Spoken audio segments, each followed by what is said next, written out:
I am feeling thrilled and honored to welcome you once again over the digital platform of 9th Annual Conference of Academy of Clinical Embryologists 2021 in Bengal. I convey our sincere gratitude to ACE Central Committee for giving us the privilege of hosting ACE 9th Annual Conference this year in Bengal. I like to go back few months before. In the month of February and March, we decided to organize the meeting physically. But from the middle of April and in the month of May, the situation was horrible throughout the country. And we decided that it could not be possible physical meeting. But our mindset was like that. We could not think otherwise. But during one meeting in the month of June, early June, with Central Committee, they assured that they will help at every step and we should not pending this meeting anymore. We were extremely worried, but ultimately from the promise and assurance from the ACE Central Committee, we started our preparation and they did it. They helped extremely with their continuous cooperation, appropriate guidance and valuable advice. And with the unique bonding of our local team member, their sincere hard working, ultimately it was possible to organize such a huge and prestigious meeting today. You know, yesterday's workshop program, each and every one was fabulous and effective. And we are getting positive feedback from the delegates. And I hope today and tomorrow in the main conference, there are so many keynote lecture by eminent embryologist and clinician, 3 oration lecture by the eminent scientist embryologist, that we all able to enrich ourselves and we all recapitulate our previous learning from the interaction from their lecture. And you know that this year our aim is creation of healthy life, and I'm sure that the embryologists will be careful about the factors which are detrimental for creating healthy life in the lab. So we will be benefited definitely. And one thing I should mention, that whenever we needed any help from any member of ACE, immediately we got positive response. So best wishes to all the delegates, speaker, chairperson, hall coordinator for today and tomorrow. Thank you.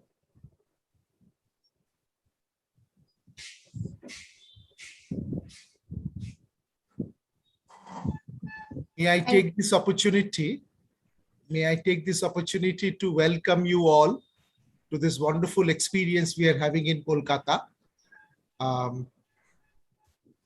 As Madam Ratna mentioned, that we were really doubtful whether we will be able to organize it, but the virtual platform is a fantastic platform, and actually the desire of participation is much higher. Although we cannot offer you the hospitality of Kolkata, food and culture, we are organizing little cultural event tomorrow in the evening. But what we felt great yesterday in the inauguration, the governor of West Bengal came along and supported the embryologists. You know, as a clinician, I've always felt the embryology plays a great part in infertility treatment, and governor also accepted that. And what he said very appropriately, that it started in Bengal, it started in India, and India is creating such a good work. So he supported the Academy of Clinical Embryology work. Dr. Ved Prakash and Dr. Srinivas were there. We are delighted to have them with us.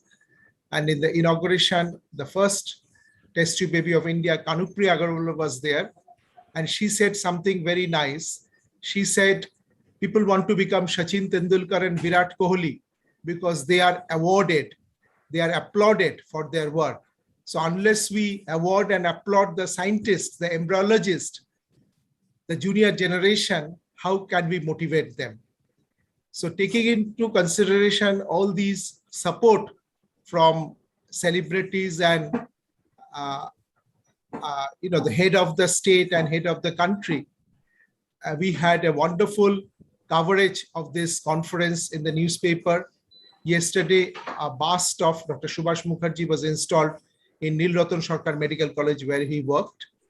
So we will always remember this historic conference in Kolkata happening for the first time, that we did so many wonderful things. It was the first time in any meeting, governor came along. We installed the statue of Dr. Subhash Mukherjee, who started the IVF journey in Kolkata. So we are ever so grateful to the Central Committee for their continuous support, their faith with us that we can do it. A physical conference would have been fantastic, but a virtual platform is also advantageous because we have the record of all these lectures, which we can repeatedly go on seeing several times. And those who cannot attend the meeting are also asking for the links so that they can see this. So I once again congratulate and thank sincerely to all the faculty members, to all the delegates, to hall managers, and our event team for arranging so far faultless event. And I'm sure we will be able to continue this throughout today and tomorrow. Our gratitude to many international speakers who have given their time. And let's go forward and take ACE to a different level, to a different height, so the whole world talk about ACE. And that is our desire. We together, the Indian scientists and Indian doctors, can really leave a mark in the field of reproductive medicine and surgery, in terms of training, in terms of providing the service, and in terms of research. I thank you all once again for giving us this opportunity and making me one of the chairperson of the organizing committee with Dr. Ratna Chattopadhyay. And my statement wouldn't complete unless I thank sincerely Dr. Parag Nandi and Dr. Saroj Agarwal, along with Dr. Madhumita Rai Chaudhuri, the scientific head, and Siddhartha Chatterjee, and many other members. But without Parag Nandi and Saroj Agarwal, it would have been impossible. They have spent sleepless nights for the last 2 to 3 months. When we were busy seeing patients and doing embryo transfer, they were actually working with the scientific planning, talking to people and everything like that. So my many congratulations and my blessings to these youngsters. Thank you, thank you, thank you. Thank you, sir. Good morning, everyone. On behalf of ACE Central Committee, with my team and local organizing committee, I welcome all you on 9th International Conference of ACE. So that an idea conceived by a few handful has become a platform for academic discussion and deliberations for the entire community of clinical embryologists in India. The event conducted by ACE are being attended and appreciated by both clinical and laboratory personnel involved in the ART. This has been a platform of the embryologists practicing in different parts of the country under varying scenarios to connect, to know each other, drive strength and encouragement in each other's achievement has been ACE's biggest achievement. As you all are aware, since last year, it has become very difficult to organize the offline meetings. We are trying our best to continue to organize online events to share knowledge and experience to our members. Situations are improving slowly, but in view of third wave, we are organizing our international conference, ACE Kolkata 2021 online, which was planned offline earlier. We all know ACE annual conference is the one where we all meet and share knowledge and update ourselves. Our all members wait for this conference to interact with the faculty in person, but keeping in mind of third wave as a responsible society, we plan it for online only. I would like to thank ACE Kolkata team and my central committee. The ACE Kolkata team headed by Dr. Gautam Khasgir and Dr. Ratna Chattopadhyay, along with Dr. Saroj Agarwal and Dr. Parag Nandi. They have done very wonderful, excellent program. Yesterday also I attended that in-person small inaugural function, it was appreciated by all the delegates and participants.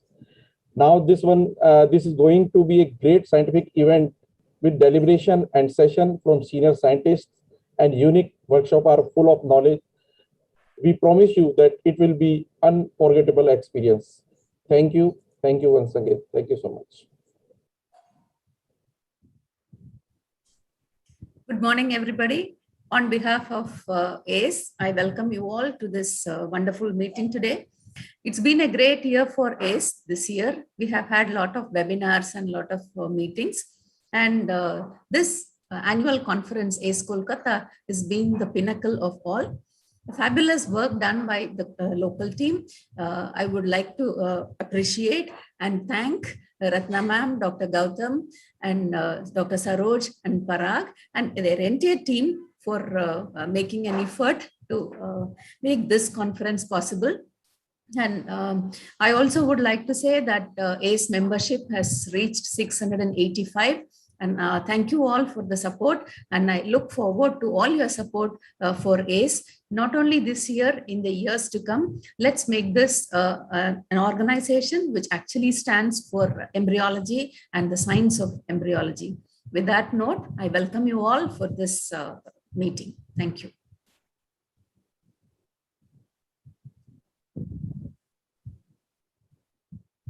Hello, everyone. As all the organizers, on behalf of all the organizers, they have given such a warm welcome. I am Dr. Dipanjana Datta. I am a clinical geneticist by profession, but I welcome you all on behalf of ACE to the hall number A. And we would be immersed right now in an academic feast where we would learn and understand different techniques of embryology. So today in the first session, we have the very important aspect of embryology, which is the lab. So the first session will deal with IVF lab management. May I call upon the chairpersons, Mr. Sanjay Shukla and Mr. Sujata Ramakrishnan, to please chair the sessions as I introduced him. Dr. Sanjay Shukla is the lab director of Baheti Hospital, Jaipur. She is also associated with Shivani IVF and Fertility Center, Jaipur. His PhD in life sciences worked on early diagnosis of typhoid fever, and he's working on the field of human reproduction since 1998. He has a fellowship in biology of reproduction from Centro de Estudios en Gynecologia Reproduction, Buenos Aires, Argentina. Sorry, I apologize for my pronunciations. He's the Vice President of Academy of Clinical Embryologists. He's a chairperson, Academic Wing, Academy of Clinical Embryologists, India, and he is the former editor of the ACE newsletter. Welcome, sir. Our second chairpersons for this particular session is Dr. Sujata Ramakrishnan. She's the head of embryology, Nova IVF Fertility, and she is the secretary of ACE. So welcome, ma'am, to this session. And I would call upon our first speaker, Mr. Sandeep Karunakaran, to please deliver his talk. Dr. Colonel Sandeep Karunakaran is a reproductive medicine specialist and an embryologist. He's Director Art at the Kraft Hospital and Research Center, Kondugalur, Thrissur. He's graduate and postgraduate of the prestigious Armed Force Medical College, Pune. He served in the Army as a doctor, gynecologist, and fertility specialist for the last 25 years. Honored with the Chief of Army Staff Commendation for his meritorious services. He's a professor and examiner of obstetrics and reproductive medicine. He led the team which performed the first ovarian cortex transplantation of the country. He has published and reviewed in many papers and contributors chapters in national and international publications. He is a member of National Advisory Board JHRS, and he completed his PG DHM from NIHFW New Delhi, PGD MLE from NLSIU Bangalore, MDM from IIM Bangalore. And I welcome you, sir, to the platform. I would request the chairpersons to please open this session for the talk.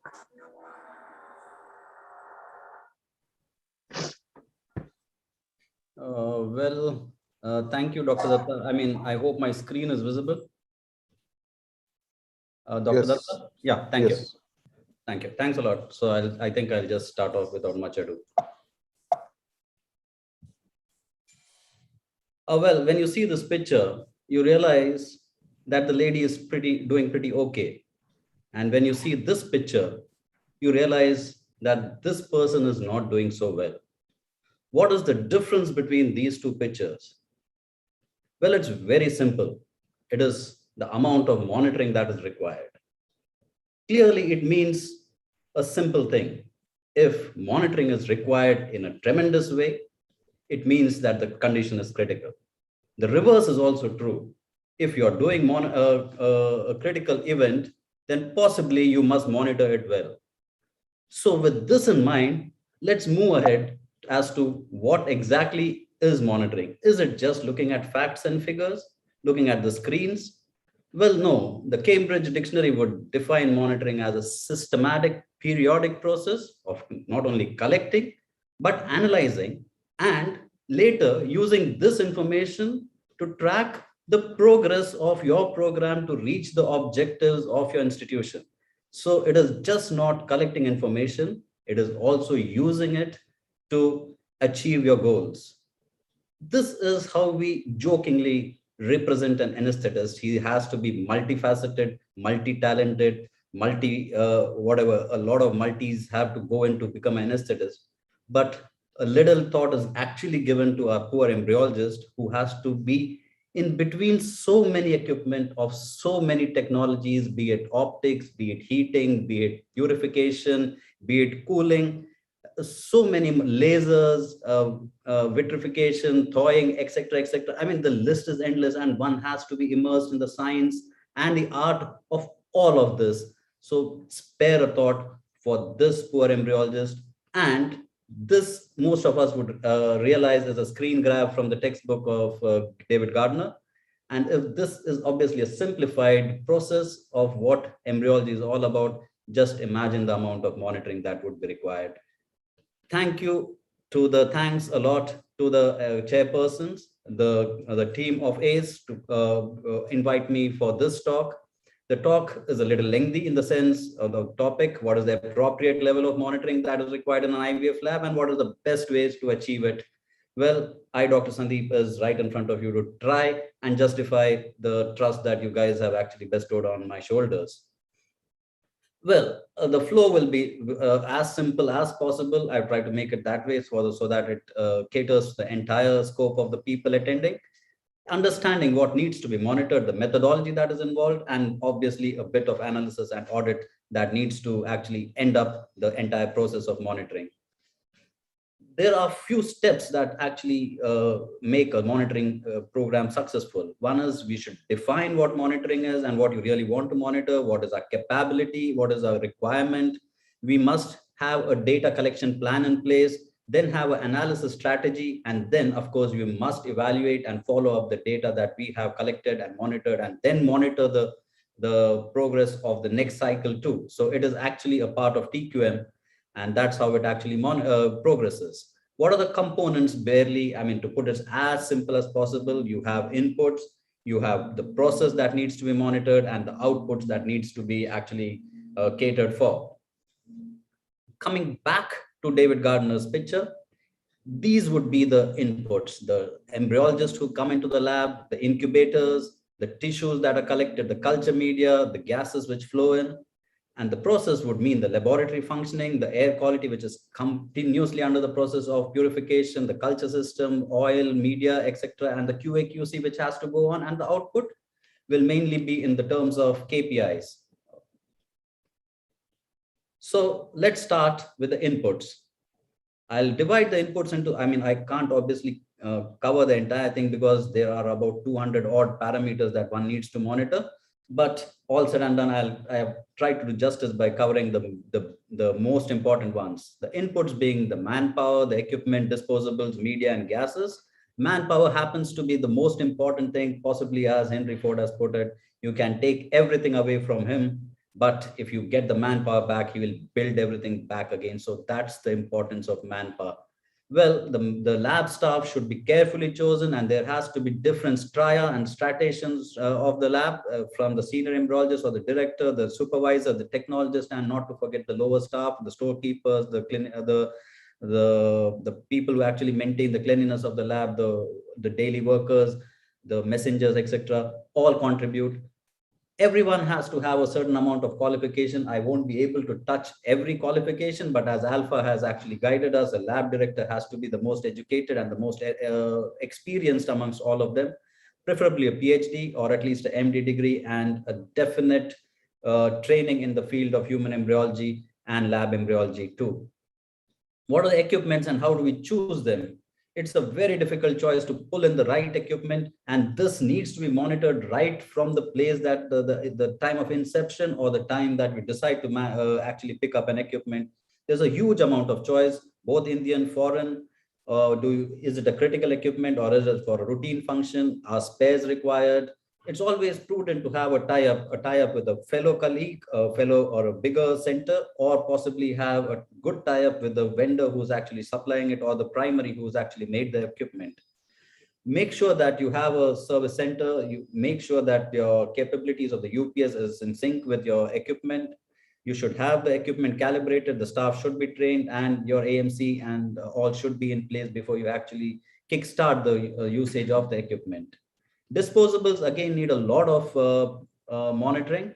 You all know that we have improved from the homemade micro tools, and now there's more controlling licensing. There is more control over the production of these disposables. We all consider that all IVF disposables are medical devices, and this entails that full traceability be given to them, and hence every serial number, every batch number of the disposables that you are using or which comes in contact with the gametes or the embryos must be monitored and standardized accordingly.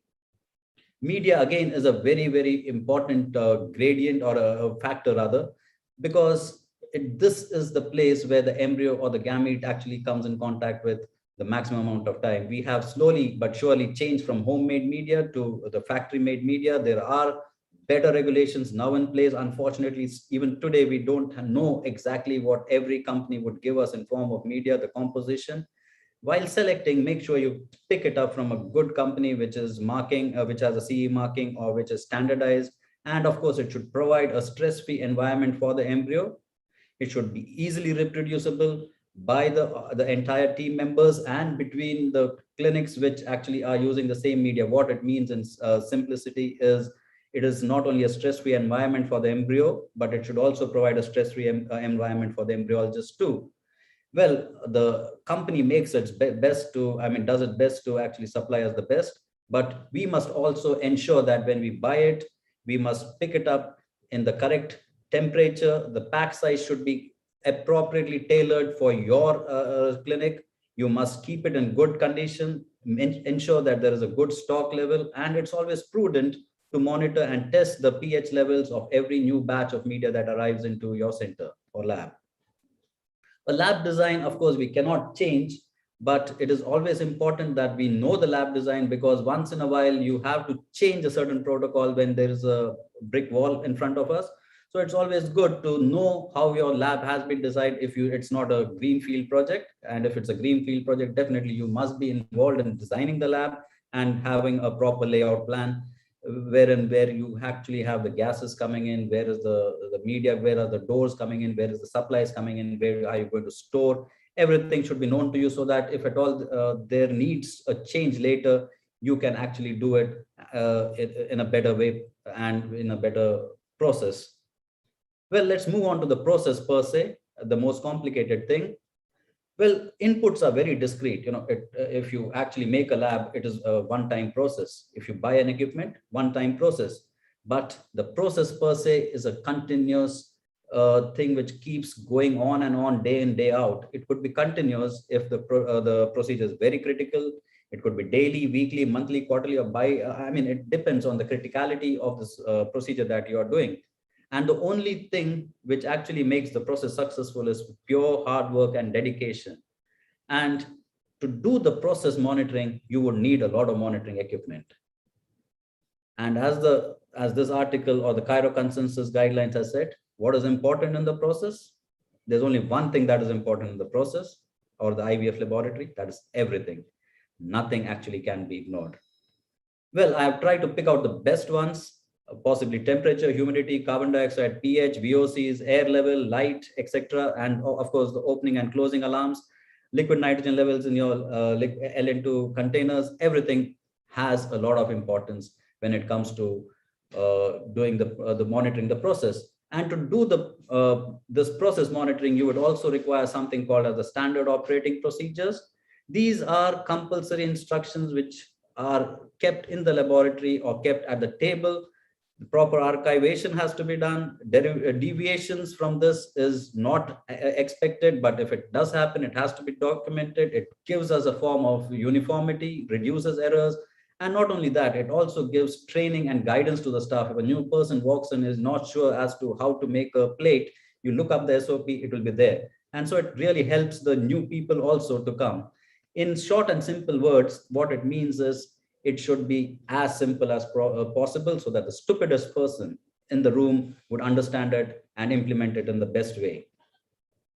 Well, about the different equipment, we need the thermometers. It has to be, before we actually go on to the equipment, let me actually put it across. I've used a lot of diagrams and pictures here, but I am associated with none of the companies. I am just using these photographs for representative purposes only. Okay, so coming to the thermometer, it should be able to measure the thermometer within the drop. That is the most important thing. It has to be versatile and accurate. Similarly, the carbon dioxide, the CO2 monitor, it has actually, we have moved away from the fire kits. In my initial time, we used to use the fire kit to actually measure the carbon dioxide, now to handheld, swanky devices. The oxygen monitor the meter is also available in a handheld fashion. Or it could be a combination where the temperature, oxygen, and the CO2 also can be measured in the same equipment. So pick and choose your equipment and make sure it is a standard equipment which actually gives readings in the way that you really want to. Another important thing happens to the pH meter. It should be quick. It should be responsible for whatever readings it gives out, and it should be accurate. It should be compatible with both the conventional as well as the benchtop incubator. There are many of these which are available in the market. A few of them are depicted out here. Particle meter, very important, because as the Cairo consensus has told us, the particle count in the air is very important to the outcomes that you actually provide in your laboratory. So have a good particle meter in your lab, and also the VOC meter, because this is the only thing which can get into your incubator, get through the oil barrier that is protecting your media, and unfortunately attack the embryo too. Make sure it detects a ppm rather than or a ppb at least, or rather a very sensitive one. And it's preferable to have a self-cleaning lamp and sensor too. Well, from handheld monitoring, we are slowly moving towards remote monitoring. Why do we need to really actually step into the lab and measure the CO2? We could actually sit outside the lab, have a remote monitoring program in place. Now, this remote monitoring could be picking up data right from the monitors which are there on the equipment, or else it could be a separate set of remote monitoring devices that are kept within the premises of your lab. You collect the data, you graphically, the entire thing will be graphically represented on a computer screen. And if at all you're not in the lab to see the computer screen, you would be sent an alarm on your mobile or your wearable, anything that is convenient to you, to one person, two persons, three persons, or the entire lab, depending on the severity of the condition. Suppose a CO2 incubator breaks down, the message can be sent to the entire lab staff. If it is just a minor variant, then of course only the lab director or the particular person needs to be informed. So remote monitoring is coming up, and there are a lot of companies which are actually providing this, and it would be helpful to the senior embryologists and people who are monitoring more than one lab. Dr. Sujata would definitely agree. I bet it's a big headache for her to monitor all the labs that she's actually looking after. So she could sit in one place and tell the person in city A that your CO2 needs to be raised up a bit. Possibly that will help the fertilization rates. And in city B, you actually might be doing well by cutting down the CO2 rates or whatever. I mean, so that's how remote monitoring would help us.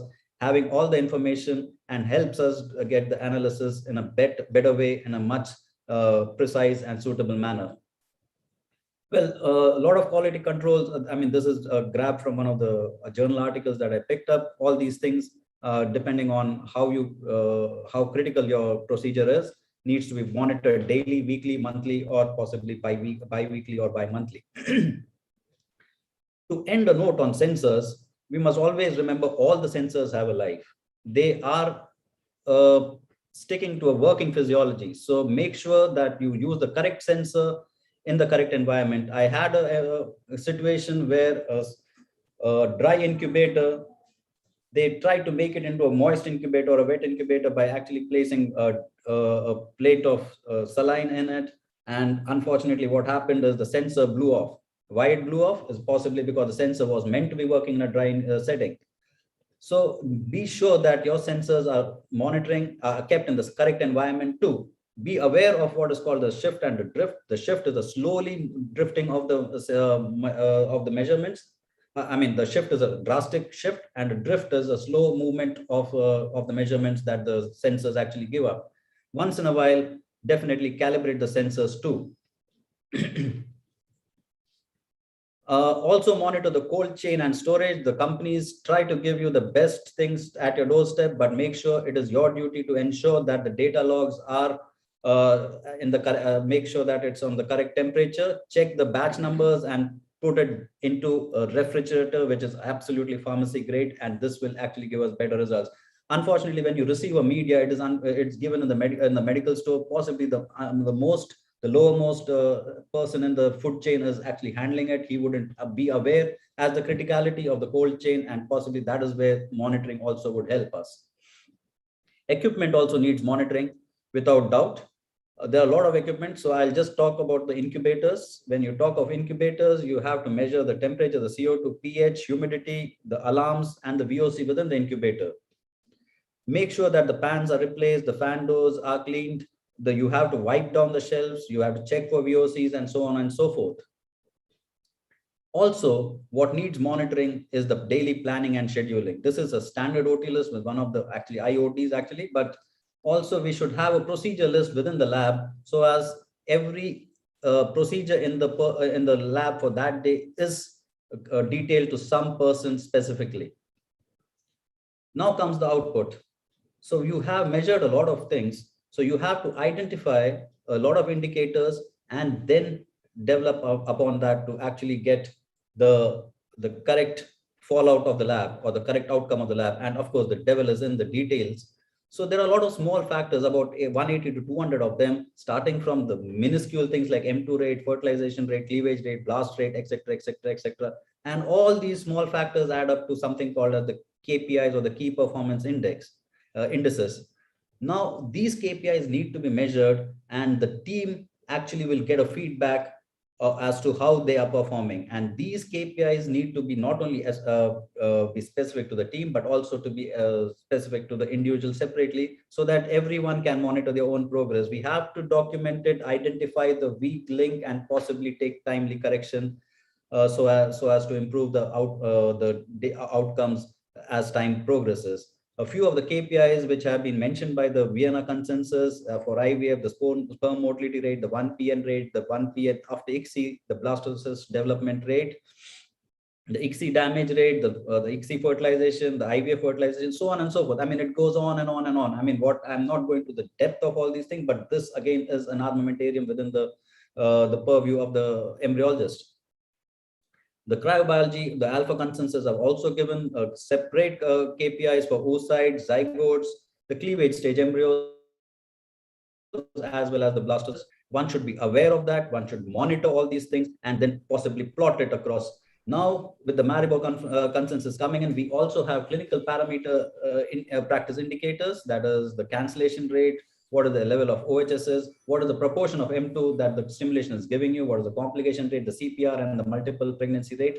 All these also needs to be monitored by the embryologist or possibly in conjunction with the clinical team. So when you have all this data, you have to evaluate it, and this has to be process specific. What I mean by process specific is you can't apply ICSI data to IVF, conventional IVF data. Similarly, evaluation should be person specific and try to identify the implicating factor as soon as possible before the real damage is done, and take a preemptive corrective measure as early as possible. Do conduct your audit. Without an audit, we'll be a frog in a well. And how to conduct audit? There are many methods of doing it. Internal audit, that is within the team, get a person from outside and help you analyze your system, possibly once a year or so, or once in 2 years. Another audit which really helps us, an adverse event audit. Why did the adverse event happen? How frequent? Depending on your workload, possibly monthly or or after every 2 months, we could actually conduct the audit. A most important thing which requires monitoring and is never, unfortunately, never finds mention in most books is the interpersonal coordination or the bonding between the team. The team should actually bond well, and this possibly should be one of the most important things of the apex of the pyramid or the lab director. Make sure you bond very well with the clinical team. Within the teams also, that the lab team, you should have adequate communication and without any much of ego issues.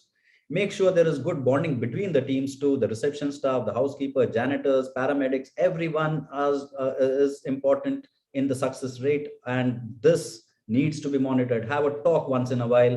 Make sure there is the successes and failures are analyzed together and enjoyed together or discussed together. Finally, before I close, what do we monitor? Possibly everything and beyond. How do we monitor? It has to be almost nearing to an obsessive compulsive disorder. The person with OCD is the best person in the lab, possibly. And what is the best way to do it? Make a good SOP, depend on it, dedicated collection of data, and apply the process of TQM. So let's take a pledge that we check everything in our labs, tick all our boxes, document it, graph it, and if at all we have failure, let's not be disheartened. Let's learn from it and try as Lord Bruce and the spider story, till we actually succeed. Never is success a straight line. A couple of detours are advised, and most important is possibly teamwork, which makes the picture absolutely beautiful. Thanks a lot for the time, the patience, for listening to a rather didactic talk. Thank you very much. I'm open to questions. Thank you so much, sir, for the wonderful and crisp presentation on the IVF lab requirements. I would please ask, there are no questions as we can see at this moment. I would please ask Dr. Sanjay Shukla or Dr. Sujata if they have any questions or carry out any discussions. Thank you very much, Dr. Karnakaran. It's always a pleasure to listening to you. What a lucid presentation. I'm sure there are no questions because you have explained it so well that people feel that there are no questions to ask. But there are a few things, very basic things. So one thing which you mentioned that there are very few options to modify your existing laboratory. But don't you think that the embryologist must be involved in designing process beforehand? I absolutely agree with you. The embryologist should be laying the first brick in the lab. And, or rather, even before the first brick is laid in the lab, the embryologist must be taken into confidence. It is according to his or her preference that the lab should be designed. There is no doubt about it, but many a times it's a fleeting population. So hence I said, you know, if it's not a green field or if it's a brown field project, at least definitely the embryologist should know what the layout is going to be and how best you can modify it, especially the air ducts, everything, actually the gas lines, the manifold. I mean, so all these things actually do help, because there is no lab which will never actually hit a small brick wall or a hump in the road. And that hump needs to be actually manipulated or, you know, chased around. So for that, the lab design becomes very important. The best would be if a senior embryologist, or if you don't have a senior embryologist to begin with, at least have external consultation to make sure that the embryologist or the embryologist mind is actually put into designing of the lab. True. Thank you. Dr. Sujata? Yeah, that's a wonderful presentation. And you know, Dr. Sandeep, why we bank on you for the first presentation, because you always, set the standards high. So thank you very much. I think every single detail has been covered. And, all the parameters which the lab has to take care. And not only that, I was very impressed by the way when you said that it's not just the pH temperature and osmolarity, but it is the camaraderie which, exists between the teams also play an important role in the outcome. Thanks for highlighting that. And thank you very much. Thank you, ma'am. It's a pleasure. Thank you so much. Yes, ma'am. Please go ahead. No. I was just saying we can move on to the next speaker. Yes, ma'am. I would request you, ma'am, to please introduce our next speaker, Dr. Sarabpreet Singh, and he would be talking on role of VOC in vitro culture, how to optimize its level. Thank you. It's my pleasure to introduce Dr. Sarabpreet, a good friend of mine, has an MD from AIMS. He's a senior consultant and chief embryologist at the Artemis Health Institute since 2009. He is certified senior clinical embryologist by IFS and ESHRI, convener of IFS Special Interest Group Clinical Embryology 2018 to 2020. And he has won several awards, one for the best convener of the Special Interest Group at Fertivision and champion of ISAR Award. And then he was also he holds the position of convener IFS Special Interest Group Applied Genetics. And his areas of interest are cryobiology and male infertility. Welcome, Dr. Sarabpreet. Looking forward to hear on your views. This would be a recorded talk. Yes, please. Thank you so much. Good morning, all of you. First of all, I would like to thank Team ACE, Dr. Ratna and Dr. Gautam for inviting me to this wonderful presentation. I'm going to speak on the topic. Let me share my screen first. I hope it's visible now. I'm going to speak on the topic impact of VOC and on in vitro culture and its optimization. So we're going to cover the topic in the following headings. First of all, we'll tell you what are volatile organic compounds, what are their sources, what is their impact on gametes, embryos, and embryo culture, and how to avoid the introduction of VOCs into the lab and in vitro culture. So volatile organic compounds are hydrocarbon-based organic compounds, and their composition is such that it makes them possible for them to evaporate under normal indoor atmospheric conditions of temperature and pressure. So therefore, they have high vapor pressure at room temperature and can diffuse into culture system and cause negative effects. By changing the concentration, temperature, or atmospheric pressure, a chemical can be pushed from one medium, example air, into the second medium, that is water, and which is known as the sink effect. The level of exposure depends on the route of contamination, whether it is passing through air, culture media, gas supply, or plasticware. Ability of the environment to absorb or release the contaminant, that is a sink effect, and its ability to decontaminate the VOC as well.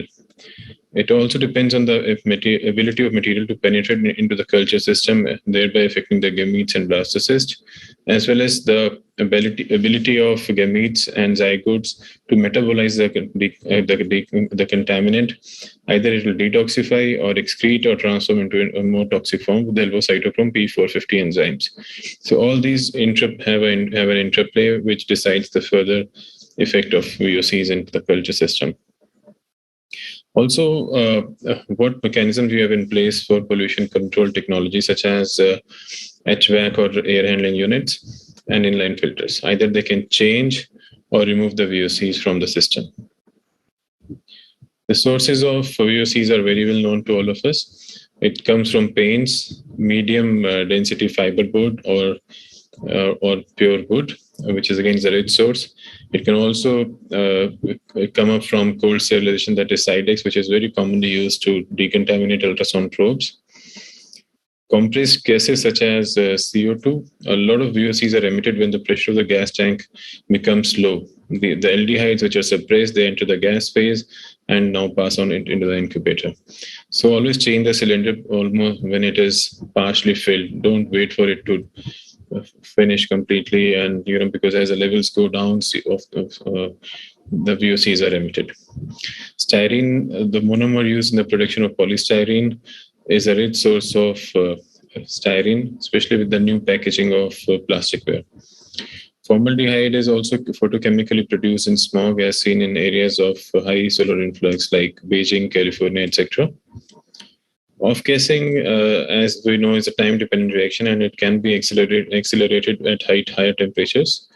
Therefore, at room temperature, this process will continue for some time, with significant levels of formaldehyde produced in the range of milligram per meter cube. But effects are seen in the IVF laboratories at microgram per meter cube range only.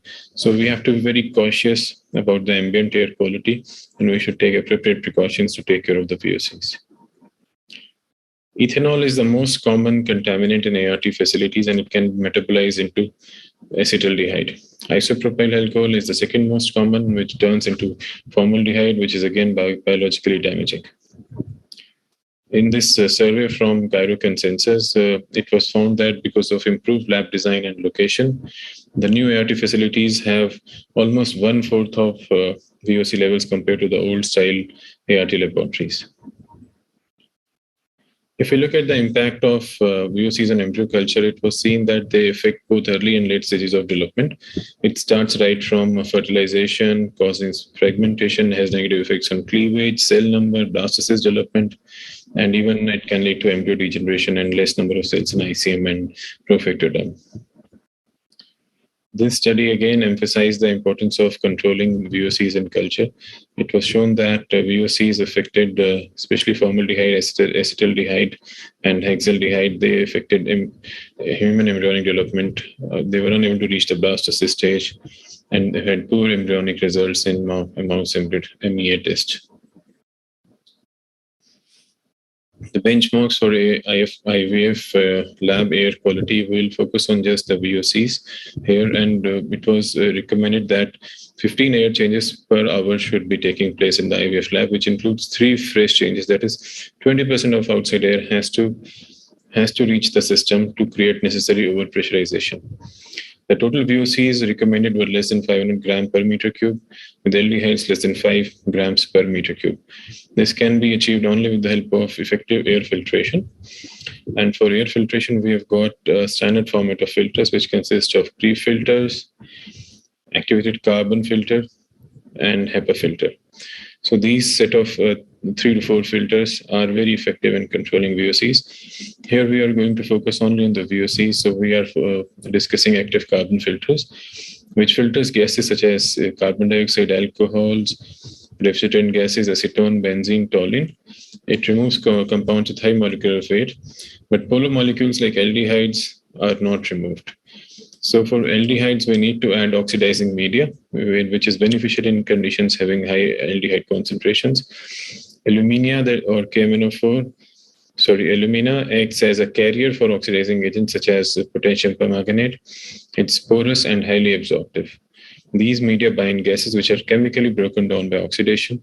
For systems that use activated carbon, potassium permanganate reduces the levels of oxidation reduction agents that can cause problems for cultures. If you look at the air filtration systems which are available across the world, we have got centralized heating, ventilation, and air conditioning system, or HVAC system, which effectively removes, which is considered the best amongst all 3 which I mentioned in the previous slide, and it controls temperature, humidity, as well as VOCs. It should be designed as per the room size and heat load in the room. It delivers temperature controlled and humidified air. It overpressurizes the laboratory by around 1.1 to 0.2 inches of water. It gives you the necessary 15 to 18 air changes per hour. These HVACs are designed in the way that they are capable of being totally isolated from the outside air in cases of emergency like fire, construction, etc. So it's known as submarine mode. In submarine mode, it cuts out from the outside air.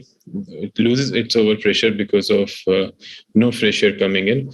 But again, it preserves the lab environment for the required period of exigency in the environment. Then we have got compact filtration systems. An example which is very common in India is the lab guard. Again, you appreciate that in lab guard, you have to give a source of fresh air in the utility room to provide the necessary, dilution of recirculated air. As the VOCs and other contaminants are absorbed with the help of this fresh air coming in. Then we've got portable filtration systems, which again is a 3-stage or a 4-stage filter, which has got pre-filter, fine filter, VOC filter, and HEPA filter. And these just recirculate the air. There is no pressure which is provided between the two rooms, no pressure differential. So which air filtration to choose? It depends on, it's a personal choice, but the system should be adequate, and its size and type of filters should be designed in a way that the laboratory's air volume provides sufficient turnover rate and exposure time to the carbon filter to remove VOCs in the air. There should be sufficient time in the carb given to the carbon filter to remove the VOCs in the air. That is how the system should be designed. So you should avoid introducing the VOCs in the laboratory. This is a part of VOC management and optimization. You should avoid painting the lab with the standard paints as it's a huge source of VOCs. Go for low VOC or VOC-free paints such as Dulex LifeMaster. When you're painting the nearby rooms or hallways, it can again lead to VOCs entering the IVF laboratory. The managers and contractors should be made aware of the effect of VOCs on embryos so that they can discuss with you before painting, and the painting has to be carried out only when the lab is absolutely off. Final VOC release after renovation can be enhanced by increasing room temperature, turning on lights, increasing ventilation, preferably for at least 3 to 4 weeks. When you're selecting lab furniture, you should avoid MDF or wood. Only stainless steel furniture is recommended. Oil surfaces on stainless steel units should be cleaned with isopropyl alcohol. Plastics should also be avoided. Look here, this lab has got all stainless steel furniture. The steel, the dustbins are also steel, and the plastic garbage bags are put on the day of pickup itself, and they're otherwise never used in the lab because plastics also emit VOCs.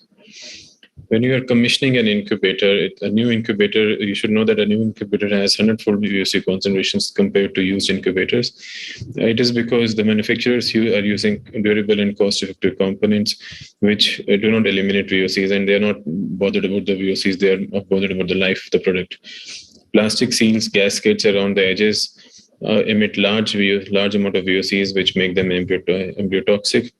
So when you're purchasing a new incubator, it should be run at culture temperature with appropriate gas conditions for an extended period, roughly a month or two. Just to off gas, it should be off gas whenever possible. Example, running new units in a ventilated space, not the embryology lab at high temperature for some time. But this is how you can take care of the VOCs in a new incubator. How do you off-gas the plasticware? Plasticware is a common source of VOCs in the lab, and you should off-gas the plastic before use. Best is done outside the lab, and then off-gassing is also carried out by opening sleeves of plasticware and allowing them to ventilate in a different room in which culture is not carried out. One option is to open all dishes required for the coming week and stack them in a laminar hood for off-gassing. This may not be practically feasible, but yes, for a couple of days, you can still do the same. So this is how you should always go for breathable packing, because the content of VOC is much lower in plasticware covered with filtered sleeves, which allows off-gassing before opening. And usually packed sleeves have much higher level of VOCs. And this is how you can stack the dishes while you off-gas them in an outside room, then bring them in, keep them on the laminar hood, which has got, which allows them to off-gas before the next day cases are done. This is a study which was done by Santos et al. They showed that they divide petri dishes into 3 groups, which off-gas for 0 day, 3 day, and 7 days. It was seen that human sperm survival revealed decreased sperm motility in non-gassing group or group A compared to the gassing groups B and C. MEA showed no statistical difference in blastocyst formation for the off-gassing groups, whereas hash blastocyst formation on day 5 was definitely decreased in non-gassing, non-off-gassing group. You should avoid wearing cosmetic products, perfumes, etc. Smokers should not be allowed to enter the lab because there is a concept of third-hand smoke also, which comes from the hair and clothing of people who either been smoking or exposed to others who smoke. Operators are also a source of VOCs, so there should be minimal traffic in the IVF-OT and as well as the IVF lab. People should change into scrubs and wear proper PP, and these should be non-shedding and non-static. Computers and accessories, desktops emit VOCs and formaldehyde, so laptops are preferred compared to desktop. There should be no photocopier or printer in the IVF facility. When you're looking at the VOC management of incubator, we have told you that you have to purchase new cylinders from the gas supplier for their exclusive use in IVF. They should be kept clean, and especially when they are refilled with gas, and the gas should be of medical grade. In spite of all this, we should definitely put in inline filters, which are of like two types. There are only carbon filters, which take care of VOCs, and you have the combination coming of both carbon and a potassium permanganate filter, which takes care of VOCs and redox agents. This is good for 3 to 4 months, and after that it becomes saturated and can off gas. The inline filters are generally they have got HEPA filters, KMNO4, and activated charcoal. And these are the specifications you should look for when you're buying an inline filter. Time-lapse and benchtop incubators that mix gas, recirculate the mixed gas continuously, and usually include another inline filter, which effectively doubles the filtration compared with gas filtration only. Nowadays, we've got these modular VOC units, which can be placed in a big box like incubator. Incubator type is again important because traditional big box incubators, they circulate room air through the incubator chamber and become susceptible to the inclusion of VOCs that are present in the room air. Whereas benchtop incubators, they function by flushing the incubator chamber with gases provided in cylinders, either pre-mixed or mixed inside the benchtop incubator. Any ambient room air is flushed out of the chamber, thereby leaving the tanks and inline filters as the only source of contaminant. So they're not affected by by bad or ambient VOCs, but they're definitely affected by VOCs coming directly from the cylinder. So how do you decrease the VOCs in the culture? Infiltration of VOCs into the culture occurs because of gases inside the incubator or from brief exposure of cultures to room air during the opening of the incubator chamber, and which allows the room air into the chamber. So that is why it is told that take care of the ambient air, because only 6% CO2 comes from the cylinder, whereas 94% is circulated from the ambient air. When you look at the VOCs, it is difficult to reduce them, but it is definitely possible to reduce their concentration. Their VOCs are of two types, hydrophobic and hydrophilic. Hydrophobic can partition into the embryonic membranes, as they are also oil-like phases. So it is a good idea to overlay the culture media with oil, which results in hydrophobic VOCs partitioning preferentially into the oil phases, thereby reducing the concentration in the aqueous media. Hydrophilic VOCs could partition into the aqueous cytoplasm of oocytes and embryos and would be present at higher concentration than in the oil phase, owing to their low oil water partition coefficient.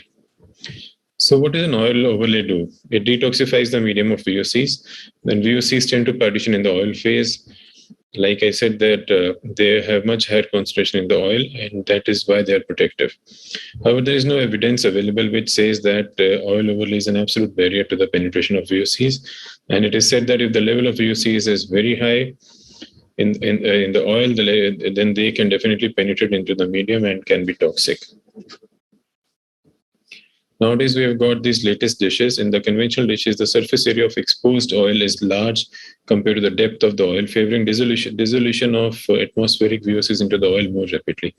The latest generation dishes have got a small drop of media, which is covered by a tall column of oil, and making the surface area of exposed oil very small compared to the depth, and this is less likely to favor the dissolution of VOCs into the oil.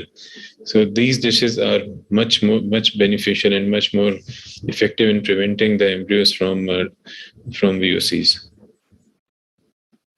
VOCs could be reduced by adding blank dishes filled with oil to act as oil sink. These 100 mm dishes with oil filled can be kept in the incubator, even in the holding incubators. The activated carbon, which is available from AquaGuard, it can be spread into a stainless steel plate and kept at various sites in the lab. This helps in the absorption of VOCs.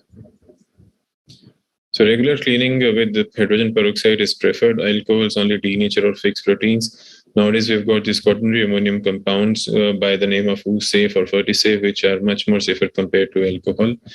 And they are aldehyde-based gold sterilizers and hand sanitizers that are strict no in IVF facility. So now these are few studies which showed the beneficial effect of reduction of VOCs upon laboratory procedures, such as a significantly reduced implantation rate was seen when the VOC was high. So it was reversed when the VOCs were taken care of. This study by Dr. Ratna and Dr. B.N. Chakravarti, they showed that blastocyst formation rate, implantation rate, clinical pregnancy rate, and live birth rate increased as they took care of the, as they reduced the VOCs. This study, which was a landmark study, it showed that the live birth rates by IVF increased by improvement in air quality and especially the reduction of VOCs. So there is no doubt that VOCs have to be looked into.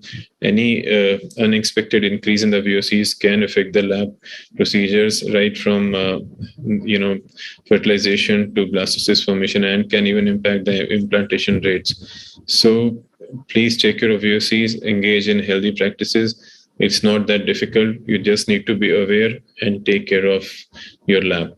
Thank you so much. I'm open to any questions now.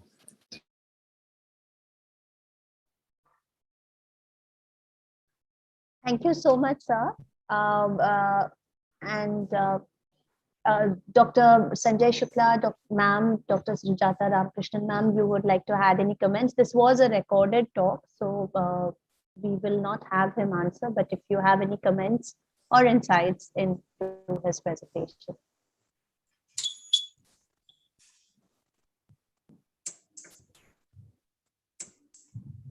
So, ma'am. Yeah, that's a nice presentation, but unfortunately, Dr. Sarapreet is not here for discussion. However, he has very clearly emphasized the role of volatile organic compounds and then the ways to reduce them. It's a very interesting talk. Thank you so much, ma'am, for your views on this talk. I would ask Dr. Sanjay Shukla to please introduce our next speaker, Dr. Keshav Malhotra. His talk would be on role of electronic witnessing system in the risk management in IVF lab. So, thank you, Dr. Deepanjana. Introducing Keshav is something like I love to, because he is one of my most favorite young dynamic embryologists in the country at the moment. Dr. Keshav, of course, he doesn't need any introduction anymore, because for maybe 1.5 years, he and his team is present on the social media and organizing all the events, participating in different events of ACE and other societies. So everyone knows him, but still it's my pleasure to welcome him.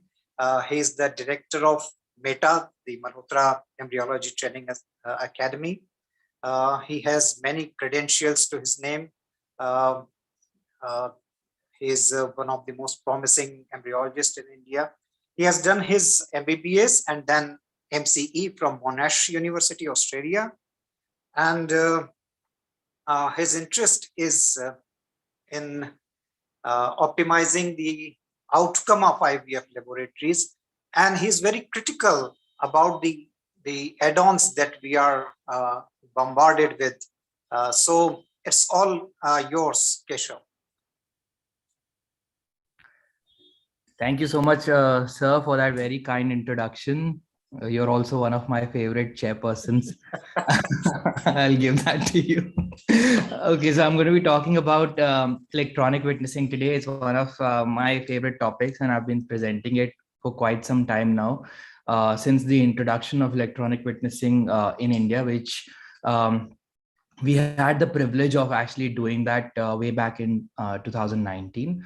Before I begin, because I'm going to be mentioning a few products and I'm going to be mentioning my experience with RI Witness here, I just wanted to declare that I have no financial relationships with the products or the companies that I'm going to be talking about. Now, we know that to err is human. We are all humans and we make mistakes. And the only thing that we can do in such scenarios is, instead of being reactive, we can be a little proactive. And that's something which electronic witnessing helps us to be. And that's one of the key areas that I'm going to be talking today in this hall. And even after this hall, I'm actually doing a debate on the same topic. It's going to be the same thing that we're going to be talking about. Now, we have to understand that errors in medicine are very common. These are some of the publications which I can mention, which have tried to look at errors. Now, if you look at the mismatches using barcodes, there's almost a 6% error rate. If you look at the kind of errors with drug administration by nurses, where 2 nurses are involved, it's 0.2. So when 2 people are involved, the error rate goes down. Pathologies, it's about 7 to 10%. In between the departments, it's 0.3. Between inputting data, it's 0.8. And with a wristband involving 2 patients, it's about 0.1. And these are some of the different publications that mention it. Now, I know that you think that 0.1, 0.3, 0.8 is a very low number, but please understand that the volume of work that's happening and the number of cases that are happening nowadays, even 0.1 translates to a huge number, and we can't even afford one mistake within our community as of now, because it just ends up in a massive lawsuit and gives a very bad name to the fraternity, and ultimately everyone suffers. It's not just that clinic, but everyone ultimately suffers because of that particular mistake. HFEA is very, very stringent in monitoring incidents, and they publish their incidents online. And you can go on their website and you can have a look at their reports. I've just put a slide here, and you can actually see that the near misses from the reported incidents is actually increasing. So from 500, it's going up to 600, and this is data from 16 to 18. So you can understand that almost 600 cases or cycles have had a near miss, and it could be any sort of miss. It's not just a mismatch or an error, but it could be any near miss within the community. Now, whenever we think of trying to avoid errors, what we basically end up doing is we add up certain checks, or we add up a witness in the form of a person who looks after the whole process. And if you actually look at that in a scenario and you want to like create an example for it, you can actually think of it as Swiss cheese. Now, what we do is each person actually represents a slice of Swiss cheese, which has a few holes in it.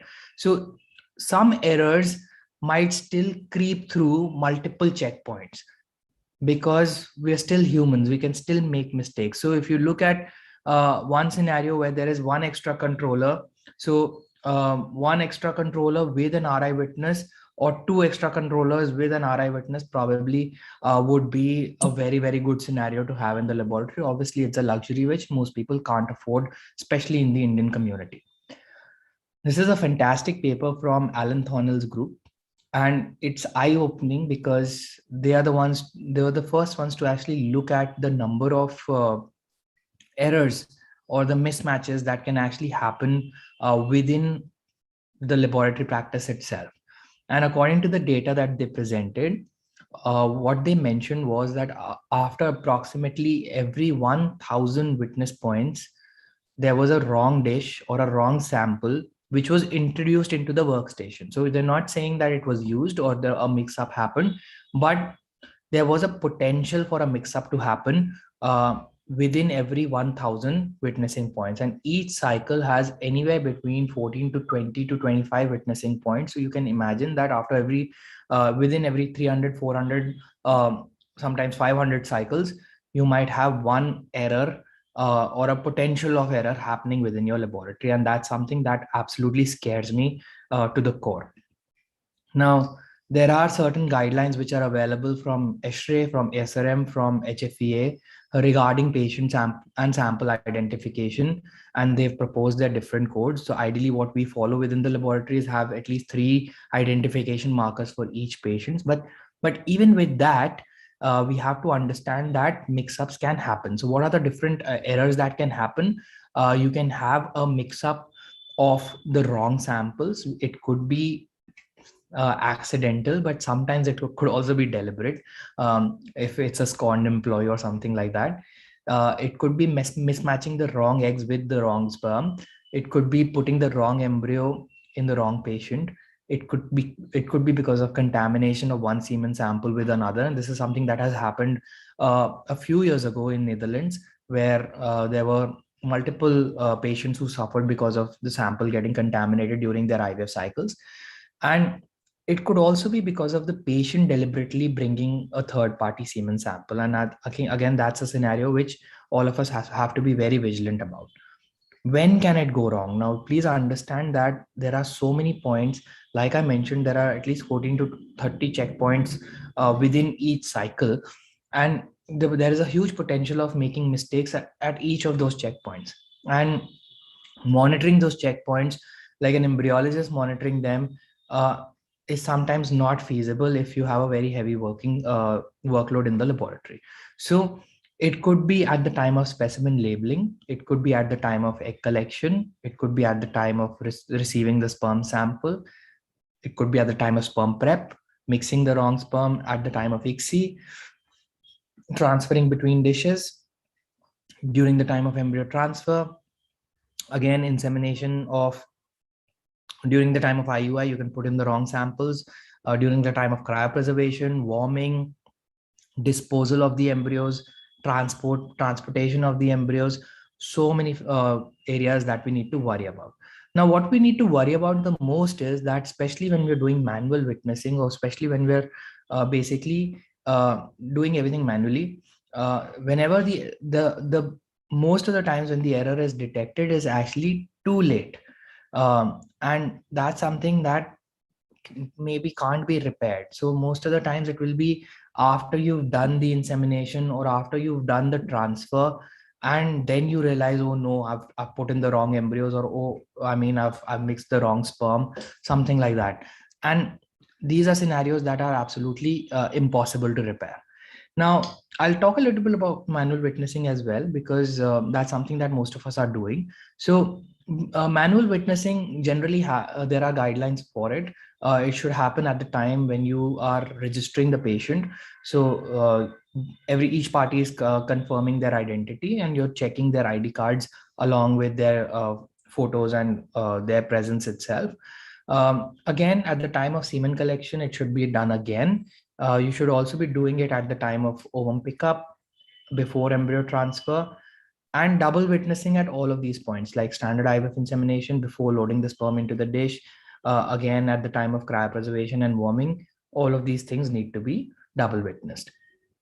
How do you double witness? Both the embryologist and the witness call out the patient identification markers, and then also sign on a sheet that they have done the procedure and the other person has witnessed the procedure. And these are certain checklists that can be made for your laboratory, where you can basically see that this is just a witnessing checklist. So who did the ovum pickup? Who was the witness? Who did the ovum screening? Who was the witness? Who gave the container to the patient? Who was the witness? Who did it? Who received it? Who prepared it? Who did the denudation? Who loaded the dish? All of these points need to be double witnessed. Now, I'm sure you can understand that if an embryologist is being made to do so much paperwork, obviously the amount of time that is being invested in the laboratory is going to increase quite a bit. And that is one thing that electronic witnessing actually helps us in reducing. So there are certain benefits of manual witnessing, but there are certain limitations as well, because you need an extra person to do it. You need manual signatures, and you still can't rule out human errors in that scenario. Now, why do human errors occur? Because it could be because of conscious automaticity, because we're all working in such a similar environment. We're doing the same work again and again that our cognitive systems, our brains don't really pay much attention to what we're doing. become like machines at a certain point and just keep on injecting or keep on inseminating the eggs and really don't pay attention. And this is subconsciously. It's not happening because we want it to happen. It's happening subconsciously. It could be involuntary automaticity. It could be ambiguous accountability. It could be because of a lot of stress with the heavy workload, distraction, fatigues, and it could also be because of sound alike and look alike errors, which can happen in the laboratory. Now, electronic witnessing could be in the form of barcodes or could be RFID based. So, a barcode system, basically like the ones that are available, like so Matcher is there and Gidget is there. So basically what you do is you print out the barcode stickers and you put it on each of the dish and the consumable that's being used, and then your mobile phone is used as a scanner, or a scanner is given to you, and you scan at each and every point of the procedure. Now this basically does not allow you to proceed with the procedure unless and until the scan is being made. Similarly, you have RFID, where you have a radio frequency ID tag. It's the same kind of tag that most offices use to enter into the office or something like that. Each of the consumable, you have to put an RFID tag, and you have RFID readers which are put on your workstations. So as soon as you put the dish on the workstation, it automatically projects the details of the patient on the tablet or the computer screen that's in front of you. And then it gives you options on what you want to do with the dish, whether you want to proceed for denudation or it's IVF, ICSI, embryo transfer, etc. So that's how it basically works. Now, this is how an RFID reader looks like. So there is a heating plate which fits into the workstation, and you also have a tube reader attached to it if there's any semen sample which needs to be put into the same thing. And the similar component is put into your andrology, where you're preparing your sperm samples. Now, an RFID based system basically detects errors at all stages, right from ovum pickup to the insemination process to embryo transfer, biopsy, cryostorage, etc. So it actually makes the job of the embryologist very, very easy. And if you are only one embryologist working in the clinic, this actually helps you in sorting out all of the witnessing issues that can be there in the laboratory. All you need is a network connection at your clinic. So you need to have an internal server, and based on that internal server, you connect all of the devices to that internal server, and then the machine does the rest of the job. What about cryopreservation? Now, if you're using any of the Indian systems which are available in India, most of them offer a barcode-based identification system for your cryopreservation unit, which is decent enough. So what with our Witness, what we do is that we put barcodes on each of our sleeves, and then there is an RFID tag for the freezing dish as well as the warming dish. So it's actually a combination of both RFID as well as the barcode. But there are new systems which are available which can sort out your cryopreservation management as well. So this is, I think, CryoGat, where you have an RFID based system for your cryopreservation as well. So, and you have a reader which is attached to the cryocan. So as soon as you lift the canister up, the reader actually analyzes each of the sleeves that are present within the whole canister, and it tells you that this is the location of the particular sleeve or the particular semen sample, and then you can just take it out and do it. There are new systems which are also coming up like tomorrow, and this is something that I would love to have within my unit, but I don't think it's available in India right now. And this is basically an automated cryo storage system with all sorts of witnessing protocols within it. So that's something that's also there. Now, I'll give you a little bit of my experience with using electronic witnessing since 2019. So the first thing that needs to be done is to actually create a flow for each of your procedures. So ideally, if you have an SOP within your unit, this exercise becomes very easy because you already have the flow. You already know what you have to do after each and every step. And what we just need to do is fit each of these steps within the software of the witnessing system. Now, once this is done, now the system will only, let's say I'm doing an IUI, I can only do an IUI if I present a patient ID card for it. Or I can only do an ovum pickup if there is a FIRD dish. then only I can go ahead and do an IVF insemination. So each and every step, what's the step before, what's the step after, needs to be tracked. Now, this is some of my data, and you can actually see that this is 2019 and 20. You can see that the number of tags we used was almost to the tune of 3,500. Witnessing points were almost to the tune of 4,500. You can actually see this who each and every embryologist is tracked. So it's actually defining accountability on the embryologist as well. It's not just tracking your errors, but making people accountable, which is also very important in risk management within an IVF unit. And each and every, now, if someone needs training, I can basically tell them, so I know that this person has done only one egg freezing, but this person needs training in this scenario because he's taking more time as compared to the rest of the laboratory. So that's also something that can be looked after when you have electronic witnessing in your unit. And this is not just for RI witness, it's therefore all of the witnessing systems that are available here. You can actually see the number of procedures that the lab is doing, the number of procedures that the lab director was doing, the managing director was doing. I mean, each and everything can be basically tracked using this. I'll show you a very short video and then I'll end the presentation. Which just gives the flow of how the witnessing system works. And I'll be fast forwarding it a little bit. So basically what you will see is that the workstation is incorporated with the readers, which look like this. Now, basically what you'll do is that the embryologist has to put in tags or either on the bottom of the dish. Generally you have circular tags or rectangular tags which are available for this. And you can see that there is a tab right here which tells us that about all the details of the patient as well as the kind of procedure that I want to do. So if I'm doing an ovum pickup, that's going to be checked in. Now, in the debate after this, I'm going to be telling you about a lot of other things like time management, because a lot of people worry about electronic witnessing taking more time as compared to manual witnessing, but it's not always the case. There's a very recent publication, 2021, by Jason Swain's group, which actually says that manual witnessing is almost 3 to 5 times more time consuming as compared to electronic witnessing. Now, you can actually see that's how the tags look like. So this is an ICSI dish. The eggs are going to be loaded into the dish, if I'm not mistaken here. And then similarly, you'll just see that all the dishes that are available, who's doing the procedure here. There can be multiple embryologists handling it. If there's any mismatch, it's recorded into the software, and then you can't really do much about it. It stays there and obviously adds for accountability for that embryologist. And then the lab directors can just have a look at the data and then obviously do the needful as far as the accountability is concerned. And once the procedure is done, again, you can just put the things back in. Now this is embryo transfer. So you put in the card in the card reader. You can see that that's the ID card, that's the transfer dish.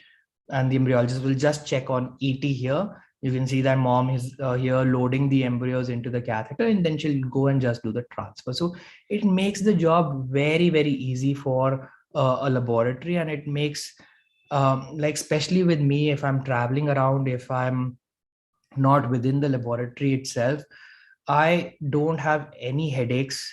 I don't stress now. I'm not losing hair anymore. Solely because I'm not not worried that behind my back, I know that everything is happening properly. And that's the kind of convenience that electronic witnessing brings to us.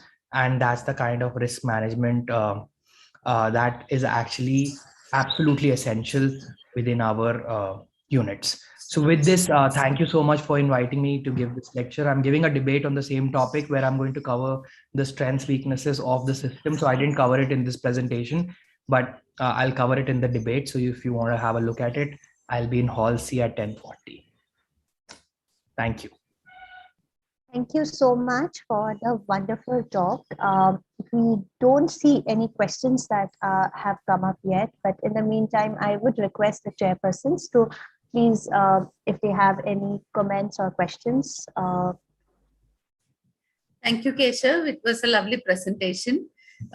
Errors in IVF actually can be disastrous, very well represented by the presence of US flight on Hudson River. Yeah. And, so there is no better way of representing that. It is really bad.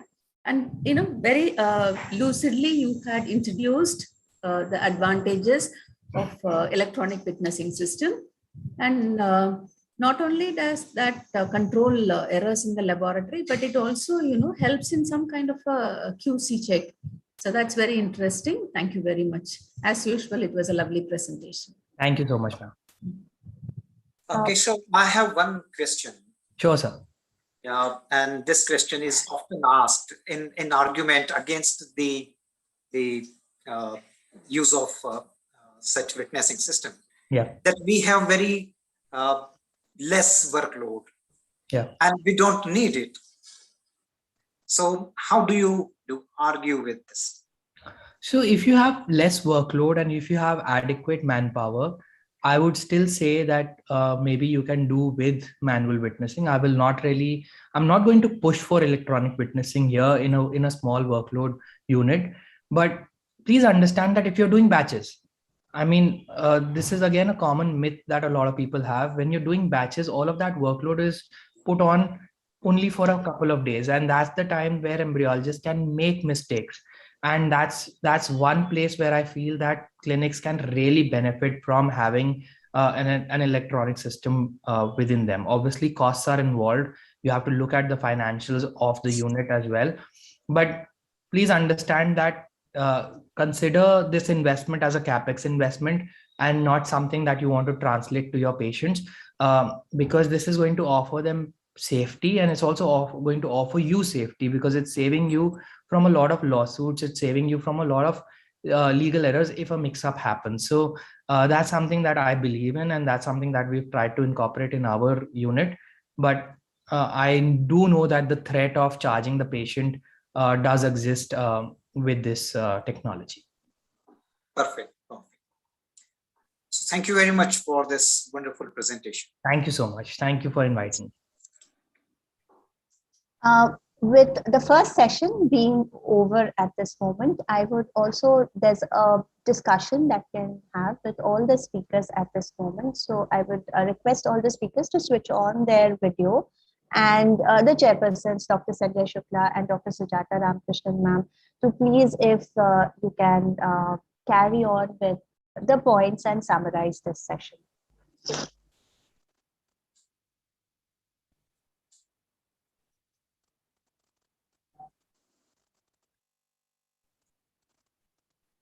Devanjana, do we have any questions? No, sir. At this moment, we don't have any questions with us. Okay. So I think this opening session was a wonderful session, and we have 3 eminent speakers. And as Dr. Sujata mentioned, to open with Dr. Sandeep Karnakaran, it was something like you need a start that a very perfect and a copybook opener can give to the innings. Then followed by Sarabjit, Sarpreet, who explained and emphasized the importance of VOC elimination in IVF laboratory. It can have not just the immediate effects on the embryos and pregnancy and the live birth rates, but also it can have very long-term effects on the progeny. What do you think, Dr. Sujata?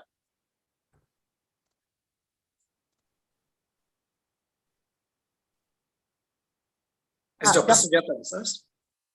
She is online, but I guess she's not in front of the computer. So because nowadays we are worrying more about the long-term effects and the epigenetic effects that the embryology laboratory can induce in the system, and which can have very serious implications in our future generations. So we have to be very careful about those things also. And since we have those gadgets now and the measures to eliminate, to curb the VOCs and all other detrimental things that we have in our laboratories, And of course, the person who is handling the embryos and embryology layer.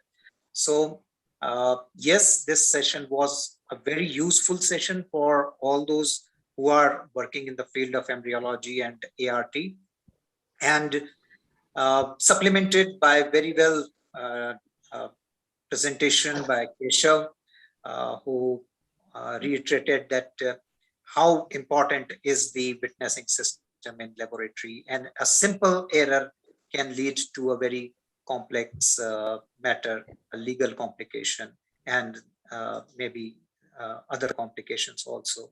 So I congratulate all the three speakers, and on behalf of my co-chairperson, I thank you, Debanjana.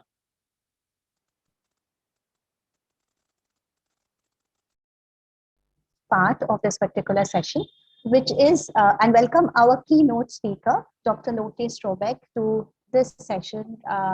Welcome, ma'am. Welcome to the session. And as I would also request Dr. Sanjay Shukla sir to please introduce Dr. Lotte Strobeck. She would be speaking on troubleshooting in IVF lab based on experience and logic. So if you can please introduce Dr. Lotte. Oh, sure. This is my privilege to introduce her. And she needs no introduction. Everyone who is working in the field of embryology knows her.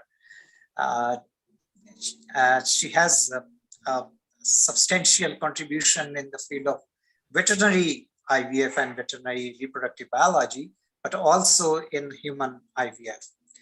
She is the founder of ART's Arts Media Denmark, Strobeck IVF Universe, and Strobeck Media, which has recently been launched in the human IVF also, and Embryo Transbiotic. Dr. Strobeck has the first in the world to formulate and market a commercial serum-free ready-to-use media range for animal IVF, as I mentioned earlier. And she has, in 4 years, the media was positioned as global #1 best performing IVF media and protocol. And she has established and was head of the bovine IVF research laboratory at Origio Cooper Surgical, Denmark.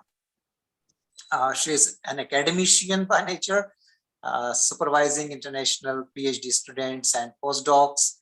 And she has many publications in the field.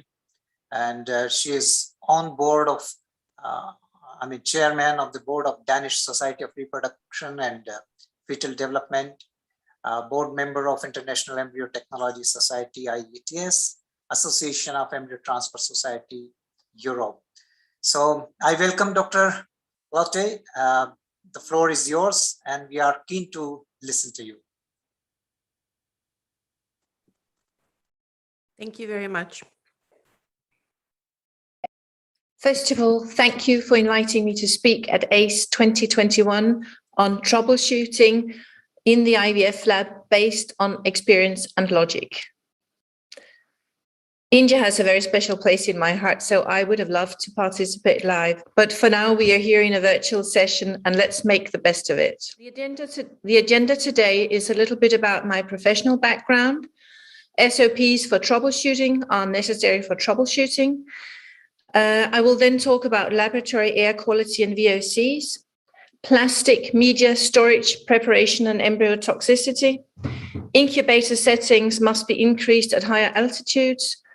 Consider to know your incubator settings and media providers bicarbonate concentration rather than measuring pH. Never trust displays on gas and temperature.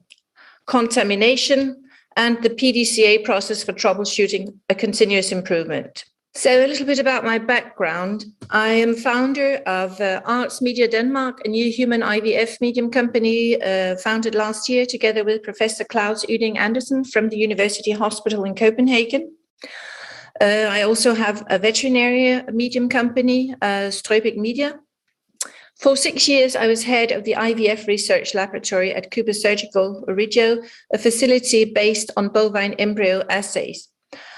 I was the first in the world to manufacture and sell a veterinary range of media that were both serum-free and entirely ready to use.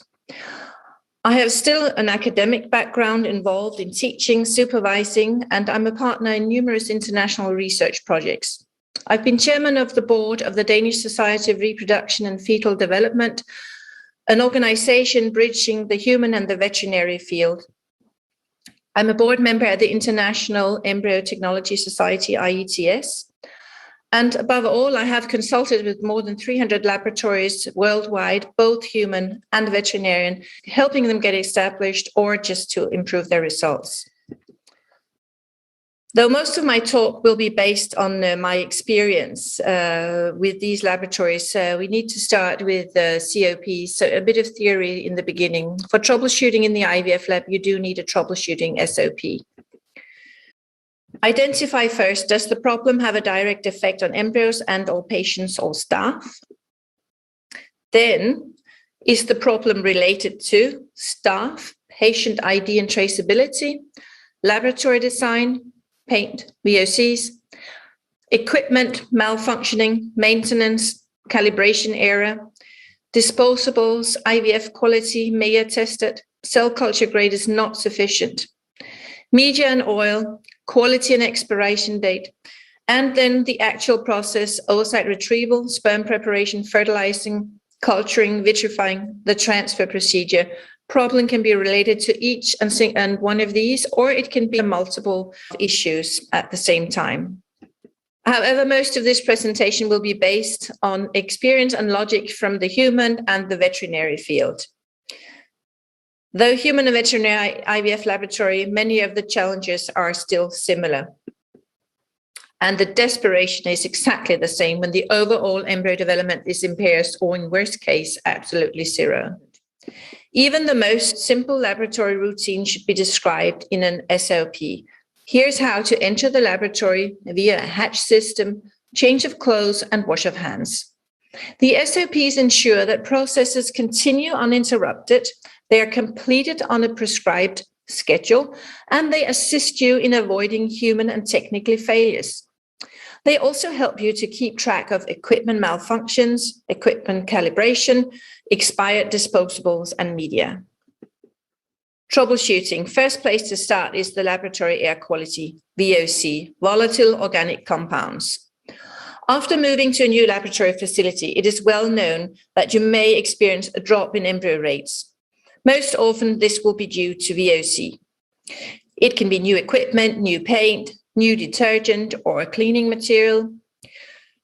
In our lab, when introducing a new micromanipulator and a new semen microscope, we experienced a drop in our blastocyst rates, and it took a while until we decided to remove the plastic covers entirely from the equipment and out of the lab. This immediately improved our blastocyst rates. Already the following week, they changed. Now we also have an air purifier that removes VOC in the laboratory permanently. I highly recommend it. I visited laboratories that use alcohol on hands, on their gloves, during the laboratory work. This impairs embryo development. It stays in the air for much longer than you think, and it's not necessary if a standard cleaning routine is followed. So, as I mentioned, we did have a drastic reduction in embryo development after getting the new micromanipulator to the laboratory. And do not use alcohol.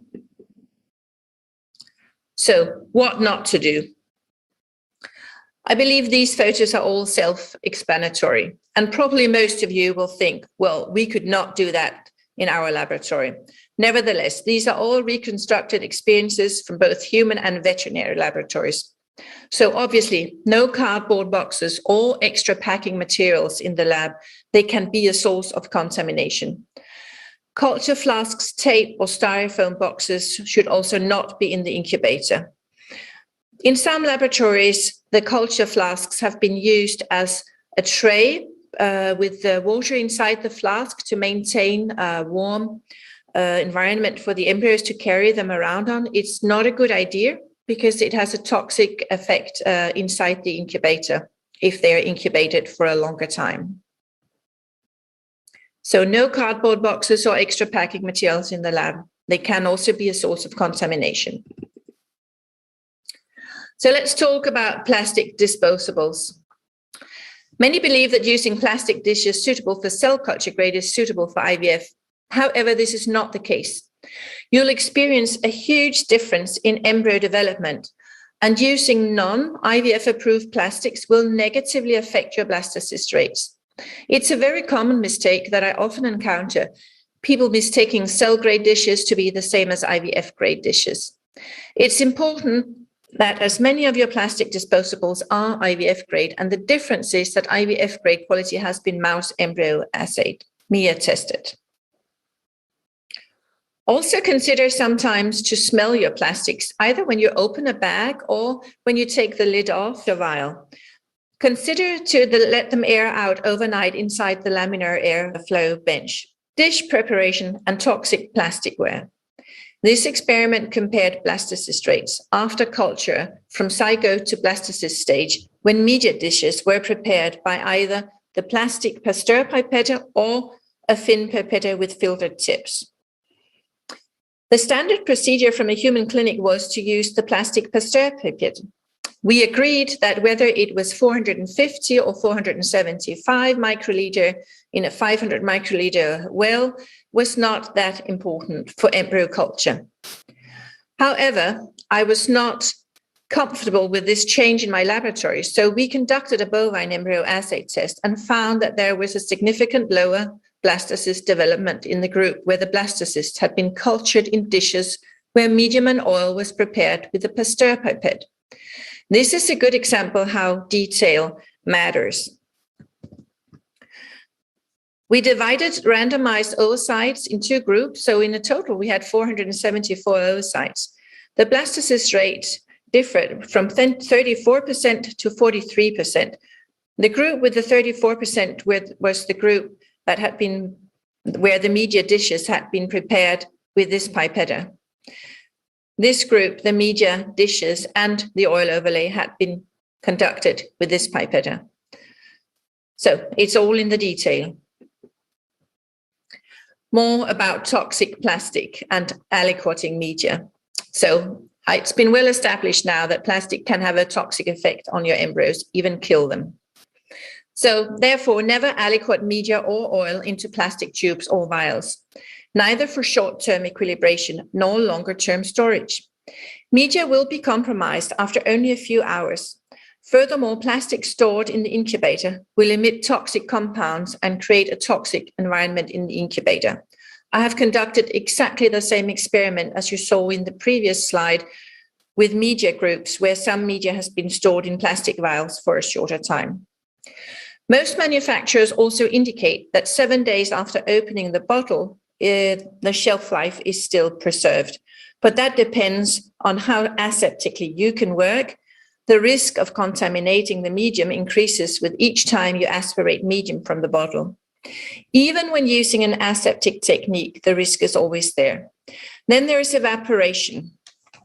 There's always evaporation each time the bottle is opened and medium removed. The ratio of medium and air in bottle changes and evaporation increases. This leads to increased osmolality. Concentration of the media components increases when water evaporates from the medium, resulting in an increased osmolality. There's also a degradation of media components. And furthermore, some components undergo degradation when they are repeatedly exposed to air. And that will subsequently affect your blastocyst rates. However, if you need to aliquot media after all, only use glass bottles. You can also use a syringe. Just make sure that the syringe does not contain the black rubber that you see here. This has been proven to be very toxic. If the media is in contact with this, it will definitely have a negative impact on your embryo development. So if your laboratory is situated above sea level, it's important to adjust the incubator settings according to the altitude. At higher altitudes, the barometric pressure of the atmosphere is significantly less than that of sea level. The result is that the molecules in the air are further apart, thus reducing the CO2 and oxygen content. And the increased distance between the molecules is correlated to the increase in altitude. It is therefore necessary to increase your CO2 inside the incubator if your laboratory is situated above sea level to maintain the same partial pressure as when at sea level. Here's a table I made of the different incubator settings for oxygen and CO2 at different altitudes. As we just agreed, IVF laboratories above sea level must increase oxygen and CO2 inside the incubator in order to maintain the same partial pressure as at sea level. Because the lower partial pressure of CO2 results in a lower concentration of CO2 inside the incubator. So an example is, if the IVF laboratory is, for instance, in Simpla, which is 2,200 meters above sea level, and the incubator is set at 6% oxygen and 6% CO2, the actual value of both gases inside the incubator is only 4.3%, where you would think it was 6 because it says 6 on your incubator. Therefore, your incubator setting should be adjusted to 7.7. You can see the different altitudes. So if you are in Simla, this is the atmospheric pressure at 39 degrees, and you need to increase your CO2 and your oxygen settings at the incubator. Are you measuring your pH correctly? And do you need to? Some of you may be a little provoked by this, but pH will always be 7.35 in a medium with a concentration of 2.1 milligram per milliliter bicarbonate at 6% CO2. So if you lower CO2, you will see an increase in medium pH. You will see this shift. So know your incubator gas concentration and know your medium bicarbonate concentration rather than measuring pH. It's also extremely tricky to measure pH correctly in an incubator. It is only seconds of contact with atmospheric air before the pH changes back and you get an incorrect value. Furthermore, the embryos also influence the pH. The more embryos together in the medium will give you a different value than if there are no embryos in the medium when you measure the pH. So the embryos have, in fact, a very fine regulation mechanism of the intracellular and extracellular pH to achieve their optimum pH. You should be more aware of fluctuations that are much more detrimental to the embryo development than a pH that is slightly off. Note also, some will ask for pH when they purchase media or measure it upon receival. The medium in the photo has a very dark color indicating a high pH. Since this is a culture medium to be CO2 equilibrated, it's not at all a problem, as it will return to pH 7.35 once in the incubator, provided that the CO2 concentrations is 6% and that the bicarbonate concentration in the medium is 2.1 milligram per milliliter. Accurate gas concentrations inside incubators are important for medium pH, as we just heard. This leads us right over to equipment. Common mistake is to rely on the display of the incubator and the yearly maintenance technician visit. Therefore, it should be routine to measure and note every day the value of your gas concentrations inside the incubator, and once a month make a control measurement that your gas analyzer is in fact measuring correctly. The troubleshooting SOP would state, go through the measurements over time and check in fact the measurements were done, didn't drift, and describe what actions to take should the device measure differently than the incubator. Do you call a technician? Do you have a second gas analyzer? The same applies to temperature measurements. In our laboratory, we have medical grade gas bottles with a premix gas concentration that is known, and we equilibrate our analyzer once a month. New IVF laboratory and no blastocysts, what to do? Well, we've been through all the things with VOC and all this has been checked and you still have a problem. This is an experience from a human IVF laboratory. VOC was checked. Incubator gas measurements were correct. Heated stage temperature was checked. Plastic disposables were all good. Very skilled staff, etc., etc., etc., and we could not solve the problem. Finally, it was looked upon installing and building the laboratory the outlet of the gas. It did not look like this, so that each incubator had their own gas from individual gas bottles. However, one gas bottle was connected to this, and then the gas was split between the different incubators. So the problem was that the incubator gas concentrations were not optimal over time. However, each morning when the gas was checked, it was perfect. It was not until it was looked upon over time that they realized that it could actually take 2 hours after the door had been opened until the gas concentration was back to 6%. So this took a while to discover. So when one gas bottle supply is split among several incubators, the gas flow decreases and it takes hours before the desired gas concentration is achieved. However, every morning the measurements were perfect. Then there's contamination. Fungal and bacterial infections are often obvious to identify. However, sometimes there's just a change of pH and the medium becomes acidic and appear yellow, caused by aerobic bacteria. If you see no visible sign of fungi or bacteria, but your medium is very yellow, you may suspect that you have a hidden contamination. A good advice is, if you have a water bath in your incubator, to leave a piece of copper pipe or a coin in the water. This will have an antifungal effect and it'll not be detrimental to your embryos. Temperature is crucial for supporting optimal embryo development. You can have a display setting at 37. You want to control check it with an additional thermometer inside your incubator in oil. If you get a different reading, you will not know whether to trust one thermometer or the display. You may need to add an extra and maybe even a third, or maybe even several thermometers. We just purchased new thermometers in our laboratory, and it turned out that the red ones, the new ones, they were all different to our old ones, and this had an even third measurement.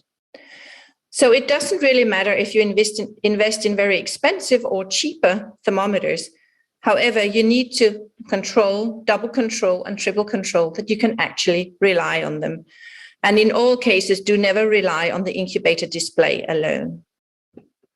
For more practical tips and tricks, you can join the Members Academy at Strøbæk IVF. This is a member site or academy where there will be tips and tricks in blog posts. There will be YouTube interviews and news. What goes on within the IVF is posted there.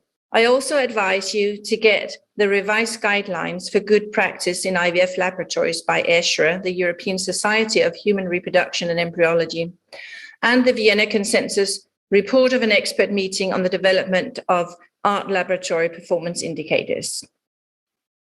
In summary, SOPs for troubleshooting are necessary for troubleshooting. We talked about laboratory air quality and VOC. They can come in the most unthought of or hidden places, and get an air purifier. It's really recommended. We talked about incubators, gas and temperature. You cannot rely on the display alone, and you might sometimes need even more than one gas analyzer and sometimes need even several thermometers. We talked about plastic disposables and embryo toxicity. Obviously, it all has to be IVF grade, but even a pipette tip with a non-IVF application can be detrimental if you prepare your dishes and the oil overlay with the pipette that is not IVF approved. If your IVF laboratory is situated above sea level, you need to change your incubator settings, and the higher altitudes, the higher increase. Consider to know your incubator settings and your media bicarbonate concentration rather than measuring pH. Never trust displays on any devices, gas, temperature. Make a triple control, also of your measuring devices. Don't split gas inlet multiple times among incubators. Contamination and hidden contamination. Place a copper, coin, or pipe in the incubator water if your incubator has a water bath. Don't forget, it's all in the detail. However, still keep the good overview. Important aim in the laboratory. Minimize fluctuations. That is the worst enemy of the embryos. Avoid stress for both embryos and staff. Thank you for your attention. Stay well and keep safe.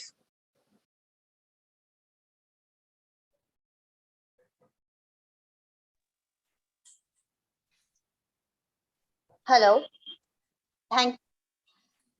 Hello. Yeah, Thank you. Dipanjana. Thank you so much for the presentation, sir. If you have any comments or questions, please, you can take them. Okay. Do we still have Dr. Sujata on board? Yeah, I'm there. I'm Perfect. there. So if you want to start with. Excellent presentation, Dr. Lote. And I have a question.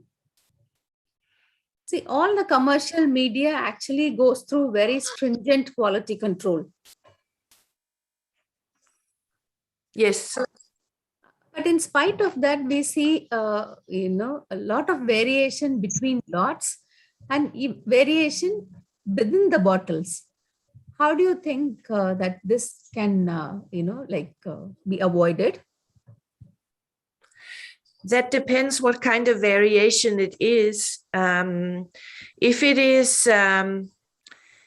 If it's pH, when you're measuring pH, I still think the variation might not be so big because it's a question of equilibration. And once you equilibrate it, again, if the CO2 and the bicarbonate concentrations are exact, you will always receive at the correct pH. So do you want to specify a little more on what kind of batch variations? The variation I'm talking about is on the outcome. Say, for example, in the blastocyst formation rate, for some bottles of media, the blastocyst rate is very high and suddenly it drops, and then you change the bottle, it just comes back to the normal. We try to keep the other culture conditions, stable, like all our temperature and the CO2 measurements are stable. And very surprising, like we use sequential media, and sometimes, the problem is with the day 3 embryos. For a group of patients, we get excellent embryos and suddenly it drops, and then, a quick change of a lot number or a bottle, again, it just gets back to normal. So, it was very surprising because all these media, they go through very, very strict quality control procedures at the manufacturer's side. Then where could the problem lie? It's difficult for me to talk about the other media manufacturers, and it's also tricky for me to since this is India, but today the law is that you need to do a mouse embryo assay test, and that is sufficient to have the release and gives you that the quality on your media is validated. So with our new media, and my experience has always been that we do a bovine embryo assay. So obviously that is not done a lot in India, but what we do in Denmark is we have a slaughterhouse nearby where we collect the ovaries. And this is how we can do studies of 400 to 800 oocytes.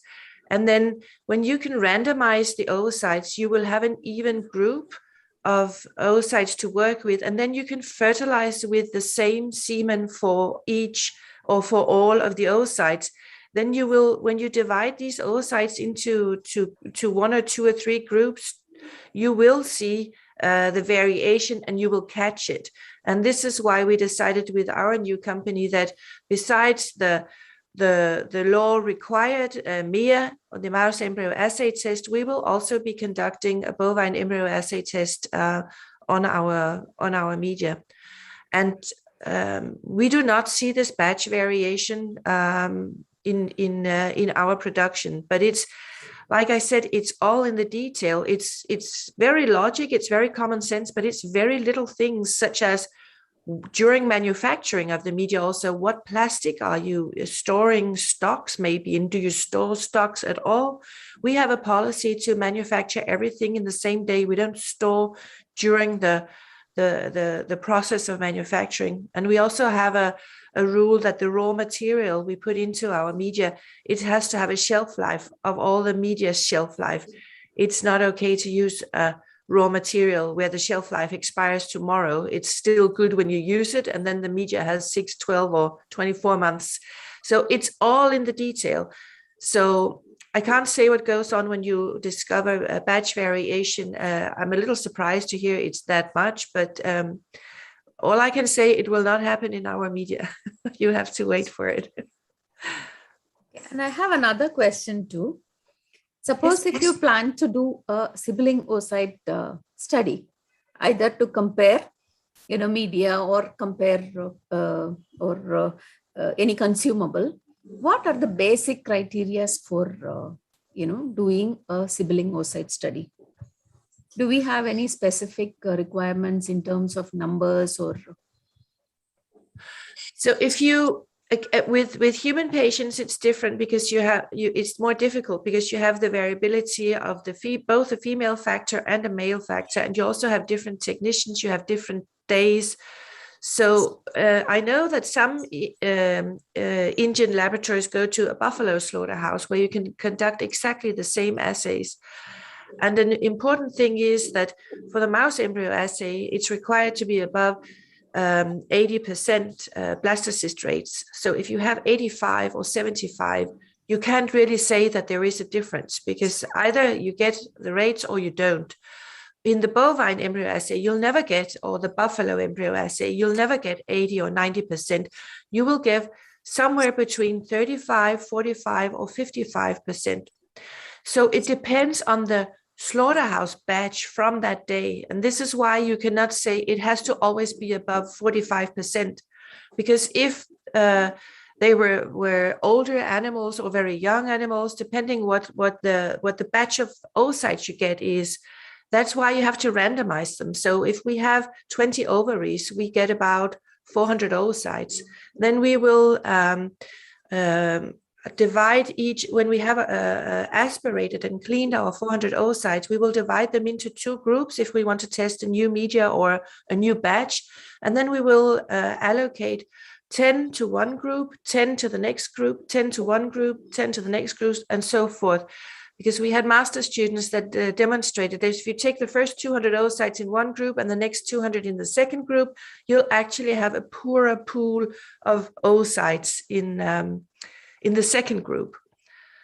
So this is so it's difficult to say one rule. You need so many oocytes, you need so many, or you need this baseline. So the baseline is that you compare the 2 groups with each other individually from time to time. And then I always suggest that you do the experiments at least 3 times. You never rely on just one experiment.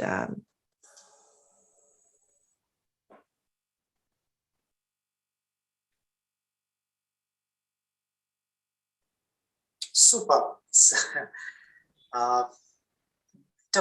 Dr. Do you have any formula for our audience so that they can calculate what percentage of CO2 would they require if they know the concentration of bicarbonate in the medium?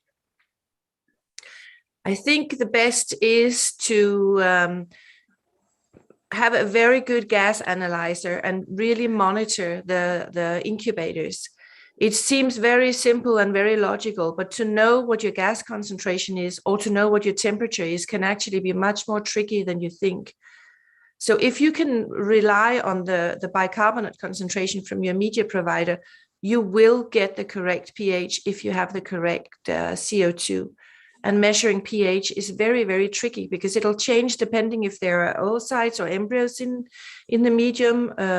The minute you open the door, it'll change. And so we don't do a lot of measuring of the pH. And even if you produce also many liters of pH and you put in bicarbonate, so obviously when you start putting it into bottles, it'll change. The last bottles will have a little higher pH, obviously because it's in atmospheric air. And I would not be so concerned about this. I would just be happy if it looks good once it's in the incubator. Because if you require from your manufacturer that it has a certain pH when you open the bottle, it's for your personal satisfaction, but you're actually impairing your medium because you're asking your manufacturer to bubble CO2 through the media so that you can be happy when you open the bottle. But it's really just for you, and it's not doing the media any good. True, very true. So I'm sure our audience have gained a lot of from this wonderful presentation. You have given very fine details and nuances of the media and how we can handle it. Thank you very much for being a part of this wonderful conference. Thank you very much for inviting me. Thank you so much, Dr. Lotte Strobeck. It was a very, very, very detailed session. And I take this opportunity to thank our wonderful chairpersons, the wonderful chairpersons, Dr. Sanjay Shukla and Dr. Sujata Ramakrishnan ma'am, for the session. And we would like to move on to the next session, which is on the IVF media. And may I take this opportunity to call upon our next chairpersons, Dr. Charudatta Joshi and Dr. Parag Nandi. Welcome, sir. Welcome to our next session on the culture media. And introducing our chairpersons, Dr. Charudatta Joshi, he is the past president of ACE. He's also the past vice president of ACE, and he's presently working as a medical director in Genes India ART Bank. He has done his post-graduation in life sciences, and he's trained in ICSI, IVF and sperm morphology from Genk, Belgium. And he has done his training in embryo freezing from KK Women's Hospital in Singapore. He has done special training in laser-assisted hatching from Belgium and training in PGD from Germany. He has done his doctorate in life sciences in 2018, and he is also the executive committee member of ISAR, IFS, and ISAR. So with this, I welcome Dr. Charudatta Joshi to our to chair this particular session. And we have Dr. Parag Nandi. He is the scientific director and clinical embryologist, Cradle Fertility Center, Calcutta. He is a pass out of University of Calcutta, and he is the founder member of ACE and the creator of the ACE official logo. He's a life member of Indian Society of Assisted Reproduction and also IFS. He is the organizing and scientific committee member of ISAR in 2018. He was the organizing secretary, he is the organizing secretary of the ACE 2021 Kolkata. He's the national co-convener, special interest group, SIG of Embryology, IFS, and he is also the ISA member of National Accreditation Committee of ART. He is trained in from Bangalore and Singapore. He has published various research papers in high impact factor journals, and he has authored numbers of chapters in books. And his current research interests include oocyte spindle formation and optimization of ICSI outcomes and various other things. Welcome, sir. Welcome, Dr. Parag Nandi, to chair this session. And may I please give this onus to you to introduce our next keynote speaker. Good morning, everyone. I would like to welcome you all on behalf of ACE 21. It is my privilege to introduce Jaco Ferblanche, is presently Vitrolife Academy Manager. He completed his MSc Agriculture degree at University of Stellenbosch, South Africa in 2000. In 2001, he started as an embryologist in IVF at the London Gynecology and Fertility Center in UK. Through his career in embryology, he also worked in IVF labs in America and India, and is an experienced ICSI and biopsy practitioner. Jaco has been registered with the Health and Care Professional Council in UK from 2005 to 2017 as clinical scientist, and completed part 1 of the diploma in Royal College of Pathologists in Clinical Embryology 2010. He joined Vitrolife in May 2010 as Clinical Relation Manager, responsible for assisting of the sales teams for the various different direct and distributor markets through the product demonstration and implementation, troubleshooting and procedure evaluation. He also shares responsibility for development and execution of workshops presented by Vitrolife globally. As Vitrolife Academy Manager since 2017, he takes responsibility for global education and training by focusing the expertise of all in Vitrolife Academy network to create valuable educational platform and content. Vitrolife Academy aims to share its knowledge with prospective and existing customers to demonstrate how the use of Vitrolife products combined with good and efficient laboratory practice can yield a very successful clinical outcome.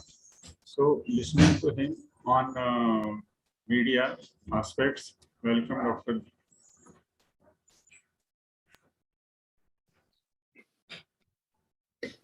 Good morning, and thank you for inviting me to the session by the ACE Committee. It's good to be part of this very good Congress and for including me in the faculty. I've been asked to talk about media quality control and look at it from both the perspective of the manufacturer, but also from the laboratory and what is required. My name is Jaco ter Blanche, and I am the Vitrolife Academy Manager.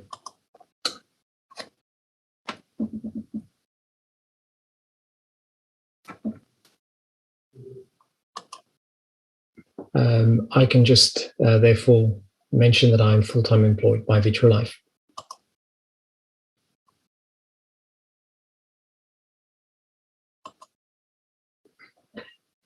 So as an introduction, I just want to mention a bit of the structure of the presentation today. What is important to the manufacturer? We will look at the regulation and the standardization and within quality testing and what is important for the manufacturers to adhere to. And then I also want to spend some time talking about the mouse embryo assay, as this is one of the most important tests that companies are using in order to do their quality testing. Then what is important to the laboratory? We will look at how do we define good results, and how do a laboratory rely on good quality products and also good quality support for the products. And then we will summarize this towards the end. So if we look at it, first of all, from a manufacturer's perspective, there are certain things that are important to the manufacturer for different reasons. First of all, there may be regulatory compliance. The quality testing of the products will be very important for the manufacturer, but also the success and the satisfaction of the customer to which they will sell these products. And ultimately, it's important that we want to fulfill the patient's dream of having a baby. So what is quality? What do you expect from a quality medical device? Some may say performance and others may say it's safety. The other question is, how is quality established? Is it by the government or the industry or the manufacturer themselves? Quality can be something that is dictated by regulatory requirements, and quality is something that is the result of a standard. Quality is something that can be established by the policies and mission of a company. Now, regarding medical devices, there are two major regulatory bodies, and that is the CE mark within the Europe area and the FDA mark for America. These are obviously not the only regulatory bodies, and there are other ones as well. But these two agencies represent the largest entities regulating medical devices internationally. Now, in order for a device to be marketed, that company must comply with specific rules and regulations, such as the ISO standards or USP. Once the device meets the criteria and the standards, it is tested to meet the requirements for safety and performance, and is then ready to go to the market. Newer aspects of the regulations requires clinical review of the literature and clinical results to ensure that the device is performing as expected. And this is really the first time that the performance of the product is truly evaluated. I also have to mention that there has been a switch. The Medical Device Regulation, or MDR, has now replaced the Medical Device Directive, or the MDD, within Europe. And that is for class 1 to class 3 medical devices. And the implication of that is that it will become much harder for manufacturers to comply with certain standards and regulations in order to produce their products and in order to sell their products within those markets. So have a look out for that as well, to make sure that the products that you are using within the laboratory does comply with MDR regulation. So when it comes to standardization, I think there is a conclusion that there is limited standardization for product safety and performance testing for medical devices in the ART industry. Of course, there are very specific standards regarding how culture media must be filtered, or perhaps how the labels must be created, the labels that goes on top of the bottles. But how a device is designed, for instance, the recipe of culture media, is up to the manufacturer to establish. This is an interesting study that came out last year. It was a questionnaire-based study where they've asked manufacturers how they performed the mouse embryo assay and the human sperm survival assay. It was sent out to 21 different companies, and the response rate was actually very, very poor. There was only 11 companies that responded to the questionnaire, and this was following numerous reminders for companies to reply to this questionnaire. There were many differences in how the different companies quality tested their products, and there was no standardization of tests. The author goes as far as to say that clinics should test consumables themselves on arrival. But as we know, this may not always be practically possible, and we will look into that a little bit later from the lab's perspective. Then I want to spend a bit of time on this slide talking about stress and toxicity.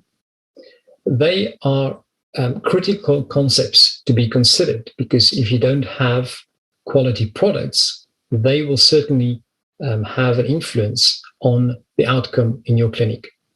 We do know that the effect of stress and toxicity can be cumulative. If the stress is too much, it can impact clinical outcomes. And it is therefore critical that stress and toxicity are minimized.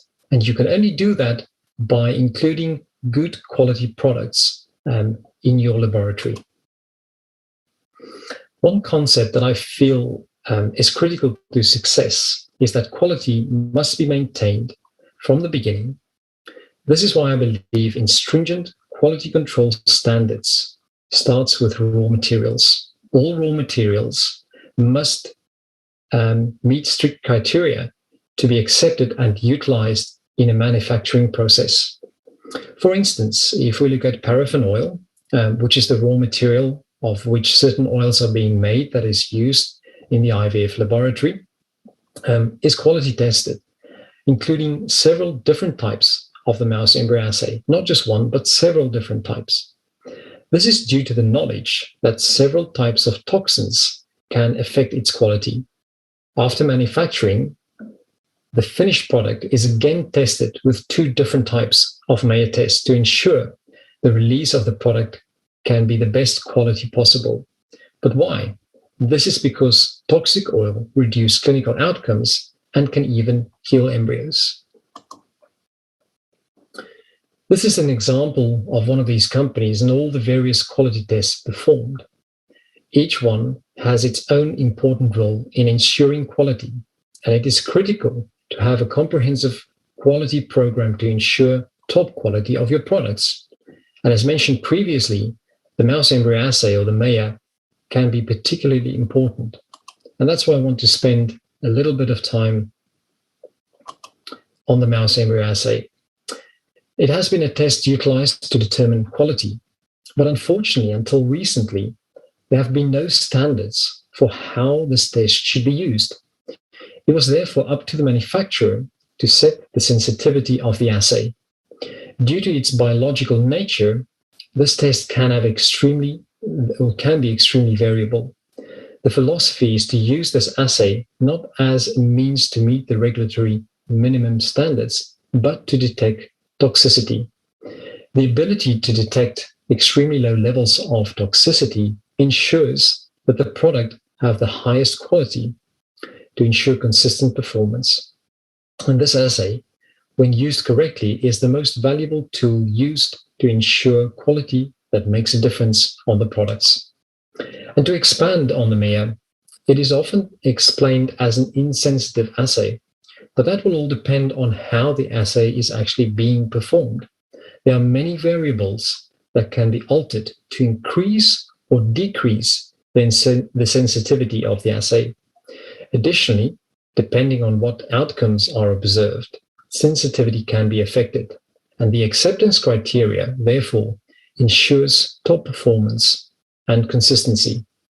So it comes down to the way that the manufacturer is actually using the mouse embryo assay in order to create quality products. And I would argue that it is important for laboratories to find out from their manufacturers exactly how they perform a mouse embryo assay to test the quality of their products. When it comes to culture media and contact materials, the MEA, when used correctly, is an assay that encompasses several variations, several mouse strains, environmental conditions, and different types of outcomes.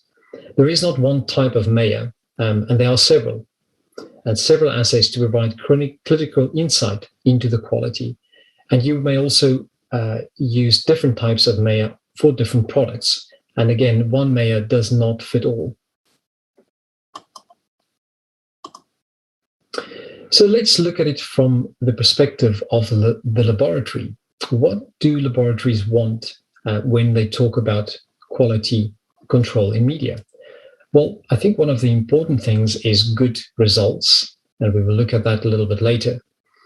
But they also want to have the certain type of quality for a product that is also quality tested for IVF. It's important that they have lot-to-lot consistency between the products, and we will also look at some of the practical aspects that may be important to laboratories.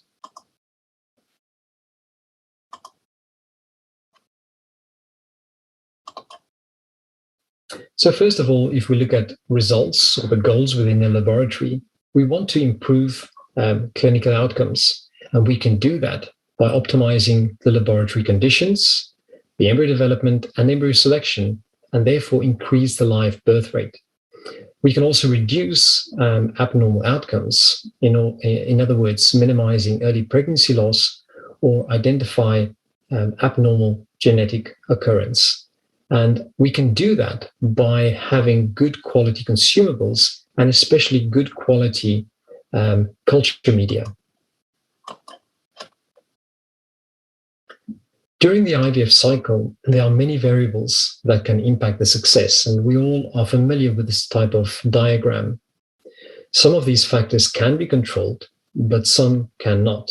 For instance, if we look at the patient factors or the way that results are being measured. It is critical to not have a negative effect introduced into the cycle, and the materials used should not cause any harm or have a deleterious effect. And if we look at the importance of good quality consumables,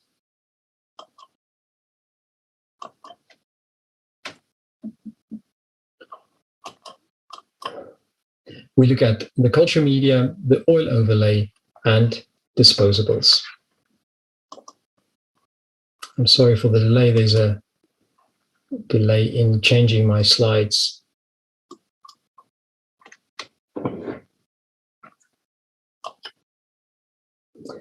So another important thing is that we still find that many products are used in laboratories, but are not tested or approved for IVF.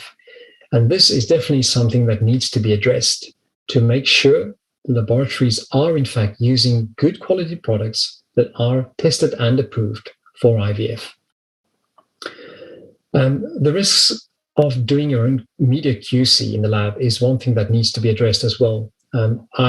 You remember from the paper I mentioned earlier, the author suggested that laboratories should perform their own media QC. The risks are that laboratories may not have sufficient knowledge on how to perform these tests. And apart from that, it will also be time consuming, and you have to have people from your laboratory that can do that. So to make things easier, it would be a lot better that you can rely on your media manufacturer to be able to produce a good quality culture media instead of you having to try and QC the media yourselves. Because if you do it in your own lab, there is the possibility that you can introduce factors that can alter the media, and therefore you change the media while you are doing the tests. There are many labs that do perform their own QC, and I do not want to take that away from them, but I think it's important that you have sufficient knowledge on how to perform these QC tests. Another factor that is really important for the laboratories is batch inconsistency. We want to make sure that there is no lot-to-lot variation between shipments of media from the same company and the same media type, because this will make it very difficult to establish reliable KPIs. If your KPIs are moving up and down and it's related to inconsistency of a batch of media, then it will be very difficult for you to, in fact, control the KPIs going forward, and you won't know what exactly to rely on. We can also look at some practical aspects within the laboratory. On-time deliveries are extremely important. We all went through this phase now of the COVID-19 pandemic, where when we start up with our IVF cycles again, we want to make sure that our products can be produced and released on time and delivered on time to the laboratories. We want to be able to guarantee that the cold chain is in place, especially in very warm countries where shipments can be on the road for a few days. The laboratory relies on the manufacturer to have a good system in place where they can assure the quality of the media will not be changed during the shipment. And support is also a very important part of good quality media. It's something that a lot of laboratories rely on. When they have a good quality support, they are able to work with a good quality type of media.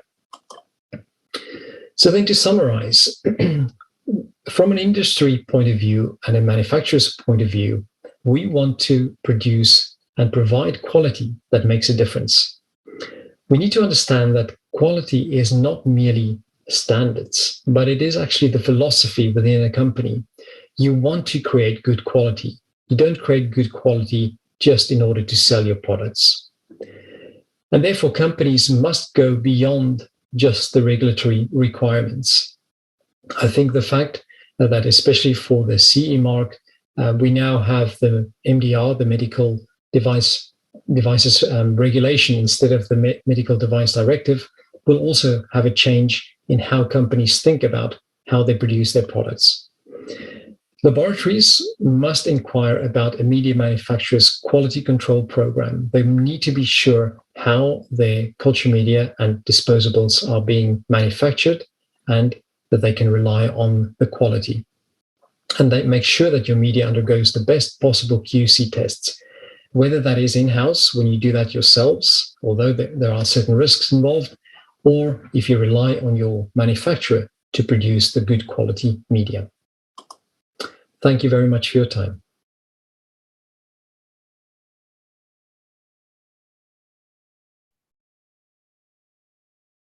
Thank you very much. It was a wonderful talk. Definitely quality control is very important. So yes, so we will be taking questions after finishing the session, and we will be commenting on this. So let us go ahead to the next speaker, who is Dr. Ved Prakash, our Honorable President of ACE. He is Lab Director of Southern Fertility and IVF, and experienced embryologist with a demonstrated history of working in the medical practice industry, skilled in reproductive health, molecular biology, biotechnology, cryopreservation, and embryology. He doesn't need more introduction because we all know him. He is a great speaker.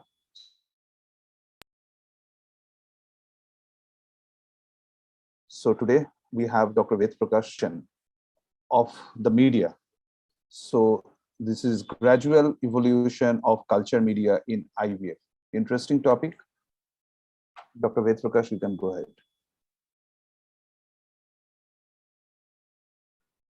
Good morning, everyone. First of all, I would like to congratulate ACE Kolkata team for organizing excellent scientific program. And thanks for inviting me. So I'm going to talk about gradual evolution of culture media in IVF. So embryo culture system consists of embryo culture medium, which is our main topic.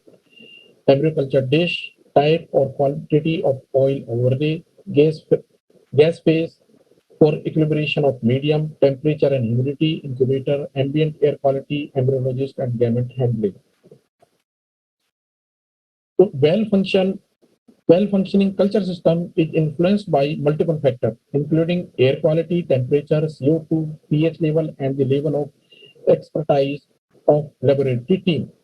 The constantly changing in vivo environment symbolize a specific chemical composition at every stage of embryonic development, together with factors such as culture embryonic density, and an ideal CO2 environment, along with pH, to name just a couple of critical parameters.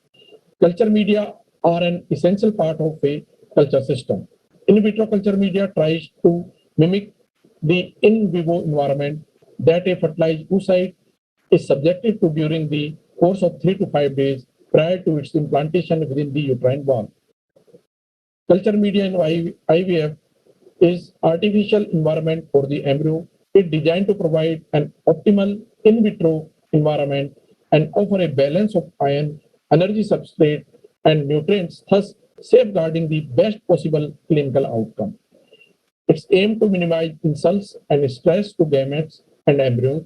This cannot match the dynamic and complex milieu of the in vivo situation, but culture media need to support sperm function, oocyte-mediated cleavage stages, genomic activation, early differentiation of cell types, and it provides minimum requirements for competency. So the mammalian embryo undergoes significant changes in physiology, molecular regulation, and metabolism as it grows in vivo. The human embryo is highly dynamic entity with its changing needs from one of the most quiescent tissue in the body, the oocyte, to being the most metabolic active, the blastocyst. The nutrient available within the human female reproductive tract fluid also mirrors nutrient preference of embryo. In fallopian tube needs high concentration of pyruvate, high concentration of lactate, low concentration of glucose. Whereas in uterine fluid, it needs low level of pyruvate and lactate and high concentration of glucose. These are the requirements of embryo when it grows from 0 to day 5. The origin of culture media. The culture media for embryo growth was first described in 1929 for the growth of rabbit embryo in vitro. Later on, in 1949, mouse embryo were grown in culture media from the 8-cell stage to blastocyst. These culture media like ALS, MF10, Tyrodes, T6, and Witten's WM1 were based on different cells and were constructed to support the development of somatic cells and cell lines in culture. These culture media, known as physiological salt solution, were used by Robert Edward for his first successful IVF attempt. Historically, human embryo were cultured in either simple salt media or tissue culture media. None of these earlier culture media were designed to support embryo development. So advancement of culture media for human IVF, the development of culture media for human embryo is the result of many years of various animal research.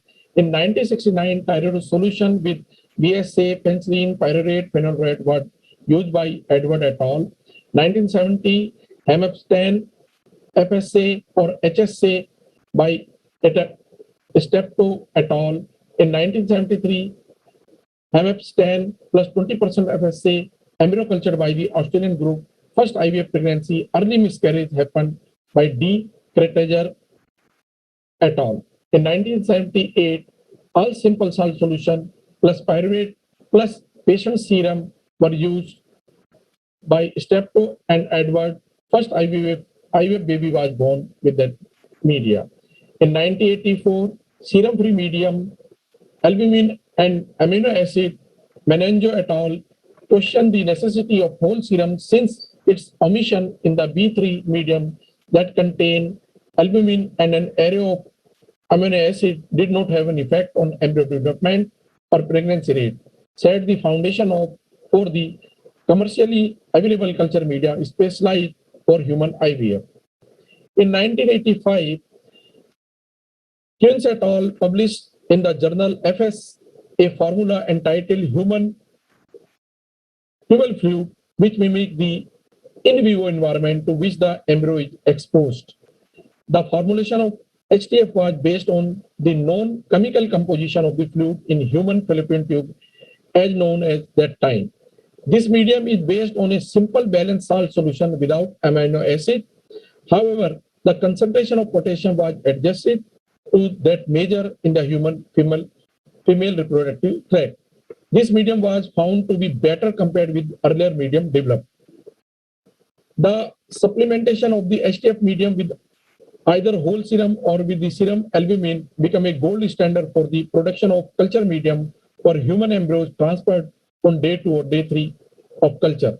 Later experiment performed by Gardner and his colleague supported this finding, further demonstrating the changing metabolic needs of the embryo between its cleavage stage up to 8 cell and later stage up to blastocyst. Cleaving embryo use pyruvate and lactate as energy source and non-essential amino acid for protein metabolism. From the 8 cell stage, the major energy source is glucose, and for protein metabolism, the embryos use essential amino acid. Gardner et al. Also showed significant differences in the concentration of various metabolites between the fallopian tubes and uterine cavity. These findings leads Gardner and his colleagues to formulate the composition of two culture media to be used in sequence. The sequential media are now being used successfully in IVF all over the world. The sequential culture media contain different ingredients during different days of culture. The present day, the first in 1980s, the medical from Denmark is the first commercial available media, which is still available.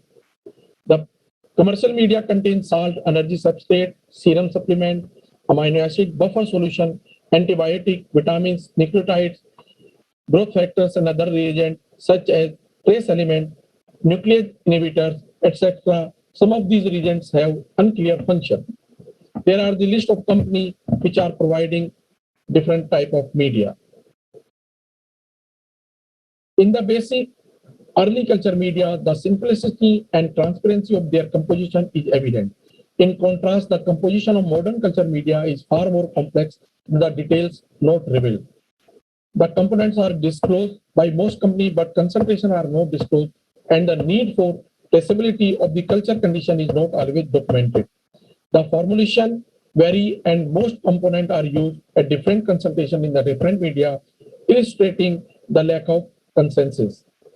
The challenge in optimization of culture media, the IVF culture media is an integral part of human culture system. However, it is used, must be optimized in every laboratory, like the optimization of culture media used for mouse embryo.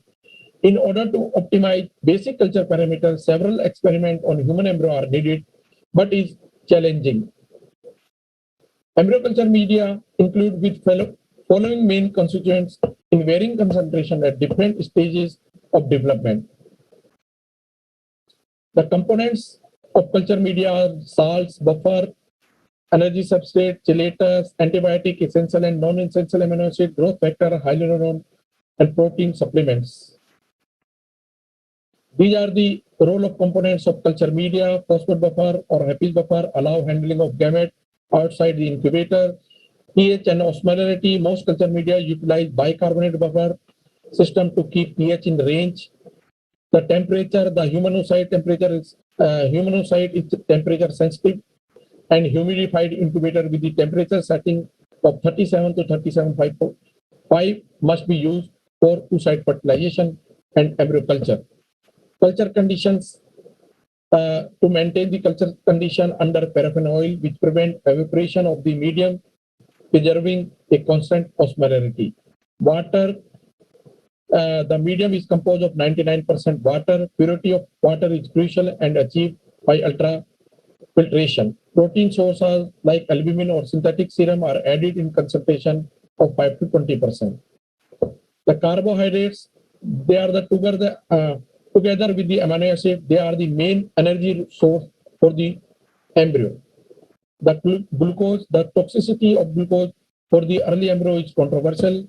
Concluded that glucose is not deleterious for the early human embryo. On the contrary, the presence of glucose or fructose is essential, and amino acid were considered key to overcome the two-cell block, possibly by regulating the ROS.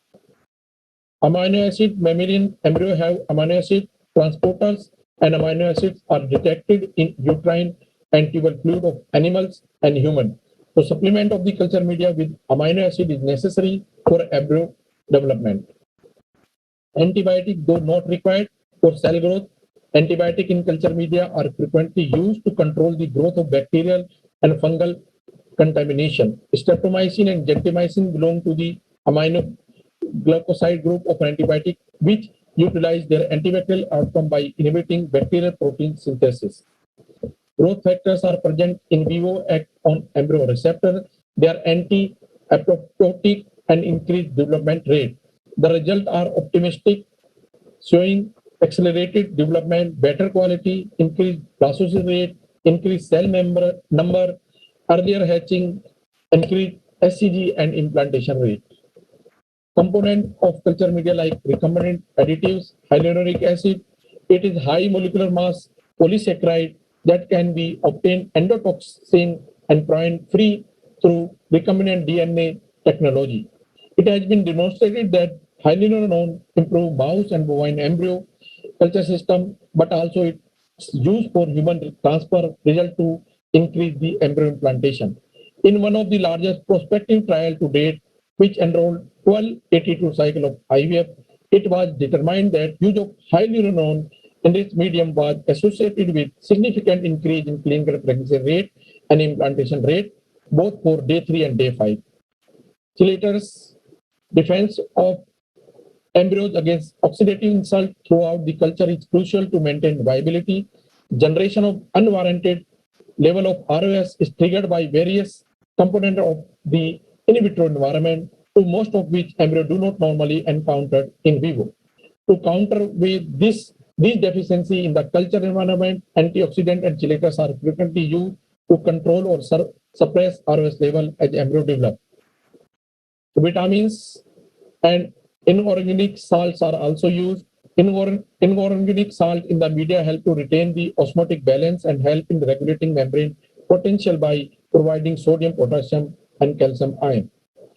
Cytokines derive the dialogue between the embryo and endometrium and are increasingly expressed throughout embryo development. The cytokine GM-CSF is a natural signaling molecule that allow for the both autocrine and paracrine communication between the embryo and endometrium. Communication between the embryo and endometrium is crucial in creating the right environment for successful pregnancy. The single-step media and sequential media both are used nowadays in embryo culture. Single-step media is based on let the embryo choose theory. As long as concentration are within tolerable range, the embryo itself will adapt and utilize whatever it required. The The pathophysiological stress is also there, which are taken care by use single step media. The switching of embryo may cause additional osmotic or other shock to the embryo and or deprive if or any autocrine paracrine factor it may have produced during the first culture period. Sequential media is based on back to nature theory. It mimics in vivo oviduct to uterus, pre to post compaction embryo, change from maternal genome to embryonic genome, preference to pyruvate versus glucose, role of non-essential amino acid and essential amino acid in pre-implantation embryos, and inhibitory effect of EDTA on blastulation. Embryo transfer media have been developed exclusively for embryo transfer for increasing the implantation enhancing effect.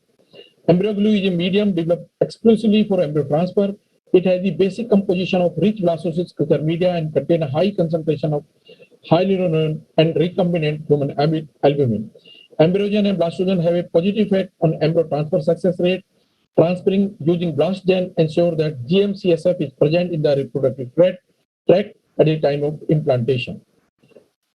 So IVF and embryo culture risk, time is the only true counselor regarding the safety of any intervention during the pre-conception period, as it is characterized by increased epigenetic plasticity and creates a window for long-term reprogramming.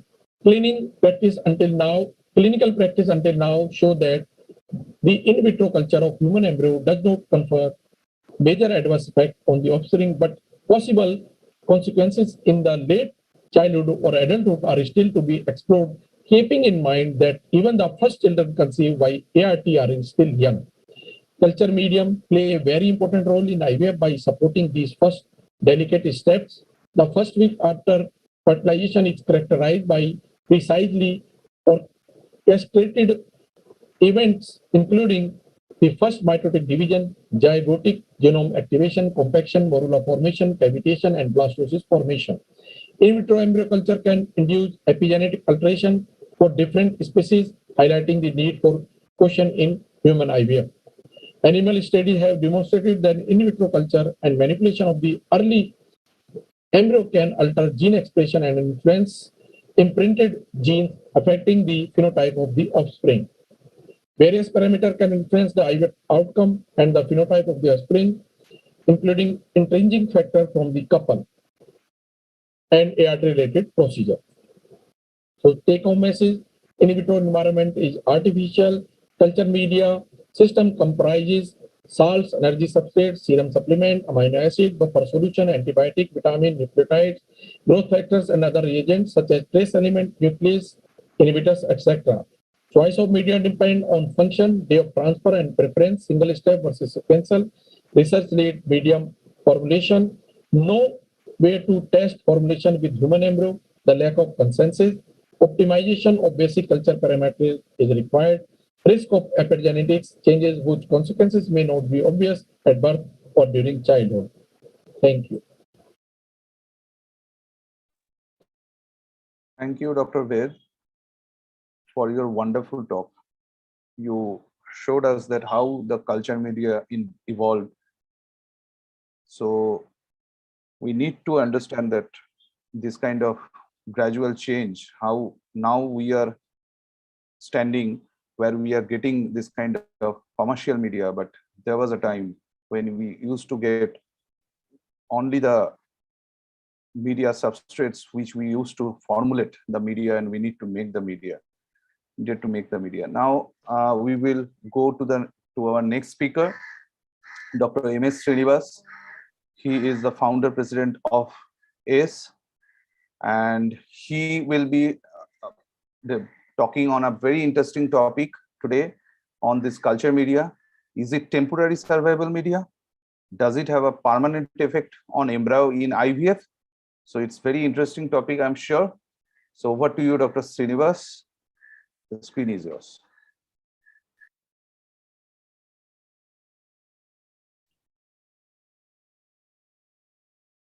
Dr. Srinivas, you need to unmute yourself. Okay.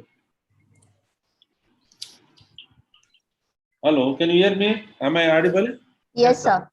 Yes, good morning. I would like to thank very first the organizer making this the event very successful. Since yesterday, I had been there in Kolkata for the inaugural program. It was really, went well, where the governor was attending and the entire ACE team, along with the senior most clinicians and the embryologists, urging, for Dr. Mukhopadhyay to get a Bharat Ratna or a Padma Bhushan award. Okay, whoever is getting involved in that. So coming back, I'm in Bangalore today. I am going to speak about the culture medium. I'm sure my previous speaker spoke about the culture medium. What they have covered, I don't know. Still, no. Let me go through this set of slides. Okay, can you see my slides? Are you people? Sir, Hello. yes, sir. Please go ahead, sir. Yes, your slides are. Sir, can you please take this to full screen, sir? Yes, Yes. it is Perfect. visible. Thank you so much. The topic is culture media. Is it a temporary survival media? Does it have a permanent effect on embryo in IVF? I'm sure my previous speakers spoke about how the medium is developed in the lab. What are the things has to be utilized? What are the quality check you need to do it before you use this medium for embryo culture? But another thing you think is important thing, what you keep it in your mind is actually whenever you design a medium, you will have to make sure that the medium which you have designed is going to support the embryo culture till the blastocyst stage. As an embryologist, our role is to take care of the gamete in the embryology lab, fertilize them and grow them till the blastocyst stage. But whenever we are using the medium, actually, we will have to make sure that what medium contains basically what is it required to grow the embryo. By growing this embryo, will this embryo is going to do well when we transfer back into the uterine uterus for the implantation process. We presume that the medium which you prepare in the IVF lab is all right and it is going to be doing well. But it is not like that. If I want to just explain about how this the medium is developed and what are the effect. So we always think that there must be something wrong, even though the quality control, everything is kept in place. What is thing actually epigenetic the factor. So whenever we grow the embryo, we grow this embryo in vitro, thinking that it is going to support well, and we design this medium, considering knowing the role of the the cell, which is then the reproductive tract, by which we'll be able to understand what are the factors are released. So those factors are kept in the medium, and we'll try to grow them in the in vitro culture. One thing you need to understand before you, as an embryologist, actually, how this medium is existing today. It is not a overnight the idea. Actually, the people have worked very hard. Actually, the idea was introduced by Bernard in the late 18th century. Thereafter, 10 years later, we started getting the medium ringers. No, he has developed the medium. It is still being used in so many labs as a ringers the solution. This is basically made up of a salt. Thereafter, people have started growing these somatic cells, maintaining the cell line, understanding, okay, what is the requirement for all those the cells. The first successful fertilization was established, that is by the Robert Edward. He is the one actually took all this thing which is there ready to use, and he started maturing the oocyte in vitro, and he is the one did first successful fertilization. From there, the embryos was capable of developing. Before that, many people have started working in this particular field. We have heard about a thyroid solution, talc medium, where albumin, lactate, pyruvate is used as a substrate. Thereafter, human tubal fluid kind of. These are all the kind of the medium which we have designed in the lab angle that is being used. But today you have many companies selling it out as a commercially available medium. One need not have to break their head in order to prepare the medium, maintain the quality control. Just right away they will be able to use the medium.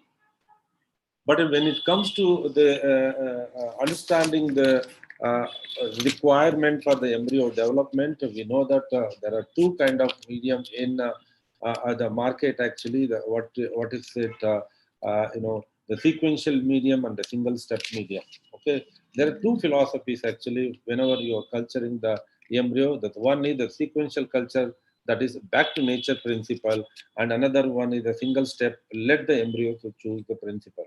Okay, so these are the two philosophies where you are there. So these mediums are cultured, developed, and it is being used for embryo culture. So whenever you are culturing the embryo, you are culturing from the day one till you do the embryo transfer. Okay, and what is the requirement? So this we have understood. Whenever these embryos are growing in the fimbrial and tubal area, and it is going to come down to the what is this called uterus. Okay, we have realized what are the factors released from this. So based on that, these mediums are kept in these components are kept in the culture medium, so that the medium still.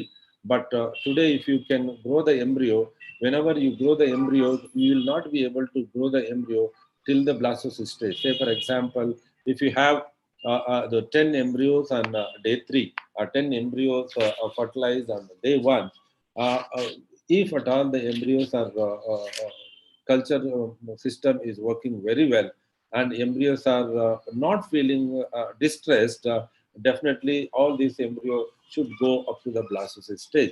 But this is not happening, because day 3, if you have say for example 10 embryos, you presume that embryonic genome activity is started. Thereafter, the embryo should be able to develop freely with the whatever the environment is there, but it is not happening. Only 45 to 50% of this embryos are going to go up to the culture, up to the blastocyst stage. This is a place, this is a point actually where one has to think about the medium which we prepared, medium which is evolved in the research lab, what we are using commercially, okay, with the quality control, is not able to take the embryo up to the blastocyst stage. What would be the reason? Because still we are not able to understand what exactly the requirement for this embryo, for all these embryo to grow up to the blastocyst stage. Many studies have attempted to show superiority of the one media or another with respect to the various measures of development. So that is what, whenever you are developing the medium, actually, we need to understand actually accordingly we will be supplementing, and still there is some sort of a state whenever the embryos are developing in the culture medium. To assess the effect of various culture media on genomic imprinting in the absence of the ARDs, they have performed embryo culture in various kind of medium, and they have characterized each and every chemical component. Once the embryos is grown, you are going to take out that spent medium. With that, you will be able to assess. More specifically, embryo cultured in KSMA, global, and there are various kinds of mediums are there actually.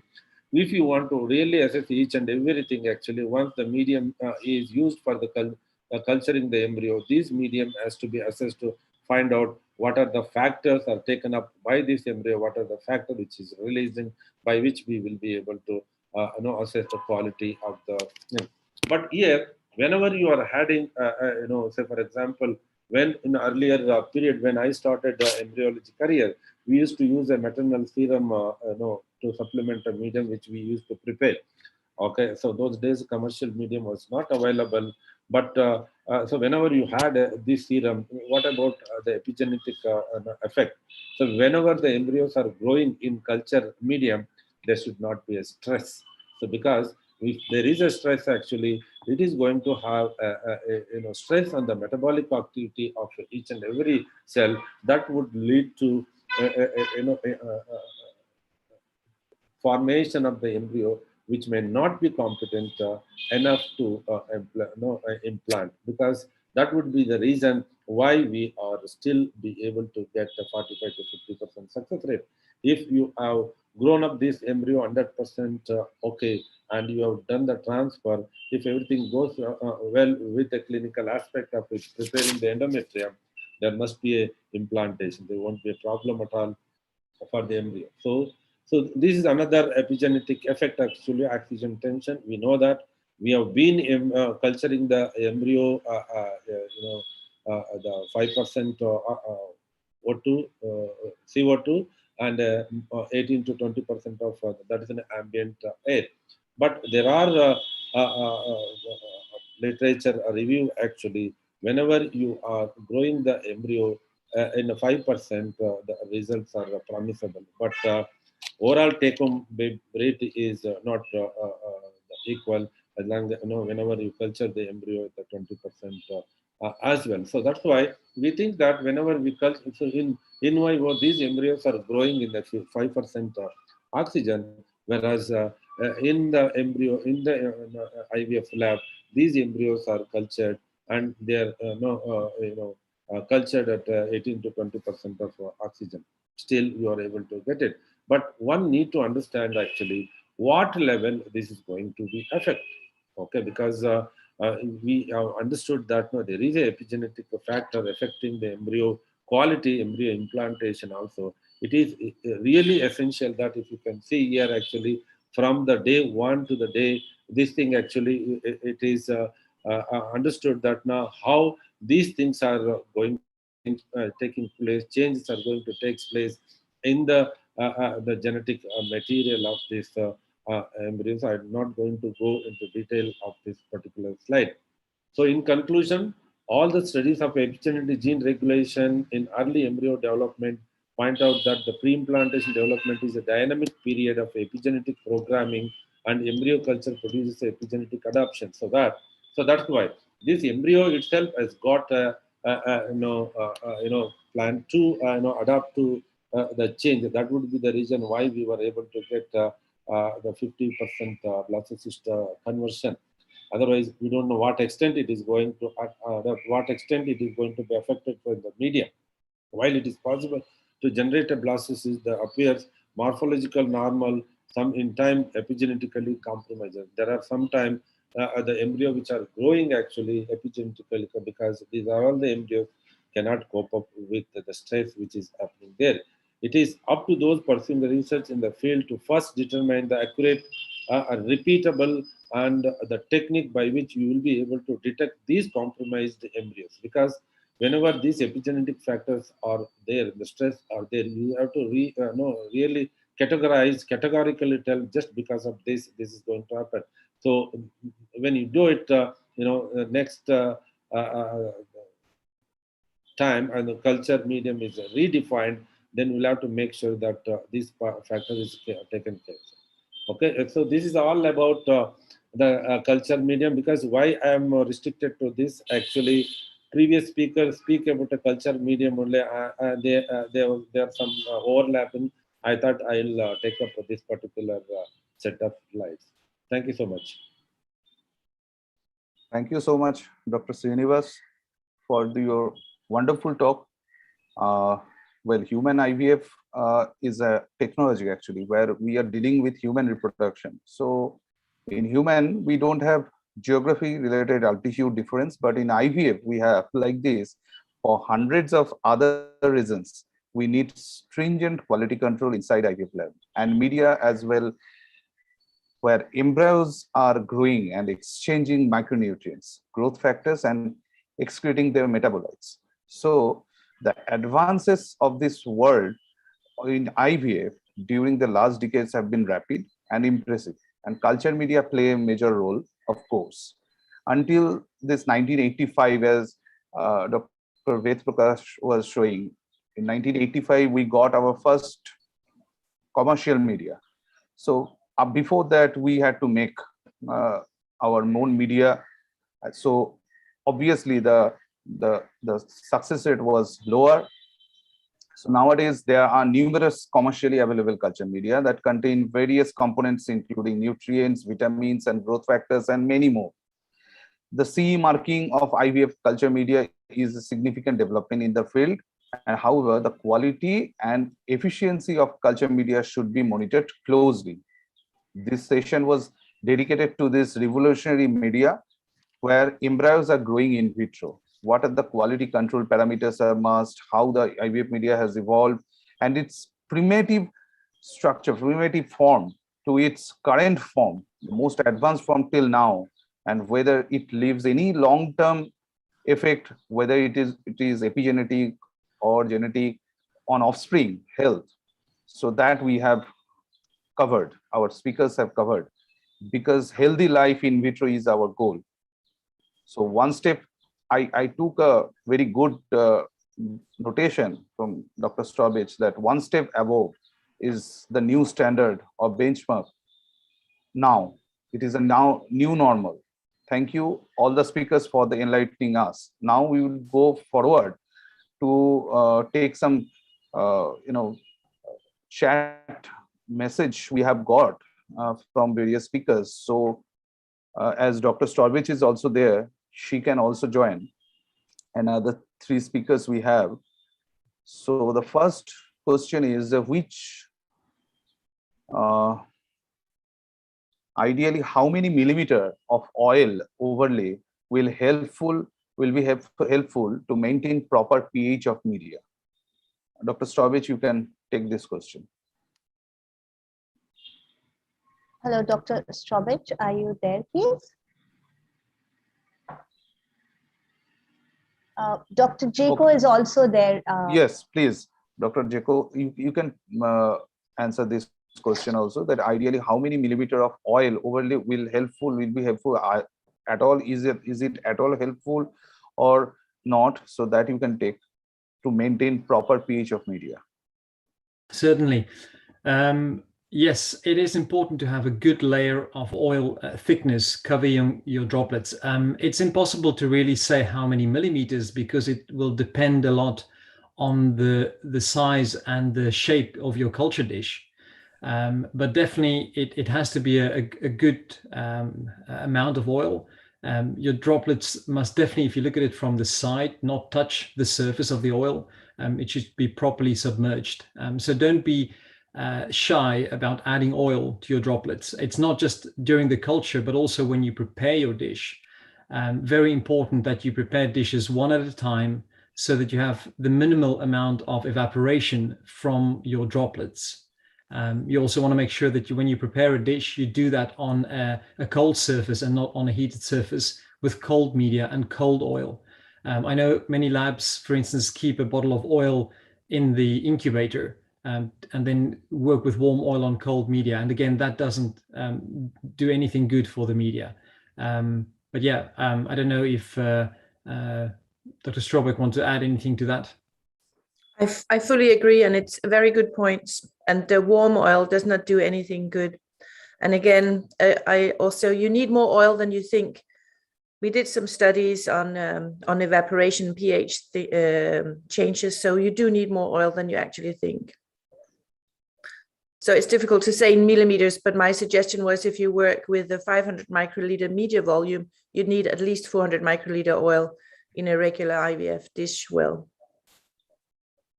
Yes, thank you. Another question we have got is, so which component of media do you think is more prone to undergo degradation? Which component? I'll start with this one. I think the one that we most commonly know of is the protein sources. That can undergo degradation, especially under poor conditions. So, when we don't take care of our media, and what Dr. Strawbridge mentioned in her talk very, very well earlier was about aliquoting media.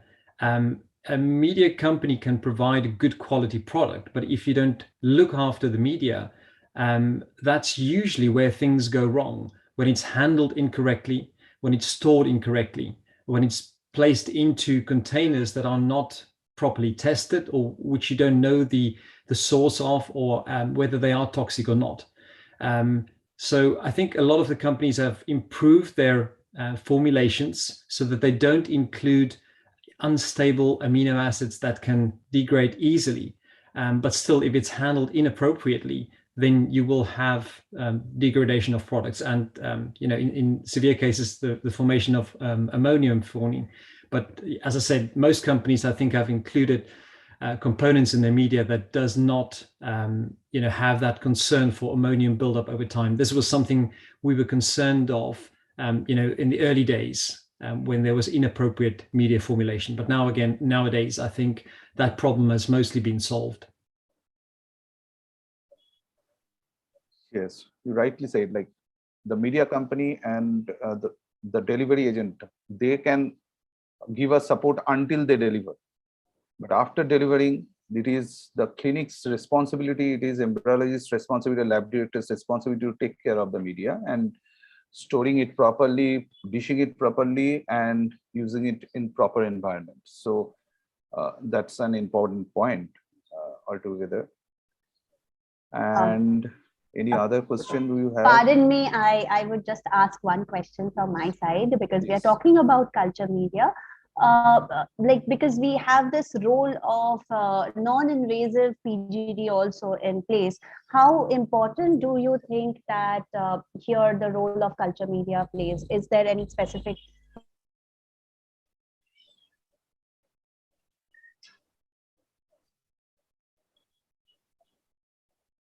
I think some network issue.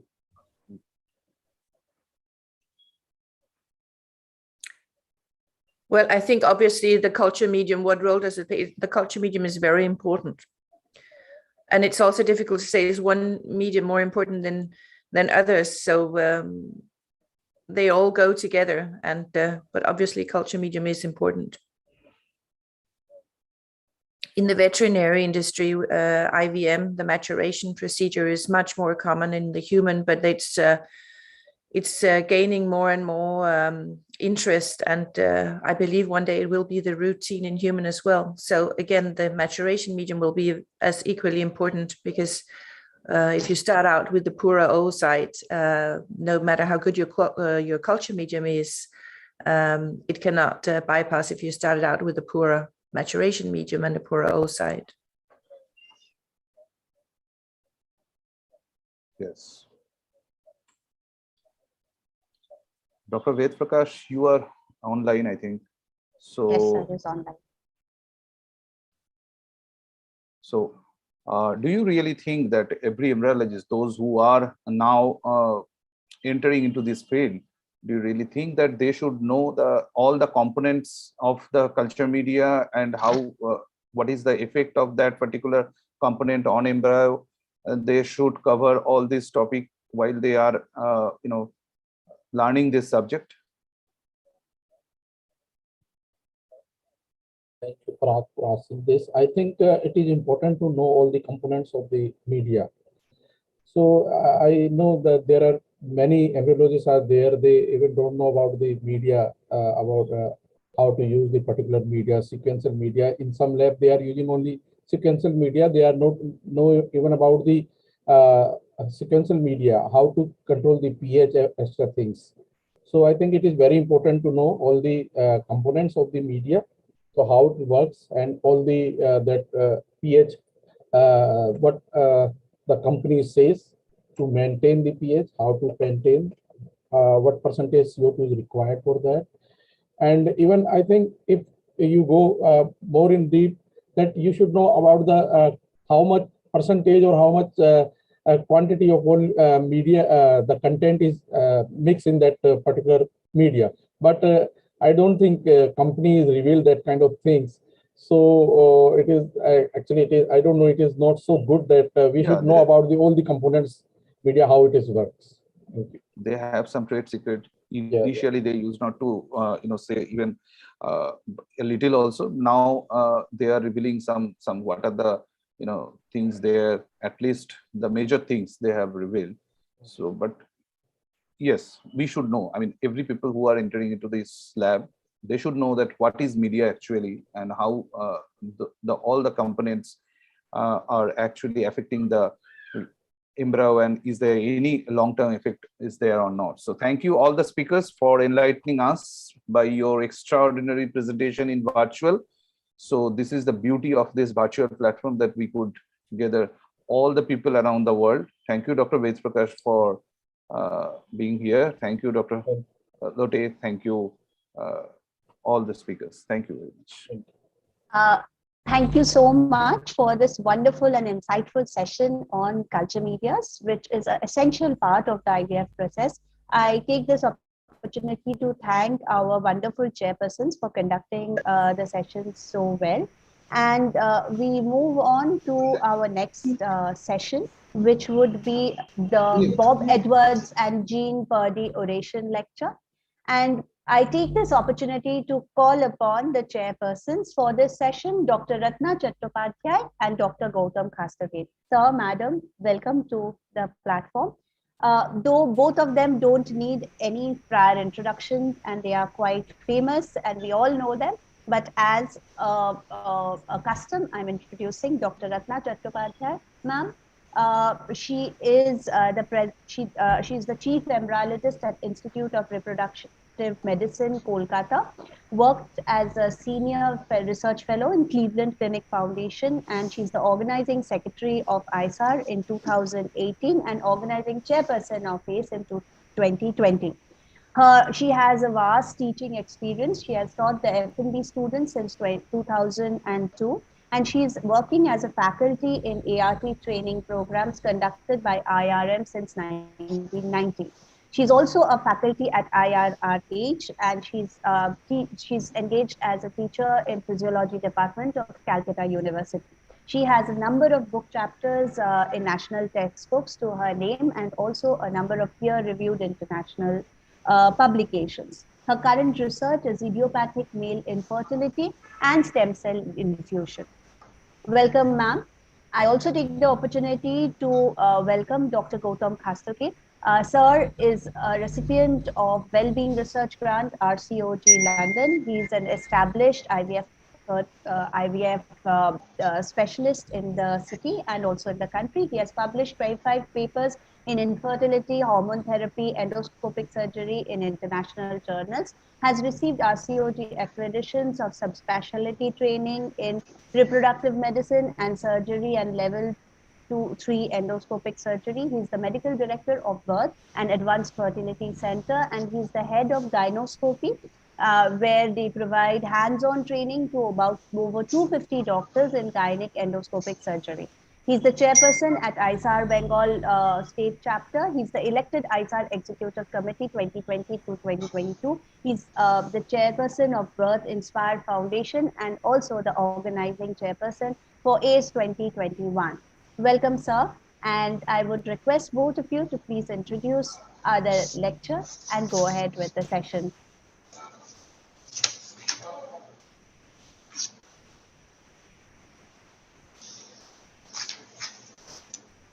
Ratna, please unmute yourself. Ratnadi is there. Ratnadi is going to introduce.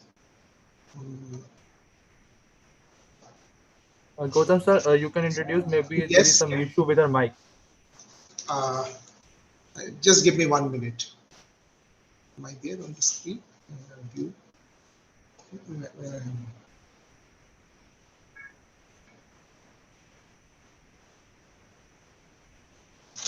Yes. May I request my co-chairperson, Dr. Ratna Chattopadhyay, to introduce our orator today. Ratna is on mute. We can't hear you. Sir, there is some issue with her mic. Can you introduce Dr. Christina Hickman? Sir, do you want me to read it out for you? Do you have a problem visualizing the screen? No, we can visualize the screen. Can you hear me? Yes, sir. We can hear you, but Ratna ma'am is having some problem with the mic. So if you can please go forward. Yeah. I can start.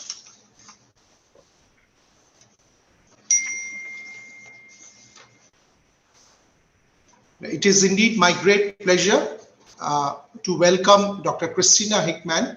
She's BSc, PG Diploma, MSc, PhD, ACS, and ACE.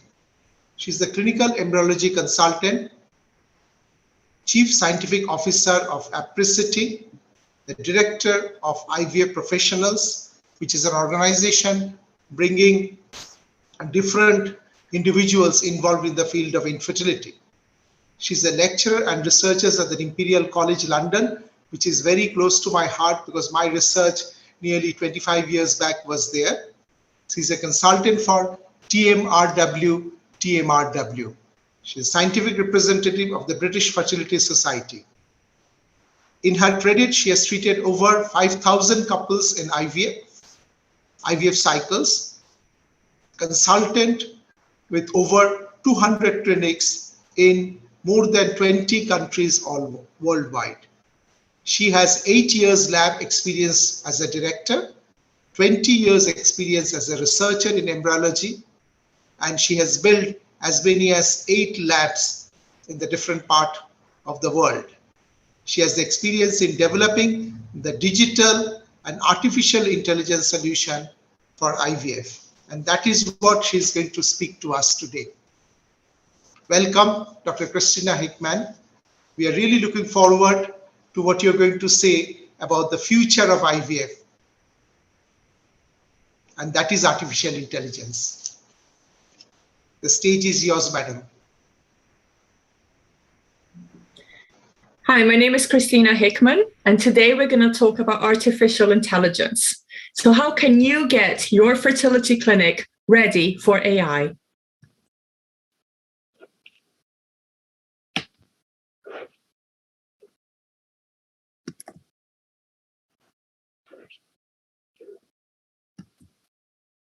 So my disclosures are that I am an owner of a fertility clinic in London, also the science director, and this is a fully digitized fertility clinic called Array Fertility.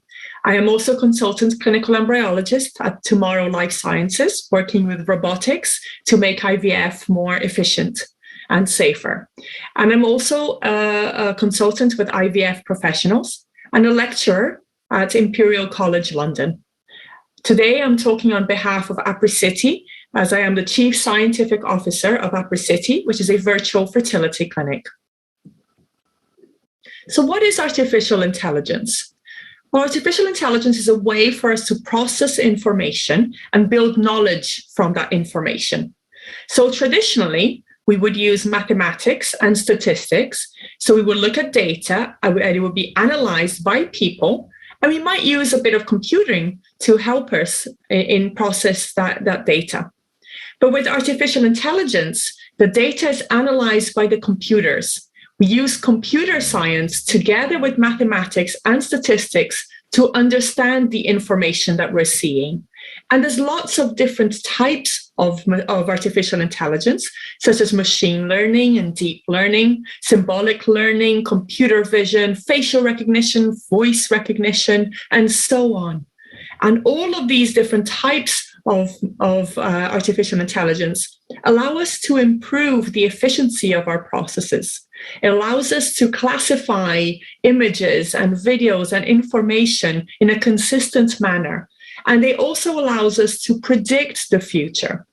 So whilst traditional mathematics worked with past data to understand past data, artificial intelligence allows us to learn from past data to predict what's going to happen next.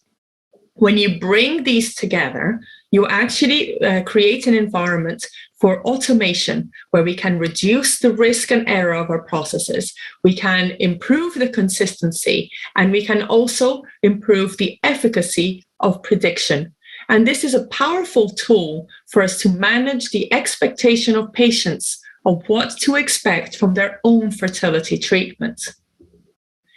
There are many challenges that we experience in IVF, and some of these challenges are perfectly suited for AI to resolve. For instance, AI provides us a universal language. If we look at the way that we classify embryos, I might use in my clinic the Gardner embryo grading system. But if I'm a Spanish embryologist in Spain, I might prefer to use the ACIBIR. If I am in the US, I might prefer to use the Vic and Zaninovic grading system. So all of these grading systems are looking at the same biological aspects of the blastocyst, but we are classifying them in different ways. So when a patient is moving from one clinic to the other, when they're trying to read information on the internet, it is very difficult for them to understand their own treatment because all of us are using different languages to talk about the same thing. Another benefit that AI brings, which matches a challenge we experience in fertility, is the fact that we have to accept that as humans, we are flawed with regards to consistency in classification.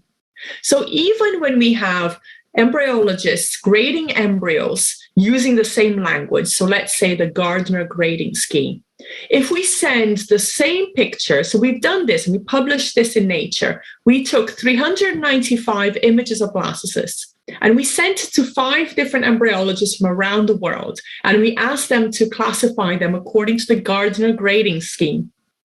And we actually found that they only agreed in 1 in 4 of these images. So minority of images had full agreement in embryo grading.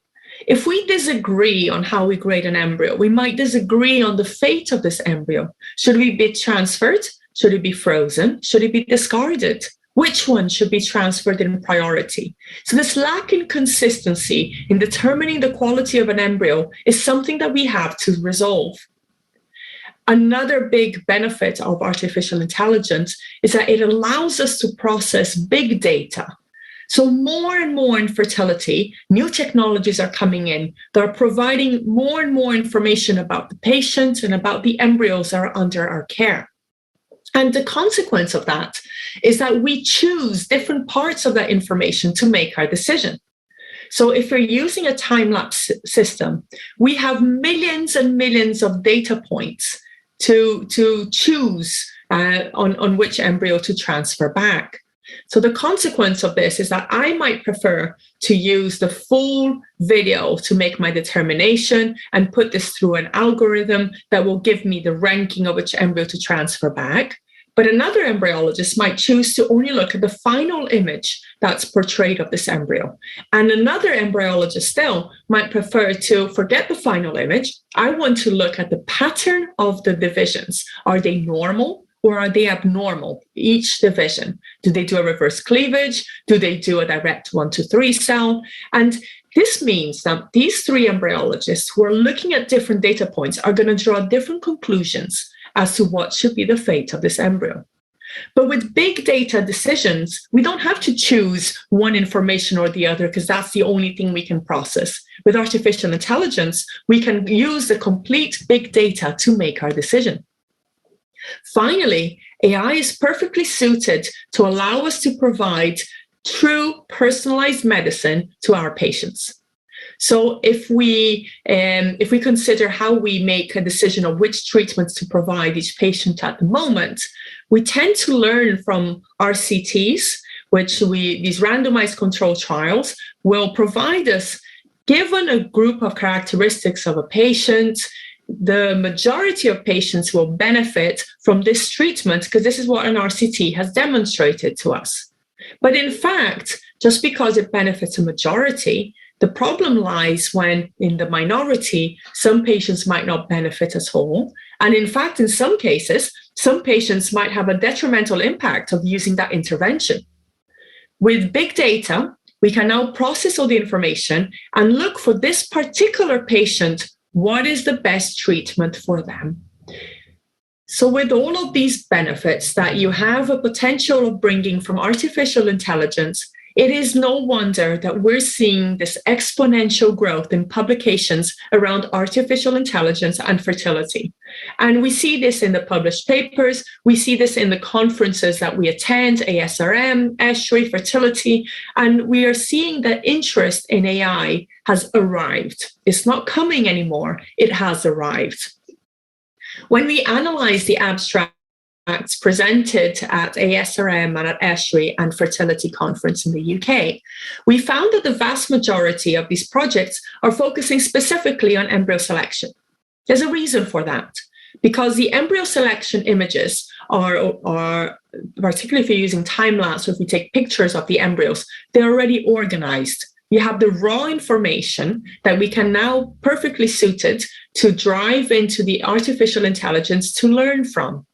If we start organizing our data in the other steps of the process, such as sperm quality or pregnancy prediction or ultrasound, we can now expand the capabilities of this technology beyond the embryo selection and into other areas of fertility. But for now, given that the field has chosen to focus on embryo selection, let's see what we have on embryo selection. Currently in the lab, there are three main techniques that are routinely used around the world to select which embryo we should be transferring back and in what order. Three techniques are morphology, time-lapse, and PGTA. We are now starting to see increased number of publications suggesting that we should also be considering non-invasive PGTA. So this is looking at what the embryo releases into the media, or artificial intelligence. When we are trying to choose an embryo selection method, there are four characteristics that you want your embryo selection method to have.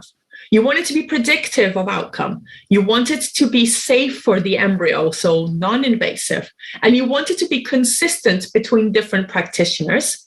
And also, preferably, you want it to be financially accessible to most of your patients. However, as you can see on this graph, where red suggests a disadvantage and green suggests an advantage for each of these techniques, we are increasingly moving towards non-invasive methods who are consistent and cheap and hopefully predictive of outcome, which is the hope that artificial intelligence will be able to bring to us. So given all these benefits and given how well suited AI is for embryo selection, it is no wonder that we already have many products commercially available in the market for us to choose from. And this is now the challenge as lab managers and as clinic directors. We now need to determine which of these tools should we introduce, how do we introduce them, and how do I make this decision? And it's not just embryo selection. We also have examples in the market where these tools are providing a solution for sperm selection and egg selection, such as a SID and Violet from Future Fertility. So here's an example of how Erica works, and several of the other tools work in a similar manner, where you log on your browser, you go with your password to a password-protected area that contains your patient information, you drop the images there, and live, it makes an assessment then and there for you whether this embryo is good quality, medium quality, or poor quality. And this assessment is done immediately. You don't have to wait for the biopsy results to come back a few days later or a few weeks later. You get the information then and there. And this is a major advantage of AI compared to biopsy. When you look at the publications of how well do these artificial intelligence tools predict what they're trying to predict. So in this case, Erica is trying to predict whether an embryo is euploid or not. What we see is that the embryo selection tools don't necessarily outperform embryologists. So if you look at embryologist 1, embryologist 2, there isn't really a significant difference with what we see with Erica. But what we do see is certainly an increase in the consistency of that embryo selection decision. So we used in our clinic, independently from Erica, and we analyzed 32 embryos that we knew the result from the PGTA. And we asked Erica to tell us which of these are euploid and which of these are aneuploid. And it gave us a classification from poor to optimal, which you can see this gradient where it classified all 4 embryos correctly as being euploid in the optimal. But when you come all the way to poor, there were 12 aneuploid embryos in there.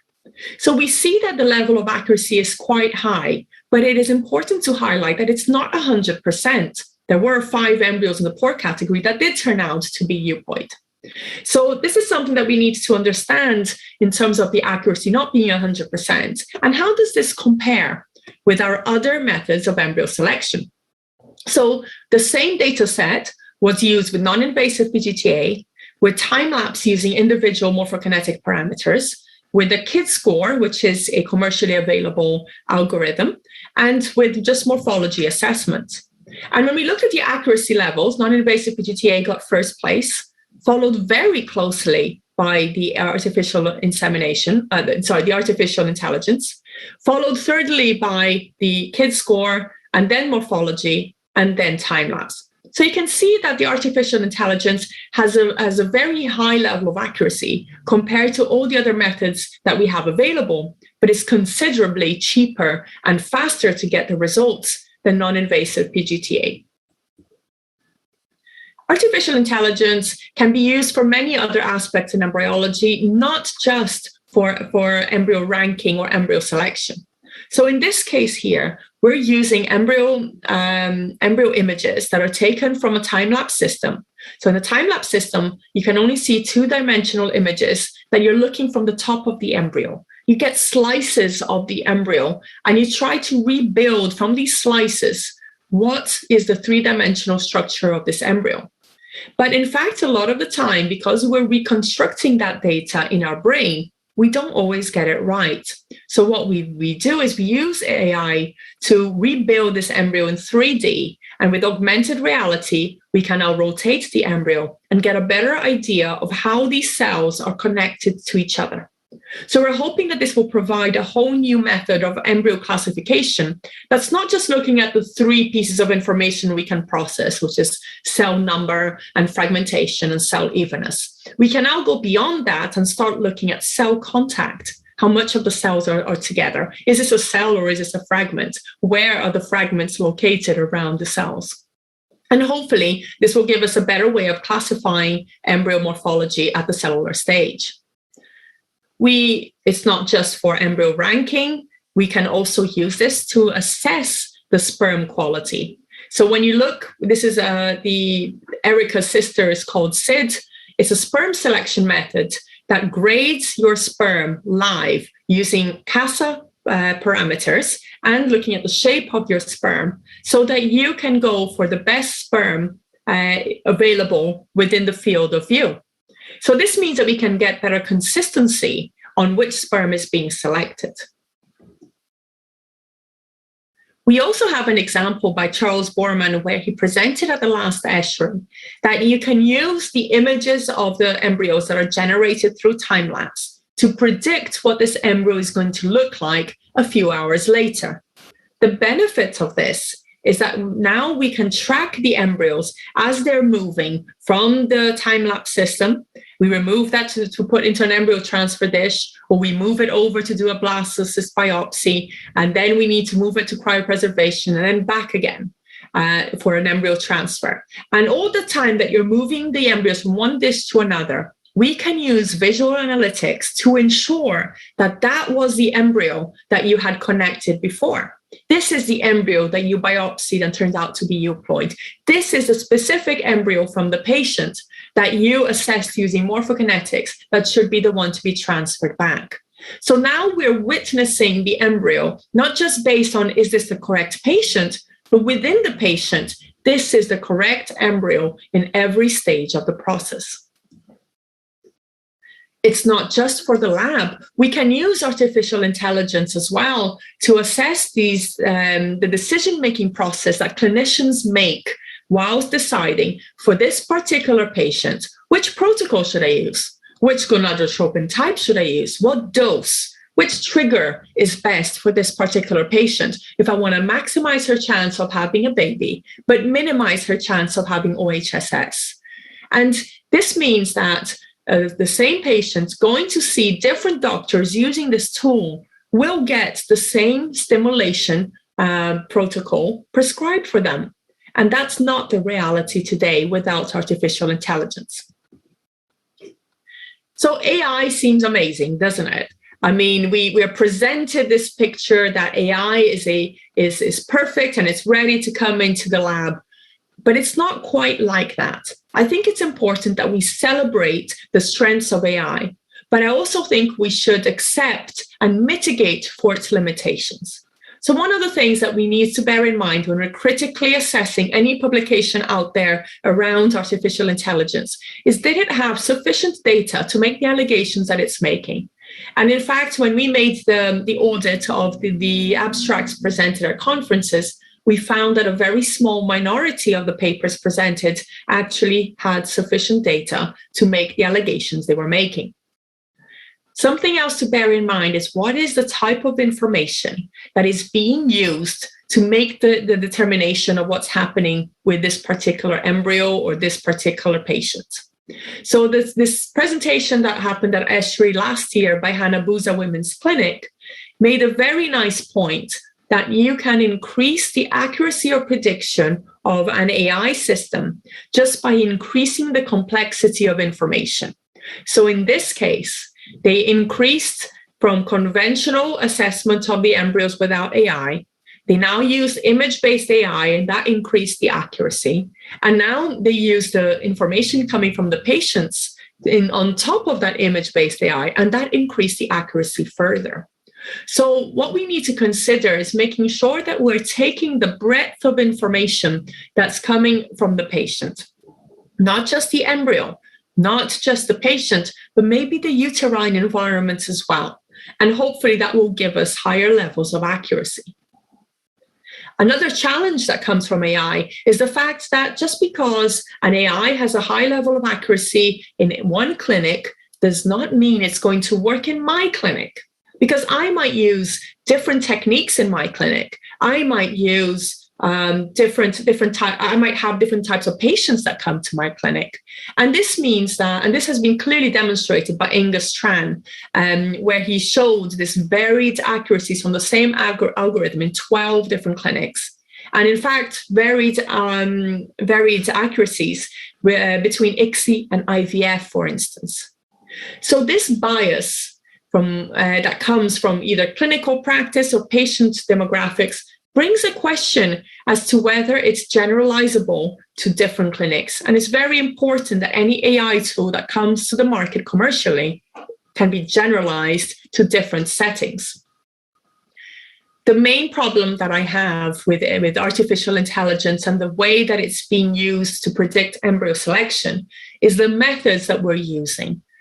If we're going to train the AI based on data, where that data is geared from assumptions that we have already made, if those assumptions are incorrect in any way, we are passing all of those bad habits onto the AI.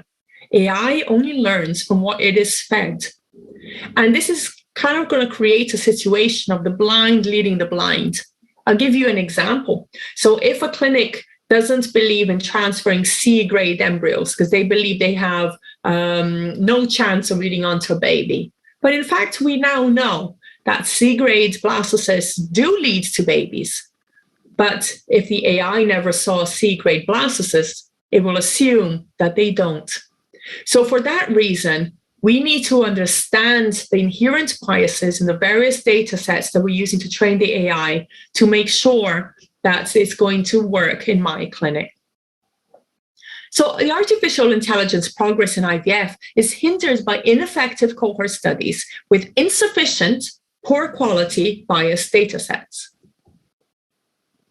Okay, so hopefully I haven't completely put you off artificial intelligence, because that's not my point.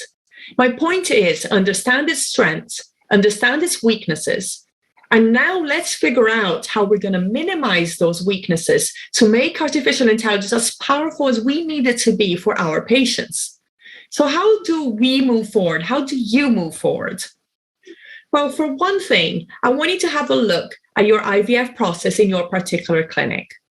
And the way that it works is that we generate a huge amount of information from the moment that a patient realizes they need treatment all the way to while they're having their consultations, and they have their egg collection, and they have their transfer, and they have their pregnancy scans, and there's a follow-up. And during that entire process, information has to be captured in each of the process steps. And this information is captured by many people in the team, which is a multidisciplinary team. And we need to find ways to communicate externally from the clinic with the patient, with the government, with external providers, let's say a genetics lab or blood tests. We then take all of this information and we create reports so that we can understand this data that's coming to us. And this is how we see our business intelligence. But in most clinics, they're using paper to move this information from one place to another. And this amount of paper is how we used to practice back in 2010. We'd have a room with all the patient notes, and we could never find the patient notes. It was always in a different room, maybe it was with the doctor, maybe it was with the nurses, and a technique that we had to do that maybe would take 10 seconds to do would take hours because we had to look for the patient notes and nobody knew where it was. In 2013, we built a clinic where it was paper light. In fact, the lab process only had one piece of paper per cycle, and that piece of paper was printed on the back of the stickers that we used to label the dishes. And this one piece of paper would then be entered into the EMR live. So we had an immediate data entry with but lots of free text in that paper entry, and we were capturing the information digitally, but with one piece of paper. We use techniques such as electronic witnessing systems. So in this case, we are checking that one dish matches the next dish, and that this is capturing the information and we're not mismatching the dishes. And with that tag, I can demonstrate that I am the embryologist who did this procedure. So just in those few seconds that you just witnessed right now, all of this information was captured: the patient and the partner name, the cycle type, the workstation. Nobody had to go write this down on a piece of paper. This was captured automatically by the electronic witnessing system. And if you can then use this information, then you collect it from your systems, and we can use this to drive our SOPs and learn from our practice. And maybe as a next step, we can use this as a prevention to predict when things are going to be wrong before they actually become a non-conformity. Then we can use the data to maximize success rates. So an example was that we took the time frames that we did each of the procedures, from HCG to egg collection, to denudation, to ICSI, to IVF, and all the in-betweens. And we looked across multiple clinics that were using the system to identify, is there an optimal time frame for these processes?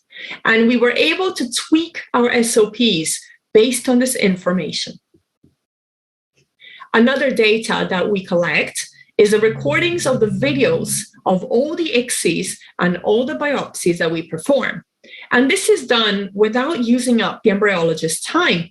So we have a card reader, we place the patient's card onto that reader, and this automatically opens on the computer that patient's folder. And from that, we start our ICSI, and we just press this one button, and that's it. The images are then automatically captured, and they are organized into this patient's folder according to day of embryo development. We can then use these images to learn from them. In our case, we had a group of students annotate each of these images so that we could teach an AI system how to recognize the eggs, how to recognize the sperm, how to recognize the needle and the holder. And from this, we could start looking at how does an egg react to the injection? Which injection techniques lead to higher success rates? How do we know whether this egg is poor quality based on the way that it has reacted to the injection? And from this, our intention as a next step will be to create video games so that we can teach our embryologists how to create, how to learn the ICSI process using real cases. We also want to provide personalized and actionable KPIs of their videos using artificial intelligence so that each embryologist can continually improve their ICSI technique. And we also want to have live detection, live during your ICSI, eliminating and guiding you through the ICSI to ensure that you are always performing at your optimal performance.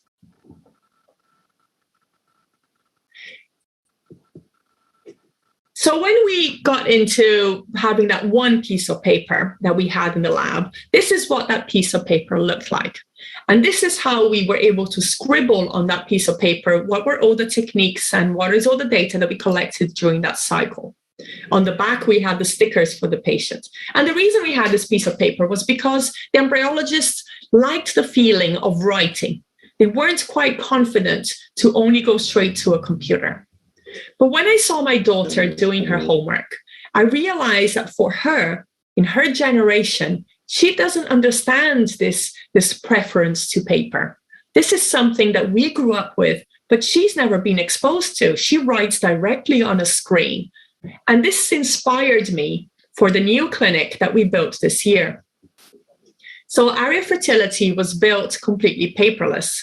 It uses electronic consents, it uses patient apps, it is an EMR with live data entry, which has drop-downs instead of free text. They're all queryable fields. We use electronic witnessing, which is connected with task lists. And all of this makes it a lot easier for us to collect the information live using minimum effort from our team. What we did was we traced the roadmap that a patient goes through from beginning of the journey to the end, and we identified the key points that we wanted to digitize the information for. We then identified the technologies available to help us achieve this digitization, and we connected them together to allow us to have full visibility of the digital data that is capable in your lab. So this is something that needs to be redone every year, because every year new technology comes in that allows us to streamline even further. We then looked at each of our processes and we created a map of how we collect this data, who's responsible for collecting this data, and what technology is being used to make your life easier.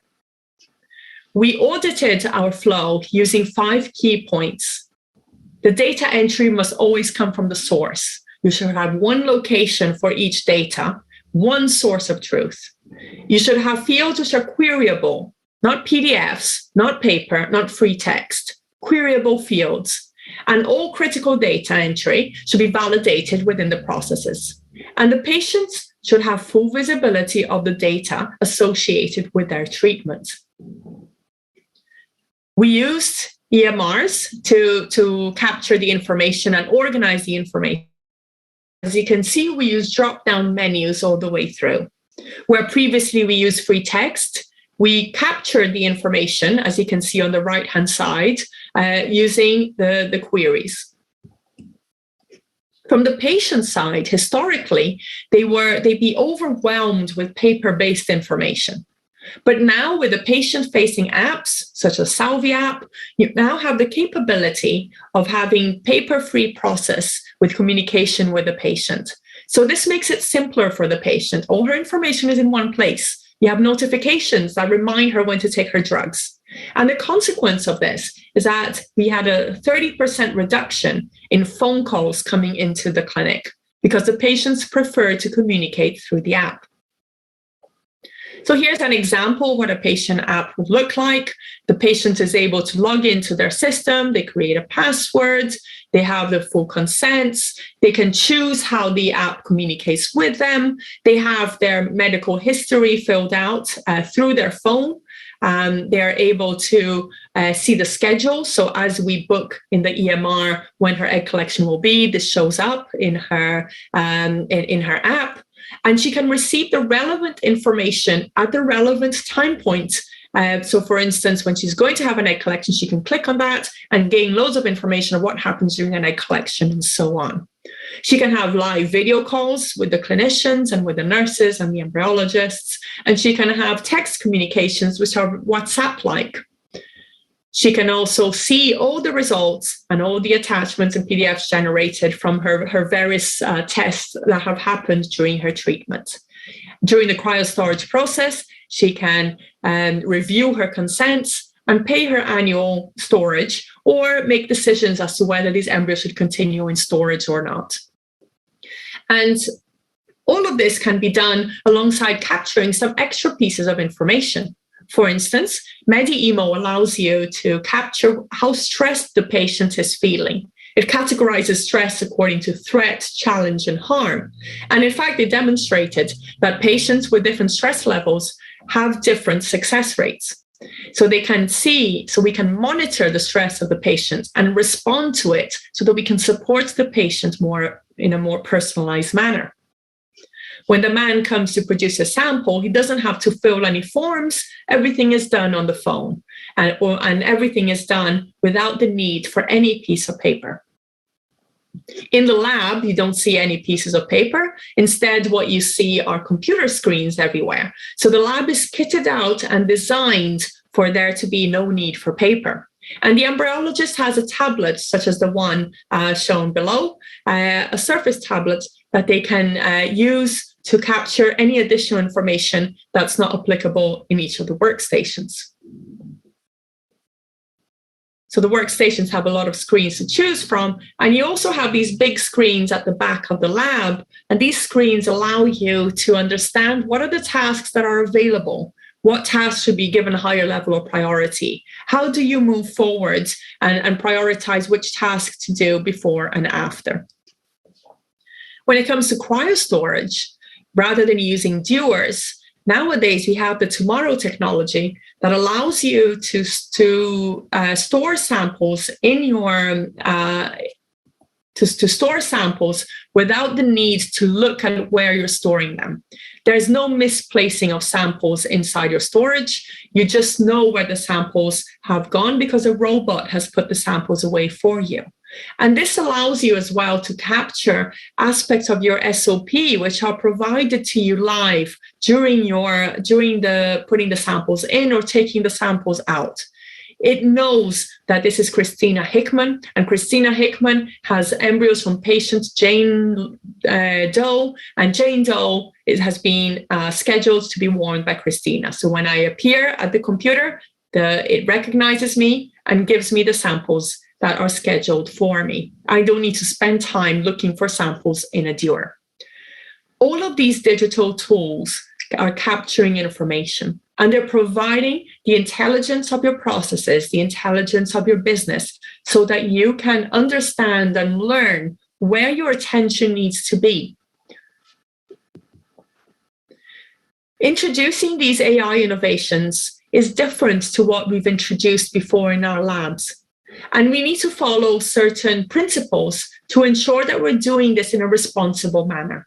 So the 4 key principles that I would like you to take home with you is that you need to have and be aiming to have 100% digitization in your clinics to be ready for the AI that's coming to you. You need to come together and create validation data sets so that you can test independently whether these AIs have efficacy or not. If you have a small clinic, then participate in collaborative international cohort studies and projects that allow you to learn not just from your data set, but from the data from other clinics.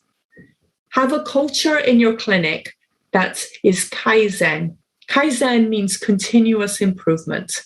Ensure that your entire team are comfortable with ongoing change and improvement, because this is what the new era of IVF will be about. A continuous and fast-paced change and improvements that are coming our way. And consider whether it's responsible to charge extra to patients. Is this a technology that we should be charging extra? Or is this a technology that's going to reduce the overall cost of IVF, making IVF more accessible to all patients? So if you're interested in artificial intelligence, and you're interested in fertility and how the two of these come together, we have organized a world conference in Dubrovnik in Croatia from the 15th to the 18th of September next year. And I'm hoping to see some of you there. So in conclusion, we have had fantastic progress in the AI journey.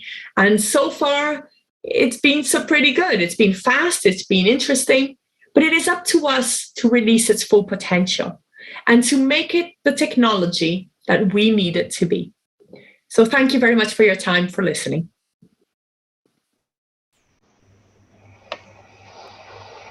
Thank you, Christina, for such a mesmerizing lecture. It is really very exciting. And thank you for making us aware about the most innovative technique now using in the IVF field. You nicely explained how we are going to select the best embryo, best sperm, best oocyte. Even we can detect the empty follicle. It is really very surprising.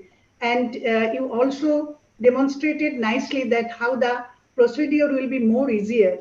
And definitely the future work will be more easier by this digital and artificial intelligence solution. Definitely the documentation and everything. But probably time will say how AI will encounter with the data it has never seen before. And and in the midst of so much variation between one lab to other, between the age stimulation protocol, that we really don't know how one algorithm used by one lab, how it will match with the other lab and so on. Thank you very much, Christina. No, thank you for the invitation. I think it's been an honor to speak here at the ACE conference. It's worth a lot. Thank you. No, thank you. Yeah, no, it's a great honor to be here. And yeah, I think AI, I think it's here already. I think we are ready to be introducing these into our labs now. It's not something that replaces our decision-making process at all. It's there to support us. So you're right, in the weird and wonderfuls, the things that are rare to happen, AI hasn't learned from that yet. And this is why we are there to support it. So when AI makes a suggestion, we can take it or leave it. And if we decide to ignore AI, we can teach AI why it is that we have ignored it and how can it be better in the next time. And that's what it's very good at. It's good at learning. And so if we see it as a teenager or as an apprentice who's coming into our lab now, I think we are ready now to bring this technology in and evolve with it. Yes. As per your advice that we have to proceed, we have to change, we have to upgrade ourselves. So we have to looking forward about the artificial intelligence in IVF. Thank you. Thank you very much. Thanks ever so much, Christina. It is customary that in an oration, we don't ask any questions, but I'm sure many of our audiences would like to know more. I'm sure they will get in touch with you, and it will be our dream come true if you could come to India and demonstrate the benefits in some of our labs, and we'll be delighted to visit your place as well, because you have taken us to the future and we want to be in the future. And we were really mesmerized. And thanks ever so much for your time. And I would just like to mention at the end that this oration, we are calling it Bob Edwards and Jean Purdy oration. Now, it is true that Bob Edwards was the leader, but we shouldn't ignore the contribution of Jean Purdy, who is supposed to be the first embryologist, the first embryologist. And if we go to the history, the contribution of hers is phenomenal. Many people thought she was a nurse, but it's not. And I must congratulate our organizing secretary, Dr. Parag Nandi, to raise this issue. And this is perhaps for the first time in the history. I don't know whether it happened elsewhere, but in India, the oration after Jean Purdy is for the first time. And Christina, you are honored to deliver the first oration, and this tradition will continue. And we clinicians, we believe that embryologists play the major role in infertility. And I'm so glad that you are the owner of the institution, and that is how it should be. In India, most of the institutions are owned by the clinicians, but as a clinician, I would like to see it reversed in my lifetime. Thank you. Thank you from all of us. Thank you. Thank you, Doctor. Thank you. Thank you so much, Dr. Christina Hickman, for your wonderful and insightful lecture. So we are actually entering the Gen X labs for embryology, as we can understand. Thank you so much for giving us such an insightful lecture. What a wonderful oration lecture, and rightly said so. I take this opportunity to thank our dear chairpersons, Dr. Ratna Chattopadhyay and Dr. Gautam Kasturi, sir, and for their wonderful insight and conducting this particular oration session so wonderfully. We would move on to our next session. Our next session is the session 3 for this particular day. And this is another very important aspect. These are the turning points in the IVF lab. So we will be discussing about the major turning points in the IVF lab.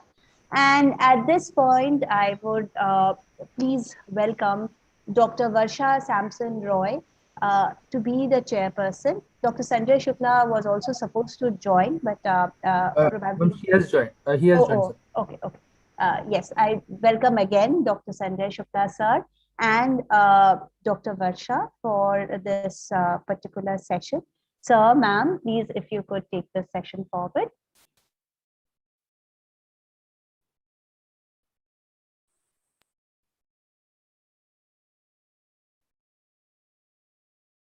Dr. Varsha, if you are on mute, please, if you can introduce our first speaker. Yes, good afternoon, everyone, and thank you, Ace, for having all of us here. It's a pleasure to be here. It was a wonderful oration, and following that, we have this session, which I'm sure is going to be equally promising.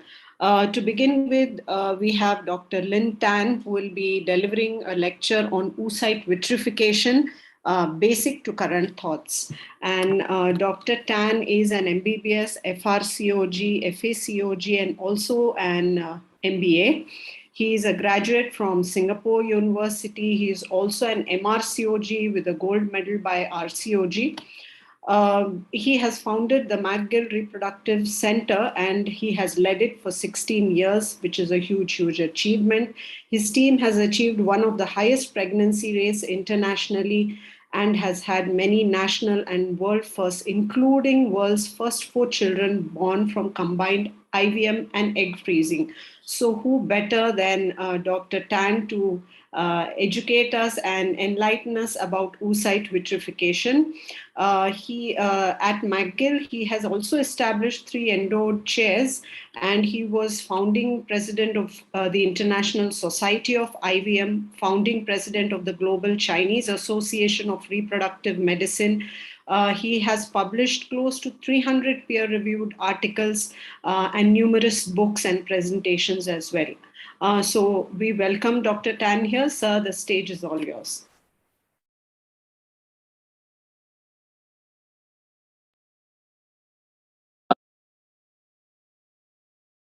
Tan.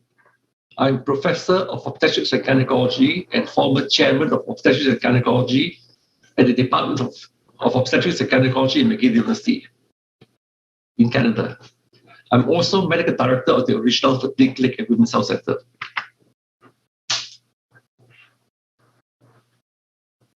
The lecture I'm giving today is on egg freezing, basic to current thoughts. Because there is no time for question and answer, I have taken the liberty of putting for you my email address, sltan@original.com, my WhatsApp number, +1 514 699 8834, and my website, www.original.com. So that after this lecture, if there are any questions, I'll be happy to answer them if you send me an email.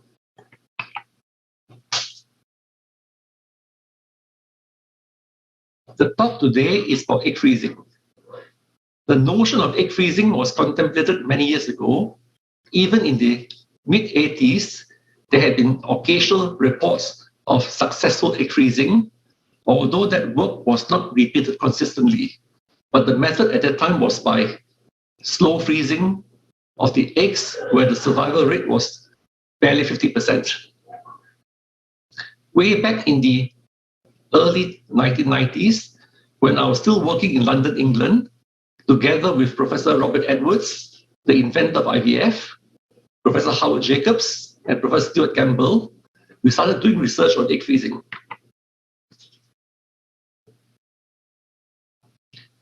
So the question is, what is the reason for preserving fertility? Although the reasons of preserving fertility to begin with was for serious medical conditions such as cancer and other medical conditions, today the most common reason around the world is for social fertility preservation. In turn, social fertility preservation is needed because of the rapid decline of female fertility with increasing age. So I'll touch briefly on the cause of delayed childbearing today. The lack of awareness of the decline of fertility and the need for public education, even in major Western countries. Fertility preservation for a variety of conditions, including by freezing the entire ovary, freezing ovarian tissue, and egg freezing by IVF or IVM. And I'll touch a bit on IVM because it's a procedure that in general is less commonly understood, and the controversies of social egg freezing. So this is the map of the world.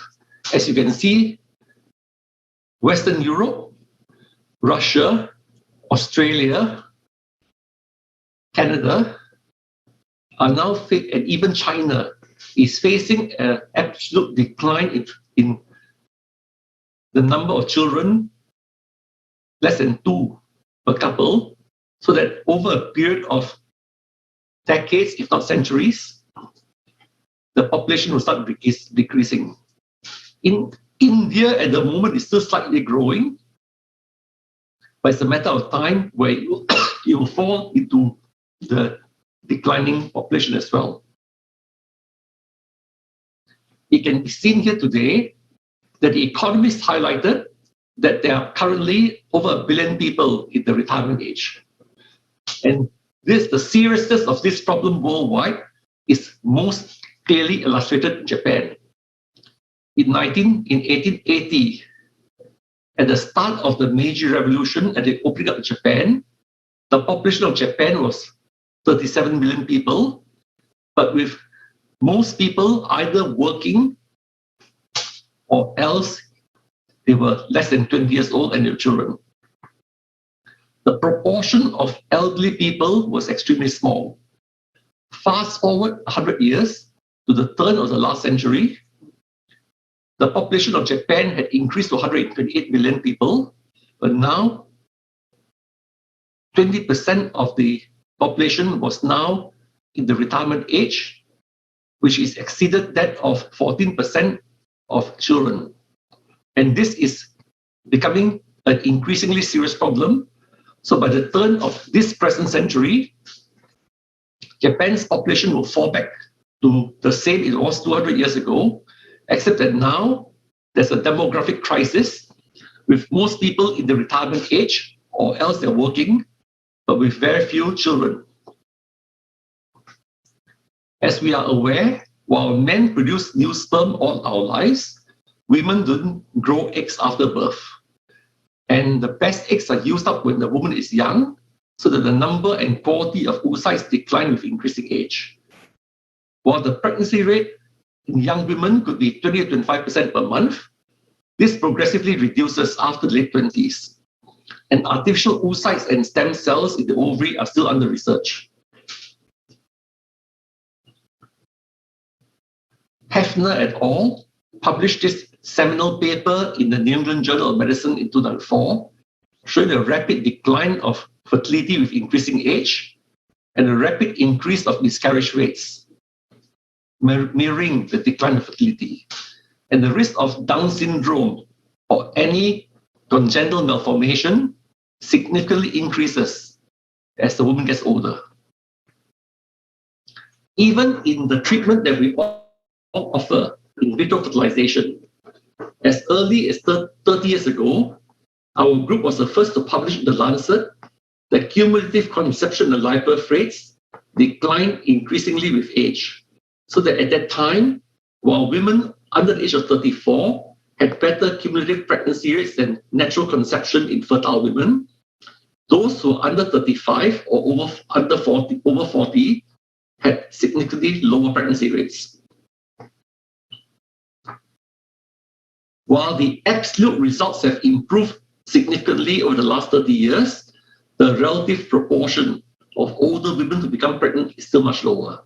So for example, it shows here, in the last 1 year, in 2009, where transfer of more than one embryo was permitted in my province of Quebec, the live birth rate per cycle was 47% for women under 35, but only 35% in women from 38 to 40 years old. And in my center, Original, 72% of women became pregnant who were less than 35 years old, but those who were more than 40, a significantly lower pregnancy rate is obtained. Compensation for these declining pregnancy rates is done by transferring several embryos, which leads to an expense of multiple pregnancy and ovarian hyperstimulation syndrome. A number of years ago, my former fellow, Professor Arthur, who's now in Turkey, demonstrated that while egg donors or women who were 20 years of age had an euploid rate of 75% of the embryos, by the time they reached 43 or more, only 6% of embryos were euploid. It is also seen clearly that the infertility rate, it doubles between the ages of 20 to 40. The risk of Down syndrome increases 20 times, from 1 in 1,400 to 1 in 68. And the risk of congenital malformations also doubles, from 3.5% to 6% in the corresponding changing age groups. The causes of this delayed childbearing are quite obvious. First, the advent of the birth control pill revolutionized women's health and allowed women nowadays to disassociate childbearing with sexual activity. Secondly, is that women has become more educated. They may have no partner, or they may be waiting for the right partner, or the partner may wish to delay having children. Because while a woman in her early 30s may consider herself to be biologically getting older, a young man in the age of 30 might still feel that there are many years ahead for them to have children. The need to care for aging parents, financial or health issues, or simply getting education and advancing careers are very important to more and more women. Leslie, the editor of Science Journal, said that while a man has a lifetime to be a father, a woman's reproductive prime lasts for about a decade or so, which happens to be at the most critical time for tertiary education and establishing a career. Hewitt et al. Has shown in the Harvard Business Review the high cost of taking time out for having children. So in terms of earning power, for those who did not have children, compared to those who took 1 year off to have children, or who took 3 years off to have children, okay, the percentage of salary upon return is almost a third off if a woman has delayed having a career by 3 years. And this problem is increasingly bad in women with higher education. So between those who were born in the 50s to those who were born in the 70s, okay, you can see here in both categories, ladies who have primary school education, high school education, or university education, the proportion of women who had children became increasingly low. And the proportion of infertility became increasingly high. And yet, it is not for a lack of desire to have children. The proportion of women who would like to have children has remained the same, if not higher, over between that 20-year window. However, the proportion of people who do not have children is progressively higher. This is illustrated by a good study done in North America. A survey of over 1,000 students at the University of British Columbia, Vancouver, showed that 20% of girls felt that their fertility would stay the same from the onset of menstruation until the age of menopause. And that some even felt that they could remain fertile for several years after menopause. And when they were asked to rate the most important risk factor for miscarriage, most of them felt that it was physical or emotional stress, and women's age was much lower. And then 43% of them felt that IVF success rates did not depend on the origin of the eggs.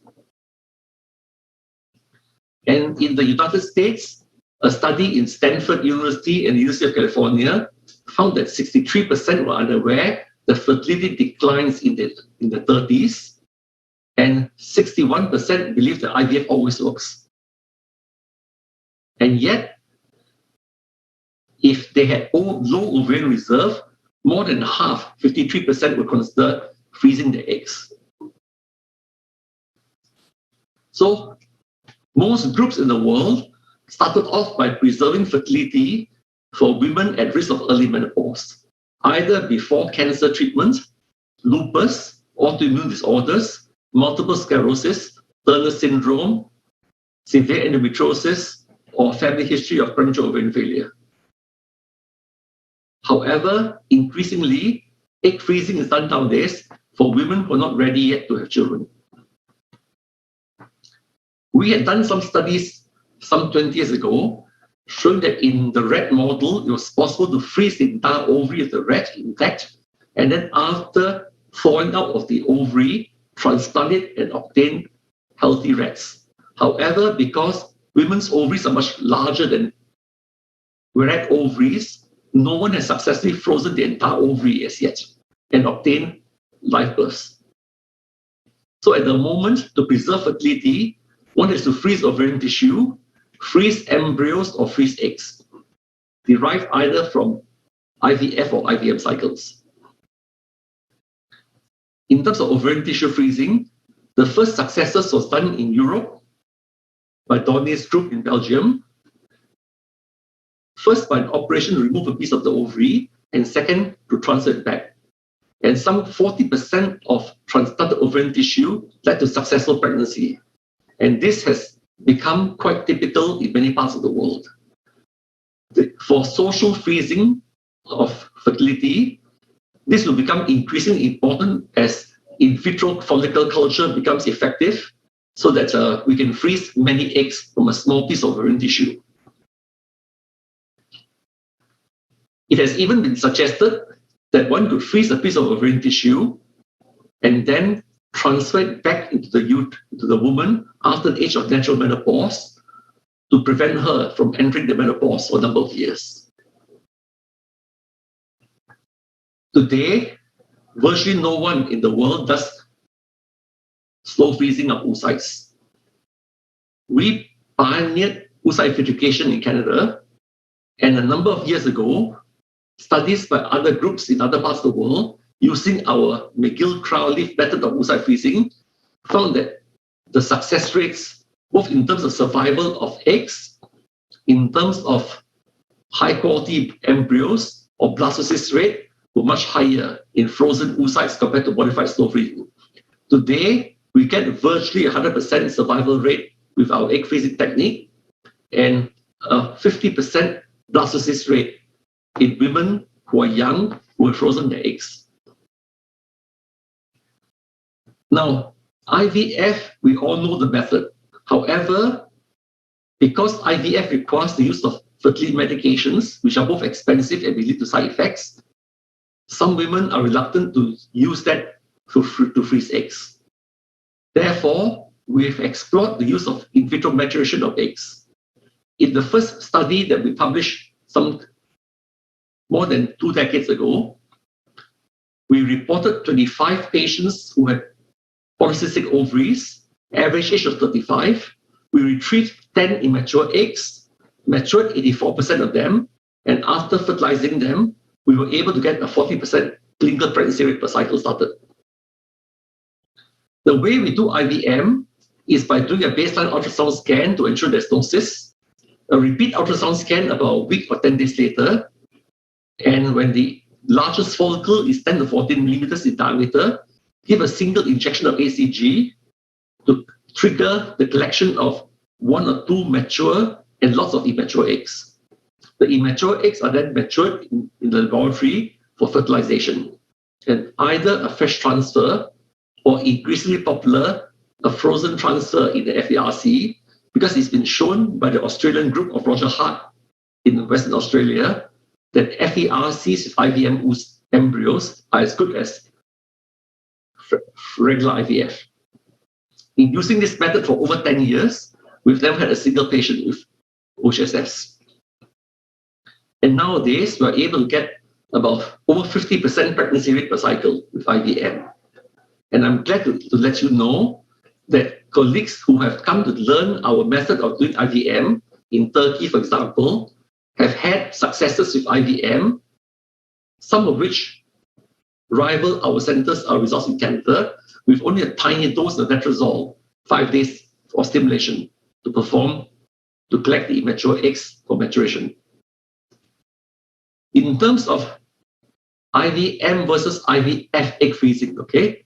A study we did some time ago showed that while IVF egg freezing yielded a live birth rate of 40%, while we had the first 4 babies born from IVM egg freezing, the success rate was only half that of IVF egg freezing. So our current method for preserving fertility in cancer patients, for example, are to ask them 2 questions. First, can ovarian stimulation by fertility medications be given safely without jeopardizing the cancer? And secondly, is there time to stimulate the ovaries? If there is time to stimulate the ovaries, then we do random start stimulation and then collect mature eggs for freezing the eggs or the embryos. On the other hand, if there's no time or hormonal stimulation is contraindicated, then we perform wedge resection of the ovary as well as perform IVM. And from the section of the ovary we remove, we also aspirate some immature eggs, which we mature then for fertilization or for freezing.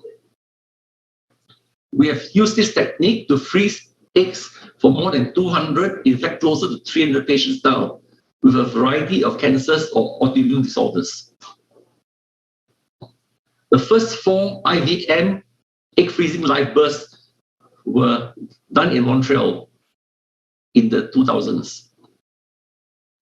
And we were glad to see that the way we froze the eggs, okay, led to normal obstetric and perinatal outcomes. And the incidence of congenital malformations was 2.5%, like in spontaneous conceptions in fertile patients.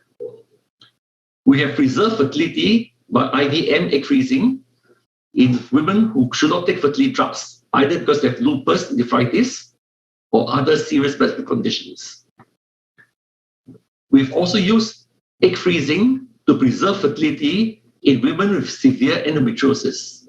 For example, this young woman was in her early 20s. She had lost 1 ovary in another country because of a large endometrioma, and now she had a recrudescence of a small endometrioma in the second ovary. So just in case she would lose the use of the second ovary as well, we undertook 3 cycles of IVF egg freezing and preserved for her a total of 18 eggs before freezing, before she risked surgery again. We have even frozen eggs for women in their 30s who were preserving fertility for their daughters who had mosaic Turner syndrome. The advantages of social egg freezing is that it promotes equal participation by women at work. It allows the couple to be more financially stable, giving better opportunities to a child. And it allows women to maintain higher fertility and lower miscarriage rates as they get older. Public education in schools, GP offices, and gynecological offices are important, so that one day it is hoped that it will be routinely offered like pap tests, mammograms, or anti-smoking campaigns, which have become more and more popular in the last 20, 30 years. Women should be advised about the rapid decline of fertility and to start family early or else consider social oocytification. The objections to this are primarily because of sexism, the belief that it's better for women to have children younger. However, women nowadays live for an average of 80 years of age. And a woman at 50 has a 30-year lifespan, and they tend to be wealthy and able to provide for their children. Age alone is not an absolute barrier, since a 38-year-old lady with diabetes and who is a smoker may have a higher risk pregnancy than a healthy 47-year-old. This double standard is reflected by Pierre Trudeau, our former Prime Minister, who had a son at the age of 70, Charlie Chaplin, who had a son at 81, Bernie Ecclestone, who was recently 89 years of age and who had a son with a young woman, and James Doonan, Scotty in Star Trek, who had incredibly seven children at the age of 80 when he already suffered from Alzheimer's, Parkinson's, diabetes. In his obituary, the BBC, no less, likened him to an enterprise, boldly going to fatherhood where no man had dared go before. So you can see here, men who are older, who have children, are not only not condemned, they are actually praised by some people. On the other hand, a woman who is 50 or 53 years old, people start looking at raising eyebrows as to when they should still be having children. We can set limits, for example, if a particular country or society has a maximum age for the use of egg donation of 50 or 55, then the use of vitrified eggs to have a child could be set at the same age. So this was studies that we did many years ago, showing the first reported cases of successful egg freezing. So the question is who should pay for this treatment? Marcus and Pennings have advocated that social egg freezing should be placed on par with regular IVF treatment, so that if in the particular country IVF is covered publicly, fertilization and transfer cycles of women who froze their eggs should also be covered. Coverage of frozen eggs should be done as a preventive health care, since there's a public benefit. The Israeli National Council for Gynecology says it's better for a country to freeze eggs for women at a younger age as preventive treatment than for the state to pay for possibly ineffective fertility treatments at an older age. So this shows big advertisements around the world talking about egg freezing. And more celebrities have been freezing the eggs nowadays. And as more and more of them freeze eggs and then obtain babies, hopefully, like many things else, the social awareness and the acceptance by the public will become increasingly high. I'd like to end by saying that it's very important to start having children or to freeze eggs when you're young. This study published in Human Reproduction a number of years ago showed that if the ideal family size for a couple is 2 children or 3 children, if they wish to have have children without the need of IVF, they must start having the first child at the age of 27 if they want to have 2 children, or incredibly at 23 if they want to have 3 children. If they are prepared to do IVF, then the ages are raised from 27 to 31 and from 23 to 28. A trend that is reverted back to where we were 100 years ago, when the majority of women had children in their late teens or early 20s. So in conclusion, an increasing number of women delay childbearing. Women should be advised of reduced fertility, increased miscarriage and chromosome abnormalities with increasing age, and advise to have children younger. Society should help women have kids younger without affecting their careers, as this is for the public good. Social egg freezing is increasingly used in future. IVF egg freezing today gives comparable results as IVF with fresh eggs. Research is still needed to improve the results of IVM with egg freezing. One day, we hope that young women will routinely preserve their fertility for their own personal egg banks and may even will it to their daughters for use. So with that, I thank you once again. for giving me the pleasure of speaking to you this morning. And I leave you with my contact here, Xiang Lin Tan, sltan@richard.com, phone number +1 514 699 8834. Thank you very much.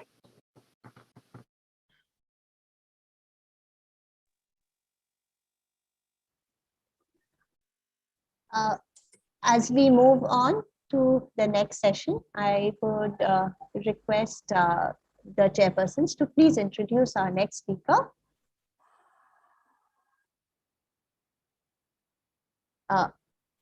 Dr. Varsha, if you can please introduce the next speaker. Ma'am, you're on mute, ma'am. Thank you so much.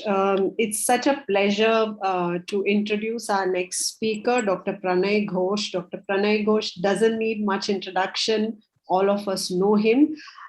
He is an MS OB-GYN. He's also done his M.Med in ART from the Nottingham University. He's also a diploma in reproductive medicine from the University of Kiel. And also an ASHRAE certified clinical embryologist, one of the first from India to be certified by ASHRAE. We all know Dr. Pranay for his good work, for his good orations that he gives, and it is an honor and pleasure to have Dr. Pranay here. Over to you, Dr. Pranay. So kind of you, ma'am, for such great words. I think I don't deserve them. Always a pleasure being here at ACE. I'd like to take this opportunity to thank everybody at the LOC for considering me appropriate for this morning session today. And without further ado, let's jump into it. Can you see my screen? Is it fine? Yes, ma'am. Yes, sir. Perfect. So I've been assigned the task of talking about time-lapse automated incubation, and with the caveat of attached subheading, is it mandatory in IVF lab? And if I were to stick to my designated talk, it would be a very short talk. I'd just say no, I'd get done with it, and we would move on. But thankfully, we have a lot more to discuss about time-lapse. And we know that time-lapse is a decade-old technique. It is an intervention that comprises of undisturbed embryo culture, and it gives us visual information that we can render in the form of a video and help us in use that information in prioritizing embryos for either transfer or cryopreservation. So essentially what is happening is your embryos are sitting in the incubator for the entirety of their culture period, whether it is day 5, day 6, or day 7. Images are acquired in different focal planes, and these images are compiled at the end of the incubation period, and they're compiled into a video which can be annotated, and the morphogenetic data that is available can be used to draw out prioritization and a selection based on a ranking of the embryos, so that we can choose the best embryo for elective single embryo transfer, either for reducing the time to pregnancy or reducing the number of embryo transfers needed. So previously there were a lot of strategies. This is just background about the time lapse. We could have had an incubator which was built around a microscope, which was initially provided by Tokai Head. Then there was an option of inserting a microscope directly inside your commercially available box incubator, which was available previously by Vitrolife in the form of Primovision and EVA, that is the early embryonic viability assessment. And the most popular of this strategy is to have all the items integrated into a single piece of equipment, which is in the form of an offering called Embryoscope, which we all commonly know, which is probably the most popular of the time-lapse contraptions. So the Embryoscope, it's a non-humidified incubator. It has its own internal circulation of the UV sterilized air, which is passed through a HEPA and a VOC filters. And it acquires images for up to 72 embryos in its basic model, which has been pumped up to higher in the Embryoscope Plus and in a lot of focal planes. EVA, it is a dark field image capturing device. It allows a single plane, a focal plane analysis, and it has an algorithm integrated into it, so that even by tracking embryos up till only day 2 or day 3, you can predict which of these embryos are going to give rise to a blastocyst. So you have an evidence-based quantitative data coming in from this algorithm, and you can select embryos a lot earlier, even on day 2, day 3, for elective single embryo transfer. One of the previously most popular, but although no longer currently available techniques was to have these incubators, the box incubators that you currently have, being endowed with a microscope that sits inside the incubator. So this was available by the name of Primovision, and it also allowed for image acquisition in various focal planes, and you could have a similar morphokinetic data available. And now the market is flooded with these contraptions, and this goes on to show that this technique is not going to go away anytime soon. And even after a decade of discussing whether it's here to stay, whether it has any benefits or not, there is no way that in the next 10 years there would be any way that we would be living without having time-lapse microscoping being offered to our patients. And if we would not be offering them to the patients at our clinic, I'm certain that the patients would be asking for it, and why we are not offering it even 10 years down the lane. So the time-lapse does have a lot of potential benefits and some concerns, and the biggest benefit that it allows us, even if we don't use the morphokinetic parameters, variables for annotation, which is certainly not advisable, is uninterrupted embryo culture. Then you get a embryo prioritization and ranking according to which you can grade your similar looking embryos which have the same morphology. And if you are not having any morphokinetic data, you would be tempted to put any of them. Apart from this, it's an excellent quality control and research tool, and it allows for off-site data analysis, and an excellent patient counseling tool. There's a possible there is a possibility that there would be an increase in the primary outcome measures like the clinical pregnancy rate and the live birth rates, and a decrease in time to pregnancy and miscarriage rates. But there are certain cons as well.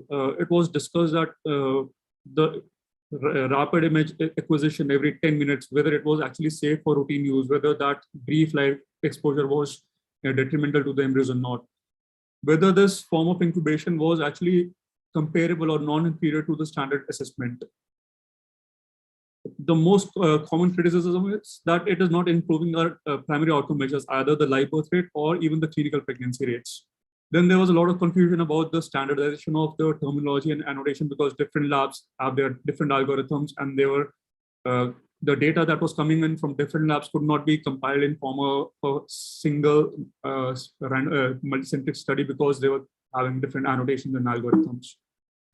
And finally, some of the authors also do believe that some of the embryos that are morphokinetically poorer and have to be have a higher proportion of being aneuploid.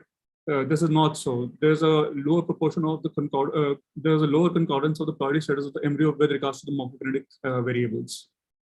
So in terms of the morphology, nomenclature, annotation, and the known implantation data, we now have discrete objective variables where we can see precise cell divisions, precise events like T2 to T3 to T4, start of compaction, start of morula, start of blastocyst formation, and start expansion. So it leaves a lesser scope for ambiguity, because now we have discrete annotations coming in. And previously there were some concerns regarding inter and intra-observer variability regarding these annotations, but with the advent of newer proposed guidelines regarding the nomenclature and annotation, and the recent Asia Working Group good practice recommendation for the use of time-lapse microscopy, we now have objective and succinct terminologies, so that there is very low scope of messing up these time point annotations.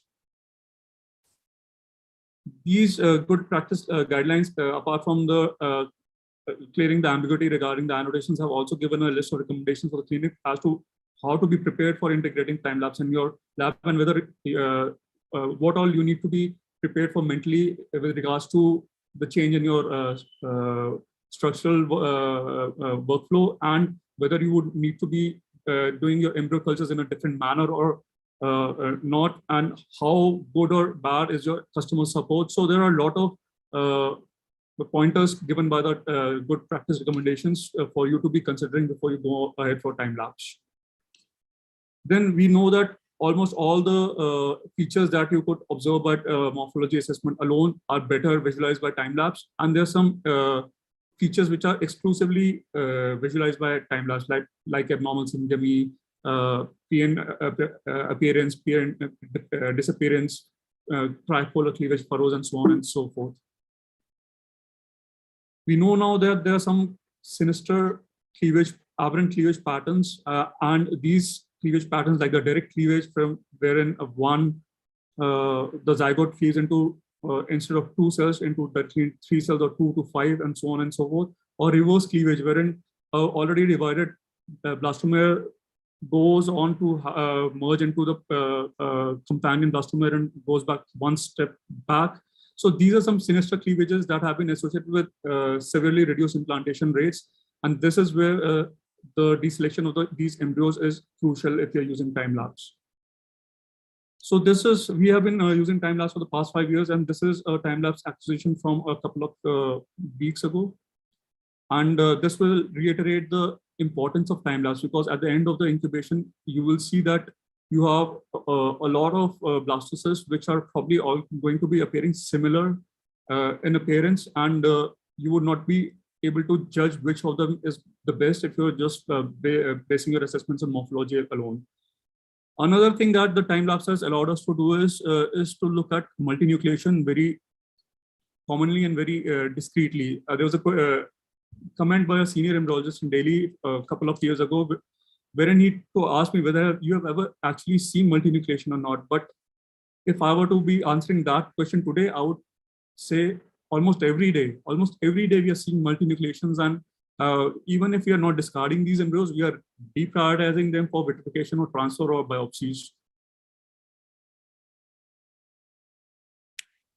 Another thing that is the time lapse is allowing us to do is what I label as interventional embryology. You have interventional cardiology, interventional radiology. So why not interventional radiology? And if you look at the embryo in situ well, you will see that everything seems fine till 2 cell, 4 cell, 8 cell. But on the day 4 on at compaction, you'll see that the embryo is severely vacuolated. And if I were not to do anything at all at this point of time, this embryo will try to expand, collapse, and probably wither away. So a well-timed, well-spaced shot on day 4 is going to salvage this embryo, and you are probably going to improve your embryo utilization rate.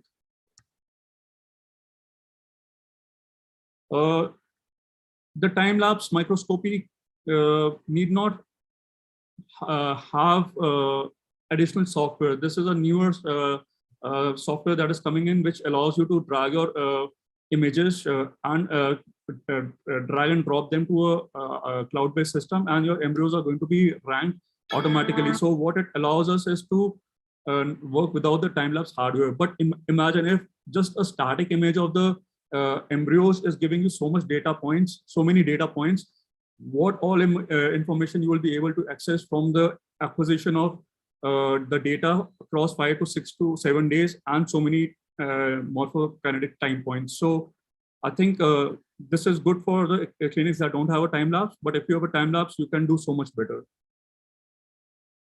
With regards to the safety of the use, it has been now shown that even as compared to the standard microscopy where you remove your dish on day 1, day 3, or day 5, or even day 1, day 5, your time-lapse exposure in terms of the energy and the light dose is far lesser as compared to standard microscopy. And it has been shown that the obstetric outcomes have been comparable in the time-lapse as compared to the standard incubation, and no detrimental effects have been shown in the obstetric and perinatal outcomes.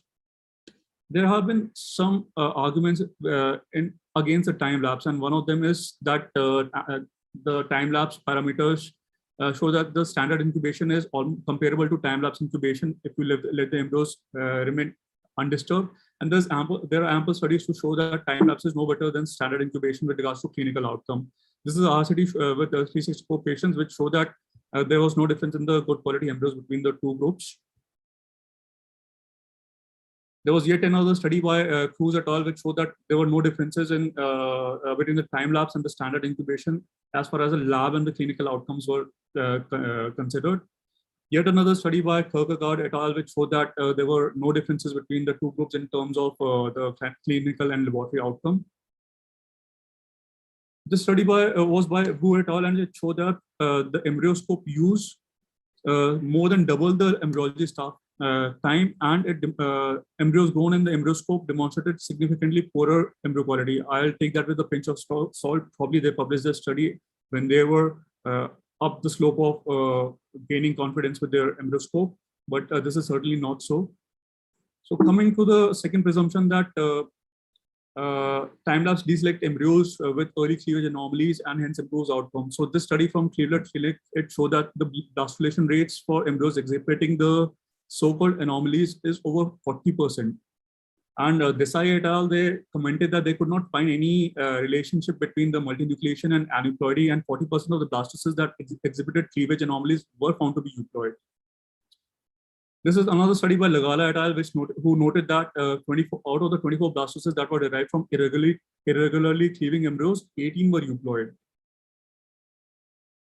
The author suggested that there's an ongoing self-correction, and we very often seen on day 4 that there are some extruded blastomers, and they suggested that this is where the cells from irregular cleavages are extruded at the modular stage. And they found that the blastocysts are comparable in terms of euploidy level.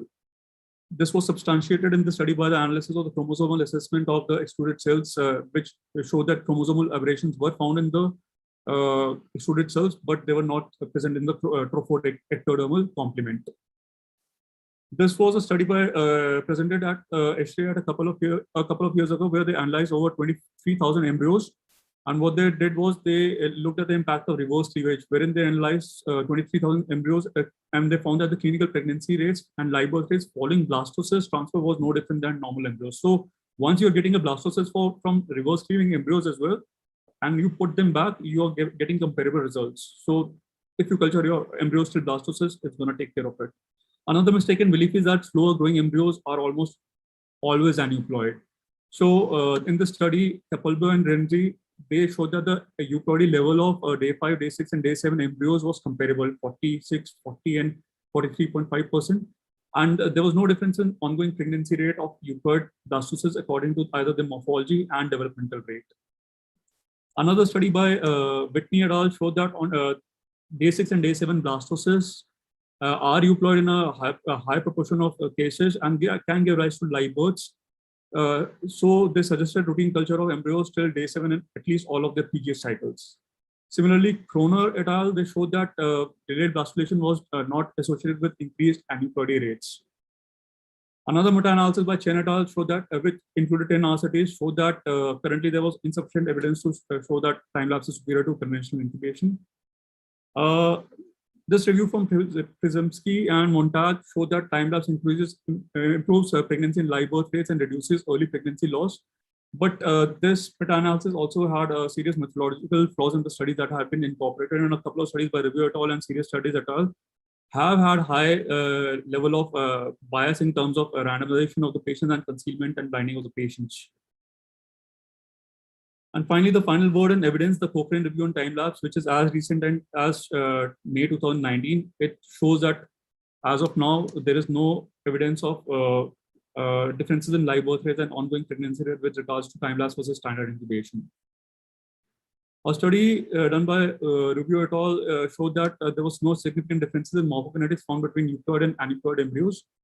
And this study by Zhang showed that none of the morphokinetic parameters could be definitely associated with euploidy levels of the euploid embryos. Another study by Rienzi and Capalbo failed to demonstrate any correlation between the 16 commonly used morphokinetic parameters and embryo ploidy. And this review by Reiner et al., including 13 studies, looked at the correlation between the morphokinetics and euploidy levels and found that no single morphokinetic parameter could be consistently correlated to embryo ploidy status. Sorry about that. So if we were to succinctly summarize my thoughts, they would be it would be very similar to what Joyce Harper has put up in this paper, Adjuncts in IVF Laboratory. Time-lapse is serving a lot of functions, and we need to be looking at a way to challenge ourselves as to find the best proper use for time-lapse in the laboratory at present. The future of the laboratory in terms of assessments is certainly going to be time-lapse imaging. Whether it is improving the primary outcome measures or not, it is up to us to reduce the cost associated with the implementations and the consumables. definitely more RCTs are required to know whether there's a benefit in terms of improved live birth rate, which is going to be our primary outcome measures for all studies. So to conclude, I would say that for now, definitely time-lapse improves flexibility of assessments. It enables documentation and traceability of laboratory handling and selection of embryos. It does require training of laboratory personnel, but if you incorporate this in your routine workflow, there's so much more that you can offer to the patients. If not now, 5 years to 10 years down the line, you will be wondering how you were living without time-lapse. So with that, I'd like to end my presentation. And I'd like to say that if this is your lab today, there's going to be a paradigm shift in your lab. All your incubators box incubators are going to be replaced by the time-lapse incubators 10, 15 years down the line, and your box incubators are going to be just tables for your time-lapse incubators, and your time-lapse incubator would be saying that if we are able to do a job better, it is because we literally are standing upon the shoulder of the giants, which are the box incubators, a quote by Sir Isaac Newton. So thank you all for giving me the time to present this. Thank you for the time given by the local organizing committee. I think I have overrun my presentation by a couple of minutes, if not more. So thanks for bearing with that. Thank you so much, Dr. Pranay Ghosh, for such a nice and wonderful, insightful presentation. I would I would like to ask our chairperson, Dr. Sanjay Shukla, to please summarize this session and put in his comments or outlook regarding the session. Thank you, Deepanjana. Yeah, I mean, what Pranay has emphasized, that the future lies in the so-called add-ons, what we know them as of now. There are many things, probably we cannot just write off them, but yes, we have to be open to embrace those things, but at the same time, we have to weigh what advantages are they offering to us. So maybe the future lies in that. And but one thing, Pranay, I would, if I have a time to ask you a question. Sure, sir. Please go ahead. What is your experience with time-lapse in your laboratory? So we have had a tremendous benefit in terms of reducing the number of embryo transfer attempts. And I think I am personally very biased in terms of time-lapse versus standard morphology as of now, because we are seeing so many multinucleated embryos, which at the patient's behest, when biopsied, come out to be aneuploid almost all of the time. They are appearing 4 AAs, 5 AAs on day 5, day 6, and despite the conflicting literature that we presume that 40 to 50% of them should come out to be euploid, multinucleation that we are missing out in the standard assessments is definitely something that we can check with the time lapse. My only grudge against time lapse is the affordability for our Indian patients, because the more expensive options, we are working currently with Vitfly's Primovision, but the more expensive options have a tremendous recurrent cost in terms of AMC, which we are unable to incorporate because we are routinely not charging our patients for time lapse. So if we are not to charge our patients for time lapse and end up paying for the recurring costs as well, it's somehow not working for the Indian scenario. And I personally know for a fact that amongst the 14, 15 centers in Delhi that had time lapse, I'm saying had, because we probably are the only ones who are still ordering bills. None of the other embryoscope users, Primovision users, have been ordering the dishes for time lapse for the past couple of years. And this is the feedback from the distributor. So that's my gripe. But if I have this in my lab, it gives me so much flexibility. I can come in for my assessment later on, and I can do offsite data analysis, and it is an excellent research tool as well. I mean, if you just neglect for now that the primary outcome measure is not taken care of, it is checking almost all the boxes apart from the cost involved as well. So not improving the live birth rate as of now, and not financially feasible as of now, but everything else perfect. Good. So hope to see you coming up with more research and more data from your laboratory. Surely, and you are fortunate enough and privileged one who has genetic lab as well. So probably you can put more light on that aspect. Not only but just the multinucleation or things, but also with the oocytes which are showing dysmorphism or abnormalities. How do they behave, and what is their ploidy and possible implantation and Definitely food for thought, sir. Dr. Varsha, what do you think?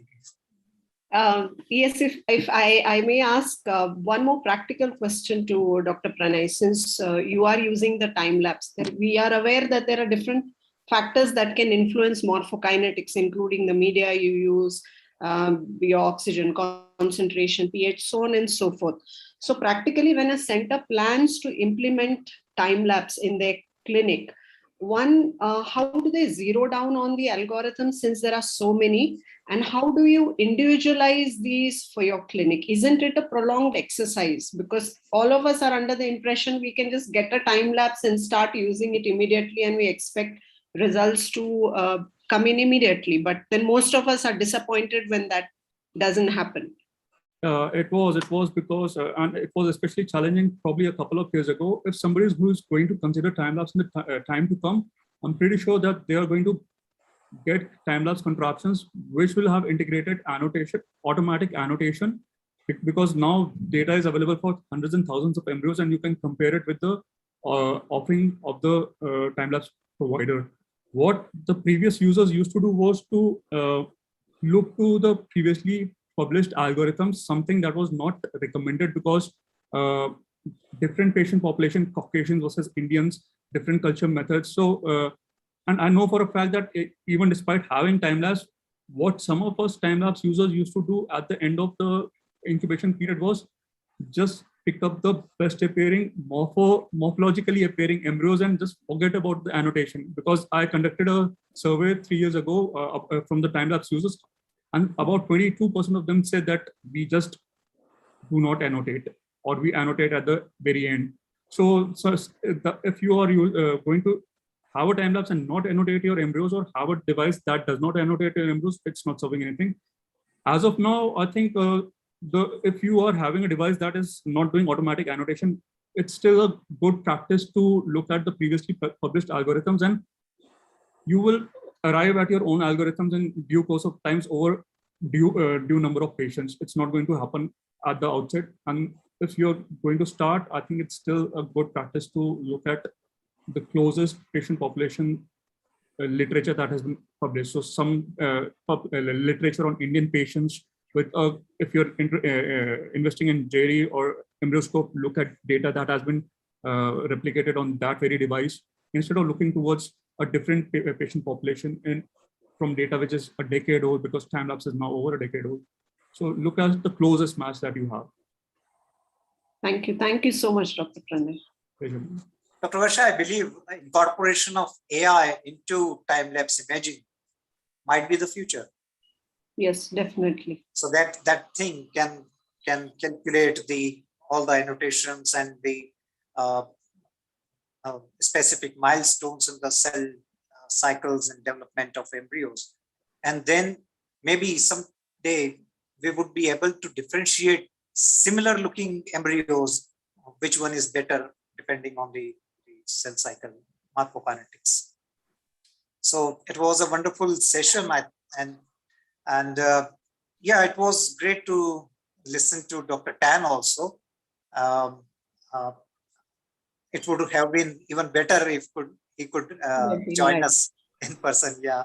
So there might be many more questions, and I'm sure the audience can ask directly to Dr. Tan. Thank you, the organizing team, for giving us this opportunity to chair the session. Thank you. Thank you, the organizing team. Thank you. I would take this opportunity to thank all the speakers, our very dear chairpersons, Dr. Sanjay Shukla and Dr. Varsha Samson Roy. And as we move on to the last part of this particular section, we have our keynote lecture, which will be delivered by Claus Yiding Anderson. And the topic for this keynote lecture is IVM of ex vivo collected human immature oocytes. How does it work? This is a recorded talk, but we would take questions which can be answered by the speakers. Everyone, thank you very much for this kind invitation to present some of our data on IVM to you all the embryologists of India. I do think that this is a very nice opportunity. I've been looking forward to that. I would wish to have been in Kolkata though, but I'm staying here in the cold north, and I do hope we can get a good presentation out of this. So I do think IVM is now emerging on the horizon as one of the important issues that we as embryologists are going to focus on. I do think that IVM now will be an option which we can use in connection with with assisted reproduction in humans. So this is what I'm going to focus on today. I think that we have been going very slowly in the beginning. The snail hasn't moved too much forward, but now the speed is coming up and there's actually a lot of interesting data. So what I want to cover today is the rationale for IVM. There is a high number of immature oocytes available. The importance of the different components in IVM, the somatic cells, the concentration of IVF in the maturation media, the oocytes itself, influence of oocyte diameter, midkine and new growth factor for promotion of oocyte maturation I'll touch upon, and then lastly tell you that I don't think aneuploidy is increased in connection with IVM. So I'm going to cover a lot of ground in the next 30 minutes, and I do hope you'll stay on board. So why doesn't IVM work in humans? In almost any other mammalian species, this is the preferred method of assisted reproduction, including large domestic animals, rodents, and wildlife. But the interesting part, of course, is that in any human IVM, you would just go and collect an ovary, suck out the immature oocytes, and do IVM. But you don't do that in humans. And often the IVM results we are faced with is part ovarian stimulation and then IVM, and that's not always good. And I would try to explain to you why I think that we do still have an option to do this in humans. And it's coming now. There's some very nice studies coming out of Vietnam where they try to do IVM now. There's Lan in Ho Chi Minh City is doing some very nice work. And here you can see a large retrospective study of 919 women and 608 undergoing IVM. And you can see here that if you look at the live birth rate, 36% in the IVM and 41%. So it's almost up there, but it's not quite there yet. This is the fair answer. We are 5% down in the live birth rate and also in cumulative live birth rate. And of course, the interesting part that is that OHSS does not occur in the IVM group. So it's still not quite there, but it's getting there. I've just had a new data out in 2020, a group from Vietnam, including a lot of prominent scientists here. And again, this was an RCT now of 546 women, who had a lot of follicles. They were randomized to IVM or IVF, and they received a small stimulation as we normally know it when we do IVM. And again, the live birth rate was 35 and 43. So in this RCT, there was an 8% difference. And if you look at the cumulative pregnancy rate over 12 months, including the frozen thought cycles, it actually increased. But again, no OHSS in the IVM group. So this is encouraging results, and it do suggest that this group of women with many follicles, there may be a way for IVM. If we look at the way they have done IVM, this is where it becomes interesting for us, is that they stimulate the woman for 2 days with gonadotropins, then they retrieve, and again, this would be follicles 10 to 14 millimeter. And then they have introduced, and this is coming from Brussels, a kappa IVM model in which they use the first 24 hours to sort of mature in vitro the chromosome complex so that it is prone to undergo metaphase 2 transition. And then during the succeeding 30 hours, they actually do IVM. The media they employ are listed here. You can see that they have in the pre-maturation medium, the kappa medium here, they have a very tiny concentration of FSH and some insulin, a little estradiol, human serum albumin, and then CNP 25 nanomolar. This is the peptide which can maintain cyclic AMP at an elevated level within the oocyte. And therefore, if by doing that, they expect that the oocyte cumulus complex is getting more ready for actual undertaking oocyte maturation. And then after that, they culture for 30 hours in a medium where they now increase the concentration of recombinant amphiregulin to 100 nanogram and FSH to 100 units per liter. So therefore, in the second step, they persuade the oocyte to undergo metaphase 2 transition, which of course is then the interesting part. And they do, if you look at the oocytes, they get fewer in the IVM group, but there's metaphase 2, 9 oocytes, 15, a huge difference, but it's getting there. It's getting there. Taking into account that we don't really know what the mechanisms are involved in human oocyte maturation, it's not too bad. So this is a first step going the right direction. This is just the Kaplan-Meier curve of cumulative ongoing pregnancy rates. This is the IVM, this is the IVF, and obviously the IVF is doing better also over time, but it's not too bad. So I think that there's reason to believe that we may be able to do this in a good way going forward. So now I would like to turn towards what we consider as really the important part in developing IVM. And that is because we do fertility preservation, preservation of ovarian tissue like this. You can see that we collect the ovarian cortex. This is where the resting follicles are located. But the medulla part is discarded. As you see here, here's the cortex which we freeze, but the medulla do contain a lot of oocytes. And if we look at it, then this is a histological section. Then this is what we cryopreserve, and this is what we discard. But you can see here numerous antral follicles with oocytes.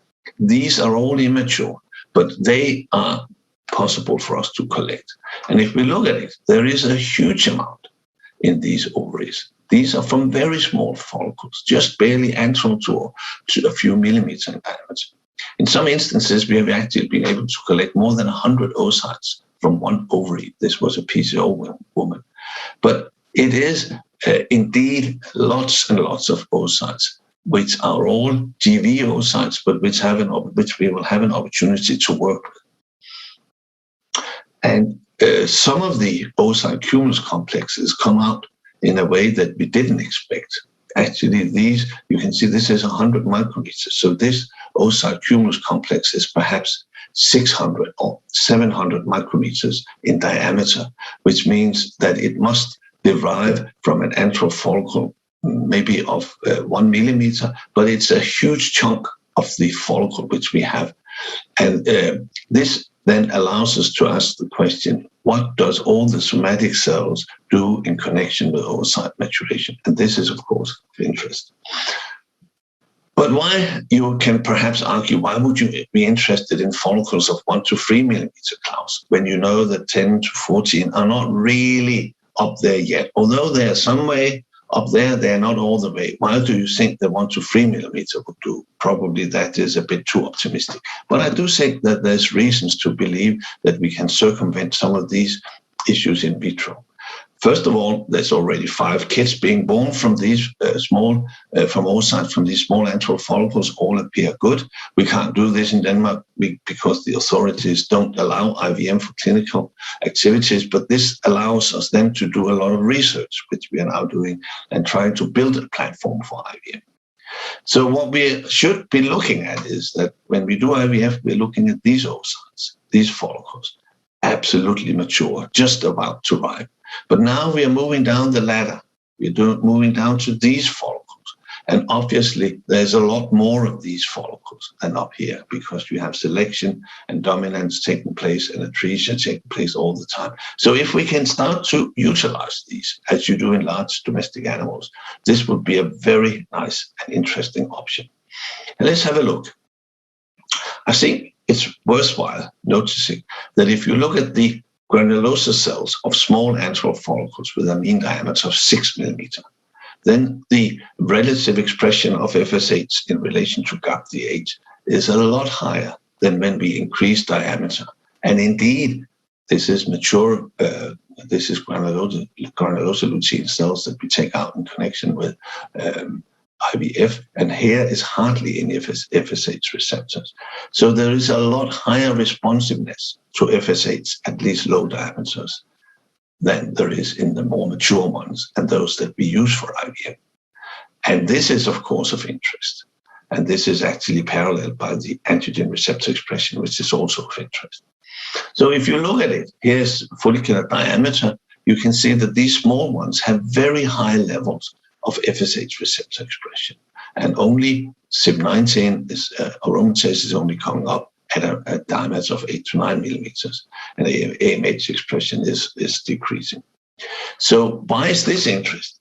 Well, let's try and have a look at this wheel of follicular development that Alain Duchamp developed in the late 90s, and have a look at those follicles we are actually looking at. So these are 0.4 up to 2 millimeter follicles on average. And he estimated that the rate of atresia in these follicles were pretty low.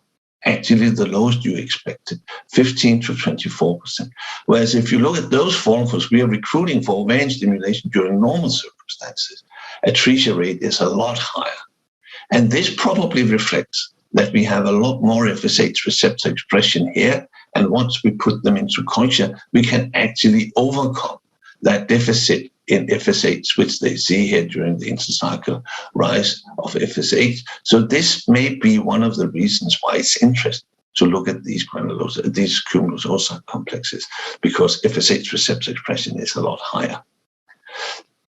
So I think that this now allows us to do a lot of studies on IVM, because we have access to normal human ovaries during our activities for fertility preservation.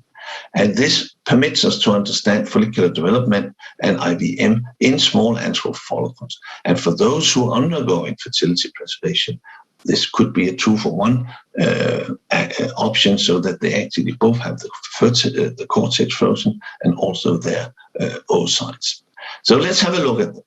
What are we talking about here? This is human oocytes, large COCs. There's a massive amount of somatic cells. There's the small COCs and then the naked ones. The naked ones are not doing very well. What happens after 44 hours of IVM?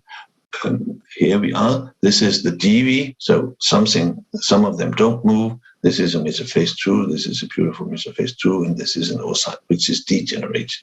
So these are the 4 categories that we see after IVM. So these are interesting. Can we persuade them to undergo mesophase 2 transition?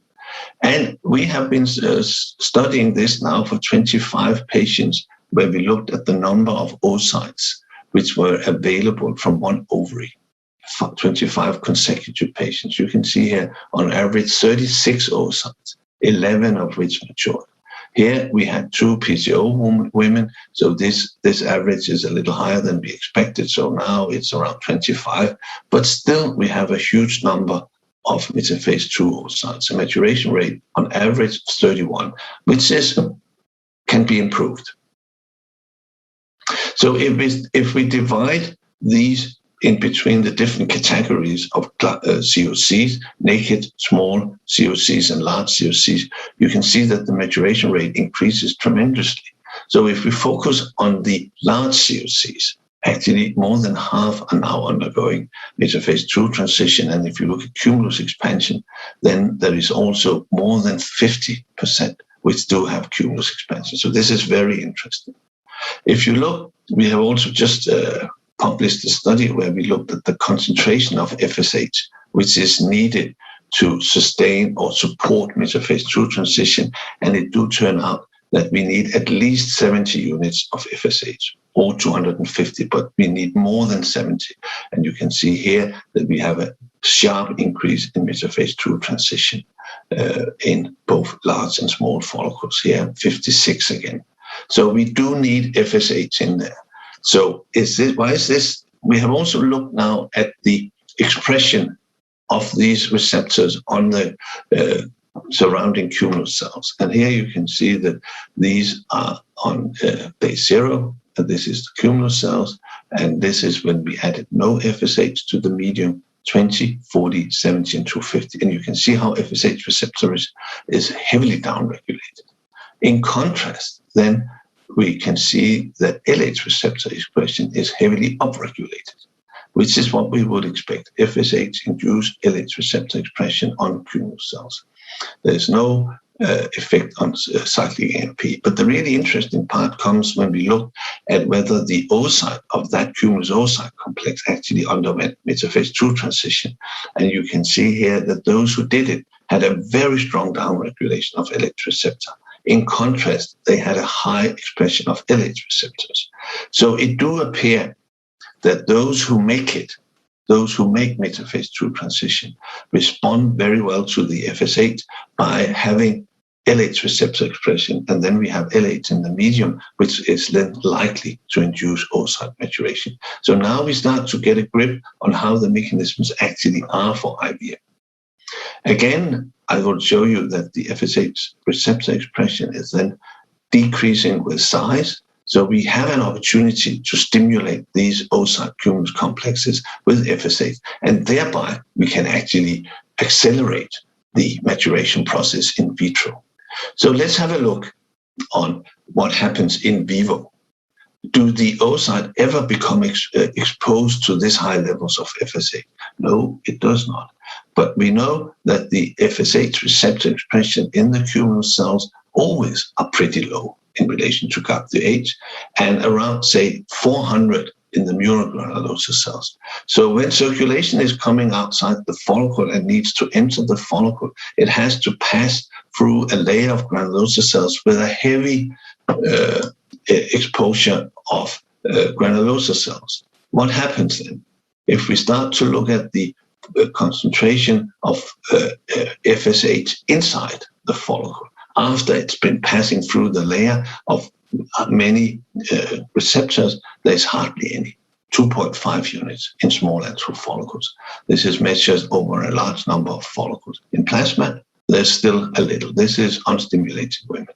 In women who we have stimulated, then we only, this is now during the mid-cycle, just before the mid-cycle surge of gonadotrophins, where we need oocyte maturation to take place, 17 in circulation, but only 5 within the oocyte, inside the follicle. So the oocyte is never exposed to these high levels of FSH in vivo.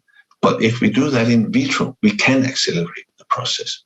So I think that it's important to understand that the oocyte and the cumulus complex in vivo is shaded from FSH action. In human IVF, we can bypass these lengthy steps by exposing COC from small antral follicles with appropriate concentrations of FSH and other hormones. So this is important. But what about the oocyte itself? Is the oocyte itself important? Let's have a look at the diameter. We know from IVF that the oocyte diameter is roughly around 110 to 120 micrometers when we do IVF. This is the fully mature oocyte. But what happens if we look at the oocyte itself? Does diameter have an impact? Here we have a huge number of oocytes. The interesting part is that they are from very small follicles. But if we look at their diameter, they are fully grown. So this means that there is an asynchrony between oocyte diameter and follicular diameter. So these oocytes have a fully mature diameter, but they do derive from these very small follicles, which is an interesting observation. If we now, this is unsubmitted data, if we look at these oocytes from these small antral follicles, then on average they are 115 micrometers, so exactly as mature oocytes which we collect in connection with IVF. If you look at metaphase 2, those who make it to metaphase 2, they are higher than metaphase 1, GV, and those who degenerated. And if we look at large COCs, you can see here that there is a this is what it is for large COCs and small COCs and naked oocytes. But the interesting part is that this is now an important parameter. it actually, if we look at this, you can see that this is the frequency of oocytes that undertake metaphase 2 transition. The black bars are, this is numbers of oocytes out here. This is the diameter. And the white ones are those who make it to metaphase 2. So you can easily see that the diameter of those who make it to metaphase 2 is significantly larger than the whole cohort. This is also valid for large COCs, small COCs, and even for naked ones. So this has led us to make a mathematical model predicting the maturation rate according to oocyte diameter. And here is all oocytes, and you can see that 50% is around 120, what is what we see. And then you can see the large ones are actually going into metaphase 2 at a lower diameter. So this is then making it interesting to understand what determines oocyte growth, because the bigger the oocyte becomes, the more likely it is that it will make it to metaphase 2. So the oocyte itself is very important. We have looked at the different conditions if we transport the ovary before we collect the oocyte. So this is now transport on ice. You can see the maturation rate is then significantly decreased. If we use HEPAs to sustain pH, we get better than if we just use saline. And the culture medium, it turns out that if we include the growth factor mid-kind, we can actually significantly increase the maturation rate. So there is a lot of things that we need to take into account when we are planning this. So we looked at the follicular fluid samples with mass spectrometry and proteomic. And this is just the picture of these guys from Lund in Sweden who done it, and they were very proud. We went to a conference where they met Joe Biden, and then they had this picture, so they show this every time they have an opportunity to do it. But they looked then very, very, very carefully at follicular fluid from these small antral follicles to see what kind of proteins were in there. And they actually determined this rank abundance here, and then determined which ranks the different proteins were in. And they found now several hundred new proteins, which has not been discovered in follicular fluid. But they also found this mid-kind in this very distinct group of proteins, and we have looked more closely into that. And it do come out that if you have a principal component analysis, that, and this is now follicular fluid from 2 different follicles from the same patient, where the included oocyte sustained metaphase 2 transition or did not. And then it turns out that in each individual instance, the concentration of mid-kind were significantly increased in the follicular fluid sample in which the oocyte went to metaphase 2. So this is, we actually found that pretty interesting, and we have tested this, and we found that there was a significant increase from mid-kind. So this was interesting. This is known in bovine oocytes. You have used mid-kind since the last 20 years. It's not that in bovine that you have an increased maturation rate as you see in human, but you see the blastocyst rate is significantly increased if you look at day 7 and also to some extent on day 8. So mid-kind also promote bovine oocytes. So this is interesting. So it looks as if this mid-kind is a new growth factor which has some importance in follicular development.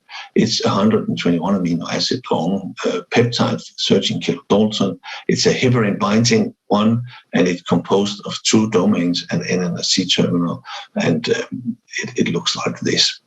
It's highly conserved across species. This is the way it works. There's several different receptors, NOTCH2, and the heat shock proteins are of importance, and then they have intracellular signaling. We're looking into this in more precise manners now. So this actually do turn out to be an interesting growth factor. And if we look across the mid-cycle search of gonadotropins in humans, we have done that in a study here published last year, where we looked at when we give the HCG injection 12 hours after, 17, 32, and 36 hours after, you can actually see how fast and very pronounced that amphiregulin is increasing during the first 17 hours. This is where we know that human oocyte maturation takes place within the preovulatory follicle. Then it is reduced.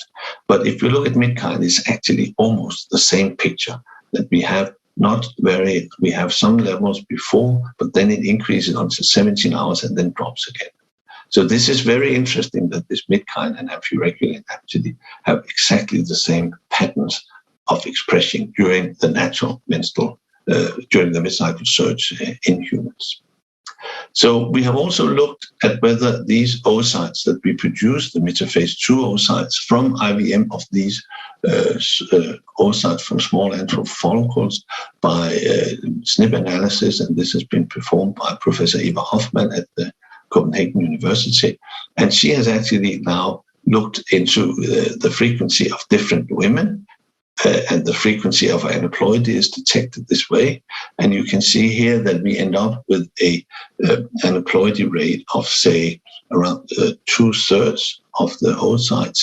And this is a little bit increased compared, so the 2/3 are normal. So this is a little bit increased compared to IVF, where I think it's somewhere in the 70s.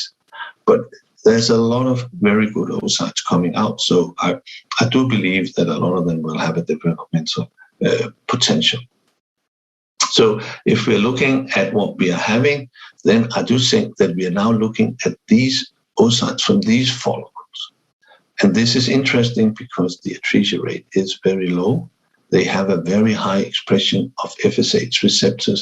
And therefore, when we put them into culture, and by providing huge concentrations of FSH on physiological huge concentrations, which they don't see in vivo, we have an opportunity to affect and save these cumulus oocyte complexes from degeneration in the next step. And therefore, we may generate metaphase 2 oocytes, which are potentially of better quality than if we look at those we obtain up here. So I do think that there is a opportunity now to develop a platform for IVM so that we can actually make this clinically acceptable. So in conclusion, we are moving down the ladder, understanding the development of smaller follicles. I think that this is the first time we are now moving away from just blunt IVF, where we take the follicle just before it ovulates. We now start to understand what happens at earlier stages, which is interesting. The immature oocytes are actually available in surprisingly high numbers when we look at ovaries which are taken out. And I do think that it will be possible to aspirate a lot of these immature oocytes from small antral follicles. But this is also an issue that needs to be worked on by especially the clinicians. I think that in connection with IVF treatment and also for fertility preservation, these oocytes from smaller follicles, they will be able to boost the number of mature oocytes we have available for treatment. And this may be an interesting add-on in several different circumstances.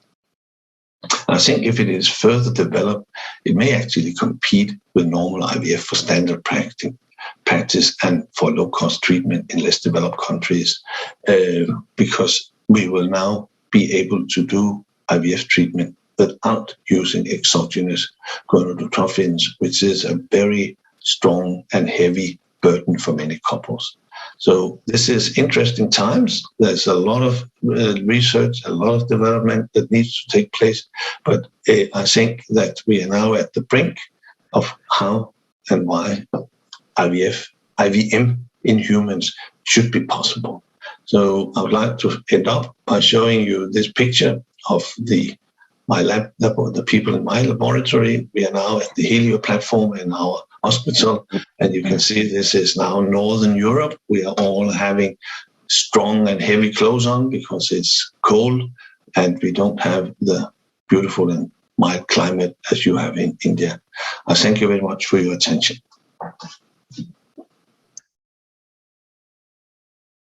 Thank you very much, sir, for the very kind talk and such an insightful, beautiful lecture. For the paucity of time, unfortunately, we will be moving on to the next session. I would thank the chairpersons, Dr.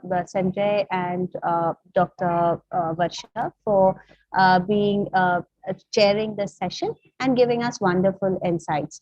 For the next session, though we had a break because of the paucity of time, we are basically skipping this break. And may I call for the session, we'll proceed with the next session. So the session 4, this includes what the main one of the main contributors of IVF, which is the oocyte. So oocytes as the major contributor in creation of healthy life. We have 5 speakers lined up for this session, and I would request the chairpersons, Dr. Srinivas and Dr. Murthy, to please be online, and if I'll introduce the speakers as a customary role. Dr. Dakshinamurthy Swaminathan is the past president of Academic of Clinical Embryologist India, and he's the scientific director of Santati CRM Mangalore and MD and CEO of Jones Academy Chennai. Welcome, sir. Welcome to the session 4 in Hall A today. And we have our hello. Yeah.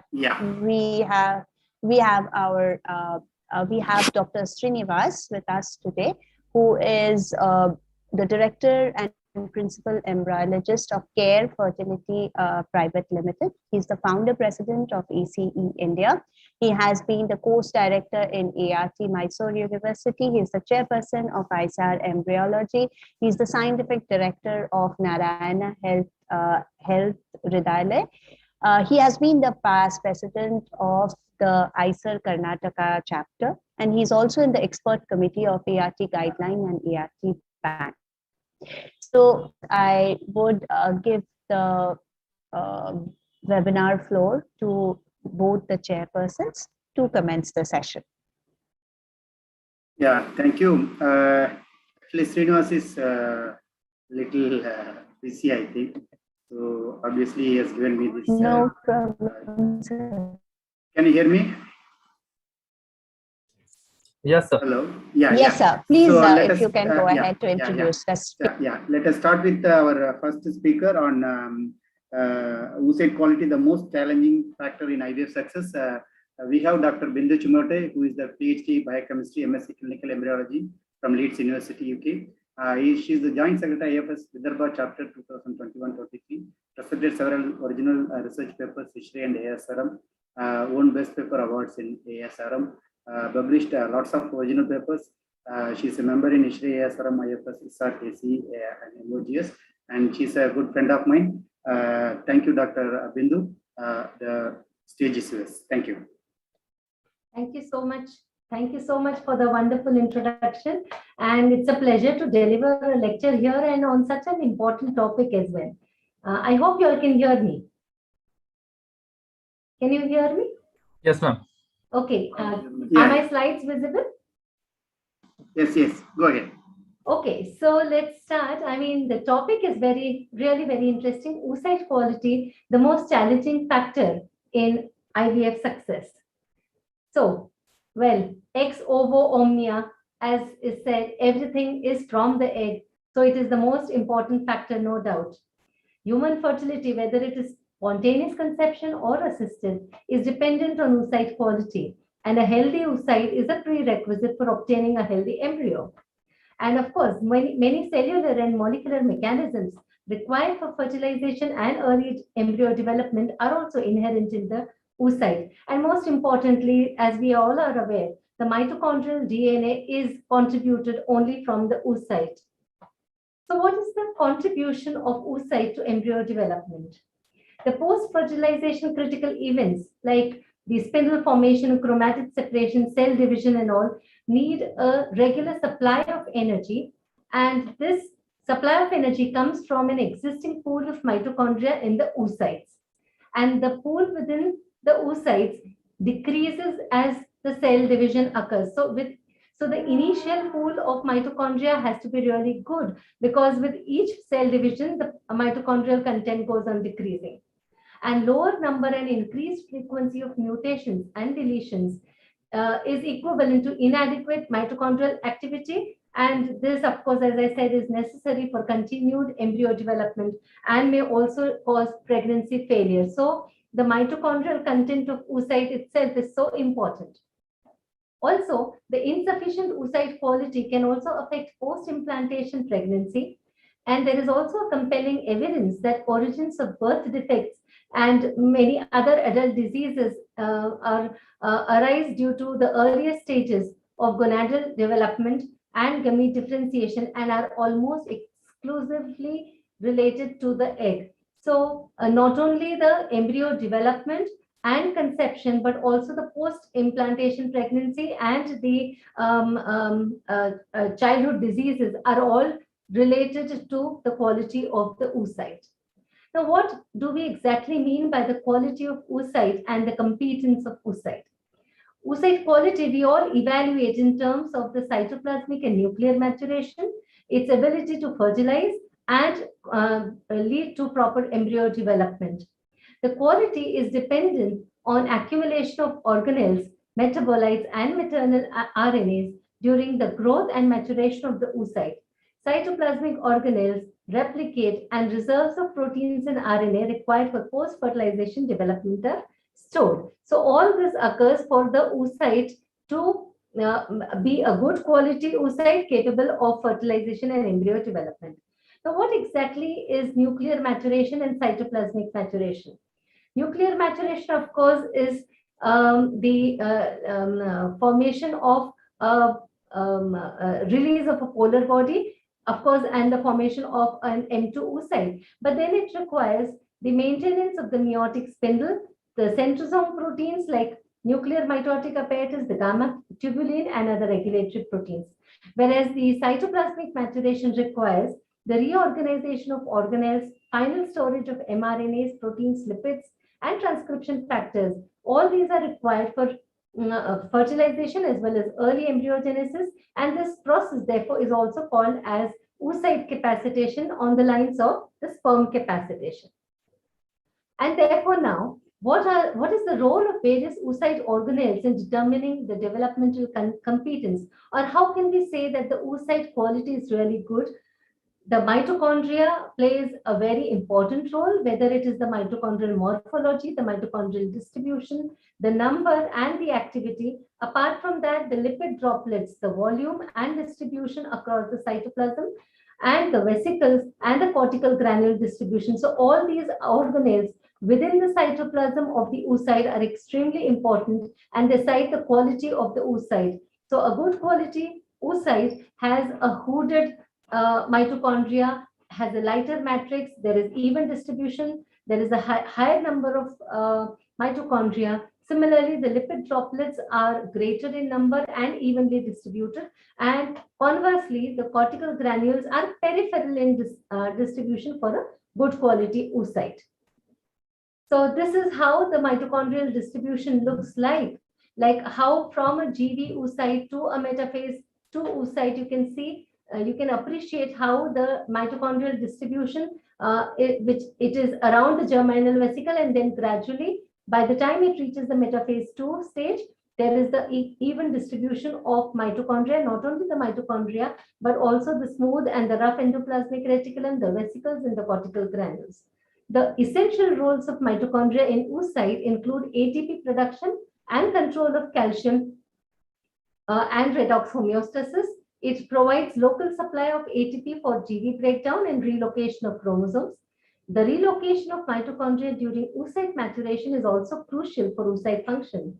And the mitochondrial distribution is important before cleavage to ensure that each blastomere receives sufficient mitochondria to survive early embryogenesis. Now, why am I saying this? Because when we talk of poor oocyte quality, then these all are affected, more so the mitochondria and other cellular organelles. So this is how there is a distribution of mitochondria in the oocytes. You can very well appreciate how the mitochondria goes from peripheral to a complete distribution. Similarly, lipid droplets in the oocyte cytoplasm, it is said that oocytes with darker cytoplasm believed to contain more lipids and better developmental outcomes than paler oocytes. Now, when we say darker and paler oocytes, we don't mean the dark central granulation. We mean the color of the complete cytoplasm. If it is too pale, then it means that the lipid droplet distribution is not proper. And so, what is a normal oocyte? COC complex looks like this, and a denuded oocyte with a proper zona thickness, good enough perivitline space, the polar body in position, and the granular cytoplasm. These all denote that the oocyte has a good morphology, good quality, that is nuclear and cytoplasmic maturation has occurred. But what is a poor quality oocyte? Altered mitochondrial morphology, there may be denser matrices, presence of granules or vacuoles, and altered timing and formation of hooded mitochondria. And I wouldn't like to go individually, but yes, of course, we all have seen in our practice how we have different varieties of poor quality oocytes that we see, right from granular cytoplasm, presence of refractile bodies, and ovoid shape of the oocyte, the presence of SER, that is smooth endoplasmic reticulum, vacuolated oocytes, thick zona, very thin and elongated zona, fragmented polar body, a large perivitline space, a pitted cytoplasm, that is central granulation, dark central granulation.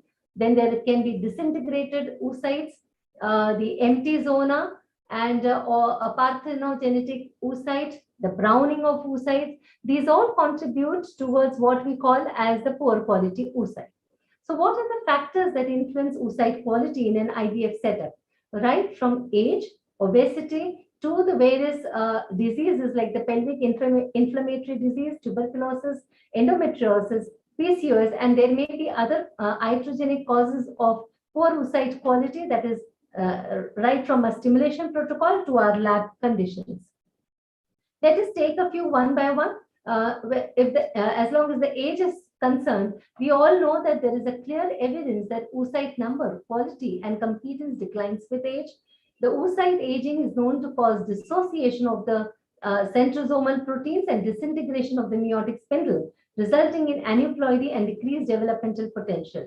The mitochondria obtained from oocytes of women with advanced reproductive age harbor DNA deletions and nucleotide variations that impair function. So in aged oocytes, we usually see the presence of these SER, a giant polar body. Then you see more number of immature oocytes, whether it is a GV, germinal vesicle, or an M1 oocyte.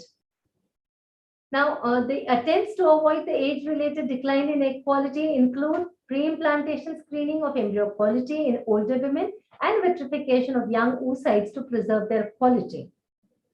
As far as obesity is concerned, it is suggested that the compromised oocyte and embryo mitochondrial metabolism resulting from excessive nutrient exposure may underlie poor reproductive outcomes frequently reported in obese women. And we all have come across such oocytes where the zona is elongated, there is a septate septum present, and there is a big perivitline space present, and there is also the presence of several refractile bodies within the cytoplasm, or it may be a very compact oocyte with very little perivitline space. So this is characteristic of obese patients, and in overweight PCOS also you see a similar situation.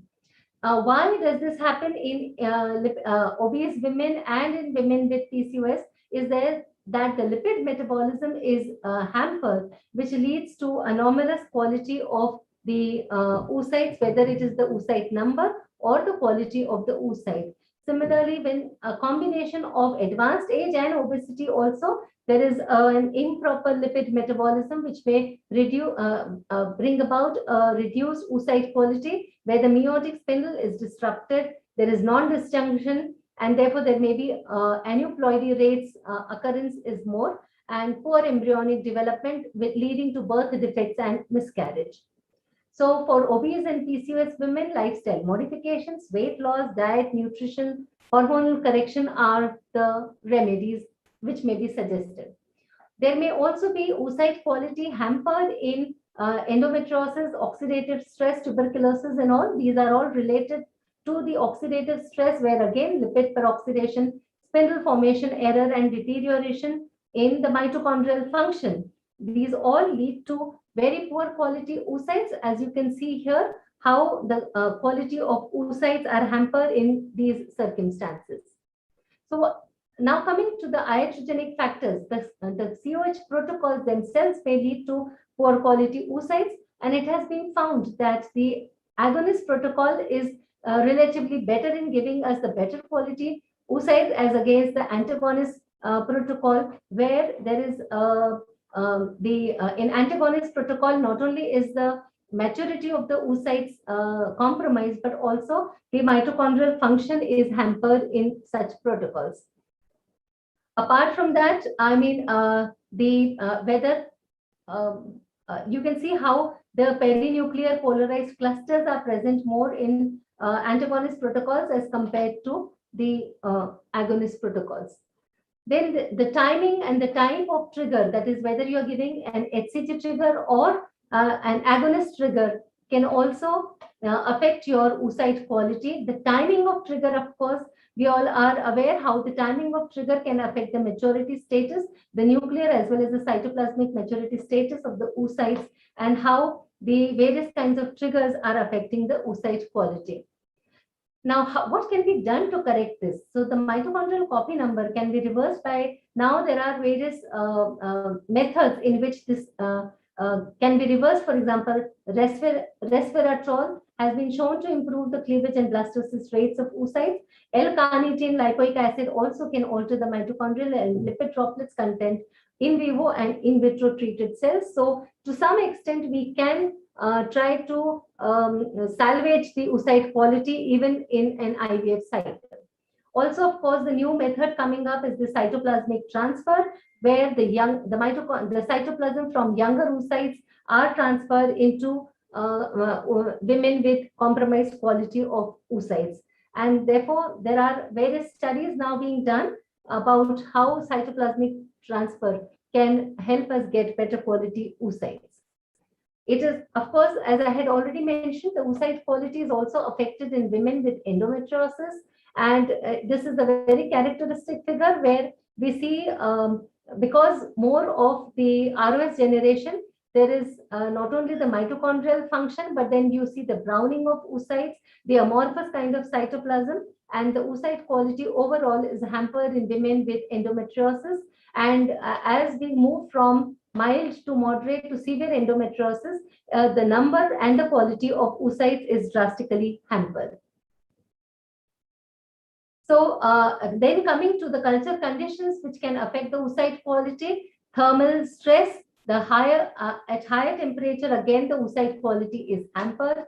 The endoplasmic reticulum, the spindle, mitochondria, everything is hampered. So compared to lower temperature, the higher temperatures of course cause a greater harm to the oocytes, and lower temperature up till 36-37 degrees centigrade, the oocyte quality is hampered, but then overall implantation rates are not so hampered at a temperature 36 and above.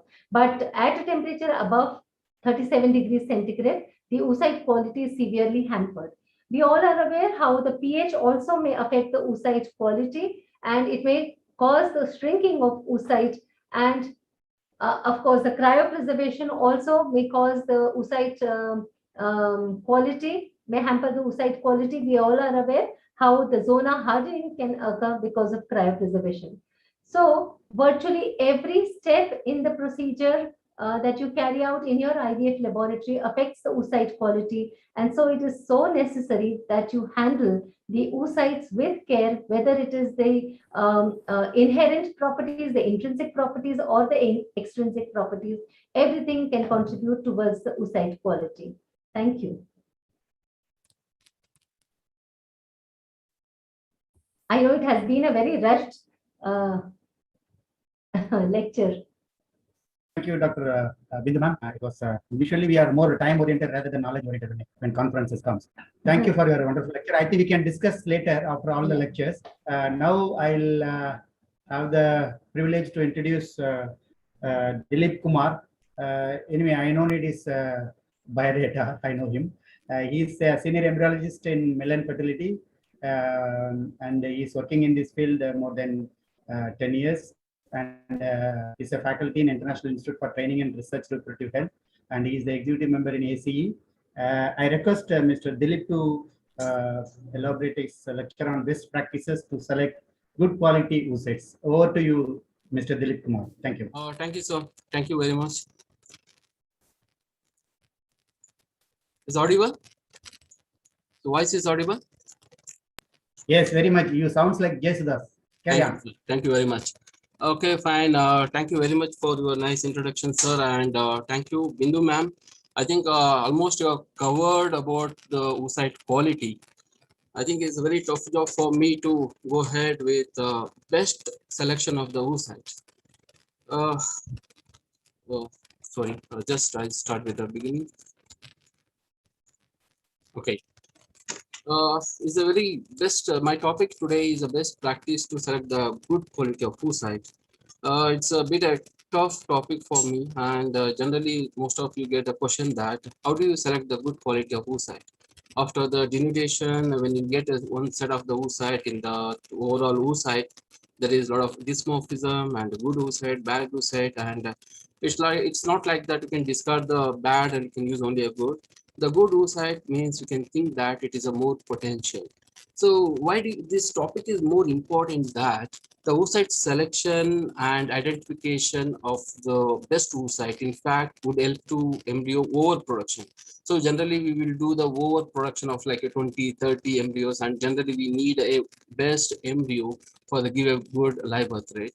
I think we are going to give a overproduction. Maybe we need to like look into the best quality of the oocyte that we can inject and we can land up with the live birth rate.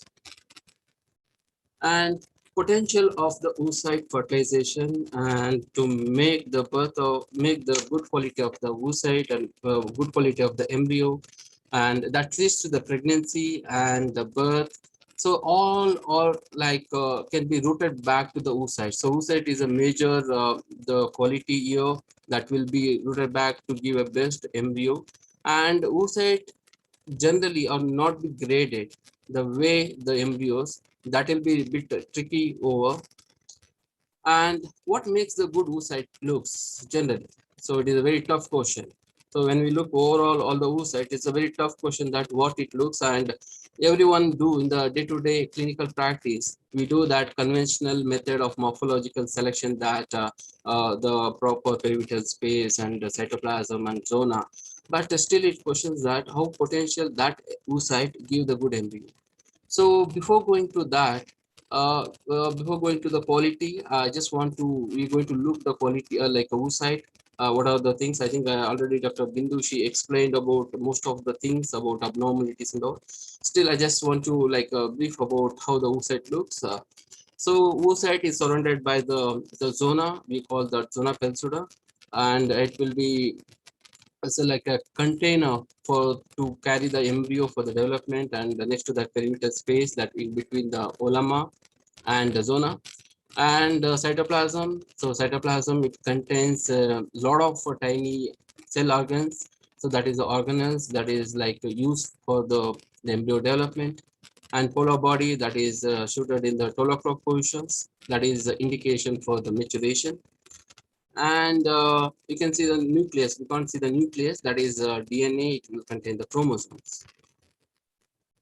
So generally, so now the question is, how do you select the best oocyte? So before that, we need to go for the cumulus. I think in the cumulus, we can make out that there is a lot of like a blood clot and even the debris which is attached to the cumulus. In that, you can grade and make out what is the outcome of the quality of the oocyte. So in the mature cumulus oocyte, how it is generally looks. So it is expanded and nucleified layer due to the active secretion of the hyaluronic acid. So when you see the cumulus, when it is totally expanded cumulus, so there is like a lot of the cell like metabolic activity, more gap junction will be there, and there is a lot of nutrition exchange. It will give the good quality of oocyte when it is a more expanded one. And so immature cumulus, how it is a densely packed cumulus, So you can see the picture here. So Cumulus is densely packed, and the nutrition supplement with the gap junction is very close, and it will be difficult for the nutrition to supply. So here generally with seeing the Cumulus, you can make out what will be the quality of the oocyte with the Cumulus. And even the post-mature, that is loosely separated layer of Cumulus with a scanty corona. So there is a very loosely, you can say that post-mature. And atretic Cumulus, there is no cellular investment. I think with all this, I want to go even the oocyte size and shape also important here. So at the beginning of the oocyte growth, size is determined by the strong adhesion between the ulama and inner zona surface. So I think the glycine transporter 1 is activated, which will be mediate for the glycine accumulation in the turn act as the osmolalite. It's very important to control the volume that the glycine transporter 1 for the good version. And most of time we see the gained oocyte. So this is generally the 200 micrometer in the diameter, but there is no cytoplasmic division in the ovonium. And there is some of the oocyte we observe that going to oocyte will have a parent of the GVs, like the diploid oocyte originated from the fusion of two separate oocytes. It is usually called the diploid. So this is one of the broad way that abnormalities. So one is extracytoplasmic abnormality, one is intercytoplasmic abnormality. I think most of day to day we are observing that what are the abnormalities. Now I think the morphology look of the oocyte is not the way think of the quality, but there is other ways. We need to find out what is the other ways. When you look into the broader way, we can get the quality of oocyte based on the embryogenesis begins during the oogenesis, and most of the stimulation protocols what we use day to day, it will be like impact on the quality of the oocyte, and follicular size and advanced maternal age and lifestyle like diet, alcoholic and smoking. So everything will be Broadway impact on quality of oocyte. Now, so there's a big question on us that how do we select the good quality? There is a lot of the markers which is available in the presently. So in that molecular markers that we're going to see the follicular fluid. The follicular fluid is a microenvironment which will create on the oocyte, the cumulus and oxygen consumption. And when looking to the morphological marker, interference optics, a polarization microscope, imaging of the kinetics, and some of the gene expressions also test that whether that oocyte is the potential for implanting, developing the embryo and implanting. So in looking to the follicular fluid marker, so in the follicular fluid, what we get, there is a lot more, so many molecule which is present like hormones, growth factors, and the oxygen ROS and anti-apoptosis functions, and proteins, peptides, hormones, and sugars. So many things which is in the follicular fluid that will play important role for to keep the more healthy of the oocyte. In the FSH and LH, that is going to enhance the oocyte meiotic maturations, and prolactin, when there is a very high prolactin, it will lower the CAMP and initiate for the fertilization and success pregnancies. And progesterone, higher the progesterone associated with the post-mature oocyte, and higher the androgen level is associated with the lower oocyte quality. I think ROS, low ROS represent predicting the success, and higher ROS, it will cause us like more damage and apoptosis, and even higher level of nitric acid associated with extended fragmentation, lower implantation rate, and elevated level of the vascular endothelial growth factor reduce the fertilization of the oocyte, and the leptin, elevated level of the leptin cause the follicular fluid and suboptimal oocyte development. So apart from this, there is so many growth factors which is in the follicular fluid, and still there is a lot of research work is going on, but there is not much significance to correlating on that the marker with the quality of the oocyte. So next move to the oxygen consumption. So this is one of the new the study it is going on. Oxygen consumption could be used as a potential marker for the oocyte quality. And it is directly related to the capacity of the oocyte to produce ATP through the oxidative phosphorylation. So in the oxidative metabolism, there is two types of metabolism that happens. Two types of the production can be ATP. One is the oxygen consumption. Second one is the conversion of glucose to the pyruvate. So when there is a lot of oxygen consumption, so it will shows that the potential of the oocyte. So even the role of the mitochondria in the oocyte maturation and fertilization pre-implantation development. So abnormal distribution of the mitochondria affect both oocyte development and embryogenesis. So here the study shows that the oocyte which consume the more oxygen level, the more than 10 to 20%, it gives the more chances of the good embryo and chances of the good embryo and good implantation and the live birth rate. Here study shows that oocyte oxygen consumption and it presumes the influence of fertilization. When it is a low consumption of the oocyte, it is the fertilization will be less and even the development also be very poor. So there is an instrument called a micro sensor instrument which is available. In that we're going to analyze process the oxygen consumption of the oocyte. Then moving on to the, so there is the interference optics. So there is interference optics which is available in the nowadays that we can go to the bright field microscope and fluorescence microscope, confocal, and there is so many microscope. You can go to the ultra structure of spermatozoa and make out that what makes the good quality of oocyte, so that we can select before doing the ICSI. So these are the one of the, you can see that retractile body, the fatty body which is present in the cytoplasms. So next, moving on to the polarization microscope, it is another very good technology where you can visualize the spindle view. So generally, most of you know that we position the oocyte before injecting around 12 o'clock or 6 o'clock position, because the spindle view which is present less than 40-degree angle from the polar body. So with using the poloscope, we are going to see exactly where the spindle which is present. So by the time of the ICSI, we are not disturbing the spindle, so the chances of the good embryo will be more. So this is majorly work with the birefringence of two orthogonal polarized light. And so here you can see the spindle to be visualized, the spindle dynamic and location of the meiotic spindle by the ICSI. And generally oocyte with higher spindle retardance will be greater than 3 nanometer, and the longer spindle length is around 12 nanometer, gives a better oocyte quality and good embryo. And 5 different spindle morphology, that is a normal, dysmorphic, and telophase, translucent, and non-visible spindles. So I think this is one of the nowadays we are utilizing to see that whether the spindle is there before doing the ICSI. And next, moving to the microfluid. So this study is going on and it is not clinically implemented in any lab, but still work is going on. This is we call the sedimentation method. So it's objective to select the good quality of oocyte. So here what will happen, we use the density. Here you can see that there is a sucrose buffer and simple solution. So simple solution sucrose where we load it to the center inlet, and two inlet outside the inlet is there, and we'll load the denuded oocyte with 20 microliter of the culture media. And normally normal oocyte will be estimated to the lower outlet and abnormal will be in the upper outlet. So this is where you can see the segregation of the oocyte in the lower and upper, so where we can make the good embryo. So when you see that before the oocyte segregation, how it will look.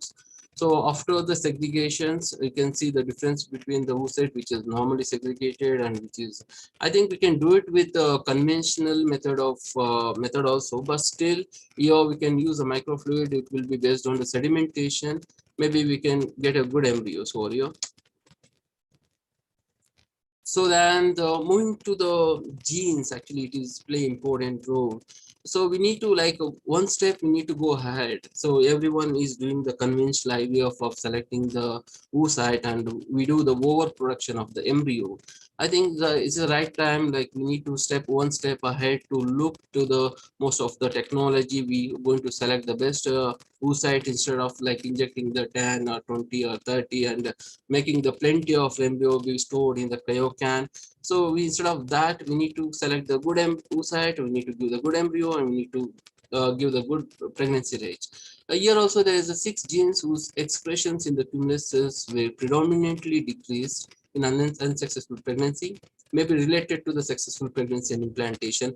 I think if you see some of the genes, it is play very important dipeptyl, peptidase 8 histone clusters, and ubiquitin and calmodulin and neurophil. So many the genes which play the important role for the most of the activation of the cell cycle in the oocyte. So I'll come to the final conclusion that morphological criteria being evaluated in AIT center by using the light or polarized. I think selecting the good quality oocyte for the purpose of increasing the good rate and reducing the number of the embryos more productions. Multiple morphological analysis to be good way, but still a lot of work is going on. Maybe in the upcoming days we get a good method where we can select the best oocyte and before doing the ICSI. So these are some of the references where I just look into. Thank you very much. Thank you, Dilip, for giving back us 1 minute extra. Thank you. If any questions are there, we'll see in the last. Definitely, sir. Thank you very much. Thank you. Sure. Stay there. And I request our next speaker on oocyte assessment focused outcome of ICSI. Now, Dr. Charulata Chatterjee. Again, I think she's a well-known embryologist and well connected with ACE always, and a good friend of mine. She's having almost 29 years of experience in embryology, and without much elaboration. And now currently she is a scientific head and consultant embryologist, veterinary fertility groups, Secunderabad. I'll hand over this stage to Dr. Charulata Chatterjee. Thank you, sir. Thank you so much. I'm not able to share the screen here. Unfortunately, I can't come there. Oh. You can, no, yeah, I already sent to backup if they can play. Sarvam, you can share now. Okay, now. Fine.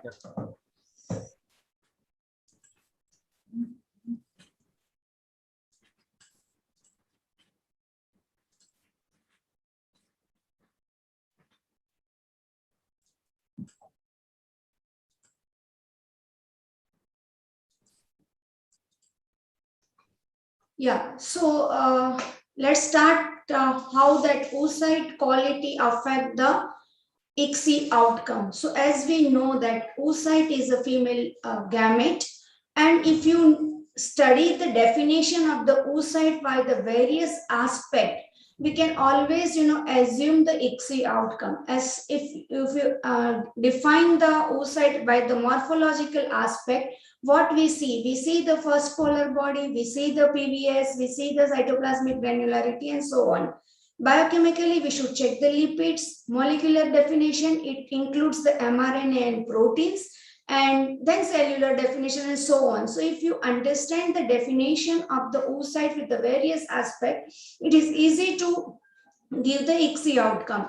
Now, why the oocyte quality assessment is necessary? Because it gives important information with regard to the subsequent development of the embryo. It helps us to, unnecessary insemination of the oocytes. It helps us to, avoid inseminating bad quality oocyte, and as well it will be useful for the egg donation program. So that is why the egg quality assessment is very important. Now we coming into morphological aspects. I have divided into the 3 parts. So for the easy understanding, morphological aspect has been given by Balaban in 2006, and it has this paper has given very descriptive thing. And in the morphology, what we see is cumulus mass, nuclear maturity, first polar body, meiotic spindle, and oocyte size. If you check the intracytoplasmic aspect, we check the cytoplasmic granularity, we check the vacuoles, smooth endoplasmic reticulum, and extracytoplasmic abnormality, like we check the shape of the oocyte, color, the appearance of the perivital space and the zona pellucida. So it says that approximately 13% of the retrieved oocytes has some or other form of the abnormality. So coming of the cumulus mass evolution, like when we are retrieving the oocyte, sometimes depending upon the nuclear maturity of the oocyte, cumulus mass we see. In case of the GV oocyte, it is compacted cumulus mass. In case of the M2, where we see like, sunrise type of structure. So Abner et al. In the 2008, one paper says that there will be blood clots when we retrieve the oocytes. These blood clots, if it associated with dense granulation, and it will be negative impact on the fertilization rate and the blastocyst rate. So one paper about the cumulus mass, it has written that age oocyte, the lady above 40 years of age, they have checked the apoptosis marker and they detect that the age oocyte has the apoptosis corona cumulus. So on the basis of corona cumulus also we can assume the ICSI outcome, and that kind of oocytes will have the poor fertilization rate and subsequently poor pregnancy outcome.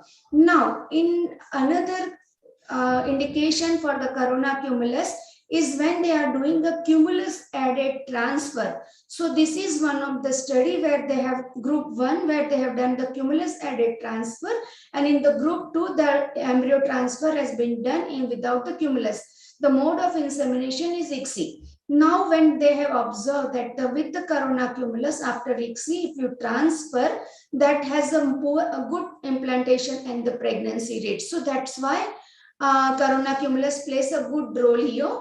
And now after with corona and cumulus, the other most important thing is before ICSI, when we should denude that oocytes, because corona cumulus plays a major role for the maturity of the oocytes also. So this is the study that what is the optimal timing for oocyte denudation and the intracytoplasmic sperm injection. And according to that study and another study by the Istanbul Consensus, the both says that incubation of oocyte around 2 hours between retrieval and denudation will give the optimum combination of fertilization rate and as well as implantation rate. So we should wait for the minimum 2 hours after the egg pickup to denude the oocyte. So coming up to the nuclear maturity, we see the GV, M1 and M2. Now another aspect of the morphology is polar body appearance. Another speaker has given that what is the ideal polar body. So ideal polar body is what it is here in the first picture. What we abnormal polar body means, sometimes we see the giant polar body or sometimes we see the fragmented polar body. So that fragmented polar body is associated with the poor quality of fertilization rate. And this is the one of the paper published in 2009 that does first polar body morphology predict oocyte performance during ICSI outcome. And it says that yes, the ICSI outcome, the fertilization rate is poor in case of the fragmented polar body. But again, there is a contradict with this paper. These two articles says that polar body is nothing to do with the ICSI outcome. So there is a mixed opinion about the polar body appearance and polar body fragmentation. Now, when the other aspect of the polar body, that whenever we are doing ICSI, we always keep the polar body at either 12 o'clock or 6 o'clock position. Why? Because to avoid damaging the spindle. But now with the help of poloscope, when they have studied that the position of the meiotic spindle, they said it is not always that meiotic spindle is below the polar body. But then this study says that it is noted that almost there is no significant difference between group A and group B. There is a trend towards lower fertilization rate, cleavage rate, and higher atretic rate of oocytes when you do not, keep the orientation of the polar body. So it is always advisable to keep the polar body either at 12 o'clock or 6 o'clock. So this is about all polar body. Now coming to the meiotic spindle, my earlier speaker said about the size of the spindle and the appearance or angle of the spindle. So this about the angle of the spindle, the study is done by the poloscope, and it has observed that if the this spindle is angles between 0 to 29 degrees centigrade. It is always give the better blastocyst rate and a good live birth rate. So is that time the fertilization rate and implantation rate is better. This one of the study has observed between keeping angle of the meiotic spindle between 0 to 5, 6 to 45, 46 to 90 and above 90. So in first three groups, there is no difference between fertilization rate and implantation rate. But if the angle of this meiotic spindle exceeds about 90 degree, then it has a poor outcome, poor implantation rate. And few oocytes where meiotic spindle is not detected, that showed a higher incidentation of fertilization and cleavage abnormalities. So it is well known that without meiotic spindle, that oocyte will not give you a good outcome by the ICSI. Now, this article says about meiotic spindle size, and the conclusion is that the oocyte with a spindle size of 90 to 120 micrometers shows a higher fertilization rate, blastocyst formation and clinical pregnancy rate. So this is all about meiotic spindle. Coming into the oocyte size, like suppose giant oocytes, we all know that it has the abnormality and that give you a poor blastocyst or poor implantation rate, and actually it is not an euploid embryo. So that giant oocyte is always avoided for the ICSI. So this giant oocyte is associated with poor implantation rate. Now this is the extracytoplasmic and intracytoplasmic abnormality shown in this picture. So when coming to the central intracytoplasmic abnormality, first many times we observe that there is a central granularity of the, or it is brown cytoplasm, centrally granular cytoplasm. The study done by Karam et al. In 2000, it says that 52% of this kind of oocytes will have the aneuploidy. So such kind of granular oocytes generally, are not euploid, 52% of that. So this study is done by Abner, and granularity is also slight granularity, moderate, and the severe granularity. So there's three type of granularity shown in this picture, and that severe granularity will have the implantation rate only 4.3%. Coming up to the vacuoles, we see different type of vacuoles into the oocyte. Sometimes it is smaller in the size, sometimes into the bigger in the size, and sometimes it is a multiple vacuoles. So how these vacuoles are formed? So these vacuoles sometimes arise spontaneously after the first polar body. Sometimes it is pre-existing derived from the endoplasmic reticulum, or sometimes it is generated after ICSI. So such vacuoles will have the poor blastocyst rate compared to the oocytes without vacuoles, and that is around 12.5% only has the blastocyst formation rate. So this vacuole is avoided, and the cultural condition should be kept good. The good ICSI will not allow vacuoles to be formed. It is if it is pre-existing position, then we cannot do anything, but such kind of vacuoles will end up into the poor blastocyst formation rate. Coming up to other intracytoplasmic abnormality which will affect the fertilization and implantation rate is smooth endoplasmic reticulum.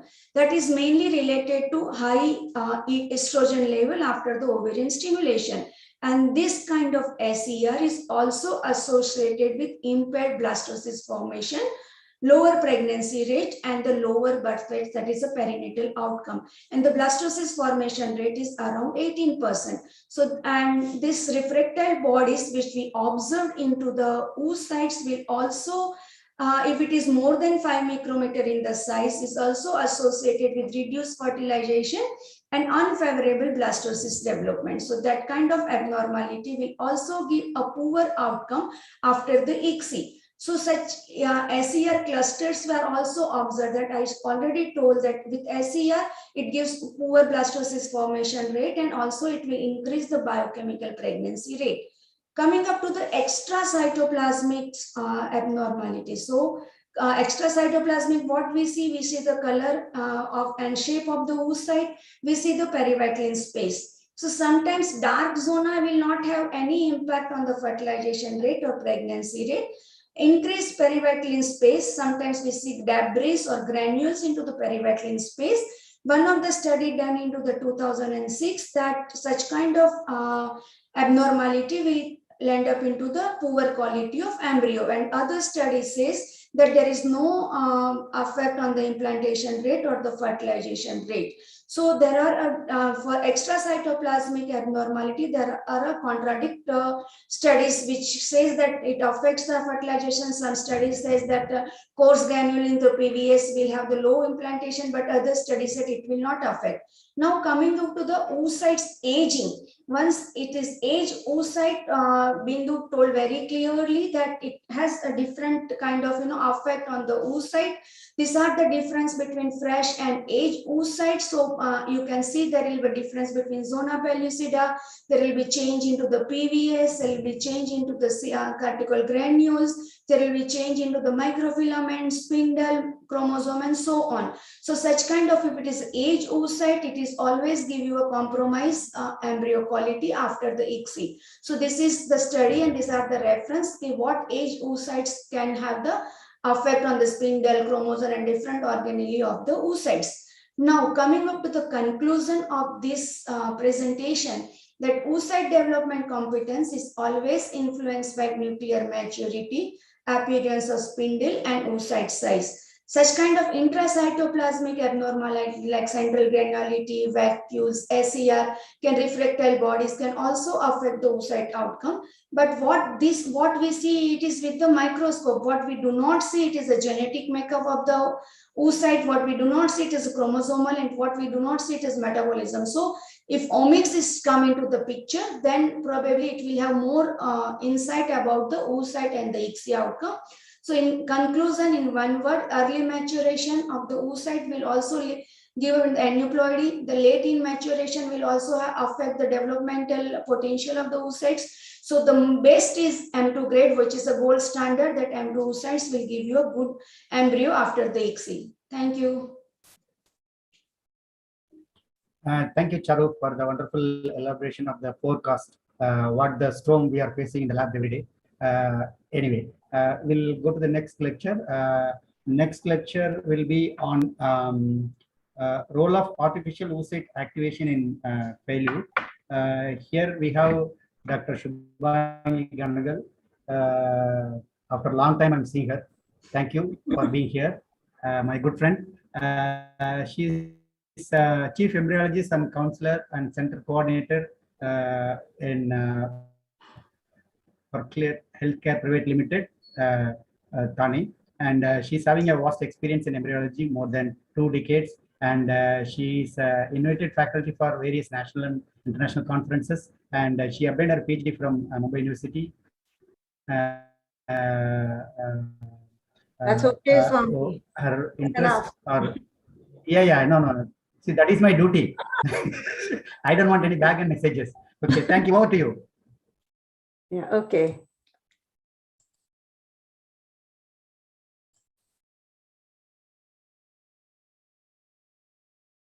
So at the outset, let me thank the team for giving me this opportunity to talk on artificial oocyte activation. So there has been a lot spoken. I was listening to all the lectures at the moment, and a lot has been spoken about the oocyte. Now we need to know that after having good sperms and good oocytes and doing ICSI in most of the cases, as we normally do in India, there is still a lot of fertilization failures observed. Now, once there is fertilization failure, it is absolutely end of the story for the embryology team and the entire IVF department. So what do we do? Why is why has the oocyte and the sperms not gone ahead and formed an embryo? Why was there a fertilization failure? So we need to understand that for the fertilization to succeed, it is important that both the male and female gametes undergo a series of changes. Here, I mean, the sperm needs to be capacitated and the oocyte needs, a mature oocyte needs to be activated in order to start the embryo development. So on an average, after ICSI, we know that 70 to 80% of the oocytes will fertilize, and there is still around 2 to 3% of complete fertilization failure even after ICSI. So literature reveals that failed fertilization after ICSI may be explained by the defect in the oocyte or the sperm or the actual ICSI procedure itself. Now, why the failed fertilization has happened, we need to identify the underlying cause. Was the sperm really incapable to activate the oocyte because there was a defect in the sperm, or was the oocyte incapable of activation because there was a defect in the oocyte itself? So in order to understand the underlying oocyte activation, we need to know a bit of what actually happens when we say that the oocyte needs to be activated. So this oocyte activation is nothing but a series of events that converts a M2 or a metaphase 2 oocyte into a fertilized egg ready to begin embryogenesis. So this is a spatial temporal regulated process when it is triggered immediately after the sperm entry, occurs within seconds when the sperm and the oocyte plasma membrane fuse. So the sperm factor, which is a soluble calcium releasing agent, which includes phospholipases, second messengers, is responsible for the intracellular calcium release by a testis-specific phospholipase C isoform named PLC zeta. It is located in the spermatozoon head. Now, what happens when the sperm releases the phospholipase C zeta 3? It hydrolyzes the PIP2 into IP3, that is ionositol triphosphate and diacylglycerol in a complex interaction responsible for oocyte activation. Now, once this is released, what happens is that the calcium ion is induced by binding this IP3 to its receptor, the IP3R receptor, and it is localized into the endoplasmic reticulum. So when the endoplasmic reticulum is activated, what happens is the calcium pattern is responsible for triggering the subsequent events. And these events are nothing but intracellular rise in calcium from endoplasmic reticulum stores. And this first initial calcium transient is followed by a series of shorter calcium transitions of very high amplitude, which are known as calcium oscillations. So these calcium oscillations lead to the resumption of meiosis, decondensation of the sperm nucleus, maternal RNA is recruited, male and female pronuclei are formed, and DNA synthesis initiation happens and the cleavage starts. Now, in addition to this, cortical granule reaction happens and exocytosis is happening, which prevents the polyspermy or the other sperms from entering and causing 3PNs or multiple pronuclei. So there could be problems associated with the oocyte. Now, for the generation of calcium oscillations, several cytoplasmic changes are required in the oocytes. What are these changes? The most important is that the endoplasmic reticulum needs to be reorganized. There has to be increase in number of the IP3 receptors. There has to be changes in the properties of these receptors. Then there has to be increase in concentration of calcium ions stored in the endoplasmic reticulum, and there has to be redistribution of calcium binding ER proteins. So if there is an abnormal spindle and abnormality in the interface microtubules, these will cause the deficiencies in ooplasmic and nuclear components, and that could be the reason of failed fertilization. So also there could be some inherited genetic diseases or defects in the oocytes, which could cause the inability for the oocyte to activate. Now, there could be some problems with the sperms. So I'm not going to talk more about it, but we all know that there could be abnormal chromatin status, lack of viability or incompetent or immobile sperms in the sperm cycle. There could be the sperm which is prone to premature chromosomal condensation, or there could be various other reasons, abnormalities in the sperm aster or impaired decondensation, or there could be a problem associated with the actual ICSI procedure also. Now, the main cause of calcium main cause of oocyte activation failure is the proposed role of PLC in oocyte activation. It is possible that abnormal forms of aberrant function of PLC zeta may be the underlying cause of certain types of male factor infertility and oocyte activation failures. Now, there has been studies which show that spermatozoa of males suffering from failed fertilization are either totally unable to trigger the robust calcium oscillation upon injection, or they induce calcium oscillations but of reduced frequency and amplitude. So there was a study called the MOAT group. There were 3 groups which were studied. First group, where 20% of less were classified as the low activation groups, where the sperm is definitely the reason, because the sperm related deficiency is the cause of failed previous fertilization failure. And in group 3, where 80% or more were classified as high activation group, where sperm definitely 100% is the related reason for failed fertilization. Now we need to see this mode group 2, where the group is from 21 to 81%, which is an intermediate group, which reveals that reduced activation capacity of patients, and the results here therefore were inconclusive. Now here we could conclude that both the sperm as well as the oocyte deficiencies might have contributed to previous ICSI fertilization failures in this particular group of patients. So we need to first establish that the reason for the failed fertilization is not the sperm and the egg, and then we need to activate the oocyte using artificial oocyte activation protocols. Now we know that the calcium transient is the key trigger for oocyte activation, including meiotic resumption during fertilization. There have been different artificial oocyte activation protocols which have been established very strongly, and they can be divided into 3 subtypes: the mechanical, electrical, and the chemical stimuli, which elicit one or several calcium transients. Now, mechanical stimulation.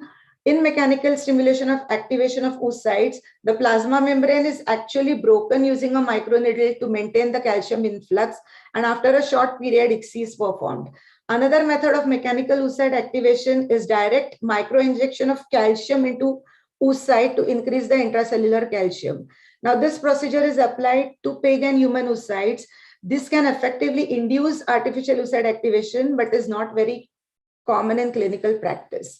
Now, electrical influx, we know that electrical stimulation induces calcium influx to formation of pores. So generation of electric field in the plasma membrane can be, electric field can be generated in the plasma membrane, and the charged protein layers, that is the lipid bilayer of the protein, can thus move and they can form pores, and extracellular calcium from the culture media can flow into the oocyte through these pores. So this will transiently elevate the interior calcium ion concentration and activate the oocyte.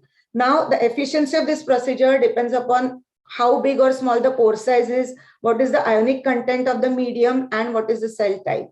So electrical oocyte activation has been successfully used in human oocytes, but this activation has a drawback that it has shown to induce the ROS. So this is a dish or the electrode for electric cell fusion or the nuclear transfer or oocyte activation. Now, we know that there are various methods that are used, various chemicals that are available in market. Chemical oocyte activation by calcium ionophore A213187 or ionomycin or puromycin or strontium chlorate is very commonly used. Now, these compounds promote the release of intracellular calcium stores. They mobilize the intracellular calcium by depletion of calcium stores, and they facilitate the influx of calcium, extracellular calcium ions. And these oocytes, now when we use the calcium ionophore, what do we actually do? In clinical practice, we prepare a dish a day before, or at least 4 hours before the ICSI injection. The dish is prepared and the injected oocytes are left in it for 15 to 20 minutes. So calcium ionophore will increase the calcium permeability and thereby allow the extracellular calcium to flow into the cell. This treatment will cause a single transient increase in calcium ion concentration, but no subsequent calcium oscillations. So combination of mechanical and chemical stimuli by injection of calcium directly into the oocyte cytoplasm during ICSI, followed by ionomycin treatment, is more commonly used. So this is a protocol which we follow in the lab when we do oocyte activation. Like I mentioned, 30 minutes, we are going to put the at least 15 to 20 minutes, the injected oocytes will be in the calcium ionophore dish. And but there are different protocols which say that how many minutes pre or post ICSI, or how much time, whether it is 10 minutes or 15 minutes, or some people also keep it for 30 minutes. So the duration of exposure of ionophore also is varying, and whether it is immediately after the ICSI or after 30 minutes, or whether it is immediately and after 30 minutes. So there are different ways and means of doing calcium ionophore in the lab. There are different types of other methods, which is the strontium chloride method, which is also used very commonly for chemical artificial activation. And in mouse models, this has shown to cause oocyte activation accompanied by calcium oscillations. And it is very effective in both mouse parthenogenesis and somatic cell nuclear transfer. However, the efficiency of strontium chloride for human oocyte is still debatable, and the exact mechanism of how it works remains unclear. Now, the goal of artificial oocyte activation is to mimic as closely as possible the physiological calcium changes seen during the mammalian fertilization. Several studies on application of artificial oocyte activation to overcome failed fertilization or low fertilization after conventional ICSI have been published, with very rewarding fertilization rates and pregnancy rates. But the reported fertilization and pregnancy rates are very variable amongst the clinics. Now, due to the heterogeneity and low number of patients included, and due to different activating agents and methods used, it is very difficult to compare the reports. Now, largest reports are used in human-assisted reproductive, make use of calcium ionophores, which are readily available in the market. Children born after ICSI and AOA have shown to be normal, so the results are very reassuring. But we need to understand that demonstrated associations between aggressions suffered during the initial phase of somatic development and amplified risk of chronic diseases throughout the life, such as obesity, diabetes, and cardiovascular diseases, are seen, and this could be because of artificial oocyte activation or subsequent fertilization processes. So in conclusion, I would like to say that despite high success rates and application of AOA in fertilization centers all around the world, we can still not consider this as a routine practice. We should bear in mind that a clear indication has to be present before an artificial oocyte activation is advised to a couple. Therefore, diagnostic testing following ICSI fertilization should be encouraged. It still definitely remains a rarely used treatment option in an ART clinic. Thank you very much. But in my practice, we have done quite a few of artificial oocyte activations, and we prepare a dish. We use ready-to-use ionophore, which is available in the market. We make a dish either one day before or at least 4 days before the ICSI, 4 hours before the ICSI, sorry.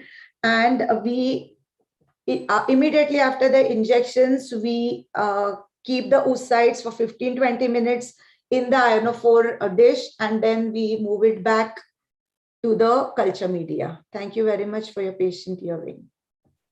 Thank you, Shubhangi.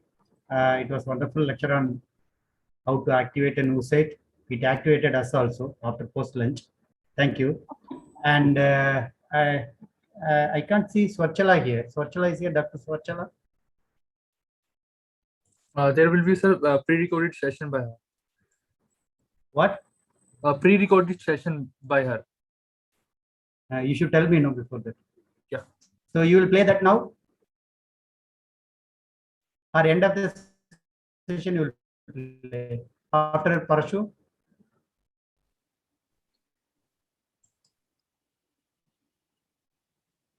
I think we'll go ahead with Parashu, then last we can keep the video playing. Okay. Okay. Next speaker is Dr. Parashuram, a good soul from God's own country, a good friend of mine.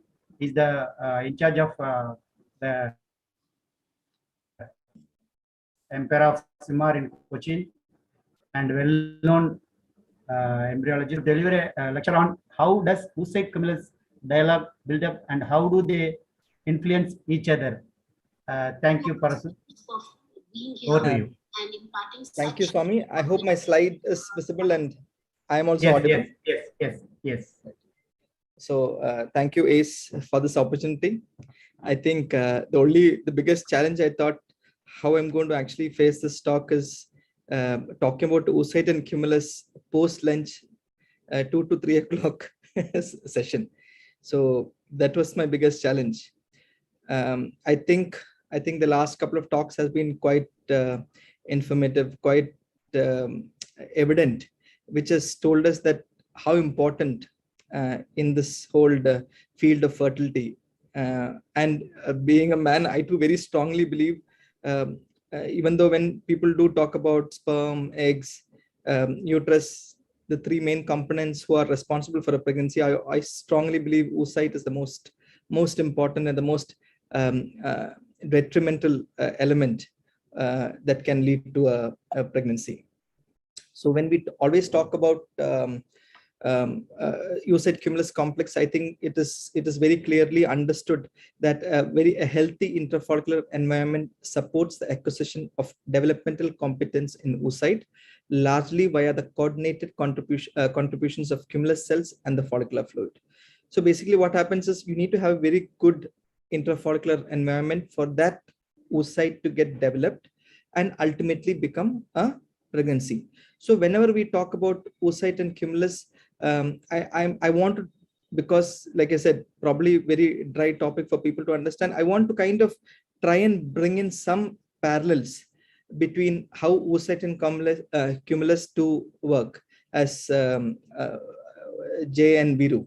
So I believe, I hope, except for the millennials who probably, I don't know how many of you are actually familiar with the Sholay, I like to bring in some kind of a parallels with this topic. And unlike heroes, our hero here, the J and Virus are actually the oocyte and cumulus, and we strongly believe, yes, infertility, they are the most important factor in this whole Sholay of infertility.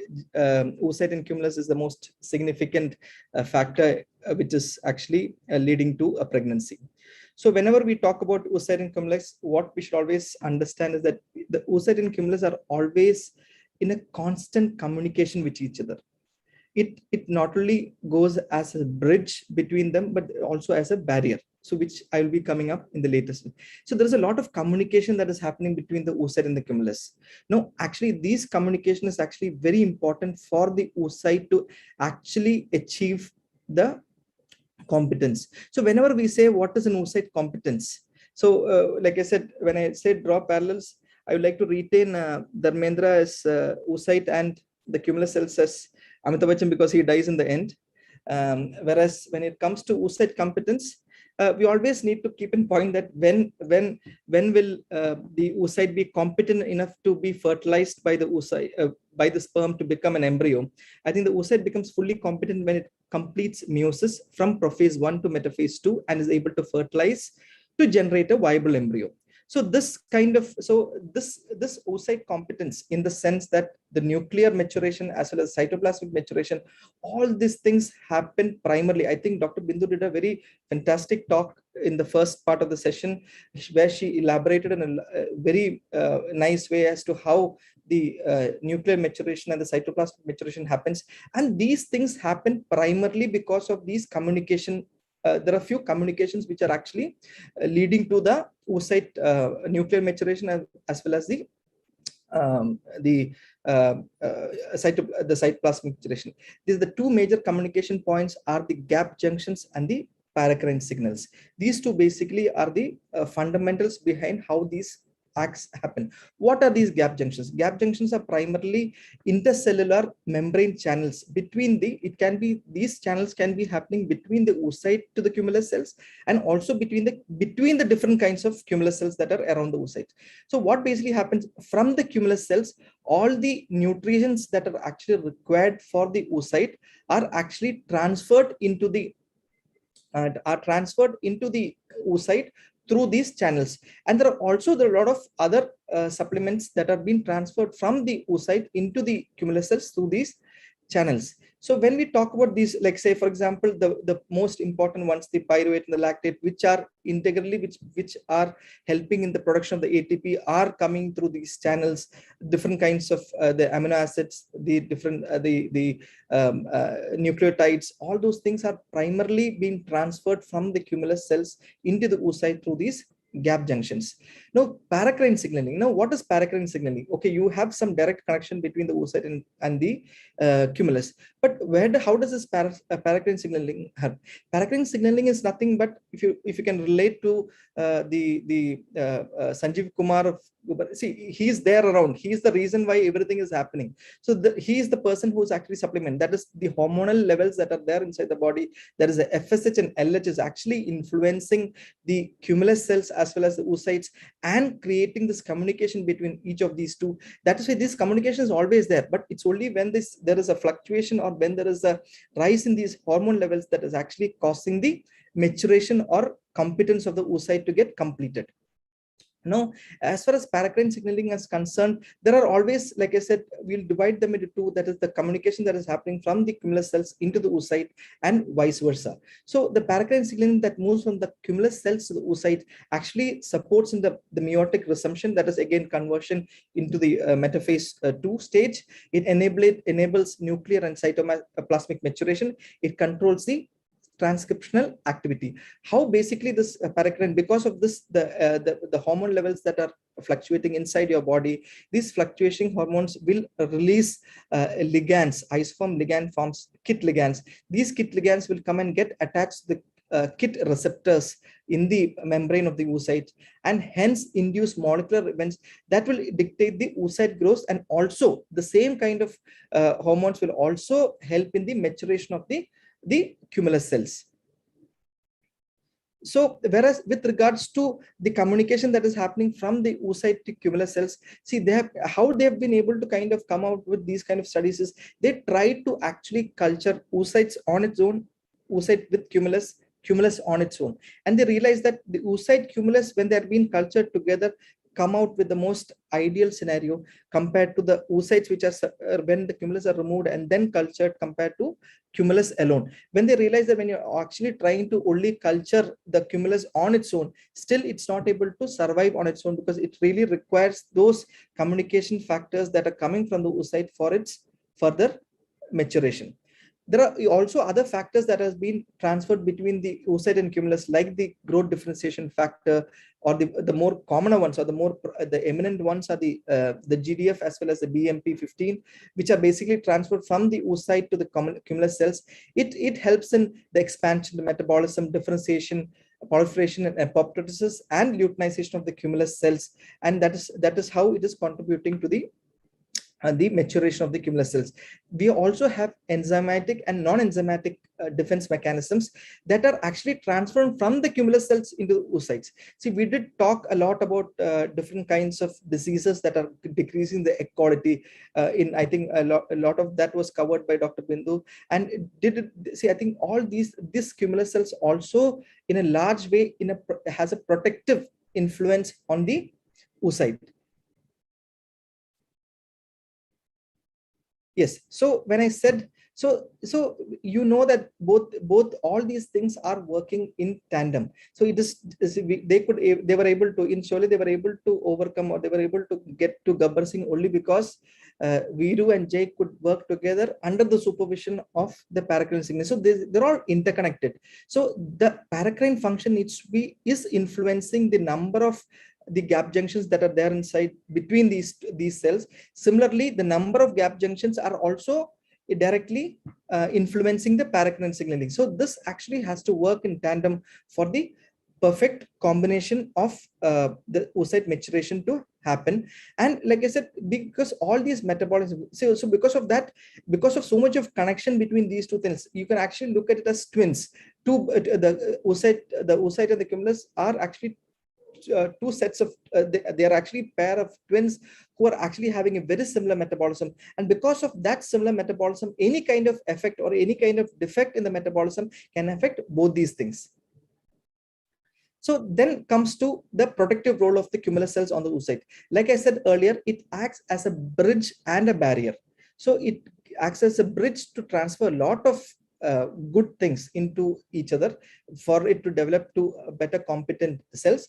At the same time, it also blocks harmful metabolites. It also blocks harmful toxic metabolites, and also prevents. See, for example, what happens in a lot of these diseases is because the blood, see, just like how we have a blood-brain barrier or blood testicular barrier, there is also a blood follicular barrier, wherein the blood vessels which contain the blood, the components of that or the toxic material in that is not directly transferred into the oocyte. It goes through a barrier of cumulus complex, and so the effect of these toxic material onto the oocyte directly, which is an integral part of our treatment, is reduced.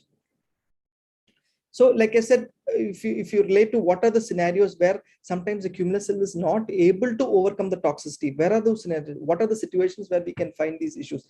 Sometimes, see, one of the most important issues, I think Dr. Bindu again did talk about the importance of ROS and its damage on the gametes. See, to a certain extent, actually the ROS can be taken care by these cumulus cells. But what happens is once the ROS damage is quite high, or when the damage is very high, the cumulus cells are not able to overcome the damage, and hence the damage directly gets affected onto the oocyte.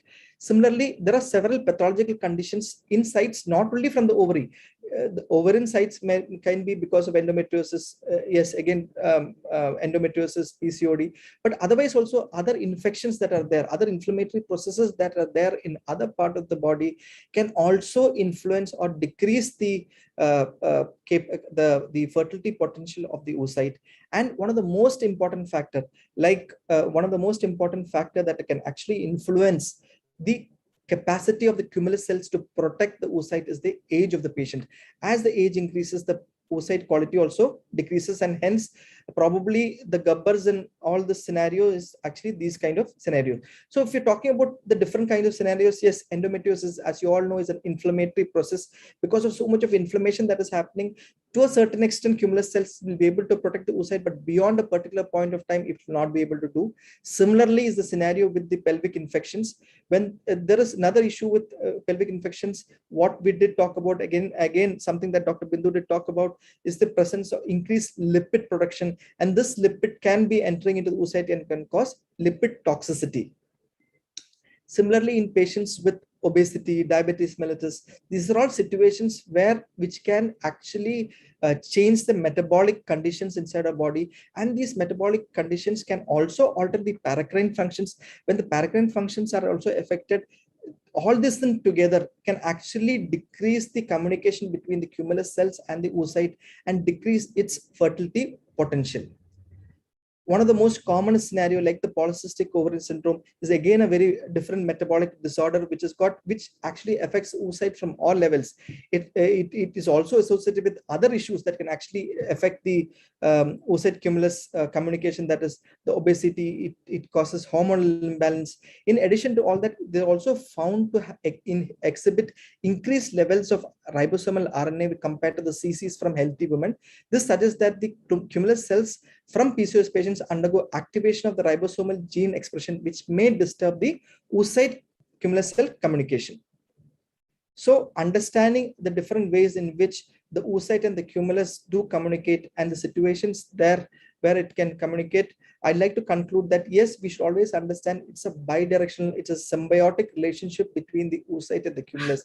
It is not only a nutritional supplementation that is happening, but it's also a lot of protective surgery there. So with all this information, with all the things that I talked about, what is going to change, or how we going, what is the biggest challenge? I think again, Dr. Bindu did talk about how probably you can use these kind of scenarios, use this as the principle, and understand how this issue can be corrected. For example, identify the patients having these kind of issues, correct these issues before you decide, and then correct those issues and then use. So you need to customize your treatment. You need to individually tailor make your treatment to the kind of patients that we can, and that is how we'll be able to use this knowledge and in better treatment of our patients. So with this, I like to end my presentation. Thank you so much. I hope I was able to kind of bring in the message of how the oocyte and the cumulus does communicate and how, where and all it can be affected. Thank you so much. Thank you, Parasu. I thought only you have two phases. One is clinician, another one is embryologist. You have third one, that is a good director also. I never forget that oocyte competition, competent picture. No one can teach like you. Thank you very much. I request the back-end people to play the video. Then after that, if any questions are there, we can, after that we can conclude. Thank you very much. Good afternoon, everybody. My name is Dr. Suarshila. I'm the Scientific Director with Ziva Fertility Centers in Hyderabad. The topic that has been given to me today is oocyte dysmorphism and the probable reasons behind. I have very simple objectives today, just to understand the factors that affect oocyte quality and to gain insights on how these dysmorphisms related to these factors that we are going to be talking about affect the reproductive outcomes. The female gamete plays a very crucial role in determining embryo competency and therefore influences the IVF results. Oocyte quality is not only influenced by nuclear and mitochondrial genome, but also by the microenvironment of the ovary and of the pre-ovulatory follicle that influences transcription, translation, that results in cytoplasmic maturity and other developmental potentials. In contrast to in vivo processes, the application of ovarian hyperstimulation protocols in IVF bypasses the complicated selection procedure that usually occurs during oocyte development naturally and the maturation of a single oocytes for ovulation as well. That happens in nature, which allows for the maturation of a single egg, but as against the stimulation where there is maturation of many oocytes. We now know that the oocyte quality equates to the ability of the egg, if I may say so, to result in a live, healthy birth. It is generally accepted that morphological evaluation of oocytes can be performed without damaging the initial developmental potential and subsequent embryonic development. Also, this evaluation is cost-effective.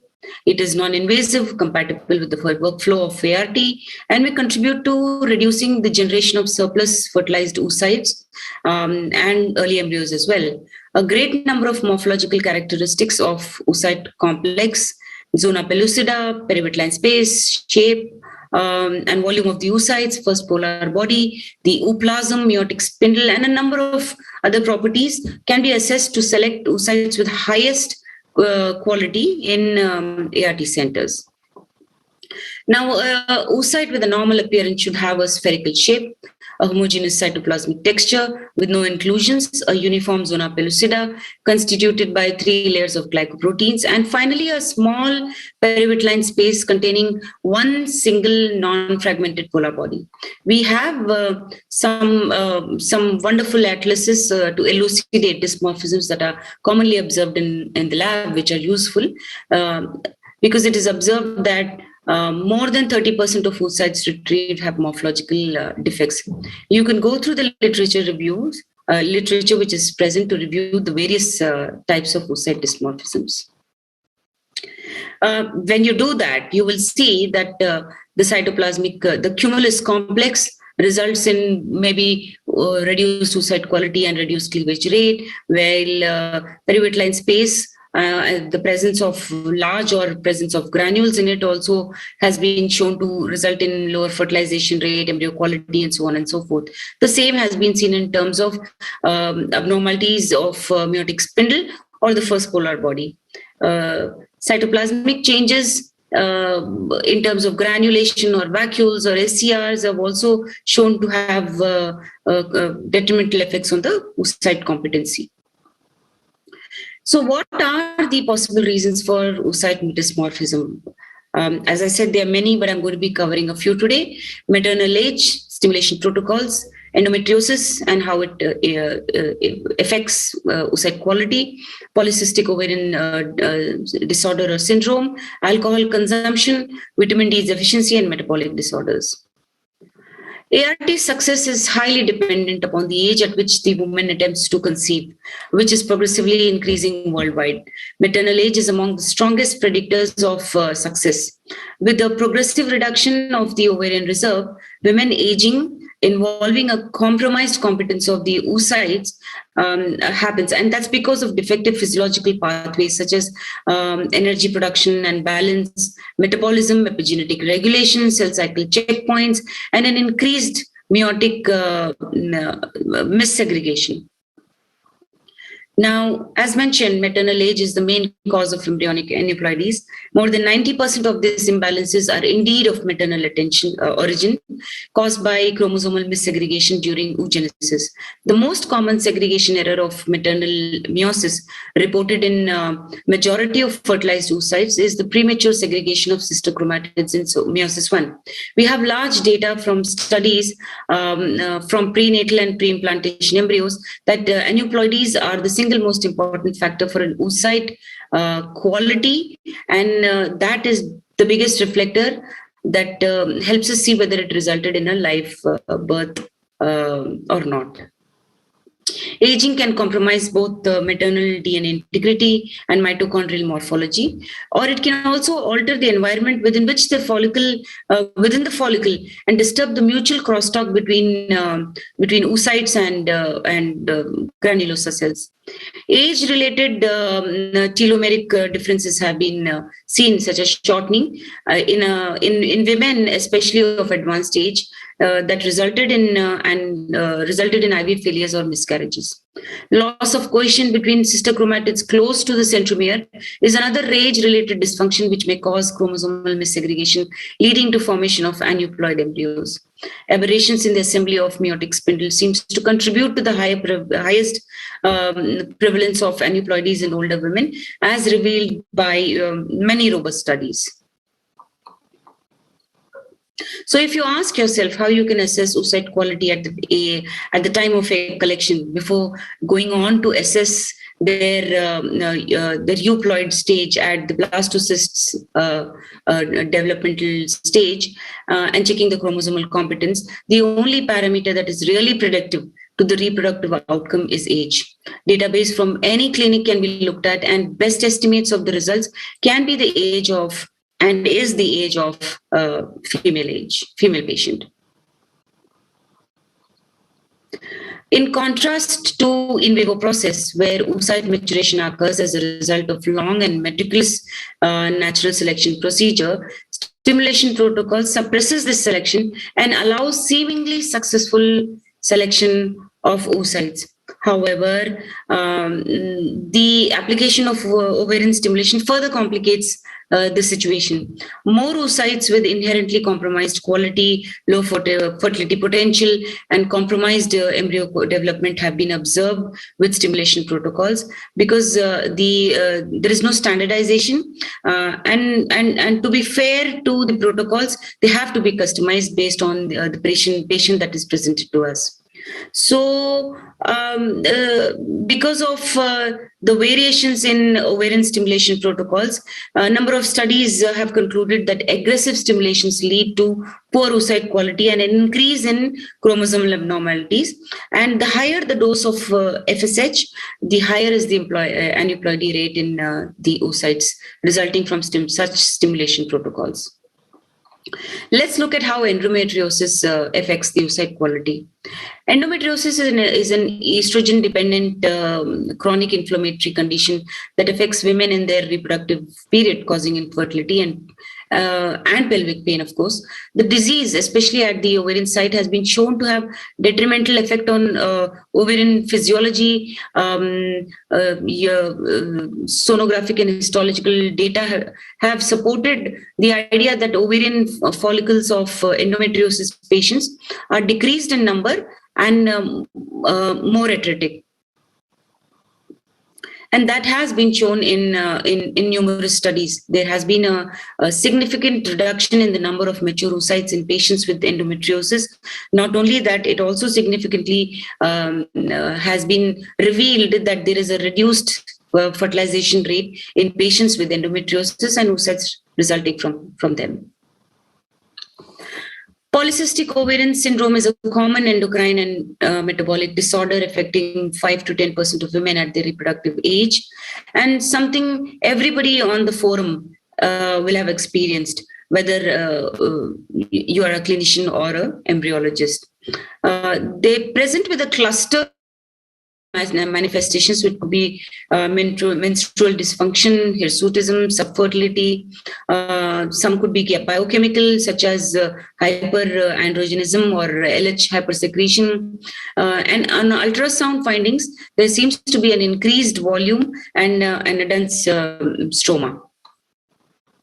Oocytes collected from PCOS patients who undergo IVF and are often of poor quality, leading to high cancellation rates and low fertilization potential. So, what are the proposed mechanisms for reduced oocyte quality?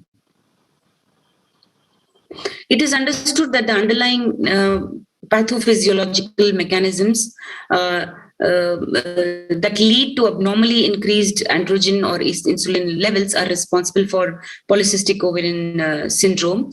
During controlled ovarian hyperstimulation, however, the cohort of growing follicle is frequently heterogeneous in size, with mature to intermediary to small follicles being present. Oocyte competence could be impaired in PCOS patients due to an adequate dialogue between the cumulus cells and the oocyte, and an impairment of the follicular microenvironment. So what is the evidence that the eggs that we obtain from these patients are of suboptimal quality? Numerous studies have been done, but there was an interesting study where microarray on PCOS patients was performed. And although PCOS oocytes did not differ from normal oocytes morphologically, because these defects can be seen in normal patients as well, they did differ in their gene expression that correlated with compromised developmental potential. And Zhang and his colleagues studied the follicular metabolic changes in PCOS oocytes, and its impact on quality showed that PCOS may induce dyslipidemia, low-grade inflammation, and disorder of glycolysis, pyruvate, and amino acid metabolism in follicular fluid. I wanted to also mention some lifestyle changes and lifestyle radicalization that we are observing in the past few decades. And I wanted to see how the oocyte quality of these patients who are partaking in such lifestyle choices is affected. So lifestyle choice and its implications on the oocyte quality is an important factor that definitely needs mention here. And we see a reduced ability to achieve fecundity in relation to these lifestyle changes. Alcohol is the most widely used recreational substance. It is important to understand the deleterious effects it has on female reproduction. Now, studies in humans and animal models have found alterations in ovulation and menstrual cycle regulation with chronic or even prolonged alcohol intake. Acute alcohol use increased estradiol in some women. Testosterone also was elevated, and so was LH, with greater increases seen in women who reported binge drinking. An increase in infertility and a reduced potential to respond to fertility treatment was also observed. A very strong Danish cohort study found that women who drank more than 10 drinks in a week had a lower chance of achieving clinical pregnancy, which was directly correlated to their menstrual cycle or metabolic disorders or hormonal levels. So this was a very important study. Another study interestingly stated that two groups of women of the same age group that drank and did not drink showed a significant difference in their ability to achieve pregnancy. Therefore, the importance of alcohol consumption and oocyte quality, although the data that is presented to us is not elaborate, the importance cannot be bypassed and has to be looked closely. Several studies have been mentioned. So here is one that says that there is a decreased chance of pregnancy in women that partake alcohol. Now, cigarette smoking is associated with ovarian aging, and the number of studies have prove that there is a diminished ovarian reserve or premature ovarian failure also in some patients that have exhibited increased smoking levels. Elevated levels of FSH, a decreased level in estrogen has been observed in women who smoke.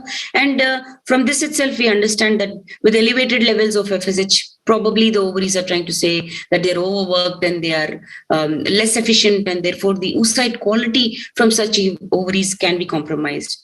So the adverse effects on oocyte quality that have been studied have shown that there is an accelerated oocyte atresia, intrafollicular oxidative stress, the disruption of endocrine function in women who are exposed to smoking firsthand.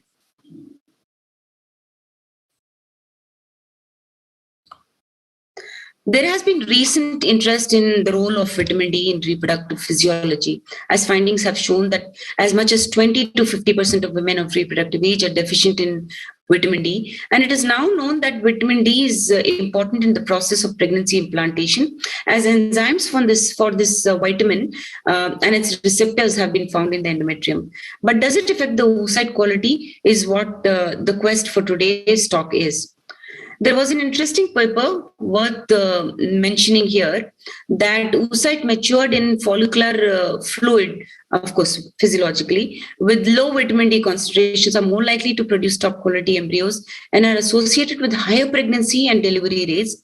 On the other hand, low serum vitamin D concentration, please understand that I'm talking about low serum concentrations, are associated with higher miscarriage rates. So it was a very important revelation that vitamin D is an important factor in determining whether the treatment protocols will be a success or not. So in conclusion, numerous factors affect the oocyte quality, but age is the most important reason for oocyte dysmorphisms. It is not to say that other factors do not have oocyte dysmorphisms, but these dysmorphisms directly correlated with the potential of the oocyte to form a good quality embryo and to result in a live birth. Metabolic and endocrine factors play an important role in female fertility and need to be examined closely before any fertility treatment can be thought about and can be prescribed to the patient.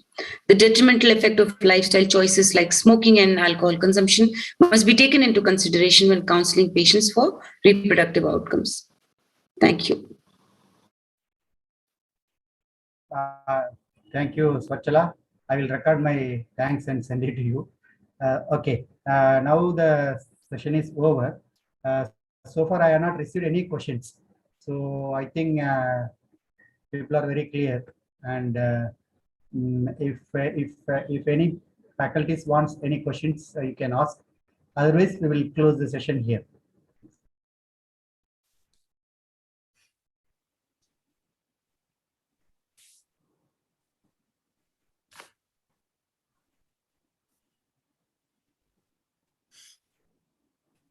Any questions? How come we don't have any questions for Jay and Viru? I thought there would be a lot of questions. The only thing they would understand. They are all thinking at they are seriously discussing about the movie. I was a little worried if the newer people wouldn't have watched that movie. Danno came in between. No? Basanti came in between. So Jai Viru last. I told no, people are more worried about the movie. Okay. Yeah. If no further questions, I would like to thank the organizers from Kolkata and the team ACE for this opportunity given to me. I thank all my presenters today. It is my honor to be here. Thank you very much. Jai Hind. Take care. Sir, thank you for chairing this Thank you. Shubhanshu, wonderful lecture. Parshu, wonderful lecture. Charu, missed your lecture because I had some work in between, but I'll see that lecture again. Beautiful lecture. Vijay sir, aapka lecture hai abhi next session.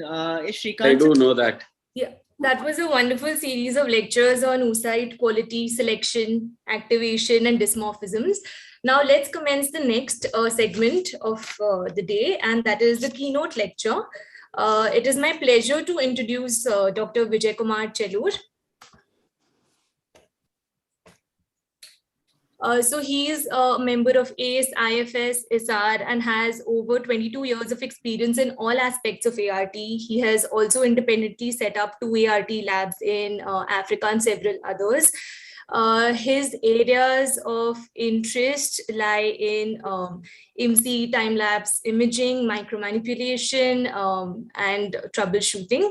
He has completed his post-graduation in microbiology from Karnataka and is currently pursuing his PhD from Jaipur. He's also certified by the American College of Embryologists, USA, as Embryologist Level 4. Welcome, sir. And sir will be presenting on all current practices in the IVF laboratory and are they the best practices? Over to you, sir. Sure. Thank you a lot. I will try again sharing my screen. Let me just see today, does it allow or not? Today is a new day, it will be allowed, I guess. Yeah, that's what I just hope. Yeah, is it visible? Yes, sir, it is. Yeah, both are visible. Oh, yeah, sure. First of all, thanks all the speakers today who started the session because they have made my job very, very simple today. Now, without wasting much of the time, let's get on to our present topic, that is, are all the current practices of this one. So first, let us understand what are the aims and objectives in an IVF program.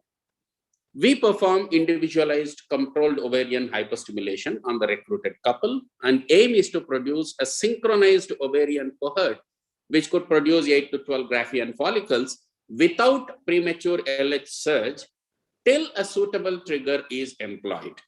Now, there are various protocols, stimulation protocols, certain modifications and other things which comes into picture. But as long as we do not have a premature LH surge and a suitable trigger is employed to give our ovarian follicles to come to a maturity, they are fine, because age and certain disease factors are not in the control of the clinicians or in the clinic. So we will have to go with what we have got. Now, next, the aspiration of the Graafian follicles should yield about 8 to 12 oocyte cumulus complexes, out of which 6 to 12 we expect it to be of mature. So in the brackets I have mentioned, the follicle to oocyte ratio should be around about 75% or more, and oocyte retrieved to matured oocyte should be more than 75%. This is what is expected in an ideal setup. Sperm sample from the partner is obtained preferably by masturbation, or they are surgically retrieved. Rarely we do ask for a double sampling or a pooled sampling or a split ejaculate or a coitus interruptus, as the case may be. And the sample is processed in an andrology laboratory, and it is only the processed sample which enters into the embryology lab. Insemination, if it is an IVF, or injection, if it is an ICSI, which is predetermined, will be done. And oocyte cumulus complexes are denuded prior to ICSI as per the case, but need might be. But insemination, if it is done, it is usually done somewhere around 40 to 44 hours of HCG. And if it is ICSI, which we are trying to do, we will be doing it between 39 to 41 hours. Fertilization assessment, it is done at around 17 hours plus or minus 1 hour from the insemination or injection, and we expect a fertilization rate of more than 75%. Periodic assessment of the zygote or embryos are done starting from the 26th hour from insemination, and later on in around 44 hours, around 68 hours, up till around 130 hours from insemination or injections. And we have to remember whether a person is having a time-lapse imaging or not, because we are following a time with reference to the morphological estimation, we will have to call this also as a morphokinetic observations only. Finally, when the embryos are there, 1 to 3 good grade embryos are selected for embryo transfer. It all depends upon the day of the transfer and the individual clinician's practice and the factors associated with the things, and an embryo transfer is done. Supernumerary good quality embryos, if they are available, they are preserved for the future use. Usually the fertilization to embryos or a blastocyst rate, we expect it to be more than or equivalent to 50% of the available fertilized oocytes. Once when we do it, we do hope to get 35 to 40% of the patients who received an embryo transfer to conceive, and more than 80% of it, which translate to collectively about 28 to 32% of the cumulative pregnancy rates, and to give live birth rate of around about.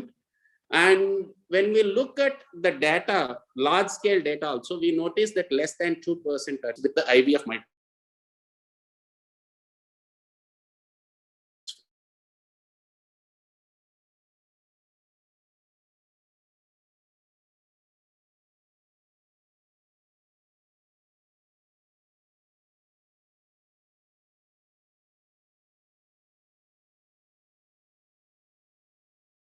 Some people like me, we prepare dishes using the cold media from the refrigerator, cold oil from the refrigerator on a cold surface, and we pre-incubate the pre-labeled dishes.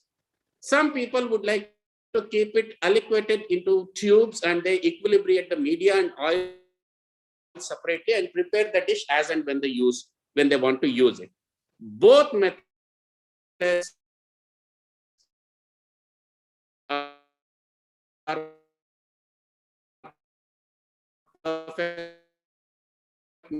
are typically around 30-36 hours from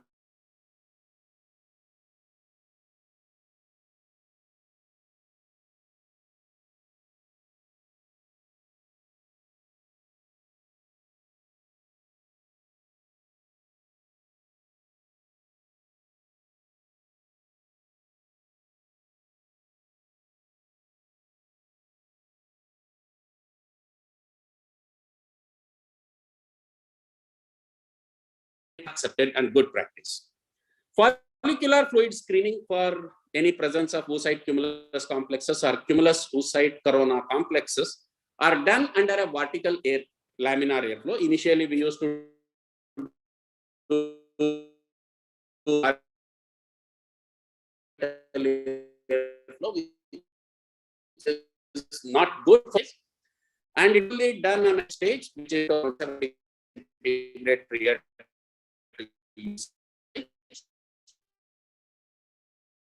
Or it can also be done in a heated closed chamber with an organic. If you are doing it in an open buffer, again, once the collection of all complexes are done, we wash it once or twice and incubate it in carbon dioxide. This is a fairly good. This is fairly a good practice. Preparations are, some people do double layer density gradient, some people do triple layer density gradients. It's as per the individual need, and that's fine with it. No matter how you do it, a thorough washout of the seminal plasma and concentration of all available good morphological motile sperms into your final prepared sample is what is the need of it. And as long as you are able to achieve it better with better yields, it's a good practice to go with. Inseminations, whenever we are doing in IVF, we do it in two ways. Either it is a short incubation, 3 to 6 hours of co-incubation with the limited amount of sperms around the cumulus arona complexes in a micro droplet, or long co-incubation, which is around about 16 to 18 hours, and roughly around about 40 to 44 hours from trigger, both the inseminations are done, both tiles, this one. And there is not much difference between the short co-incubation and the long co-incubation. So both methods are okay to follow. Whenever a person is doing an ICSI, we try and select a morphologically normal, viable sperm for injection. Now, viability of a sperm is automatically decided by the motility of the sperm, the own motility. It shows that it is a viable sperm. So you select a motile sperm and observe the morphology after cutting its tail. And if it is good morphological sperm, so you can pick it up and you can do the ICSI. Optionally, people are doing sperm selections prior to ICSI, either magnetic assisted cell sorting to know about the DNA damage status, or additionally, they also do it with hyaluronate binding. Sometimes we also employ high magnification imaging techniques, which is also referred to as IMSI. Some people also nowadays doing it by sperm birefringence methods and other things. Regarding this particular thing, what is better suited and whether it is a good practice or not, let us come little later. I hope I am clear because I am getting some glitch. Hello? Hello? Am I audible and am I clear? Yes, yes, Dr. Vijay, you are audible. Please go on. Hello? Yes, sir, you're audible. Hello? Yes, sir, you are audible. Am I clear? Yes, sir. Oh, sure. Thank you. One came back, so I was just ICSI. The denudation to get rid of the cumulus and the corona is done roughly after 2 to 3 hours from ovum pickup. That's roughly about an hour from ovum. And it is a combination of enzyme and the mechanical. High 150 micron pipettes we might use to get rid of the cumulus. And ICSI is being performed between 39 to 41 hours from trigger with a consensus document backed up process, and it is a good practice to go with. In case of globozoospermia samples, we might have to do a calcium for artificial oocyte and embryo growth. It is still a research-based protocol. There are a lot of variations in the compounds, lot of timing, lots of variation in this one. I'm already updated regarding this very well. So it has to be a minimal compared to our normal workloads. Surgically derived post-processing and post-irrigation.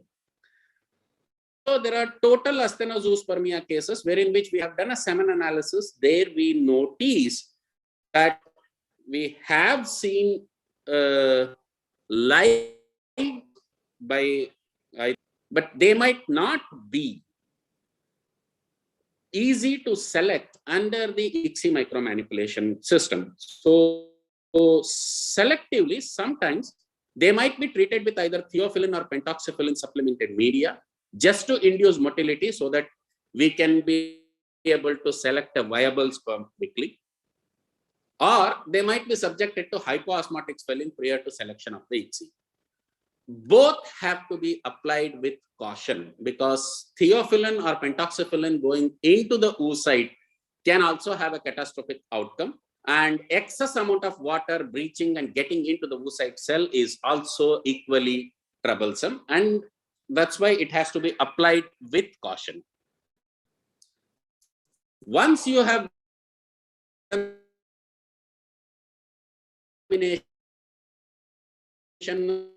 embryo zygotes under oil, bench incubators,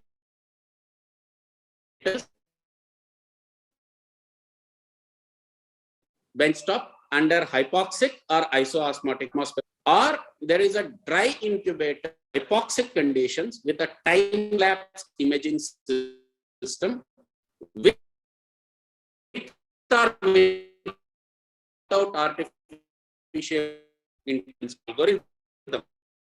Now, whether you have to understand an observation, it will be maybe in a time-lapse image, we take it at once in 20 minutes, and in case of this one, we take it at once in 16 to 18 hours. That's what is the thing. Now, here there is a point which I would like to add.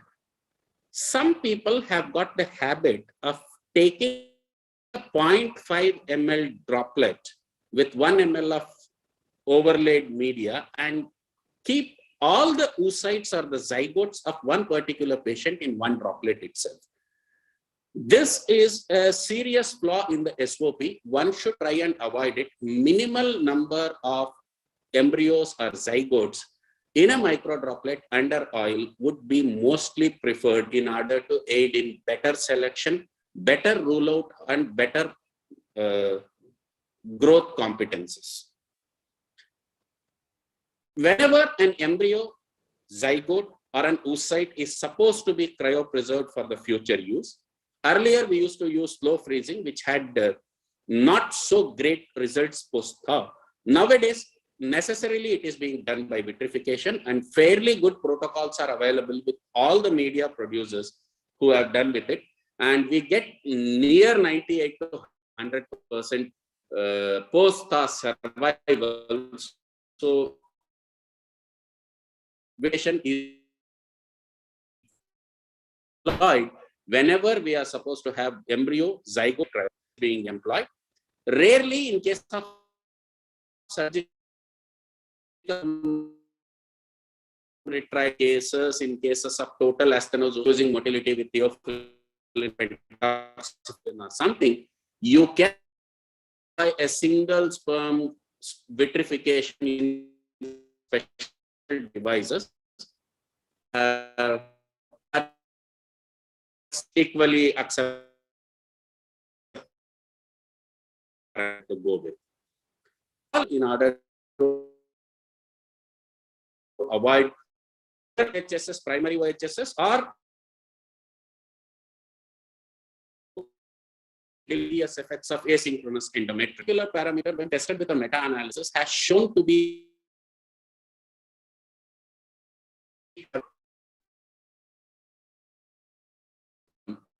with normal things. It has not shown to be of a very great advantageous method, because there the number of available metaphase oocytes are itself reduced, and further subjecting it to this one and getting it across might improvise the outcome, but the clinical outcome, like prevention of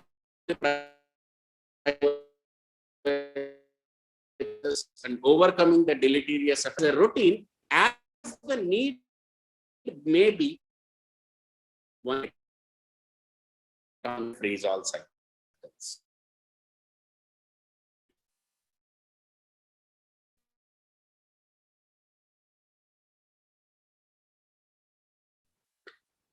Of a so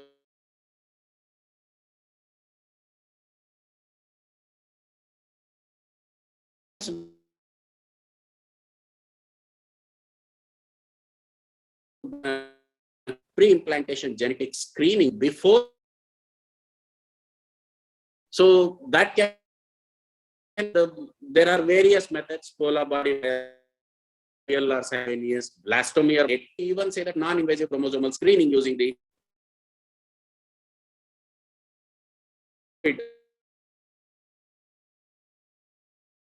we also get it across with. So when the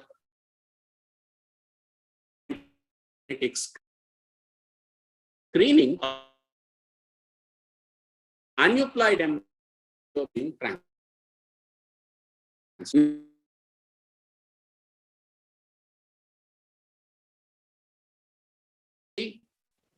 are also under PGTM, and in order to avoid inheritance of fatal genetic traits into the offsprings. Environment, it is to be VOC free, particulate, no particulate matter with 12 to 15 changes in order to maintain a proper work environment. Whether you achieve it by HVAC system or a group of filtrations, indoor, outdoor filtration units with proper changes and other things.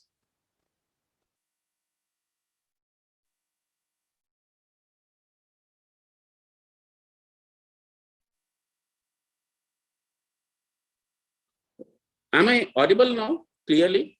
Because I got two messages, one from Shubhangi and one from Conference International, that I'm not stable. Sir, Sir, Vijay sir, I think आप अपना video Yes, off. yes, please. If you can off your video, Okay, maybe. off kar leta hu. Yeah, Yeah. that time. Okay, sure. I am switching off my video. Okay. Am I okay now? Yes, Yes, sir. sir. Okay, sure. So whether you achieve it by a combination of these methodologies, as long as you can have VOC-free, particulate-free air within your culture environment, it is fine. Go with the best available possibilities at your place. Don't go for a fancy ideologies. Now, instruments needs to be regularly cross-checked and calibrated, and it has to be calibrated against external devices to monitor delivery of optimum culture conditions. But here there is one point, we are not going to believe the display systems of the incubators, the display systems of this one. We are believing onto a gadget. So regular calibration of this external device is also important to trust their readings. So that I will make it point. Almost all clinics, either they have to enter with a preventive maintenance contract, an annual maintenance contract, or comprehensive maintenance for the regular upkeep of all the instruments. Now, where necessary, people do go for automatic gas changeover systems, external monitoring and alarming systems. Uninterrupted power service, power systems are an integral part of requirement in India, so we cannot rule out with it. Optionally, one can have image acquisition and storage systems wherever they are available. Employ it, they will help you as a great tool to correct your practices and to improvise your practices and to deliver and to have a better training for your incoming new staff too. Quality management systems are incorporated to ensure a better delivery of services with consistent quality and integrity. One needs to have realistic goals when you implement a quality management system. Now, in the light of this, if we look at it, sometimes we do face certain adverse events. When you analyze the adverse events, we notice that most probably they fall under only three categories. The most important category is the human error. And this human error occurs because either they are non-compliant with the standard operating protocols, or they are not having the standard operating protocol in the first place. The second one is the technical error. Technical error, it could be because of improper or suboptimal quality management system, either in the environment management monitoring or in the instrument upkeep, or the wrong way of selection of the media, oil, and disposable accepted for use. Then comes the systemic error. The systemic errors are basically the non-timely renewal of your SOPs or quality management system, suboptimal levels of instrumentation, lax threshold values you have kept for the electrical, mechanical, and civil works. They do have, all these with this one, human error, technical error, or a systemic error, will have the option of a seed of a snowball, and they can create a catastrophic avalanche in the future. So you have a severe snowballing effect over a period of time if these errors start continuing. In the wake of these things, let us know certain practices, what is best and what is not best. Usually we hear mix-up of samples. That's the primary complaint we get across the globe for IVF programs. It is a serious error, human error in proper identification and labeling. So you need to have a proper SOP to include or minimize the human error in this particular process. You can have witnessing at every stage. It could be single or a double witnessing, or you can also have an electronic witnessing at all the stages, and from registration test to the cryo tanks, to avoid mix-up. Now, whatever suits you better, if you have got manpower at your disposal, it would be preferable to go to manual witnessing, either a double or a single. And if you have got little less manpower and you want to keep confidentiality and the privacy of all these operations clear, you go for an electronic witnessing, whichever best suits to you. But you must try and avoid, this is a typical of the human error. Labeling and proper identification is a typical human error. One needs to try and come up at this one. The next thing is sperm DNA fragmentation. Embryos, it is reported with an advantageous fact to say that embryos formed with a sperm showing high DNA fragmentation will have reduced implantation potential. But if you look at the assessment, this one, there are roughly around about 4 methods with 3 variations in 2 of the methods, leading to around about 9 different methods. There is no conformity amongst these test methods itself in the lower cutoff value. Each one has got different cutoff value. This is the real problem wherein which we are not able to cross-test a particular DNA fragmentation level, whether it is going to be really detrimental or not. So currently, if you look with this particular backup, if you look at it, there is an insufficient evidence based on the large-scale RCTs and the robust data to show significant difference in clinical pregnancy rates, live birth rates, and to adopt sperm DNA fragmentation of one particular method as a beneficial one for the treatment.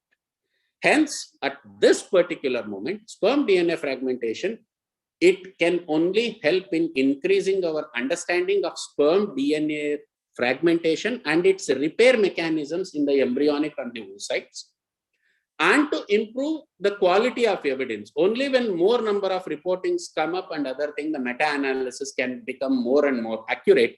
So it will help in improving the quality of the evidence, conformity amongst the assessment techniques, and to reduce the cost of diagnosis.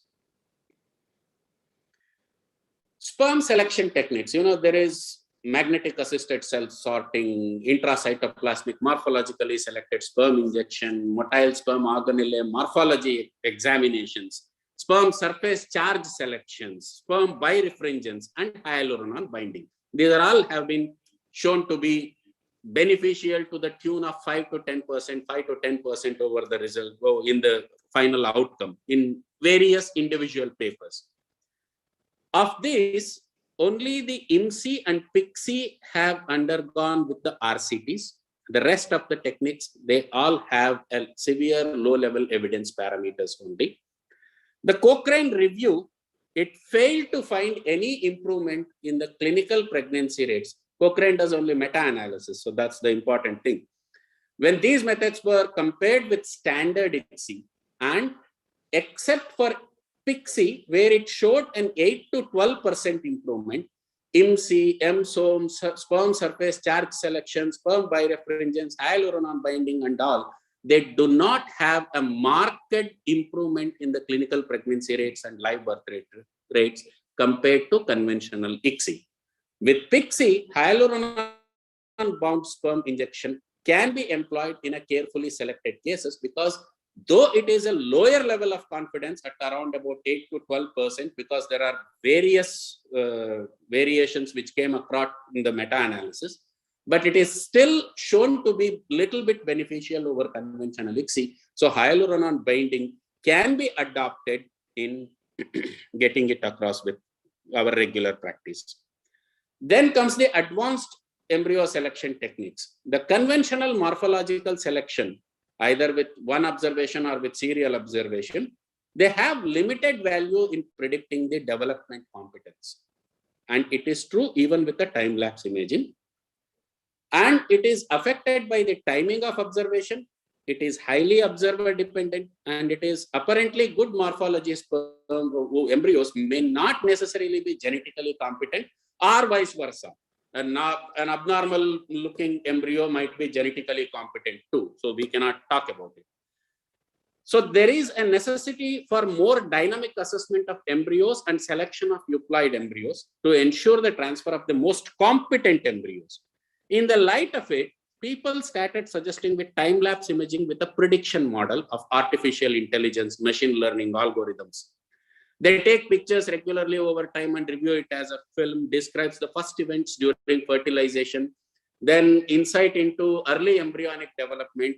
Because of time-lapse imaging only, we could notice the reverse cleavage parameter coming into picture. and multinucleation at particular point, and then it is disappearing and other things. But we have to know that all artificial intelligence algorithm still requires an extensive prospective testing and validation. So a Cochrane review, when we subjected it into meta-analysis and when people looked at it, there is insufficient evidence in terms of differences in clinical pregnancy rate, live birth rate, miscarriage rate, stillbirth rate, to choose between the conventional operator-mediated observations and time-lapse with AI incubation. So at the moment, I still feel that not missing an important events during culture and with improved quality of incubation, it is a better technique. More information about adverse event in the early embryonic development, we get it across. It has a lot of options for the teaching applications, and it has something, the clinician is equipped with much more data when he is sitting with a patient for the counseling. So that's the present status of this particular practice. When it comes to pre-implantation genetic diagnosis, now the argument whether we should do day 3 or a day 5 or a polar body biopsy is mostly settled. Most people are going with a trophectoderm biopsy nowadays. So rationale is to transfer euploid embryo to achieve a better clinical pregnancy rate and live birth rate, which should reduce finally the time to achieve pregnancy and to decrease miscarriage rates.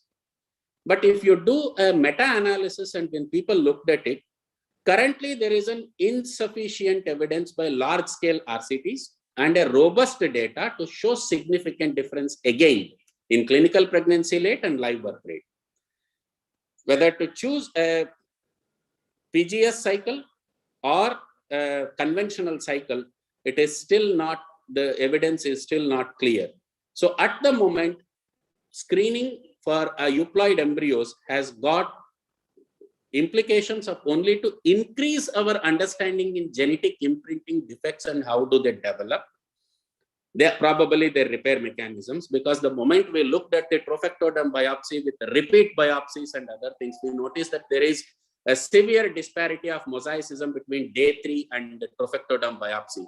So it helps in understanding our genetic imprinting defects and repair mechanisms, and to improve the quality of evidence, so that once the quality of evidence improves, we can adopt it into our practices. It can improve the quality of assessment techniques, and it has to work to reduce the time to report. The new thing which came up in this process was mitochondrial load assessments. It was a conjunct with the PGS process. So there seems to be an association of high mitochondrial DNA load and lower implantation potential. Initially, when this started, people were thinking that low mitochondrial DNA content is going to have a higher, lower implantation potential, but it is the converse is the true. The higher the mitochondrial DNA, the implantation potential in the blastocyst, the implantation potential reduces. And relationship between the aneuploidy and high mitochondrial DNA is also being studied. Euploid embryos that implanted had a mitochondrial DNA which was below the data-derived threshold, and this range overlapped with the implanting embryos at the low end, but at the high end are much higher in the non-implanting group. So a threshold of the embryonic mitochondrial DNA load above which all the embryos fails to implant can be identified. And currently there is no evidence that selection of embryos based on the mitochondrial DNA load measurement will increase any live birth rate. So at the moment, it is strictly to be used for participation in randomized controlled trials with an informed consent to the patient. Then we have certain pro-implantation methods too. That is use of fibrin or hyaluronan enriched medium to improve adherence of the hatched embryo to the uterus or the endometrium. And if you look at the evidence, currently there is no evidence which can say that it will help in improving the live birth rate or a clinical pregnancy rate conclusively. Then the use of laser or ablation laser or a chemical assisted hatching or zona thinning or zona drilling prior to embryo transfer in order to assist hatching and improve this one. But the Cochrane review and the NICE guidelines have clearly mentioned assisted hatching is not recommended, as it has not shown to be of any beneficial in improving the outcome. So it should be limited only to be participated in RCT, and it should be communicated prior to the patients. So this all I needed to share with you. Hope I have maintained the time. Thanks a lot. Thank you, sir. That was a wonderful session on current practices in IVF laboratories and their effectiveness. If we have any questions, we can take them up.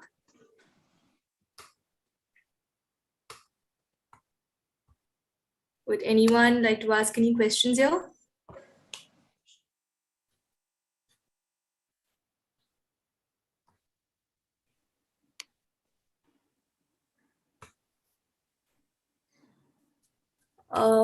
I guess there are no questions, so we can move on to the next segment then.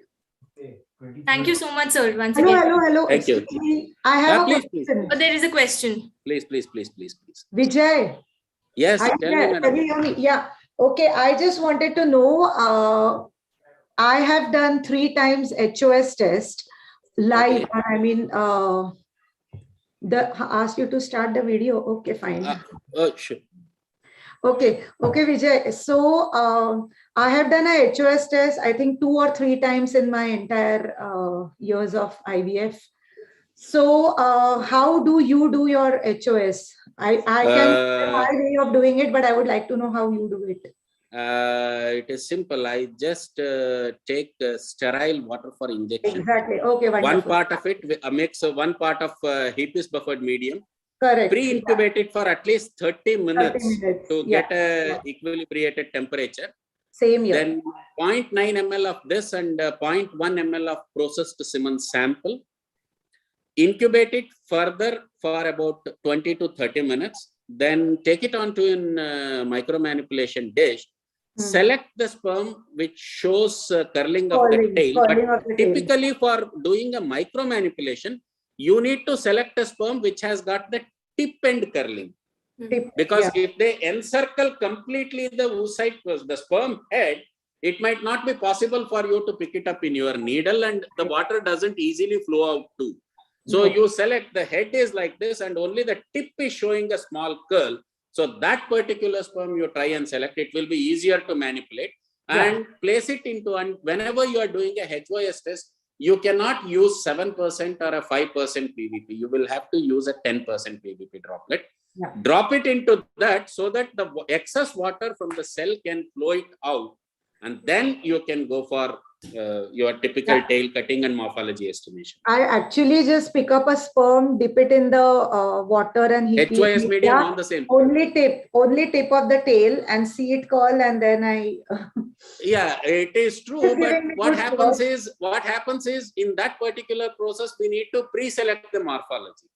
So I would like to go with little more. I don't want to be into the situation like beggars can't be choosers. So you select some 10, 12 extra, put it into the PVP. You know that they all had third tail. Now you have your time. You observe carefully the morphology and then go for your preferred selections. Yeah, thank you. That is what I wanted to know. Yes, and about the dish preparation. So we are also following the same, like cold media, cold oil, cold stage. Yeah. Now I wanted to ask you, this is not related directly to the embryology, but to andrology. So this gradients over here where I'm working at the moment, the gradient medias are kept at room temperature. Yes. And in 2 or 3 hours, we just process the sperms. Absolutely. Is it, I mean, I was just wondering whether, don't we, in India, we used to do it at 37 degrees. The ready to use gradients, which I used. Absolutely. I understand that particular part. So I'm getting a bit the thing is that the sperm, the enzymes of the sperm are gonna be activated at 37 degrees centigrade, and they lead to a faster atresia of the sperms. So it would be preferable to get across with the room temperature. If the room temperature is around 28, then it is still fine. It is still fine up till 28. Because beyond 30, the sperms start to become hyperactive. And hyperactivity leads to faster depletion of the energy and they go for it. So it would be preferable to go with... Okay, fine. So it is okay to use at room temperature. Wonderful. Thank you. Sir, I have a question. Absolutely. So just like you mentioned right now that you prefer to do the gradient step at room temperature, should we centrifuge it also at room temperature because sperm fuse? Absolutely. You can very well do with it. Centrifugation always we did at room temperature only, I presume. I mean, if you're using the 30, only after Mortimer suggested to Shivani Scientific to start with the 4 range of sperm fuse, the 37-degree came into picture. But the moment you cross 1000 RPM by any chance, the temperature will reduce by roughly 3 degrees. Okay. Okay. So it is 37. It's quite normal. Yeah. You just switch on the ceiling fan in your room and you just get to see a 5-degree drop in the room. So it's great. Just like absolutely. Yes. Thank you, sir. We can go over to the next session, please. Thank you, Vijay. 15 minutes. Thank you, sir. Thank you. Thank you. Thank you. Thank you. Thank you. Now moving on to the next segment, which is a panel discussion on newer techniques in embryo selection. I would like to welcome our esteemed chairpersons, Dr. Parag Nandi and Dr. Madhumita Roy Chaudhary, to take over this session and to introduce the panelists. Thank you.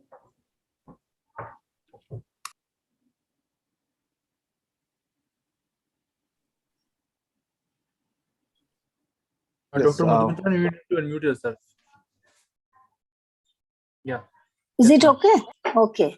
Yes. Okay, then welcome to our next panel discussion session, which is name is Newer Techniques in Embryo Selection.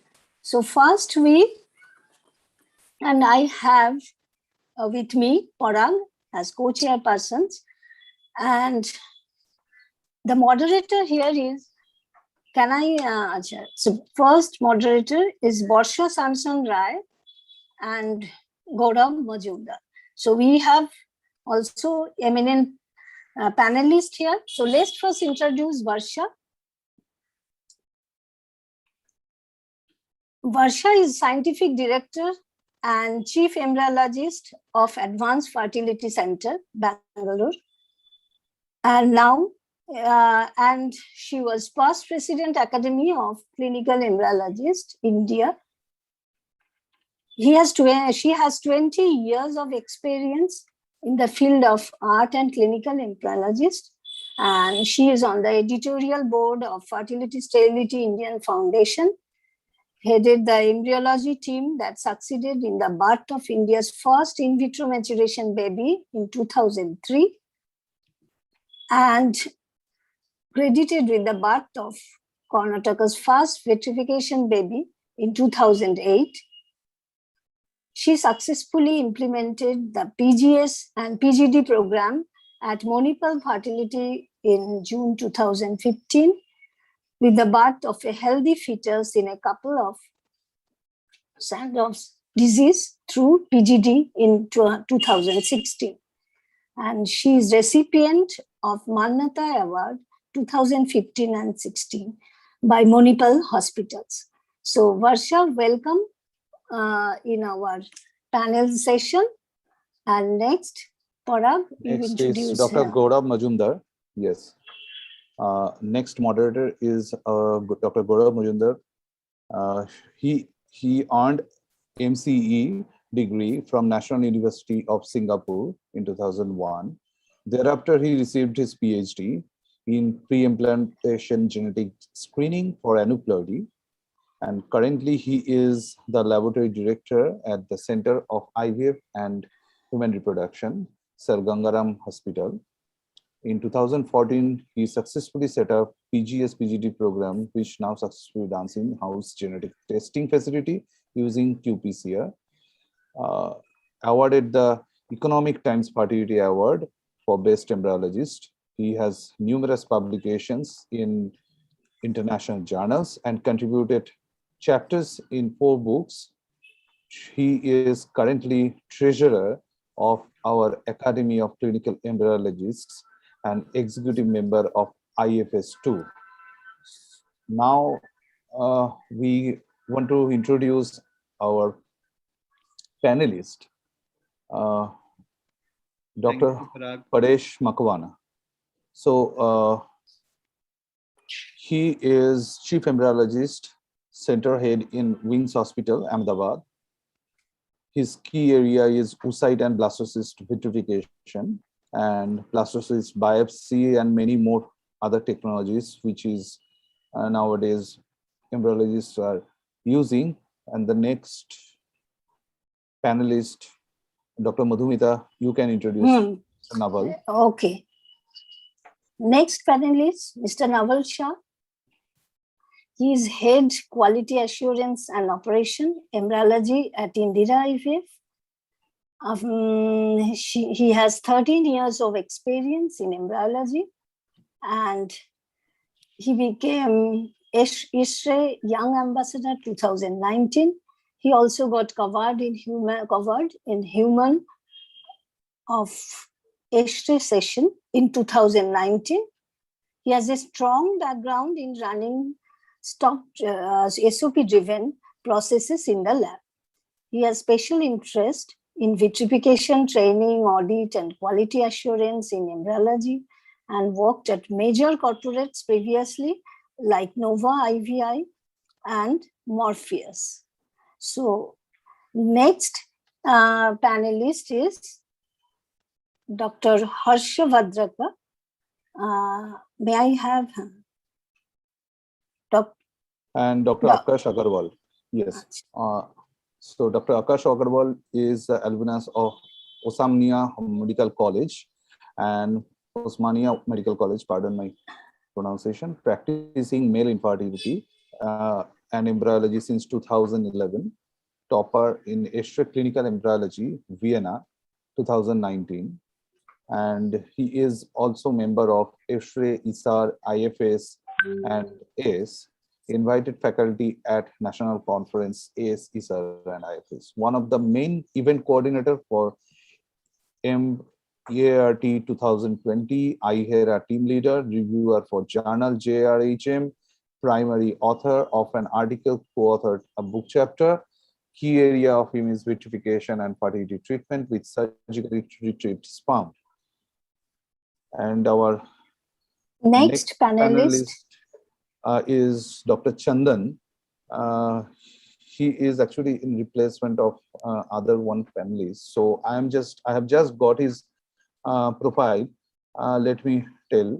Dr. Chandan is a scientific director for IKEA Fertility Center and IKEA Embryology Training, and he is awarded as Best Embryologist in Bangalore in 2021 and awarded Atmanirbhar Bharat Award by Indian Achievers and lots more other awards he has bagged already. And he is young, dynamic embryologist. We all know him. So over to our today's moderators, Dr. Varsha and Dr. Gaurav. Please go ahead. Hi, hello everyone. It's a pleasure to be here. And we're excited to, me and Varsha, very excited to do this panel and hopefully looking forward to a discussion. Varsha. Yeah, so good evening, everyone. It's a pleasure to be here. I think the coordinators forgot to introduce Dr. Harsha. She needs no introduction. She's a very senior and a very skilled embryologist with more than a decade of experience. She has immense experience in embryo biopsies and PGT. It's a pleasure to have you, Harsha, on this panel. I would like to thank all the panelists. Specifically, I would like to thank Naval and Chandan for agreeing and obliging to be on this panel at the last minute. So let's start with the panel discussion, and due to paucity of time, we are going to finish this or wrap this up in 30 minutes, hopefully. So the newer techniques in embryo selection, and the aim is not to focus on morphology, but the other techniques. So if... Okay, so yeah, we can then let's start with, so we know that despite the newer techniques, it's first important to take stock of what is presently used. And we know that morphological embryo assessment is the mainstay of embryo selection right now across the world. So I'd like to know from this panelist, what are the limitations that you think are associated with morphological assessment at the moment? So anyone can take the question, and then I'd like opinions from the others too.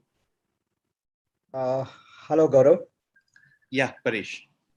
In limitation morphology art, actually, there is a person-to-person vary in morphological grading, actually. And every time that morphology is not correlated with genetic selection, like euploid or aneuploidy, and difficult to select from the same morphological, same embryos. It's very difficult when you have four AA blastocysts and you have to select a single blastocyst. That time it becomes difficult to select a single embryo. And the simple example of limitation of morphology is the most evident. To deselect event seems to be direct cleavage to 3-cell stage, and which can be analyzed with the time-lapse imaging. Thank you. Okay, so we've got the PGT man. The PGT man has spoken, who's always looking for genetic selection. Any other viewpoint? So we've got one for time lapse where we can't look at cleavage, and one for genetics, and the other one was that it's difficult to differentiate between similar morphology embryos. Anything else from Akash? Yeah, I would. Hi, Dr. Gaurav. Hi, Dr. Varsha.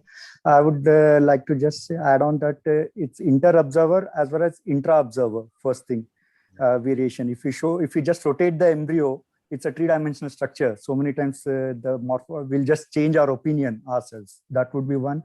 And one more thing will be in terms of the implantation potential. We just can't, like already said, that between the same grade embryos or between the different grade embryos also. It's the low grade embryo also, which many a times we have seen the implant. We counsel the patient for having less implantation chances, but it's there. So I would say intra-observer variation as one of the major, and it's a dynamic thing. Morphology is something very dynamic. Especially I have seen in terms of the blastocysts, when you usually see around 116 to 120 hours, and we say there might be some blastocyst formation, early blast, or say they are at the 2BB stage.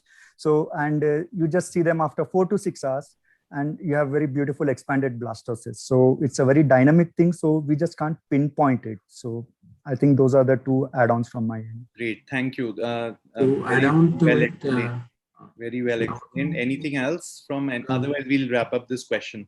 Can I take some answer on this? Yes, please. See, morphokinetics, if you just see the morphokinetic of an embryo, see, when you see and look at me, I might be having a fever, but just by looking at me, you can't decide what is the exact thing. So morphokinetic is like, you can't decide what is the genetical changes which is happening, whether it's going to turn an euploid embryo or an aneuploid embryo. So basically what we do is during the fertilization, what we differentiate these zygote.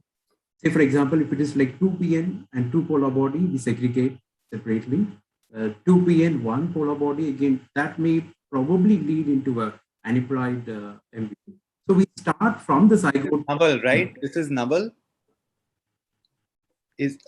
I think it's Dr. Chandan who is speaking. It's Chandan. You're not showing up on the screen. I'm sorry. So Chandan, we'll talk about this when we deal with questions about morphokinetics. Okay. So let's move ahead. Varsha, can we just change the slide?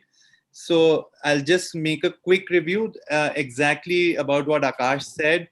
that it's a dynamic process, whereas morphology assessment is unfortunately static, and which puts us at a back foot. And we cannot, accurately attribute implantation to embryos. Sometimes good ones fail to implant, and sometimes very poor looking embryos will implant. So let's move to the next question.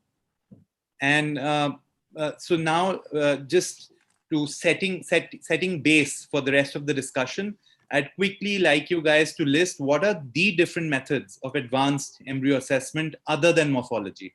You can just list them.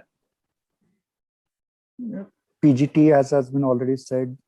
Next would be your proteomics, your time lapse, your genomics, metabolomics, your consumption of the various amino acids and the glucose uptake, AI, right?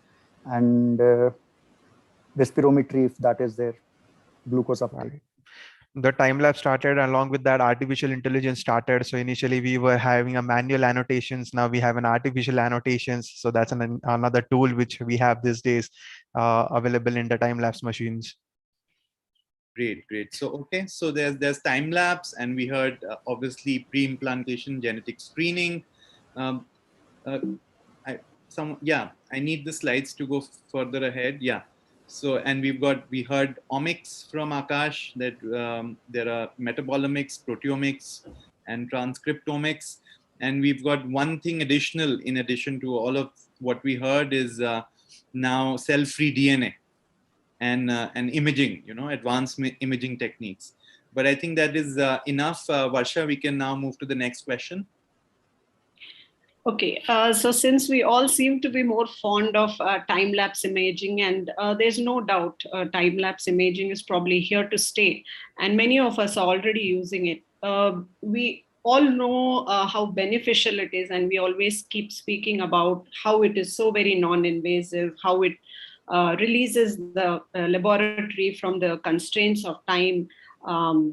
We could still sit and debate regarding the actual success time-lapse could bring on to the stage. But then to begin with, if each one of you could give me one reason, does time-lapse add more information than morphology? And if so, what is that information?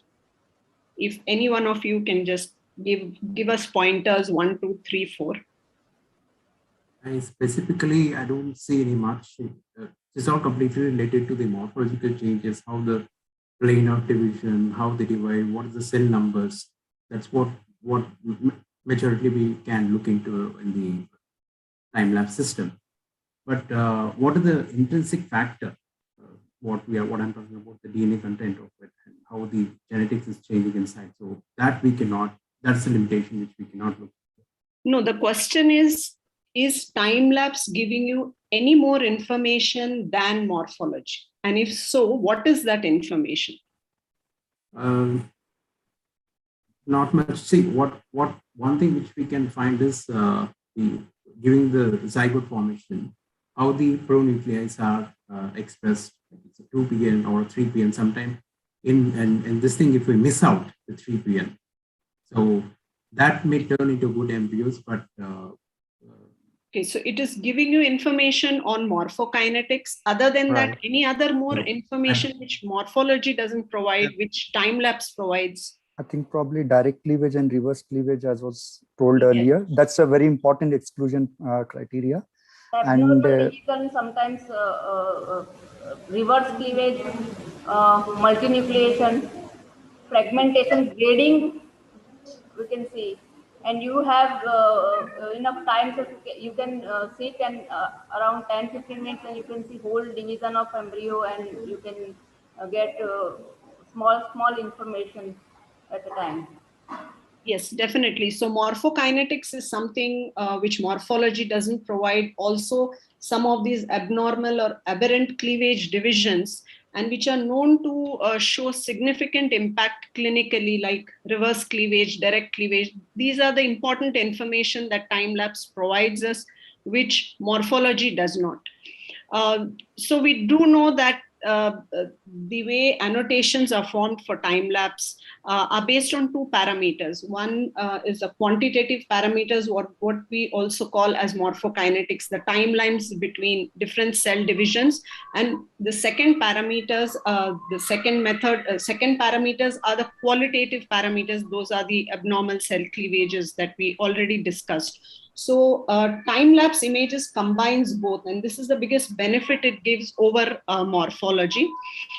So this table just summarizes some of the information that time-lapse exclusively provides, which morphology does not. For example, abnormal syngamy or asynchronous appearance of 2PMs, or direct cleavage. This is an information which only time-lapse exclusively provides.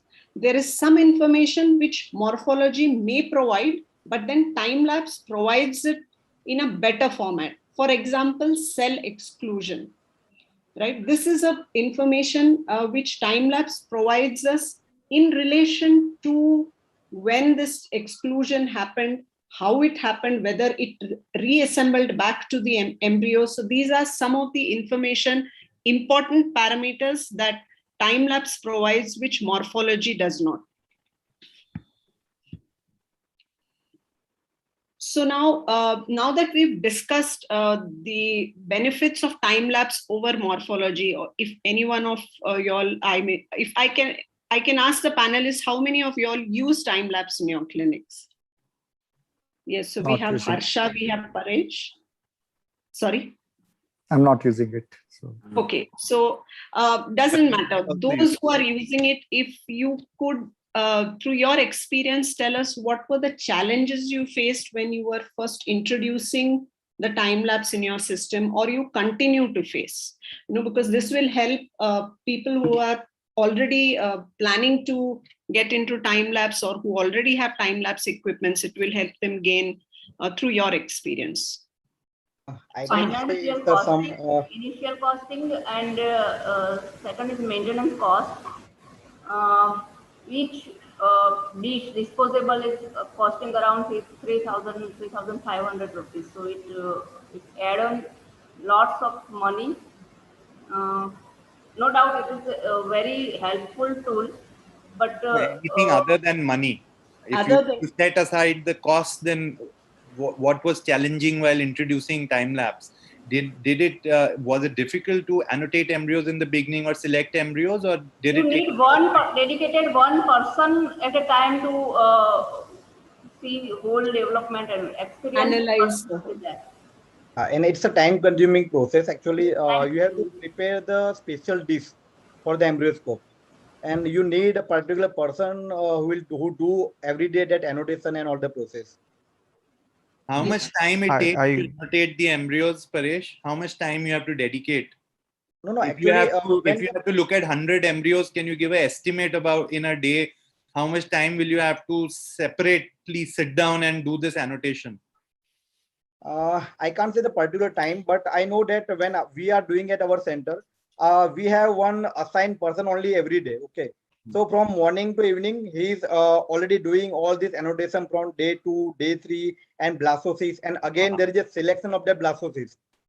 So I think there are different. I would like to just comment. What I am facing the challenge is, you cannot consider morphokinetic as a euploid embryos. Okay. Because many times we have observed when you have a multinucleation embryos, okay, you have to discard as per the norms.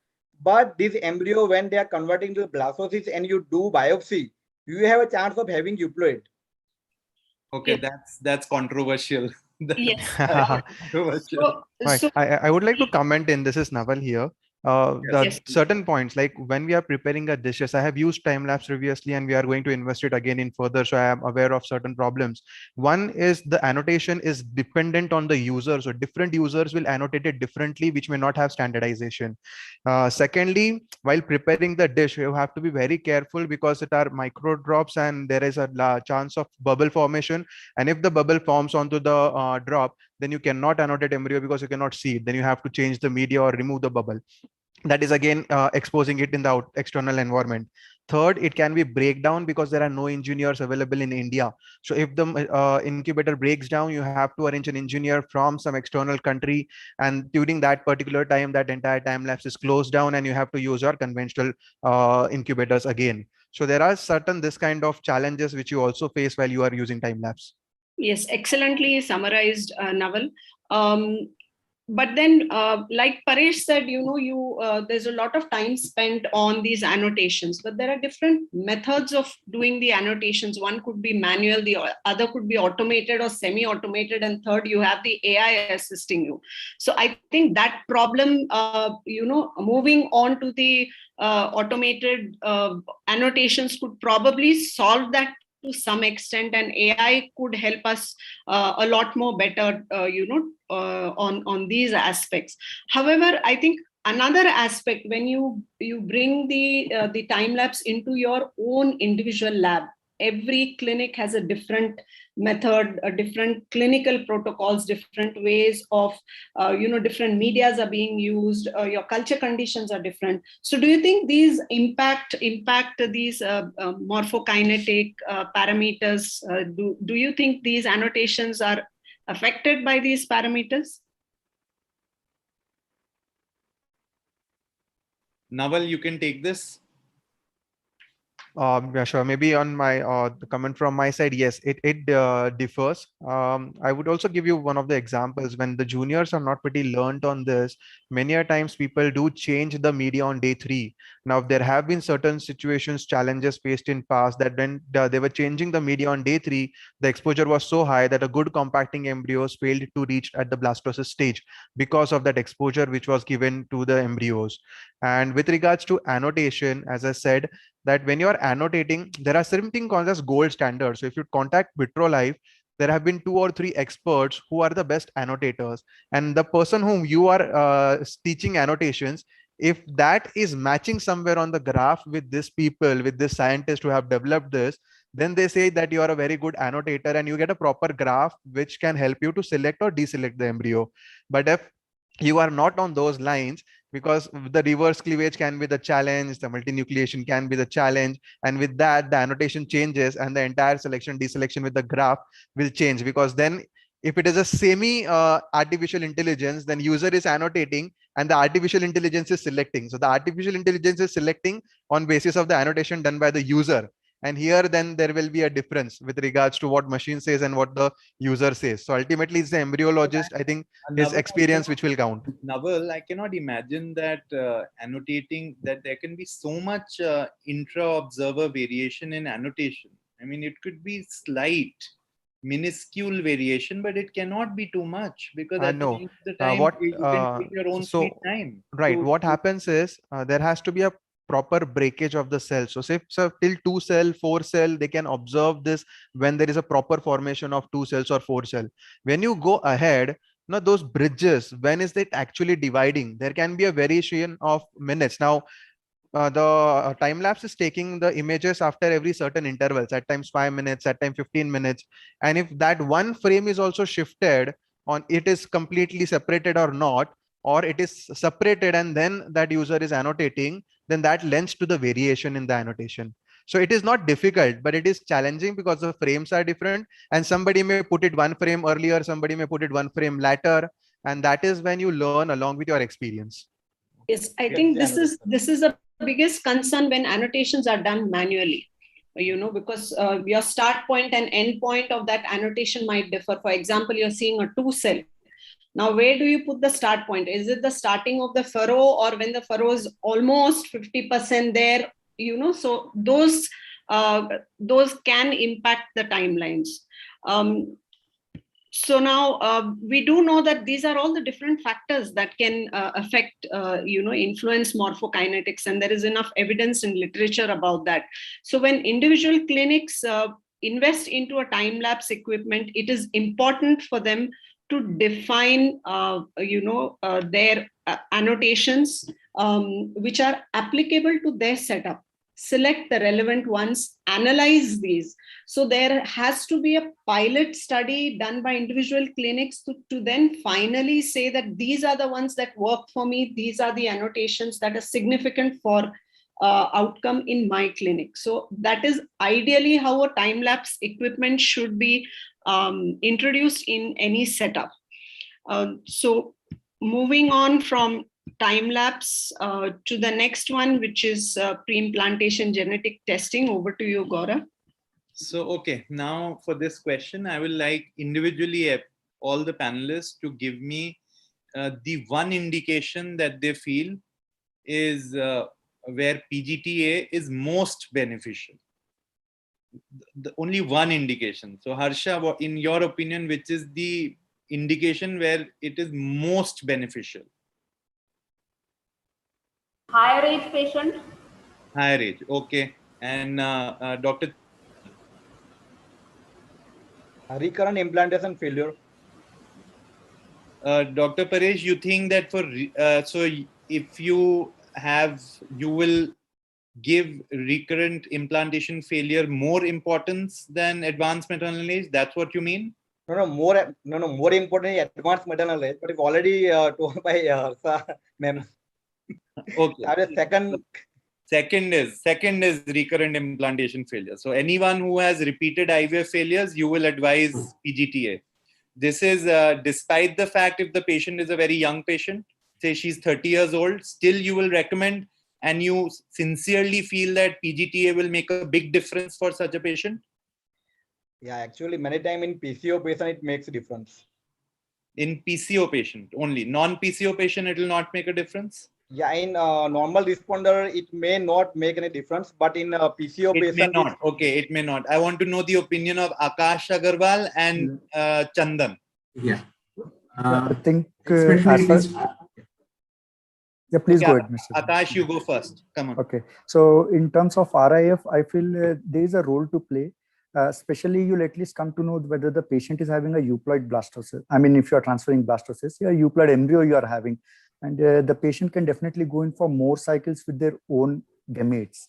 So that you at least have a diagnostic role also to play over there, and patient can definitely try. So I feel it definitely has a role in RIF as well as in RPL, recurrent pregnancy loss. Be it a young patient. Wait, I want to check you here that fine, you think that it has a role in RIF, but Yes. exactly the question that I asked Paresh, that for a young patient, a 30-year-old, do you still think there'll be a role or not? Yes, yeah, there'll be a role, especially if they have failed at least 2 to 3 cycles with a good-looking blastocyst. Yes, good-looking embryo. Yes, it has a role to play. Okay, and yeah, Dr. Chandan. I would like, this for mainly for a repeated implantation failure in spite of having an excellent blastocyst which we transfer. If the cycle goes miscarriage or repeated implantation failure, that is what we do. Dr. Chandan, we can't hear you. Not audible. You have to speak louder. Okay. Especially this for the repeated implantation failure, yes, PGTA is recommended. And second is the advanced maternal age, definitely PGTA. Okay, Harsha, any now third group which really benefits from PGTA? Severe male factor, oligoacinoteratozoospermia or PSAP patients. Do you guys take up PGTA routinely in all male factor patients? Not all male factor, but these are the indications for PGTA. No, I want to know what you guys do. Do you do PGTA for male factor or not? Yes. Okay. Any other indications that anyone Klinefelter's or in case previous genetic anomaly in the parents with respect to chromosomal number? So definitely that would be a thing. Not if any issues in the karyotyping. Conception. Previous conception. Previous conception, they were it's abnormal, and as well as the parents, like it could be a Klinefelter's parent, male could be a Klinefelter's one. So definitely it is strongly recommended in such cases because almost 50% of your embryos by chance are going to be abnormal. Okay. What about, I want to know, what is your opinion about repeated pregnancy losses?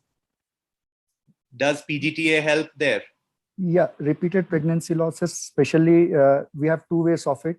One is where you go in for PGTA and you are avoiding a chance of implanting an embryo which is aneuploid if aneuploidy is the cause of the pregnancy loss. If aneuploidy is the that's a very big if. Yes, it's a very big if. very big Yeah, if. so This is what that's I why I wanted said to. that's what I wanted to say. Yeah. There are two ways to go about it. So you can go for this, and always there's available the products of conception test, which you can do. It's a case of RPL. So whenever the patient, if it's your patient, then always you can test them before for the No, POC. but that is once the horse has bolted. You I have mean, to say go as a preventive measure. Yeah, as a preventive measure, definitely useful. Definitely. So any other from Paresh, which patient of RPL you think will highly benefit from PGTA and who will not? At the Come on, PCO I need patient. this answer. PCO patient. And we consider when there is a recurrent implantation failure with abnormal sperm factor. No. I want think an it's the opinion from uterine the factor. panel about. I think it's a uterine factor where No. RPL is not going to play a role. It's a uterine factor. It's not going to play a role, obviously. Unexplained RPL, it is not going to play a role. Akash, in which patient it is going to play a massive role? Especially aneuploidy, where there is going to be aneuploidy in the embryos. What kind of Elderly patients. aneuploidy? What kind of aneuploidy? I didn't get you, sir. Aneuploidy in terms of the chromosomal number is, Chromosomal aneuploidy. monosomies are the one common, or trisomies. No. What about translocations? Translocation. Oh, Structural translocations. rearrangement. Translocations would be not exactly aneuploidy. There will be structural relocations. Yes, And structural there will not be PGTA. Structural There would be relocation. PGT-SR. So yeah, there would not be PGTA. Yeah. Right? PGT-SR and We are PGT-M discussing is about not PGTA. actually. There is You're no asking about patient, PGTA. Yes, so here a patient karyotype is extremely important. It leads you in the right direction. So that is one of the basic investigations that should be done prior to even recommending PGTA in this category of patients. I mean, guys, as a rule, if you we are have doing karyotyping as a PGTA, you are baseline still before looking we at advise anyone for PGT. I mean, Actually, karyotyping would be a PGT-SR and baseline. PGT-M is must. There is no option you have to No do. Or option. you got That's PGT-SR will also lead to aneuploidy. There is Right? option. Right, but Don't we try had to separated split that. hairs here. You will recommend PGT, right? For all. My question to the panelists is, how many of you all actually do it for advanced maternal age? And how successful have you been? Okay, Harsha. And how many cycles do you need to pull those embryos, if I may ask? How many cycles? Do you need to get a decent number of embryos in advanced maternal age? So one of the challenges is you don't get good number of oocytes and hence not good number of blastocysts, right? So in advanced maternal age, on an average, how many cycles does a patient go through? So do you all pool blastocysts in 2 or 3 cycles with advanced maternal age? How you do dual stimulation and full embryo? I think we should have a maximum 3 blastocysts for PGS. So if you do PGS, at least one, the chance of one get normal. So 3 blastocysts. At least three. Any other opinions? I would say with the increased maternal age, we say at least 4. At least 4 is what we take. That's very, very ambitious, I must say. 4 to 5. And your patients must be in a fix. And we need, sometimes we get regularly patients who have to go, might be 4 to 6 cycles sometimes. Blastocyst formation itself is a challenge in such patients whom we are offering. So we counsel them right at the beginning that the PGTA would be a choice depending on the blastocyst formation. I mean, so you tell them that you'll need 4 to 6 cycles? Yeah, if the age is excess of 40, yes. Age is in excess of 40, you need to be realistic. You can't do 3 cycles. Must learn how to counsel from you. Yeah, because if you say a patient, after 3 cycles, I've got 1 blastocyst and I want to do a PGTA on this, what are the odds you are giving of the embryo to be normal, right? So you are giving out of 20 to 30%. So Harsha said 3 blastocysts and Akash is saying 4. And do we have any other cutoff? So for me, it's not the number of cycle matters, it's number of embryos which we get in the cycle. Sometimes with advanced maternal age, with respect to the clinical stimulation protocol, we do get at least 2 or 3 blasts sometime. No, how many do you want? Minimum number? I want at least a 4 to 5 blasts. 4 to 5. So you would be very unhappy if you get only 1 blastocyst. What in case if it turns, we know that advanced maternal age, the chance of aneuploid embryos are very, very high. you do just one embryo and tell the patient that what you did is completely an aneuploid embryo. Again, you have to go for a cycle. So instead of repeating that again and again to the patient, just make them to go for at least, like not the cycle, at least the number of embryos where we get at least 4 or 5 last. Then Very do this thing ambitious. at least. I must say, all the panelists are extremely ambitious. I'm so happy to hear this, that your clinicians are regularly advising all your patients to No, go through. Gaurav, we are getting good number of blastocysts from poor responders also. Yeah. No, I am talking about the minimum blastocysts. What about Paresh? How many blastocysts? What is the minimum cutoff? If you had 2 blastocysts only, then also we are going for the biopsy actually. Great. Okay. All Right. right. Same here. Same here. If we Yeah, have 2, and, then even if after we are 2, we are getting going single for a euploid, then biopsy. we transfer it. If you get 1 blastocyst, then we do a second cycle. Then you do second. And Naval, what do you do? Yeah, it is at least 2 cycles we go through, and if we have 2 blastocysts, it's good enough. We immediately test him for biopsy, and if that materializes, it's good. Otherwise, then we only offer for the next one.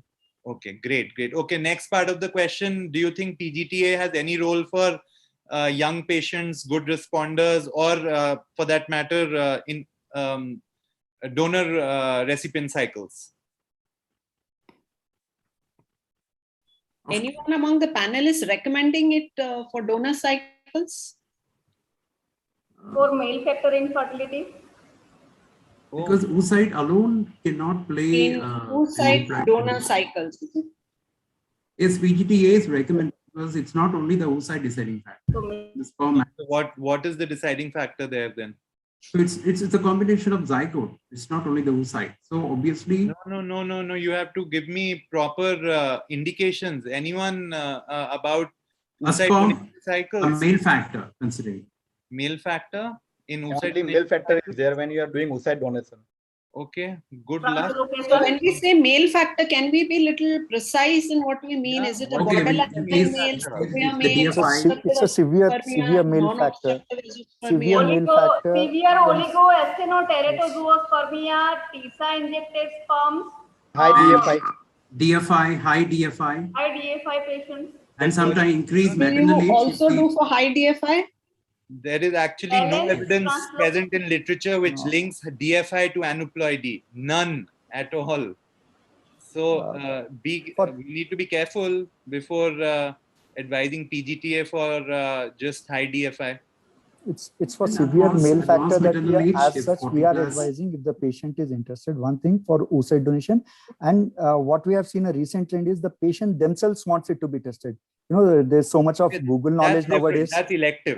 And they come with that. They come with the request that even for OD cycle, we tell them that it's not required as such per se, since a OD cycle is there. But then that is one of the requests that we do get commonly nowadays. Okay, great. Then we'll move. Varsha, we'll move to the next one now. We'll move to the next. Yeah. You want to summarize, Gaurav? Okay. So yeah. So as this ASRM committee opinion, this is a recent one in 2018. They summarize that PGTA is still, not very clear application in certain patient groups, especially repeated implantation failures, purely because of age. All right. Then and recurrent abortions. Then they also said that there's a question mark on cost effectiveness and total reproductive potential per procedure performed, whether the cumulative success rate over time is similar to no intervention, and does it really help reduce the time to pregnancy. So these are the things additional secondary outcomes that we need to think about as far as PGTA is concerned, where there's evidence which clearly says that it's only advanced maternal age where it seems to make some difference at this point of time, and for RPL, which is caused due to translocations. But for unknown repeated pregnancy losses, there is no role of PGTA at the moment. So, okay, so that's all that we want to talk about this. And adequate counseling of this should be given to the patient regarding the limitations of PGTA, because as some of the panelists said, they are also using in donor cycles and in PCO where, the evidence is not great that it could actually benefit. So an adequate counseling needs to be given to the patient on that. You guys should then tell us about what are the aneuploidy rates that you have encountered in donor cycles where you've advised PGTA for severe male factor, because that will be, I would be, fascinated to know that you actually found aneuploid embryos in donors, young, potentially fertile young donors, and just a male factor led to aneuploidy in the blastocysts. So either you should quote your aneuploidy rates then. What we have done for a couple of cases, and we found aneuploidy roughly in around 20%. I mean, the number is very low to say it confidently. 20% mein you cannot justify what you said. Yeah, so that's what I'm saying. It's a request from the yesterday- patient. It was a request from the patient. We said. Akash, yesterday we had the reproductive genetics workshop, and we had a presentation on that. The contribution of male factor to embryo aneuploidy is barely 12% at the max, and it is in the group of non-obstructive azoospermia. So all the other factors, all the other male factors, so to say, contributing towards embryo aneuploidy is less than even 5%. So we have to be So we don't want this message to go from this panel. Yes, that people that's think that it's okay that's to what do I'm saying, that PGTA we for, don't advise severe male rather factor. than when the patient. DFI is very still a very controversial topic. We don't know the role of the reference, the cutoff limits for DFI, the right way of testing for DFI. And in that scenario, when there is so much confusion on DFI per se, to recommend that category into PGTA would again be little delicate and difficult to convince the patient for. Very delicate. Very delicate. Right, like I said, it was only purely elective when it gets from the patient side. Rather, we counsel them not to go for it. If I had not made that point, okay. Because we counsel them not to go for it. But we have to be responsible that we cannot, offer something which is exactly. Okay, next, what is this minimally invasive PGTA? Anyone, any idea? Quickly, in like 2 minutes. What have you heard of? Blastocyst fluid. Okay, yes. Harsha, please explain to everyone what in that case, the whole you concept need to aspirate blastocyst fluid with the help of injecting needle, and the fluid then sent to genetic lab for PGTA analysis. And I'm not doing it, but how is it better than doing trophectoderm biopsy? Pardon? How is it better than trophectoderm biopsy? So it is less invasive because in trophectoderm biopsy you need to do laser sometimes. You need to take more number of cells. Here you just have to prick one prick and take out the fluid. So it is minimal invasive than trophectoderm biopsy. Yeah. Okay. So it's less invasive. So this removal of the fluid, do you think it would impact the aspiration of the fluid, the blastocytic fluid? Do you think it would impact the architecture of the embryo? Anyone? No, it will not impact, ma'am. Yes. It will not impact, but obviously morphology of blastocyst will impact on the fluid. Yeah, I think there are natural cycles of collapse and expansion which happen naturally as well. So it should not impact. Should not impact. Will not. Dr. Gaurav, you are muted actually. Sorry. Anyways, during vitrification, we drain the blastocele, in many protocols. So we are just utilizing that blastocelic fluid, looking for the cell-free DNA inside that. And it is just an alternative because it's less invasive. We don't have to take a biopsy of the trophectoderm tissue. To do mechanical hatching before freezing the embryo, or because you need to do mechanical hatching, no, for freezing. Yeah. We do that. We make a hole in the blastocyst and drain the fluid, and then freeze the embryo. But We do here, this also. for PGT purposes, we'll just push a needle into the blastocele cavity and aspirate some of the fluid, and then subject that to genetic analysis.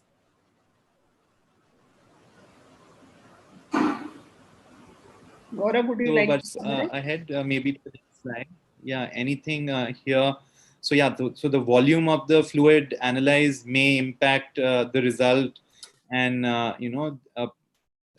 PCR amplification efficiencies that have been reported for the blastocele fluid are still lower, and hence definitely it is not recommended for PGT-M. But maybe it is being, it is still in research stages, being applied for PGT-A, right? So we're going to the last question. We've almost run out of time. And briefly, if any of the panelists could just tell us what is non-invasive. So we looked at invasive, we looked at minimal invasive. Now we are into non-invasive PGT, or also called as cell-free DNA testing. So any one of you could tell us what it is and what is the DNA that we're looking at here? What are the origins of this DNA? Basically, in a cell-free media, in a culture condition where the embryos are cultured single droplets from day 3 to day 5, or day 0 to day 5, probably day 2 to day 5. So there are some evidence says that there will be a cell DNA is subjected into the media. So this will be taken, which is almost mimics the internal content of the embryo's DNA. So this will be given tested, but still it is under a lot of controversial studies. Some say that it is not like very effective. Some people say no, it is very effective. But my question in that part is, what in case if it's a mosaic embryo, how does it correlate the results? So still under debatable things which is happening. So basically, we just take the cells media. Okay. Yes, I think the concerns have been, what is the DNA that we're picking from the culture media? It could also be a contaminant from the culture media itself, the protein source. It could be the maternal cells coming from the cumulus or the follicular aspirates. It could be the operator cells or the paternal cells if it is IVF embryo and there are sperm cells there. Or it could be microorganic DNA that we're picking up in case the dish is contaminated. So the source largely, the controversy is regarding the origins of DNA, and if it is contaminated, how is the concordance of this with T biopsy? So I think both the minimally invasive and non-invasive PGT are in a very preliminary stage. We will have to wait and watch. A huge concern about embryo biopsy being highly invasive, and we all would welcome something that is less invasive or non-invasive. However, the bigger question is how much is the concordance with the actual biopsy. So we need to still wait and watch. These I think are still in the research mode. They are good to discuss and know, but I don't think we're still ready to implement it in our clinical practice. So Gaurav, would you like to take this or do we conclude? Yeah, we can. So this is just metabolomics and proteomics, and if anyone can quickly just tell us why these methods haven't succeeded, in clinical laboratories, and why they haven't been applied very successfully. Akash, you mentioned all proteomics and omics techniques. I think the main reason is it's not a single point factor like how you have in PGT where it's a 46. There's not a standard pattern for proteomics and metabolomics signature, if you may say, where you can say this embryo will implant and this will not implant. It is a gradation over time, like over the range which is available, and still we are lacking the appropriate indicators. So if you don't know what we are looking for right now, so how do we come to a decision whether this will implant or not. If we don't have the right markers available right now, and it's a range, it's a continuous bell-shaped curve might be. So that's why we are still lacking behind in that. And this proteomics, actually, it can be helpful to select the embryo which have higher capacity to implant. Actually, we know that between blastocyst and endometrium, there's a dialogue. Okay, so the particular expression of the protein between endometrium and that hatching blastocyst. So if we do proteomics and we can to know about this, which are the protein expressed before implantation, it can be helpful us to select the best embryo to transfer. Yeah, it can be helpful, but the question is that it's very difficult to apply it in the clinical setting. So that's about it. And Varsha, we can now just conclude. So I think to conclude, the ideal embryo assessment tool should be practical, affordable. The method should be safe and it should be reproducible. It should evaluate the embryo in a non-subjective and a quantitative manner so as to reduce the inter and intra-observer variation. We are very well aware of the limitations of morphology. Biomarkers seem unrealistic in most ART laboratories. They've been there for long, but they're good as a research tool. PGTA, the bigger concern it is invasive, and the clinical effectiveness in the said indications is still inconclusive. Additional success parameters probably need to be added because all of us are trying to have the primary outcome as live birth rate, but I think we need to move beyond that to understand the cumulative success. And also another parameter that is relevant today is time to pregnancy, and probably these tools could be used also to look at these parameters. We also have to look at whether we need to change our goalpost rather than selecting or deselecting to ranking the embryos. Is there a single tool that is available? The answer probably is difficult, is probably no. We may be looking in future at a combination of different methods, trying to take benefit of each of these methods and then trying to have a system wherein we could rank the embryos instead of selecting or deselecting them. So with that, on behalf of Gaurav and myself, I would like to thank all the panelists for the wonderful interaction.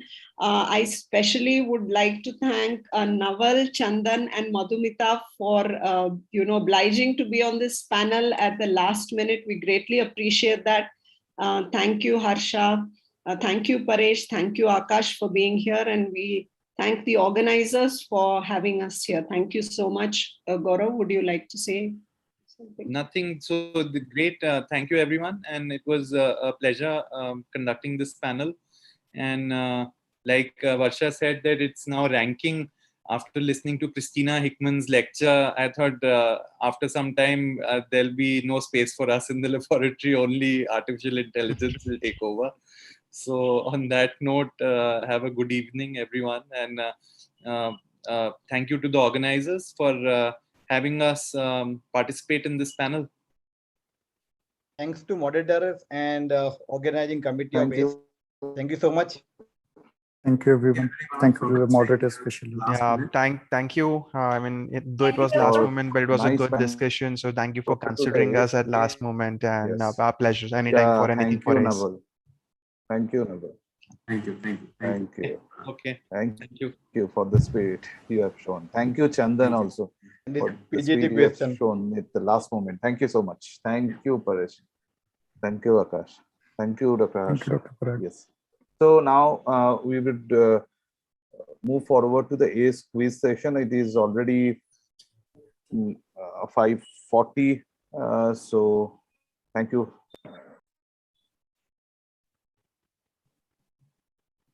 Requesting the ACE quiz coordinators to take over, please. And thank you to all for being a part of this panel. Hello, good evening, everybody. Am I audible? Yes, ma'am, you are. Okay. Well, good evening, everybody. On behalf of the quiz team, that is Sunita, Spundita, and myself, Choitali, we welcome you to the ACE 2021 quiz. Now, as most of you know, that this is a quiz where we not only test the knowledge, but also the ability of the embryologists and clinicians to work together as a team, something which is of paramount importance in any ART center. So professionally, it is the technical expertise of the embryologist combined with the skilled finesse of the clinician, which brings forth new life into this world. So today evening, let's go ahead and see how these clinicians and embryologists fare together as teams while they play this quiz. And we hope it will be equally enjoyable for them as well as for our audience. So Mr. Shivam and Tanya, have all our quiz teams logged in to the Zoom? Yes, ma'am. Okay, so I'll just take an attendance. I would request all the teams to please keep their videos on in such a fashion that their faces are visible on the screen. And please respond when I call out your team names so that we can verify that you're there. Okay, so team 1 is Minakshi and Himani from Unova IVF Fertility Center. Are you there? Yes, ma'am, we are there, ma'am, both of us. Okay. Thank you. Thank you very much. Now, team 2 is Garima and Vidyashri from Milan Fertility Clinic. Are you there? Yes, ma'am, we are there. Okay, good. Now, team 3 is Anupama and Vijay from Karnataka. So, are you there, Anupama and Vijay? Ma'am, Anupama is not there. I am Dr. Vijay. No problem. So, you'll be sort of like a lone ranger. Then we have team 4, which is Saida and Vivek from Nova IVF of Lucknow. Yes, So ma'am. are the two of you there? Yes, ma'am. Okay. Yes. Then we have team 5, Amitoj and Dipanshu from Max and Morpheus. Are they there? No, I don't think they've joined. We have team 6, which is Shobhandev and Prateep from the Institute of Reproductive Medicine. Are you two there? Yes, ma'am. Shobhandev and Prateep? Okay, very good. Then we have team 7, which is Chandana and Sindhya. They're from the Sri Ramachandra Institute of Higher Education and Research. Hello, both of you. Welcome. Yes, then we have team 8, which is Viraj and Vanshika from Mayo Hospital and Test Tube Center. Are you there, team 8? Viraj? No, team 8 isn't there. So team 9 is Rutvij and Akanksha from Jamini IVF Center Clinic, New Delhi. So are you there, team 9, Rutvij and Akanksha? Team 9, please respond, Rutvij and Akanksha. Yes, we are. Yes, okay, hello. And then we have team 10, which is Monica and Shorav from combination of Institute of Fertility Medicine, Fetal Medicine, I think, and Institute of Reproductive Medicine, Kolkata. So both of you are there. Okay, then we have team 11, which is Athri and Debotosh from Genome, the Fertility Center. Are you there? Yeah, I'm Team here. 11. Okay, so we have another Lone Ranger here too. Then we have team 12, which is this Arvit3? I'm sorry if I'm not pronouncing your name correctly. And Mohammed from Milan Hospital, Bangalore. Yes. Team 12. Okay, hello. Can you tell me how we pronounce your name? Is it Anvithri or? Anviti, ma'am. Anviti. Anvithri. Okay, nice. Then we have team 13. Has team 13 or 14 joined? Mr. Shivam?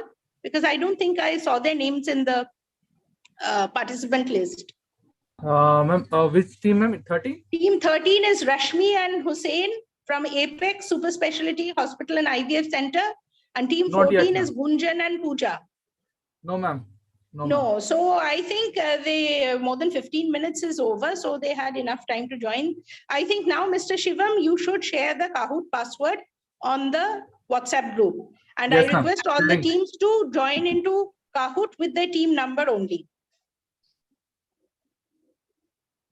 Once they've all joined, please show the team numbers on the screen, Mr. Shivam. I'm shared.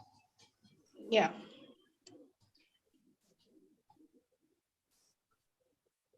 Once they've joined, I'll just confirm if we have 1, 2, 3, 4, 5, 6, 7, 8, 9, 10. We have 10 teams altogether.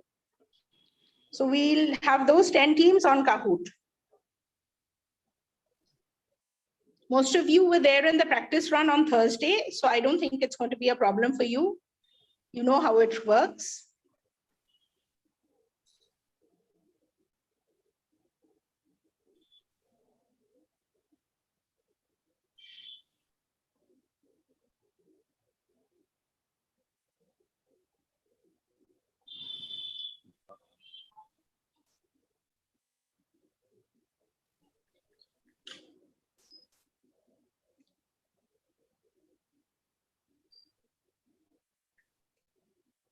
If anyone faces any difficulty, please inform us.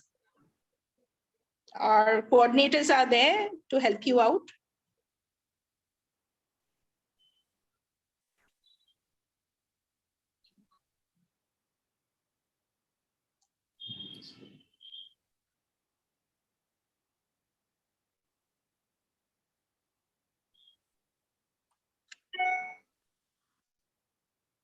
Mr. Shivam, how many teams have joined so far? Team 9, Team 11, 3, 6, 2, 12, 10, and 4, and 7. So which ones are left? They're the ones who are facing. 9 team joined, ma'am. 9, 11. 9 have joined. Only one is left. Who's left? Who is unable to join so far? Team 1. Team 1, please join into Kahoot with your team number. And Once you team join, 5. Team 5 is also joined. No, team 5 isn't there, I think. Okay, madam. So Team team Yeah, 1. we're just joining. Are you ma'am. team 1? Yeah, team Yes. 1 is joining 9291 832. So, do we have all the 10 teams who had joined in Zoom in Kahoot? No, ma'am, we have 8 teams now. One team left, and one team joined. Yeah, we have 10 teams now, ma'am. We have 10 teams now? Yeah. So let me just ask team wise. Do we have team 1 on Kahoot? Just say yes, or ma'am. no. Yes. Okay. Do we have team 2? Yes, ma'am. Do we have team 3? Yes, ma'am. Team 4? Team 4 is not there. Team 4 joined, ma'am. Joined. Okay, they joined. They are there. Then team 6? Ma'am, these are the teams. Okay, you've given them. Wait, I'll have to go through my list. So team 6 is there. Yes, team 6 is there. Then team 7. Team 7's there. Team 9. Team 9 is there. Team 10, 11, 12. So all the teams are there.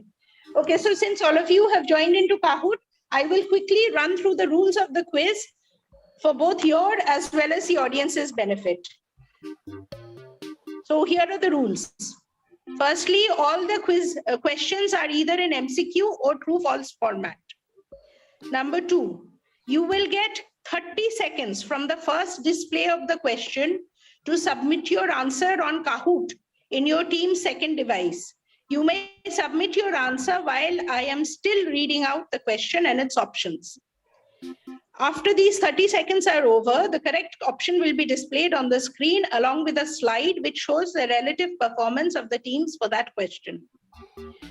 Remember that you will be marked on both accuracy and speed of answering. And it's rather like a buzzer round, but there are no negative marks. So you can try your luck too. There will be 40 questions altogether. After every 10th question, we'll have the scoreboard to assess which teams are forging ahead at this stage.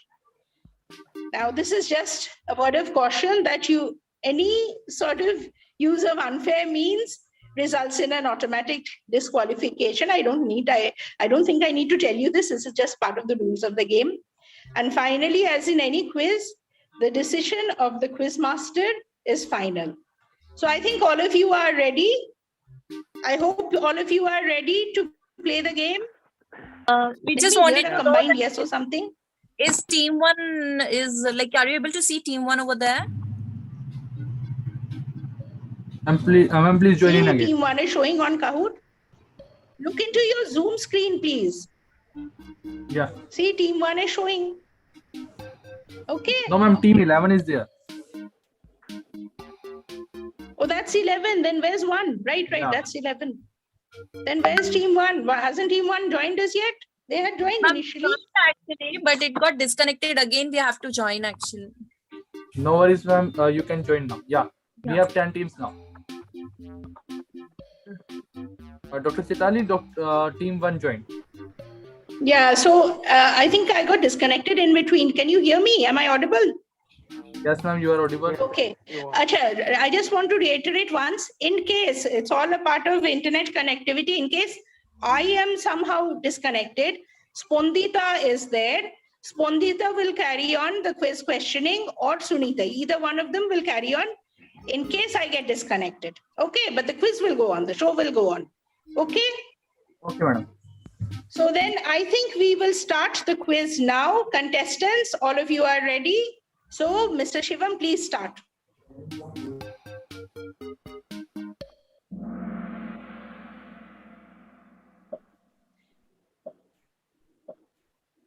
And in your first question, in sperm chromatin dispersion test, minimum number of spermatozoa to be studied per sample according to the WHO 6 manual is it 200? Is it 300? Is it 400? Or is it 500?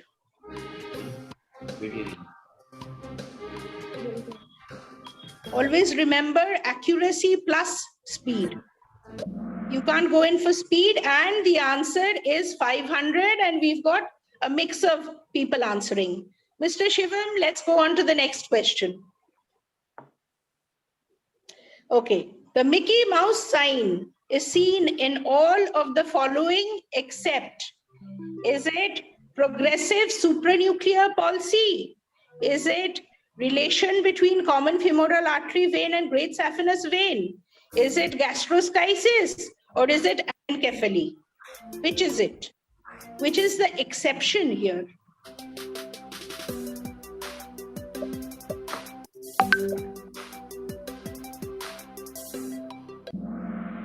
Yes, and the answer is gastroschisis, and we have a mix of answering over here too.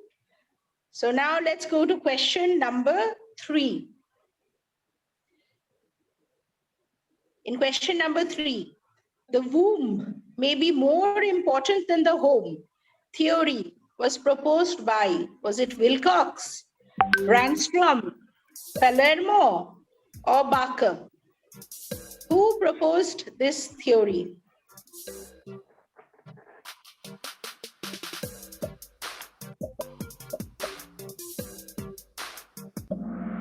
And the answer here is Barker. We have a mix of answering here too. Now let's go on to the 4th question. In the 4th, a vaginal douche lowers pH of vagina to 4.5. This will affect sperm's deposit in the vagina by what will it do? Increasing the metabolic rate. The rate of movement will decrease. Will there be an increase in prostaglandin E2, or the rate of oxygen consumption will increase? Which will it be?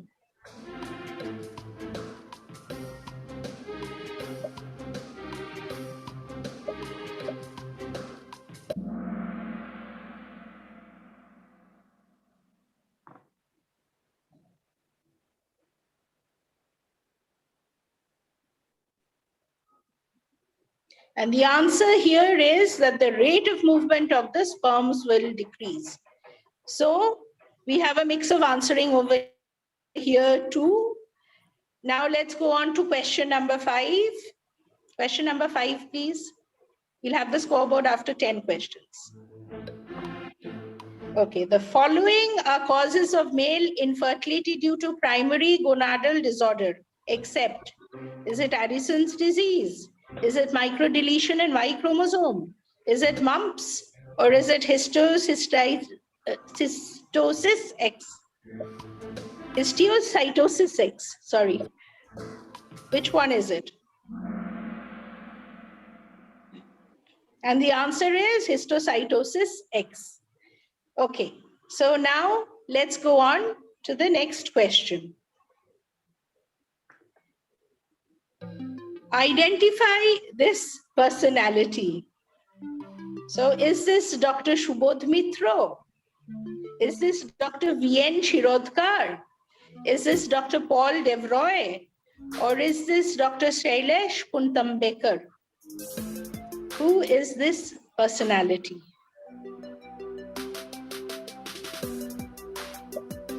Remember, don't compromise accuracy for speed. Okay, so most of you got this correct. It is Dr. Shailesh Kuntambekar. Let's go on to the next question, please. No need for the scoreboard. Please skip through the scoreboard fast. Okay, in laparoscopic ovarian drilling, the following is usually followed.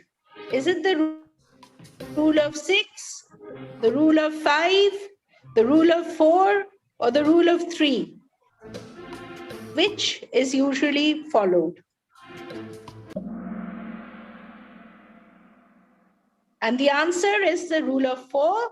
Most of you got this correct too. Now let's go on to question number 8, please. Question number 8, please.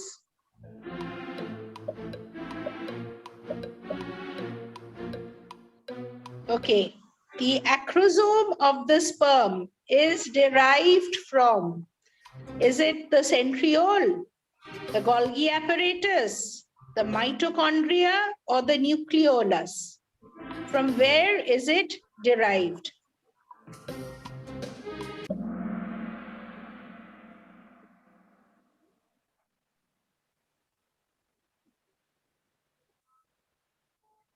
And the answer is the Golgi apparatus, which most of you have got correct. Now let's go on to question number 9. Try to skip through the scoreboard if you can a little quickly, Mr. Shivam.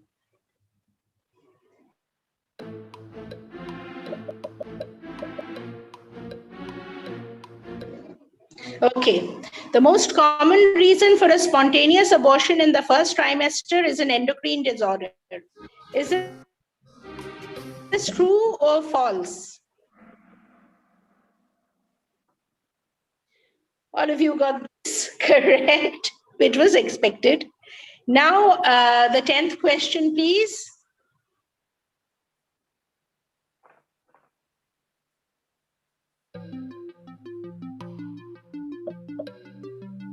The 10th question, please. The optimal warming rate in vitrification of a biological sample is it around 10,000 degrees centigrade per minute, around 20,000 degrees centigrade per minute, around 30,000 degrees centigrade per minute, or around 40,000 degrees centigrade per minute? What is the optimal warming rate?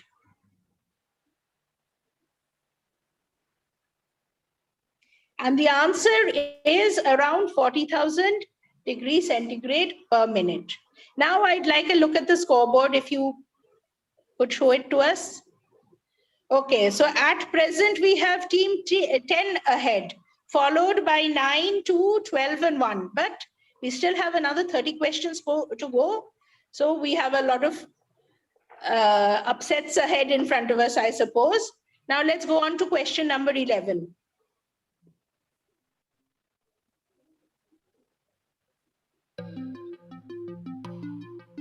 Okay, disorders linked to the Y chromosome include all of the following except retinitis pigmentosa, Jacobs syndrome, hemophilia B, or hypertrichosis spinae.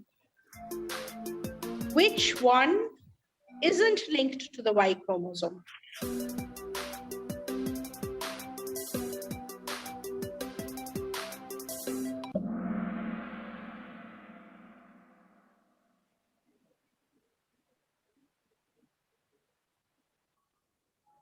And the answer here is hemophilia B. Most of you got this correct.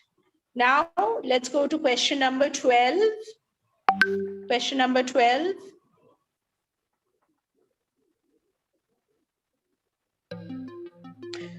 Which of the following embryo cleavage features is exclusively seen by time-lapse imaging? Is it early compaction? Is it multinucleation? Is it direct cleavage or is it absent cleavage? Which is exclusively seen by time-lapse imaging? And it is direct cleavage. And we go on to the next question, please. Question number 13. Question number 13.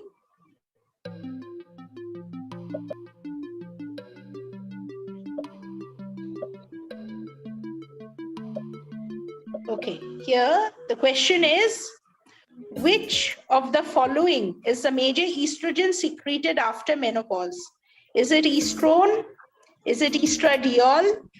Is it estriol, or all are secreted equally? And the answer is estrone. Most of you have correctly answered this. Next, we go to question number 14. Question number 14, please. What is incorrect about testicular fine needle aspiration? It is a diagnostic office-based procedure. TFNA mapping and testicular microdissection are complementary. It requires extensive level of expertise and infrastructure, is attempted in patients with non-obstructive azoospermia. So which is not correct here?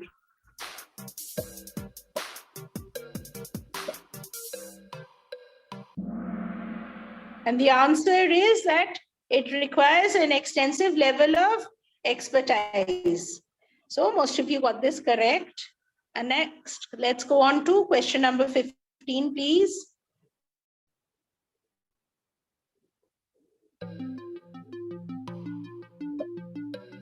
In the development of which pathology is the TIAR theory proposed? Is it adenomyosis? Is it PCOS? Is it premature ovarian failure? Or is it genital tuberculosis? Where is the tissue injury and repair theory proposed?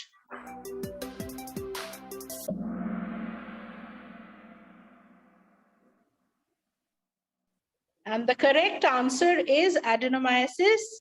Many of you got this correct. Let's go on to question number 16. Which of the following consensus is on IVF laboratory environment? Is it the Maribor Consensus 2021? Is it the Vienna Consensus 2017? Is it the Istanbul Consensus 2011? Or is it the Cairo Consensus 2018? Which is specifically on IVF laboratory environment?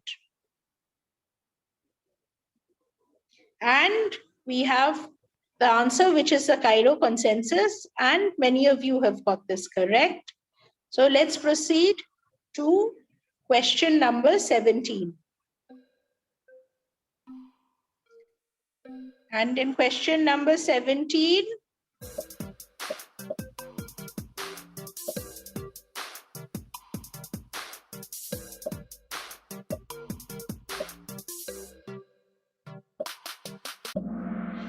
the mutation of which gene protects against HIV is CCR5.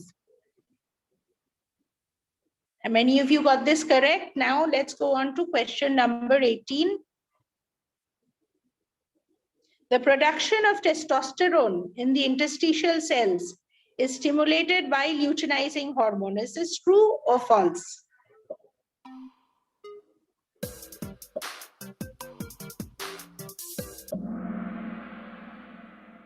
And the answer is true.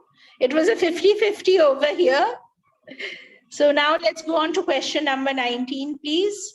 In question number 19, what is DPC4? Is it an oncogene?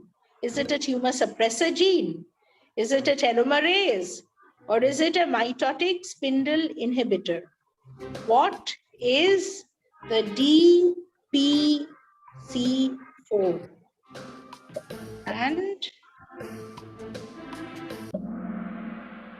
it is a tumor suppressor gene, and we have a very varied response over here. Now let's go on to question number 20, please. Question number 20.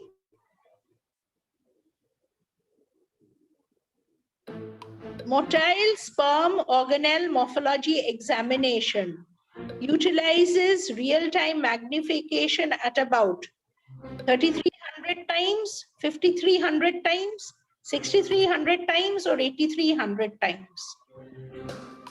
What is the optimal magnification that MSOME usually utilizes? It is 6,300, and most of you knew this. So now let's have a look at the scoreboard again, please. Well, we have team 10 ahead. Team 7 is a little behind, and then team 12 and 9 and 2 are following. So this is just halfway through. A lot can happen after this too. Let's go on to question number 21. The ring of fire sign is seen in all of the following except, is it ectopic pregnancy? Is it the corpus luteal cyst? Is it the attention deficit hyperactivity disorder? Or is it Crohn's disease? Where do we not see the ring of fire? And it is Crohn's disease. Very few of you got this one correct. Now, let's go on to question number 22, please. The following articles are mouse embryo tested, except, is it culture media, culture dishes, is it embryo transfer catheters, or is it centrifuge tubes? And it is centrifuge tubes which aren't mouse embryo tested. Many of you got this correct. Now let's go on to question number 23. The STAR trial is an acronym for all of the following trials, except, is it surgical timing and rehabilitation trial for multiple ligament knee injuries, study of tamoxifen and raloxifene, single embryo transfer of euploid embryo, or study of telmisartan and ramipril in hypertensive renal disease, which is not known as the STAR trial. Yes, and it is the fourth answer, which is actually not known as the STAR trial, and none of you got this correct. Okay, now let's go to question number 24. Question number 24, please. Which of the following is not a gene editing technique? So, which is it? Gene editing technique. Is it a CRISPR? Is it a TALENs? Is it a ZFNs? Or is it a GLURs? Which of these is not a gene editing technique? And the answer is GLURs. Some of you got this correct. Now let's go on to question number 25, please. Question number 25. This person is the first to report biopsy of human pre-implantation embryos. His name is it Robert Edwards? Is it Alan Tronson? Is it Alan Handyside? Or Gian Piero Palermo? Who is it?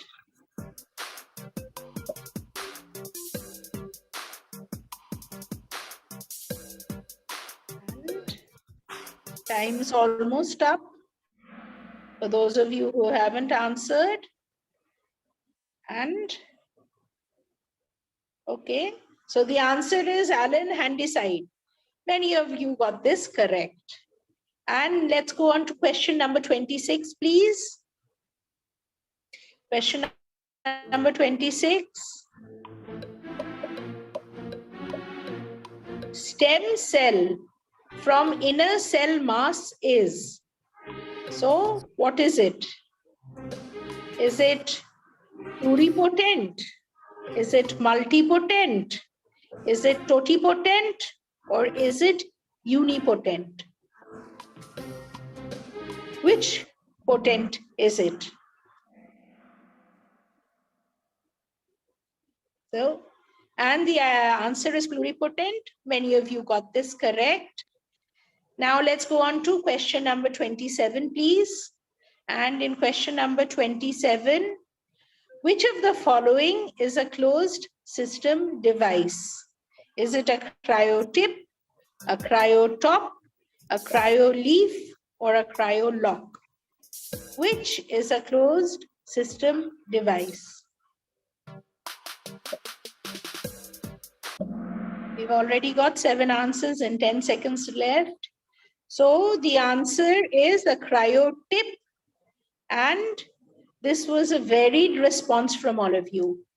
Now, let's go on to question number 28, please. Question number 28.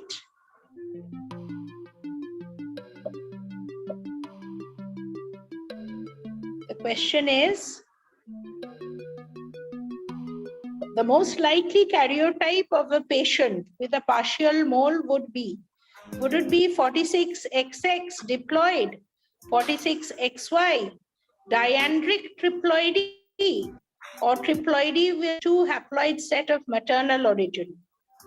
Which is the most likely karyotype? 5 seconds left. And the answer is diandric triploidy. Many of you got this correct. Now let's go on to question number 29, please. The intrauterine device use is not an absolute risk factor for ectopic pregnancy. Is this true or is this false? Is it or is it not an absolute risk factor? Which is true? Yes, most of you are correct. It is true. Now let's go on to question number 30, please. Question number 30. Turner syndrome is usually associated with an increased risk of all of the following except: is it Hashimoto's thyroiditis? Is it high blood pressure? Is it diabetes mellitus? Or is it hypotrichosis?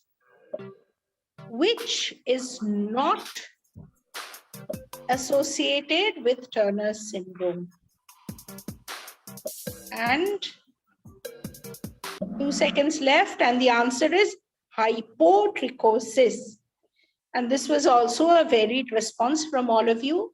Now let's go on to question number, okay, I think we finished.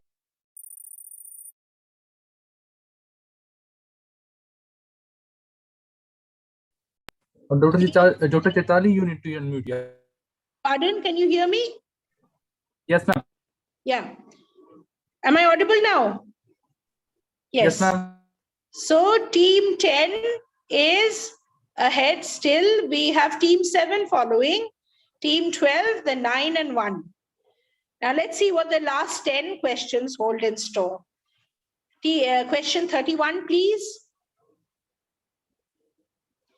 All of the following are functions of zona pellucida except prevention of polyspermic fertilization. Does it help to implant the embryo into the endometrial layer? Does it help protect the embryo during migration? Or is it integration of blastomeres during migration? Which isn't a function of the zona pellucida? Yes, it helps to implant the embryo into the endometrial layer, isn't a function. Most of you got this correct. And now let's go on to question number 32, please. Complete and partial septate uterus belong to which of the Eschrei, the Conuta classification? Is it class U1? Is it class U2? Is it class U3? Or is it class U4? This is one of the later classifications from Eschrei, and many of you got this right. It is class U2. Now let's go on to question number 33. And here the question is, which of the following is used in PCR? Is it calcium? Is it lithium? Is it sodium? Or is it magnesium? which is used in PCR? Which of these ions is used? And we have 10 seconds left. 2 are yet to answer. Okay. So it's magnesium, and this was also a variable response. Now let's go on to question number 34. In question number 34, maternal disomy of chromosome 15 is seen in, is it seen in the Prader-Willi syndrome? Is it seen in Klinefelter syndrome? Is it seen in Angelman syndrome? Or is it seen in Beckwith-Wiedemann syndrome? Where do we get maternal disomy of chromosome 15? And we have just about 5 seconds left for all of you to answer. And the answer is Prader-Willi syndrome. Unfortunately, very few of you answered this correctly. Let's go on to question number 35. Things are hotting up now. Identify the famous personality in the center. Is it Dr. T.C. Anand? Is it Dr. Shunit Mukherjee? Is it Dr. Subhash Mukherjee? Or is it Dr. Derek Gupta? Who is the famous personality in the center? And we have less than 10 seconds to go. And the answer is Dr. Subhash Mukherjee. Most of you were able to answer this correctly, thankfully. Now let's go on to question number 36. In question number 36, the HEPA filter pore size is it 0.1? Is it 0.2? Is it 0.3? Or is it 0.4? Which is the correct answer? Okay, is one team not answering? Because I'm seeing only 9 answers here. The answer, Mr. Shivam, are they not answering? Ma'am, maybe they have logged out, or Okay, okay. Yeah, Just wait and see, because like 30 seconds wasn't up. Okay, so here the correct answer is 0.3. And most of you got this correct. Now let's go on to question number 37, please. Question 37.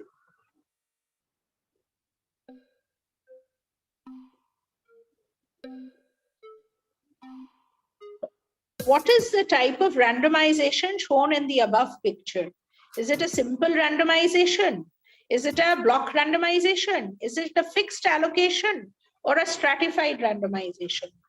Which randomization is shown in the above picture? We still have 4 people. Okay, 2 are still left to answer. Okay, and the answer is, it is a stratified randomization. This was also a variable answering pattern. Now let's go on to question number 38. 38. The preferred energy substrate for an early cleavage embryo is it glucose? Is it lactate? Is it pyruvate? Or is it glycerol? Which is the preferred energy substrate for an early cleavage embryo? And the answer is pyruvate. Many of you got this correct. Question number 39, please. This is a true or false. The Skene's gland and the prostate are homologous structures. So is this true or is this false? Yes, is this true or is this false? We have 7 answers. 3 are still remaining. We have 8 answers. Okay, 9. So 1 team has logged out. Yes, and most of you got this true. Correct? It is true. And now let's come to the final question of today's ACE 2021 quiz. Question number 40, please. In question number 40, the founder president of the Academy of Clinical Embryologists of India is Dr. M.S. Srinivas, Dr. Alex C. Varghese, Dr. Chandradut Joshi, or Dr. Dakshinamurthy Swaminathan. Who is the founder president? And the answer, was correct by most of you. It is Dr. M.S. Srinivas. Now, please don't show the scoreboard just now.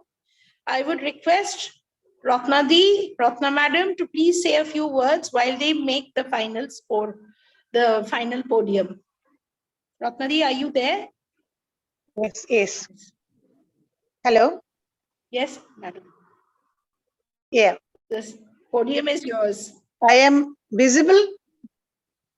Yes, ma'am. Yes, madam. Yes, Okay, madam. okay. We are almost at the end of the day one program of 9th ACE annual conference. And thanks to all the participants and the organizer, Dr. Chaitali Dattarai, Dr. Sunita Sharma, Spondita Banerjee, for organizing such a nice quiz program within a very short time. I think Chaitali and Sunita can organize quiz program within 24 hours. And actually, we had very short time in hand for organizing the whole program, and just to plan the scientific program, to raise the money, to accommodate the international faculties.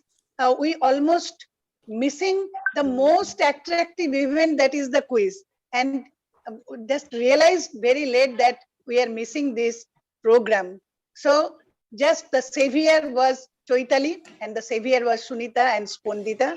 And the participants, just we must have big hands to all of you, because you, in spite of your busy schedule, you all participate. Without your participation, we cannot do the quiz program.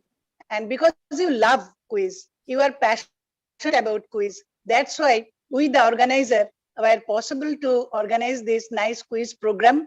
And I have seen all the questions. These are very relevant and nice. But one thing is that more clinician in the organizing committee than the embryologist. So majority of the questions from the clinical side. But few good questions from the embryology also. I enjoyed the whole program, and thank you very much all the participants and the quiz master or mistress Sunita, Chaitali, Spondita. Thank you very much. Gautam, please just no, it has been a wonderful experience. It was icing on the cake. Without this quiz, the ACE conference wouldn't have been fantastic. Yes. I don't know, Saroj and Parag will be able to say, is this the first time we are organizing quiz in ACE conference? And within a very short time, actually, within 2 to 3 days, they organized the whole program. No, we have, whenever we have any conference in Bengal, in Kolkata, we definitely have quiz. And, on the subsequent ACE conferences, quiz should be there. It encourages the junior. And I've learned a lot. 70% answers were not known to me. So I would rather think the questions were more from the embryology side, isn't it? No. Some of the questions were very simple. Yeah, that's true. Were difficult, and not simple, it really makes me so happy to see our younger generation knows so much. And India is a proud nation. Our youngsters will take us forward. Bharat abar jagat shobai shrestho ashon lobe. Yes, absolutely. The world. And that's what we have seen. The standard of this conference is at par to any international conference. Definitely. Yeah, we agree. Just wait for the results. Okay, then so much. Thanks ever so much to the quiz master. Shall I ask them to show the participants? Chaitali wanted to say something. Okay, so no, then shall I ask them to now put up the final score podium? Yes. Because we are all anxious. The heart rates are going up. Mr. Shivam, Mr. Shivam, please post the final podium now. And I'd request Gautamda and Ratnadi to announce the results formally. No, we can all see.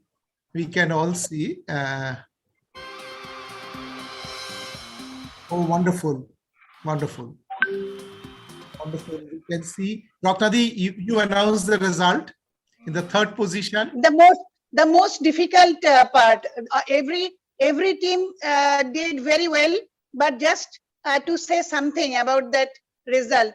I must have to announce, but I don't like this actually. Yeah, the second runners up is team 12. Team 12, please. Just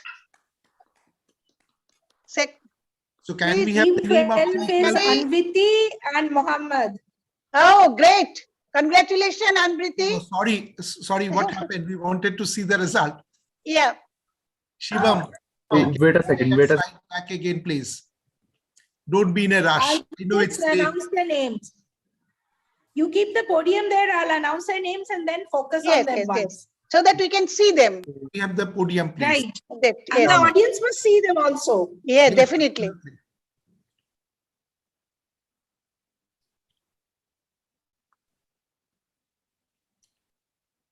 So who is there from Conference International? Mr. Shivam, can you hear us? Yes, ma'am, I can hear you. Wait a second, ma'am. Yep. Okay. Try to arrange Just so put that the we can results see back them. on the screen, please. But I must say, all of you did wonderful, and we will have some prizes for all the participants. That And should be. the surprise That should now, be. we'll announce it Yes. tomorrow. Okay. Excellent. Ratnadi. Yes. Team 12 is in a third position. Can we have the Anvriti name and of yes. Team 12? And Muhammad. Anviti and Mohammed. From Team 12. Bangalore, Milan Yes. Hospital, Bangalore. Bangalore. Excellent. Congratulations, Very Anvriti. good. Very good. Congratulations. And Muhammad, congratulations. And first runner-up, Team 7. They are Chandana and Sindhuja from Sri Ramachandra Institute of Higher Education and Research. Congratulations to That's both in of you. Chennai, is it? That's Thank it. you. Thank you. Thank Well you, sir. done. Well done. Congratulations, both of you. Well done. Yes. Well played. Well played. Thank you. First throughout. Ratnadi. And then, yes, first is Team 10. That is We have- Monica and Shorab. Oh, great. Partially we from did. the Institute of Fetal Medicine, Alipur, and one from the Institute of Reproductive Medicine. So it was a combination Shaurabh, team. big hands. Shaurabh and Monica, please show your faces. Congratulations. Because Thank you. in a very short time. Very short time, you did very well. Thank you. So Thanks a lot. Ratnadi, Thanks. I'll just make a little joke here. Both you and me are very grateful, are very happy because Monica worked for both of us. Both of us, yes, definitely. But hats big- off big to hands to, all yeah, of you. everybody, all Big of you. salute to all of you. You did All of you. wonderful. There'll be some prize for all of you. And the first, second, and third will obviously receive something. Where is Sunita? Where is Sunita? She always lies behind Participation the is the curtain. most important thing. Participation please is the most important thing. And you guys have enriched us, really enriched us. I Dr. Sunita Sharma. And Spondita also. Both of them were Sunita, please come forward. These are the pillars. And Sunita and Spondita both helped a lot. Sunita. absolutely. And without We you, have it's to- not possible. Yeah, not possible actually. Yeah. Within a I can very tell you short people will invite Choitali from other states to do the quiz in future.